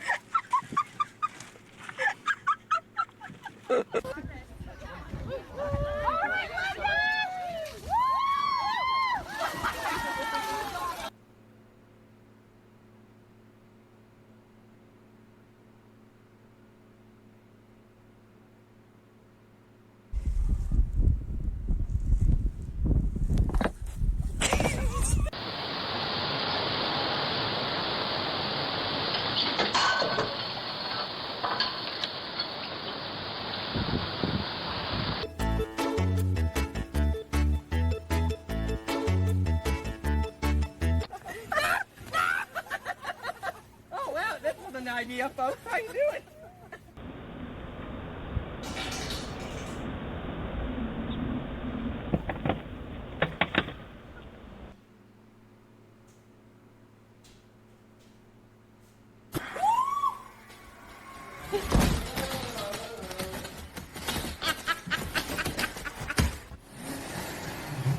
You're like a new man.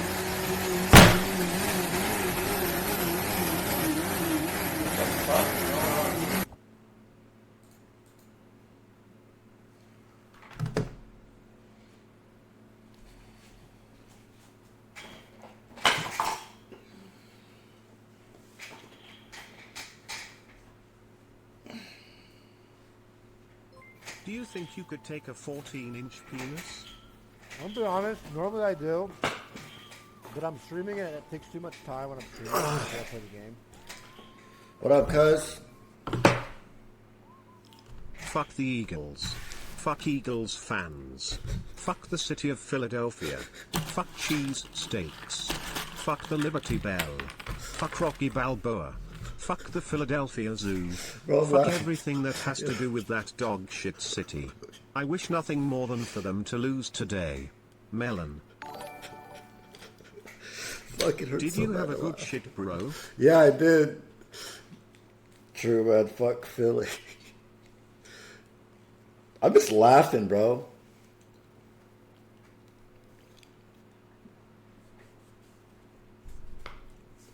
I don't know why people are so mean. I love you, man. Thank you, dog. Thank you. Yeah, you're still drunk? No, I'm not. I blew a 0 today.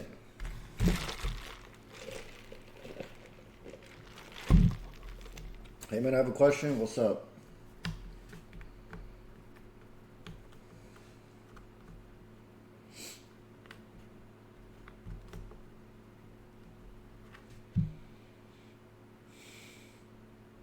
Rob, can you help me out with the down payment on a car? Who the fuck do you think I am? I ain't your daddy. When's the Eagles game?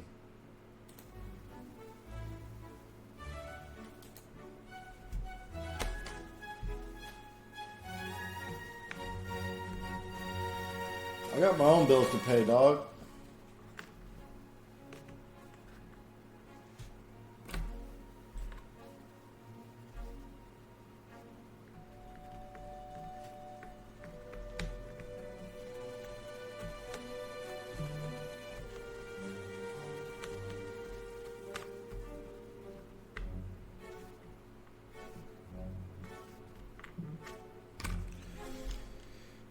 Did you lose those border pieces? I'm missing one border piece. I'll find it. It's in here somewhere. I'll find it.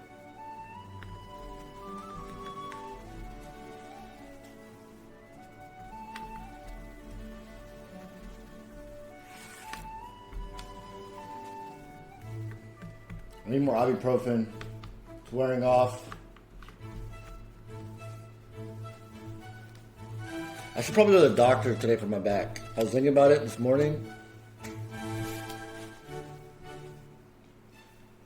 It could be something serious. Like, you guys probably think I'm being a baby, but it could be something serious. It's like really bad pain.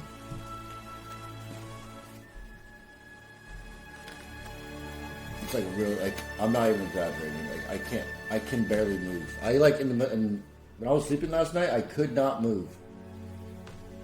If I move at all, it is the sharpest pain throughout my entire back.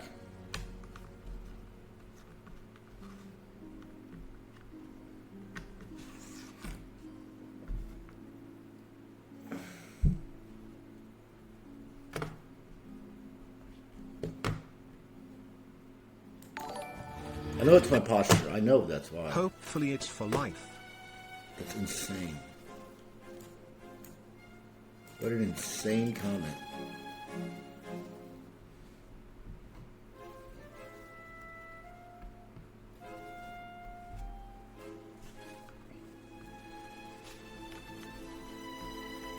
It's hard to get any word in with this clown. Massage therapist stream. It would be good. Have you heard his back? I slept on this couch the first night I was doing this, and I just like must have did something. I don't know.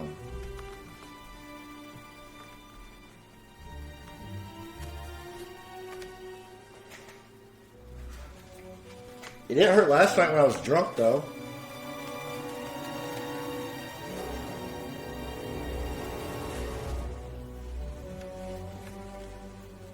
So maybe I should get drunk.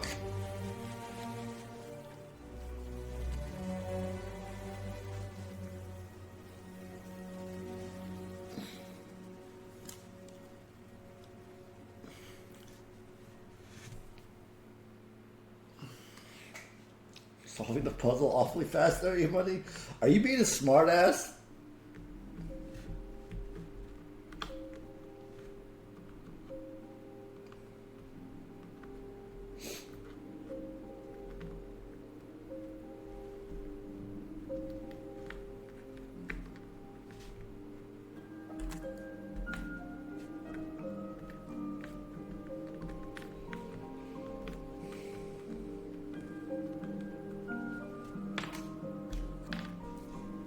Motherfucker, I hate you so much. Why? Fuck did I do?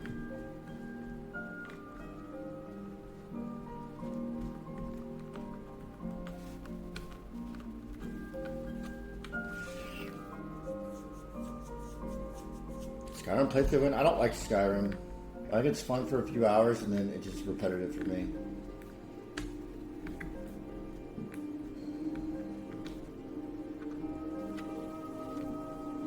I probably didn't like it though because I played a healing bitch.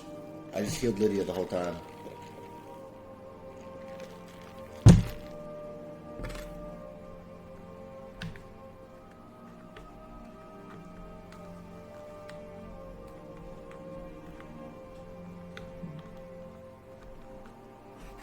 Who the fuck is blowing up my phone? Oh, it's my mom.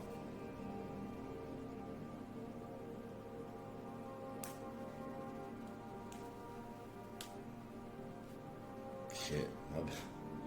She's TikTok's back.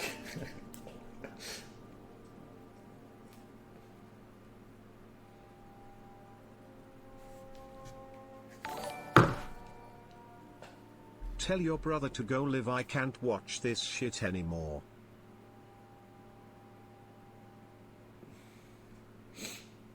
America is so fucked, beyond fucked. Yeah. Okay, we're still the best damn country there is.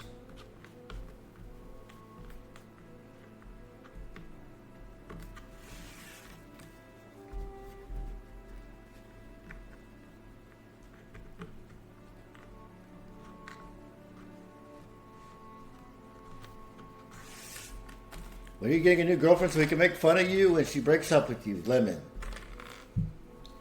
I'll probably never have a girlfriend again, bro. I think I'm gonna stay single the rest of my life.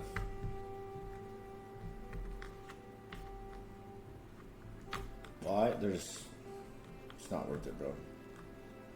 And if I do get a girlfriend, you guys will never know about it.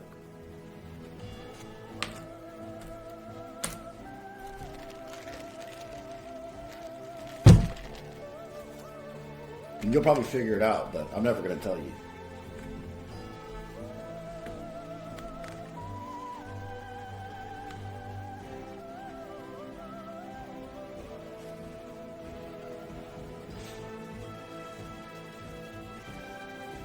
Did you tell us if it was a boyfriend?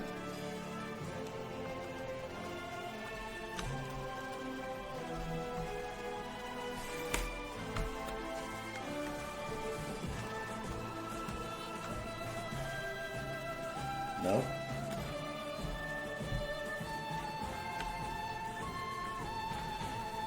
Good morning, bro. Why the fuck you waking up so damn late, you lazy fuck?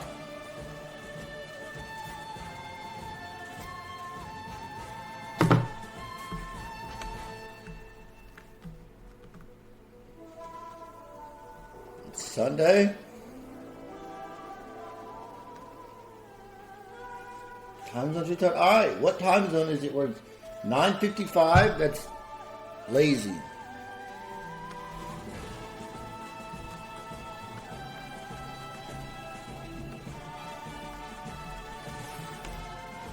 Woke up at 11 a.m. I went to bed at 4:30. I worked until 4:30.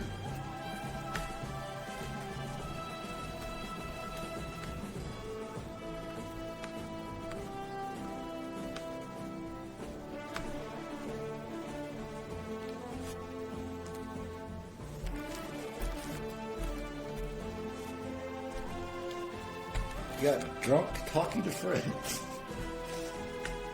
Had the best job ever.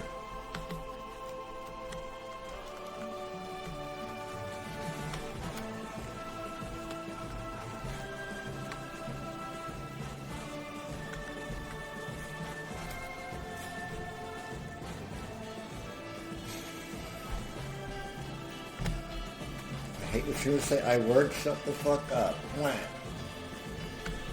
Cry about it, bitch.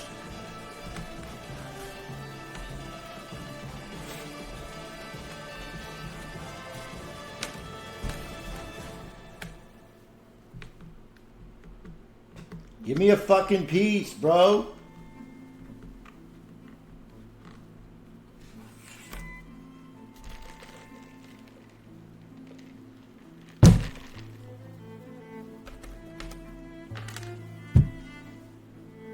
Is Bodigue Barbie? Nobody, man.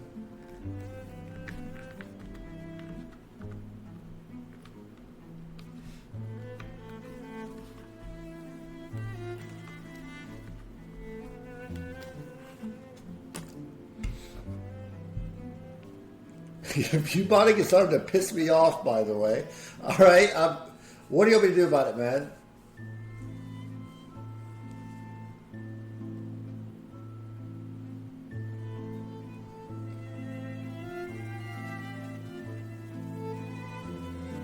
Turn it off. It's not me doing it.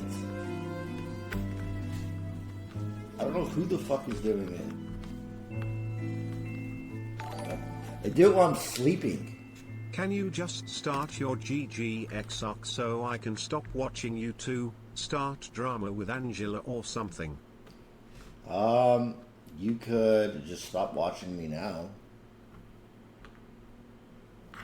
You know?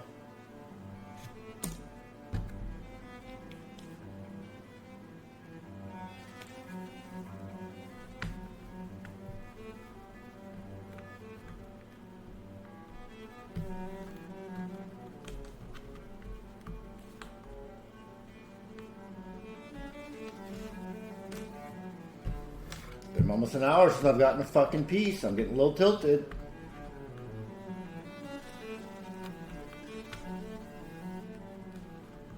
Excuse me. How much to fly you out? The fuck?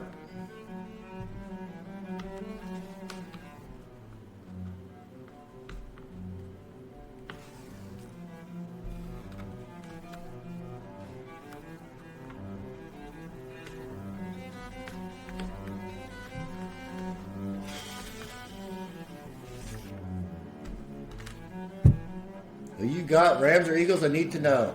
The Eagles, bro. You can't, like, their offense is just so cringe. They're just gonna run. They get 4 downs every time because of the tush push. It's basically, they have to get 8 yards. It's the tush push. It's the most broken fucking play. They're so hard to stop. Crying. I mean, it works. No one else can do it. I don't blame them for it.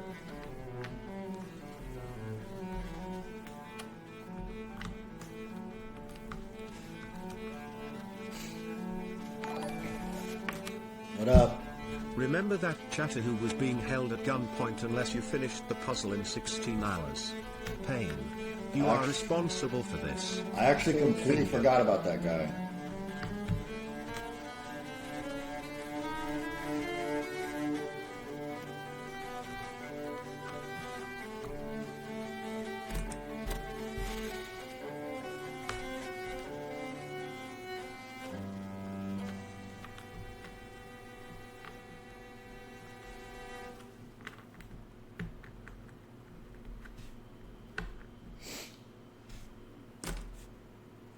Fucking hell, there's so many pieces.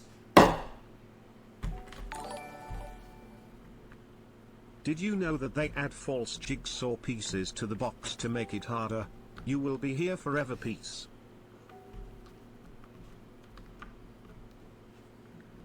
Yeah, you're probably right.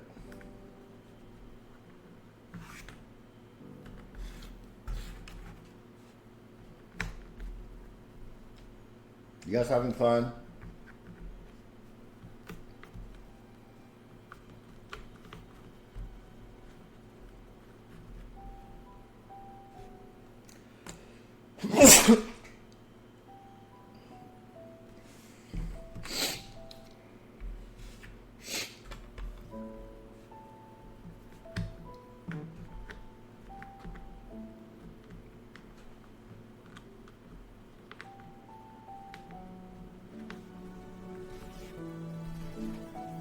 Hello here.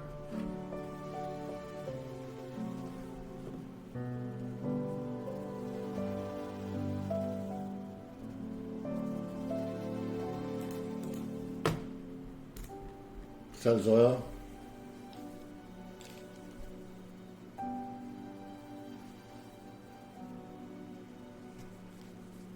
Hey man, you good? I'm alright.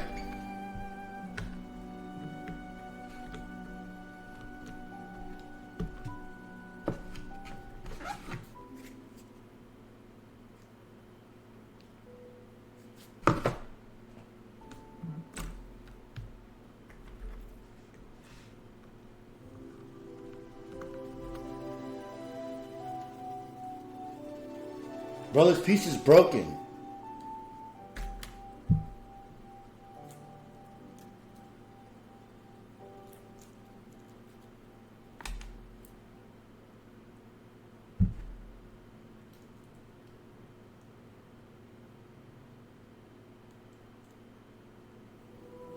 Need some company, invite the huzz over? Yeah.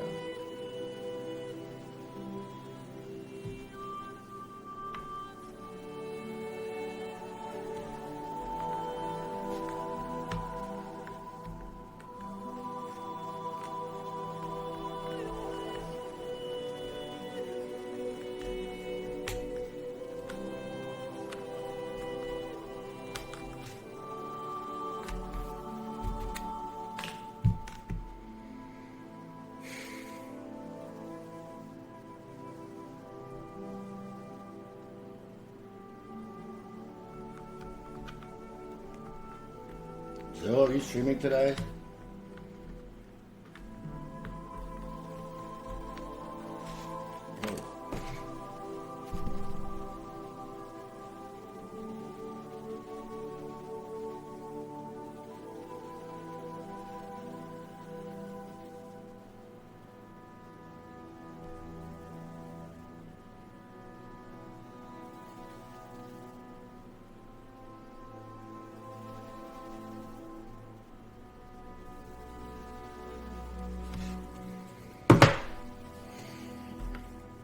I just want to get a piece, bro. It's so satisfying. It's been so long.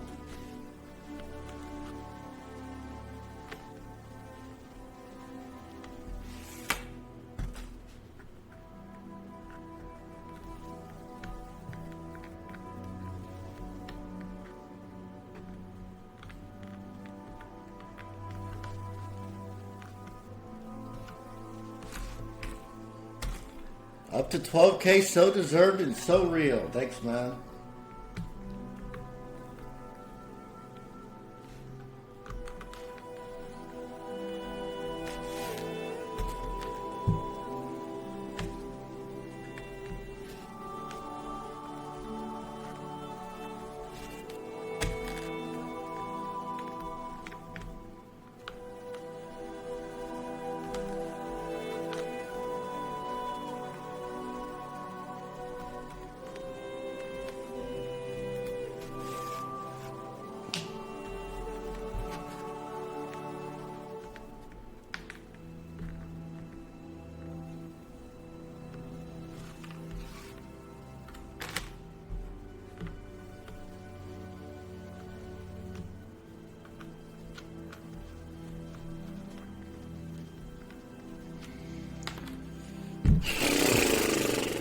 Brother, no pieces going in.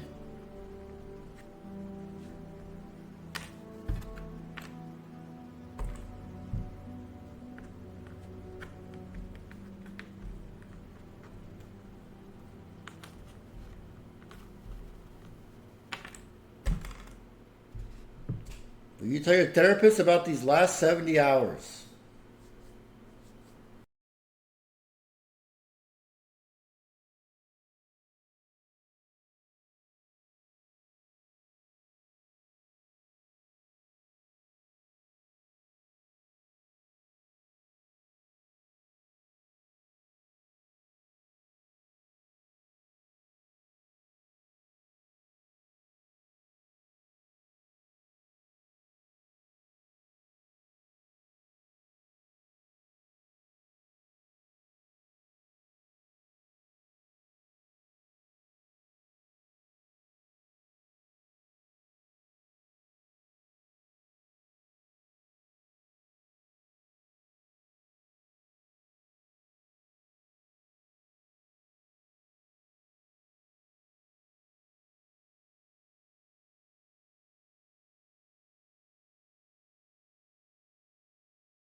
Fucking hell, Nate. I can't find a damn piece.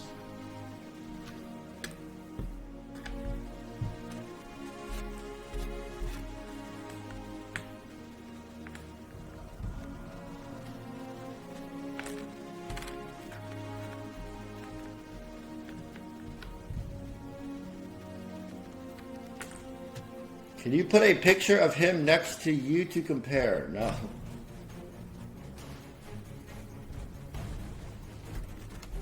Anybody some strippers over. The only reason you haven't become wings is because your mods don't ban us, the ones who keep you in check. We will be awaiting our thank you.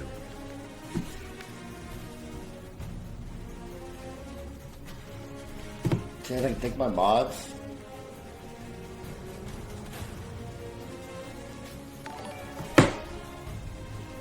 Can you at least start on another corner of the puzzle? We literally watched you put this corner together by fucking cheating, and now you're playing dumb acting like you don't know where any pieces go in that corner. You're a pathetic, worthless piece of garbage. Yeah, bro, because I remembered all the pieces in this fucking corner. That's why I've been on this for 6 hours and I have 7 pieces in the corner. Yeah, Can bro. you oil up and shake that thing?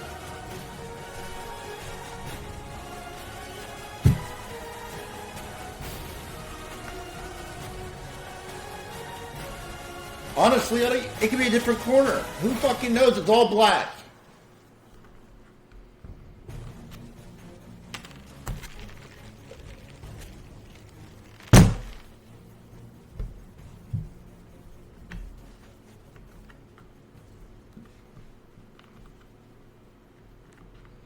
Sorry for yelling.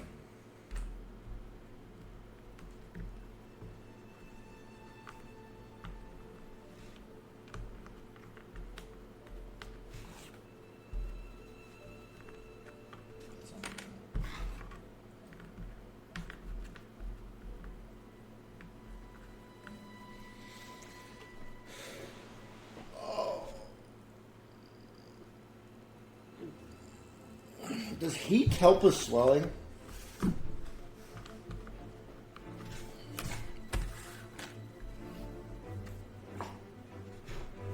What does heat do? Like if you put like a heat pad on you?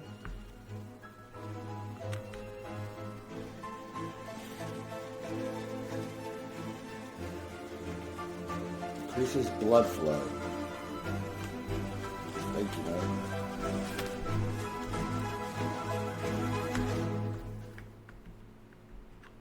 Should probably shower a little bit.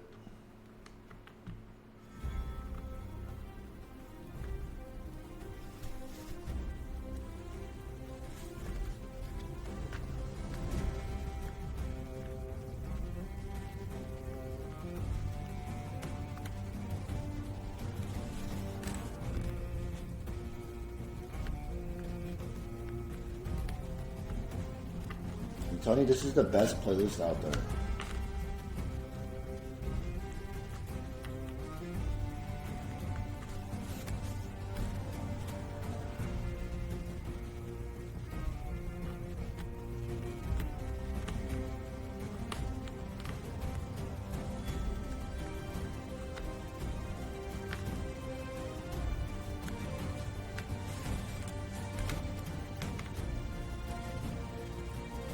Basic bitch taste and everything.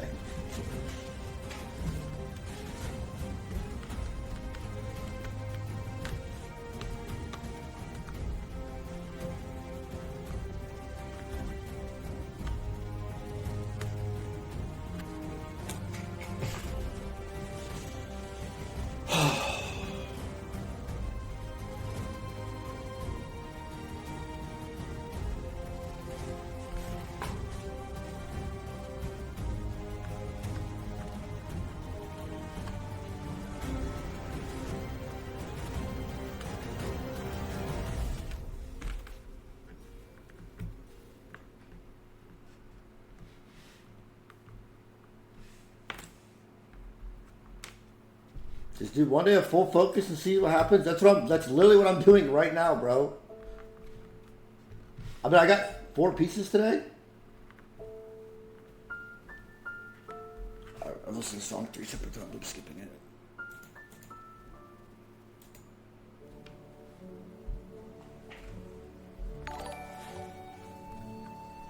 Why did you put all the pieces in dog bowls?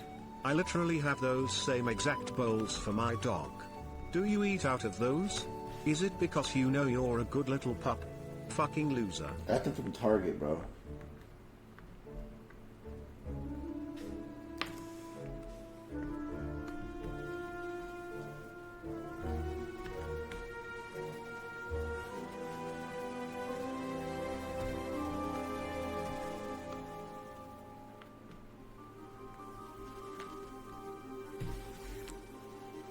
Should I order a burger or pizza for the games? Pizza.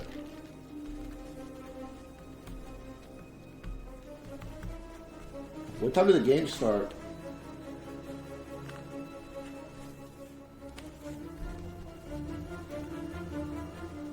Two hours already? Damn.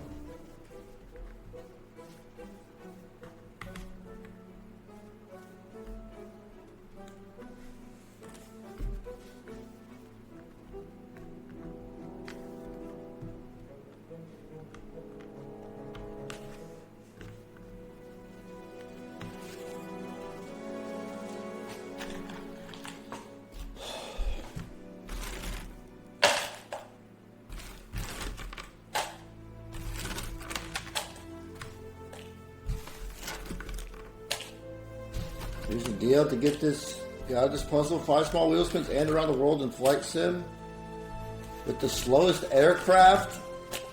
You're going to take a Cessna across the... I'm good on that.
Hey Eric, thanks for waiting for me to get back from my weekend break to continue the puzzle.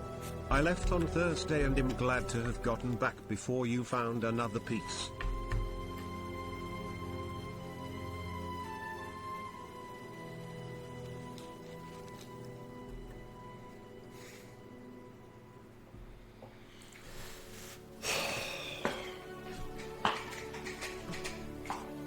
I can't.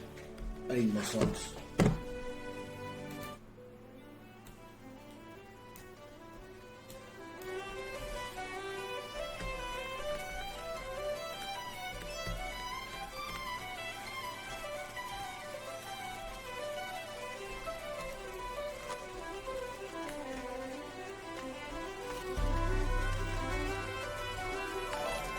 What up, bro? Why are you slamming down the bowls like a toddler having a temper tantrum? Okay. I'm trying to sleep and you keep waking me up every time you slam the shit sound.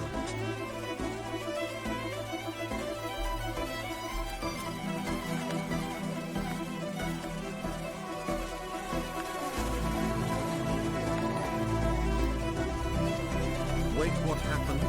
I woke up from my 2-day coma and you are still in this corner.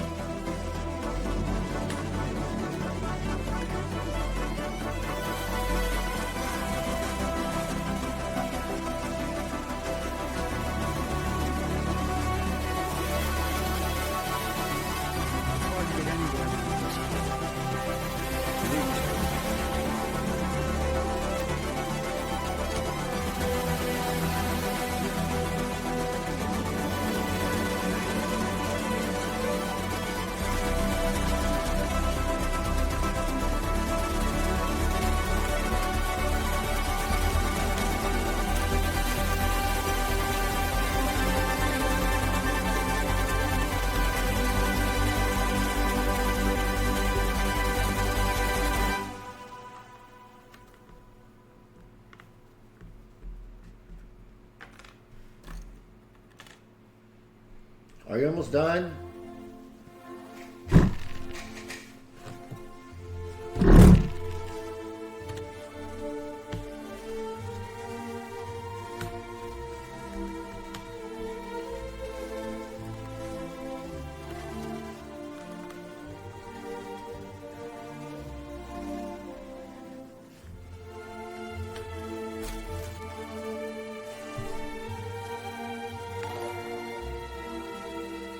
Why are there multiple unmarked pieces in that pile on the left? Swoosh. There's not. This piece has no... The black came off this piece completely.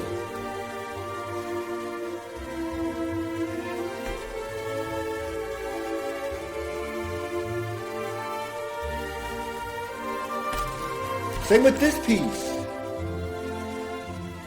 What the fuck? I just spoke to Russell. He has agreed to destroy your puzzle when it is almost finished for the low price of 5 gifted subs.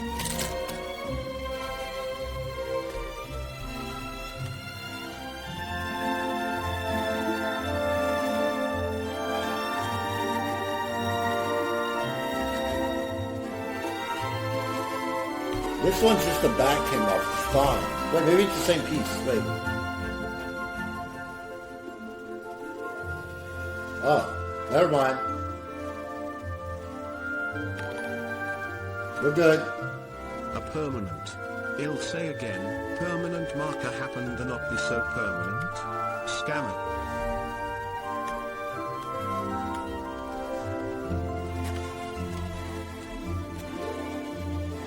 Michael Jackson piece.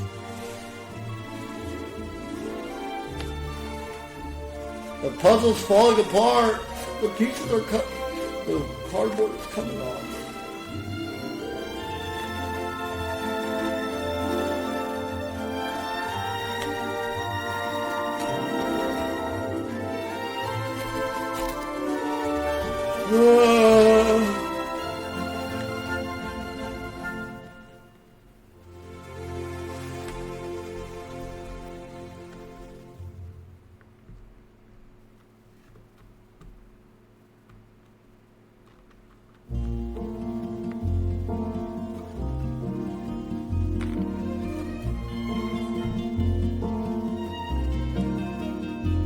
Still working on puzzle? Yeah.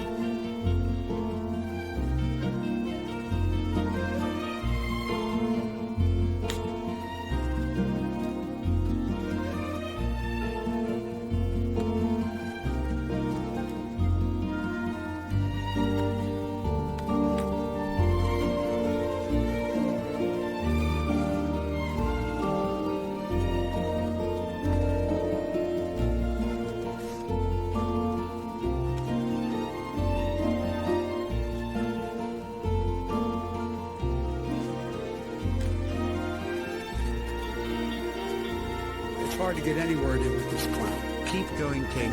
Thanks for always entertaining me, E-Money7.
about trespassing? Yeah, that's my fault. I'm giving you guys nothing to talk about. Let me see that sausage king.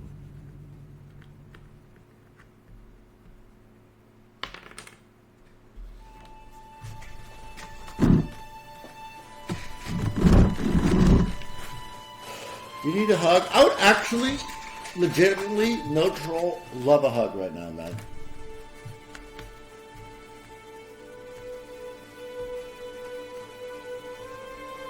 You'll probably get a whiff of BO, but...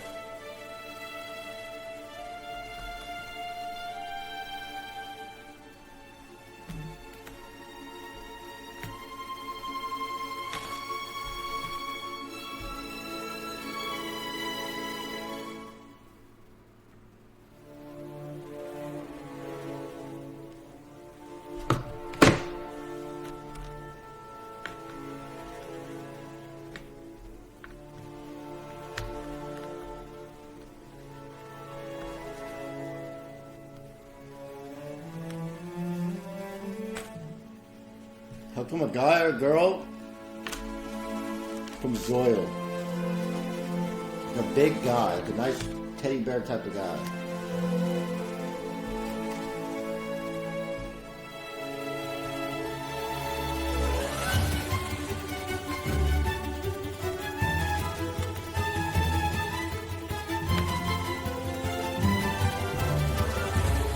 That's gay as shit, huh? It's not gay.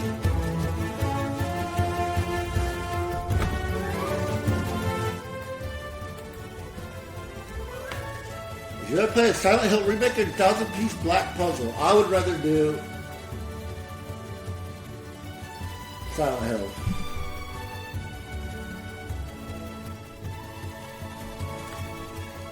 I've learned my lesson.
Where might you robbers at?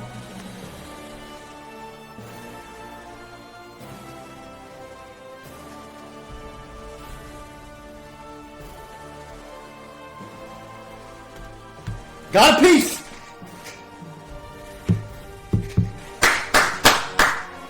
Woo! Nice.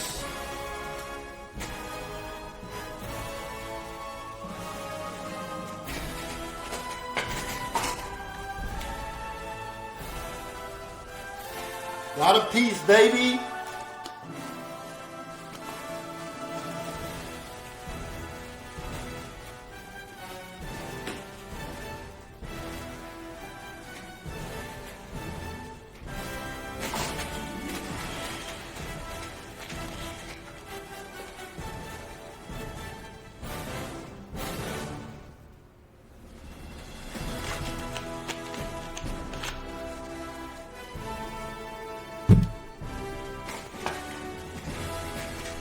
I like to see, baby.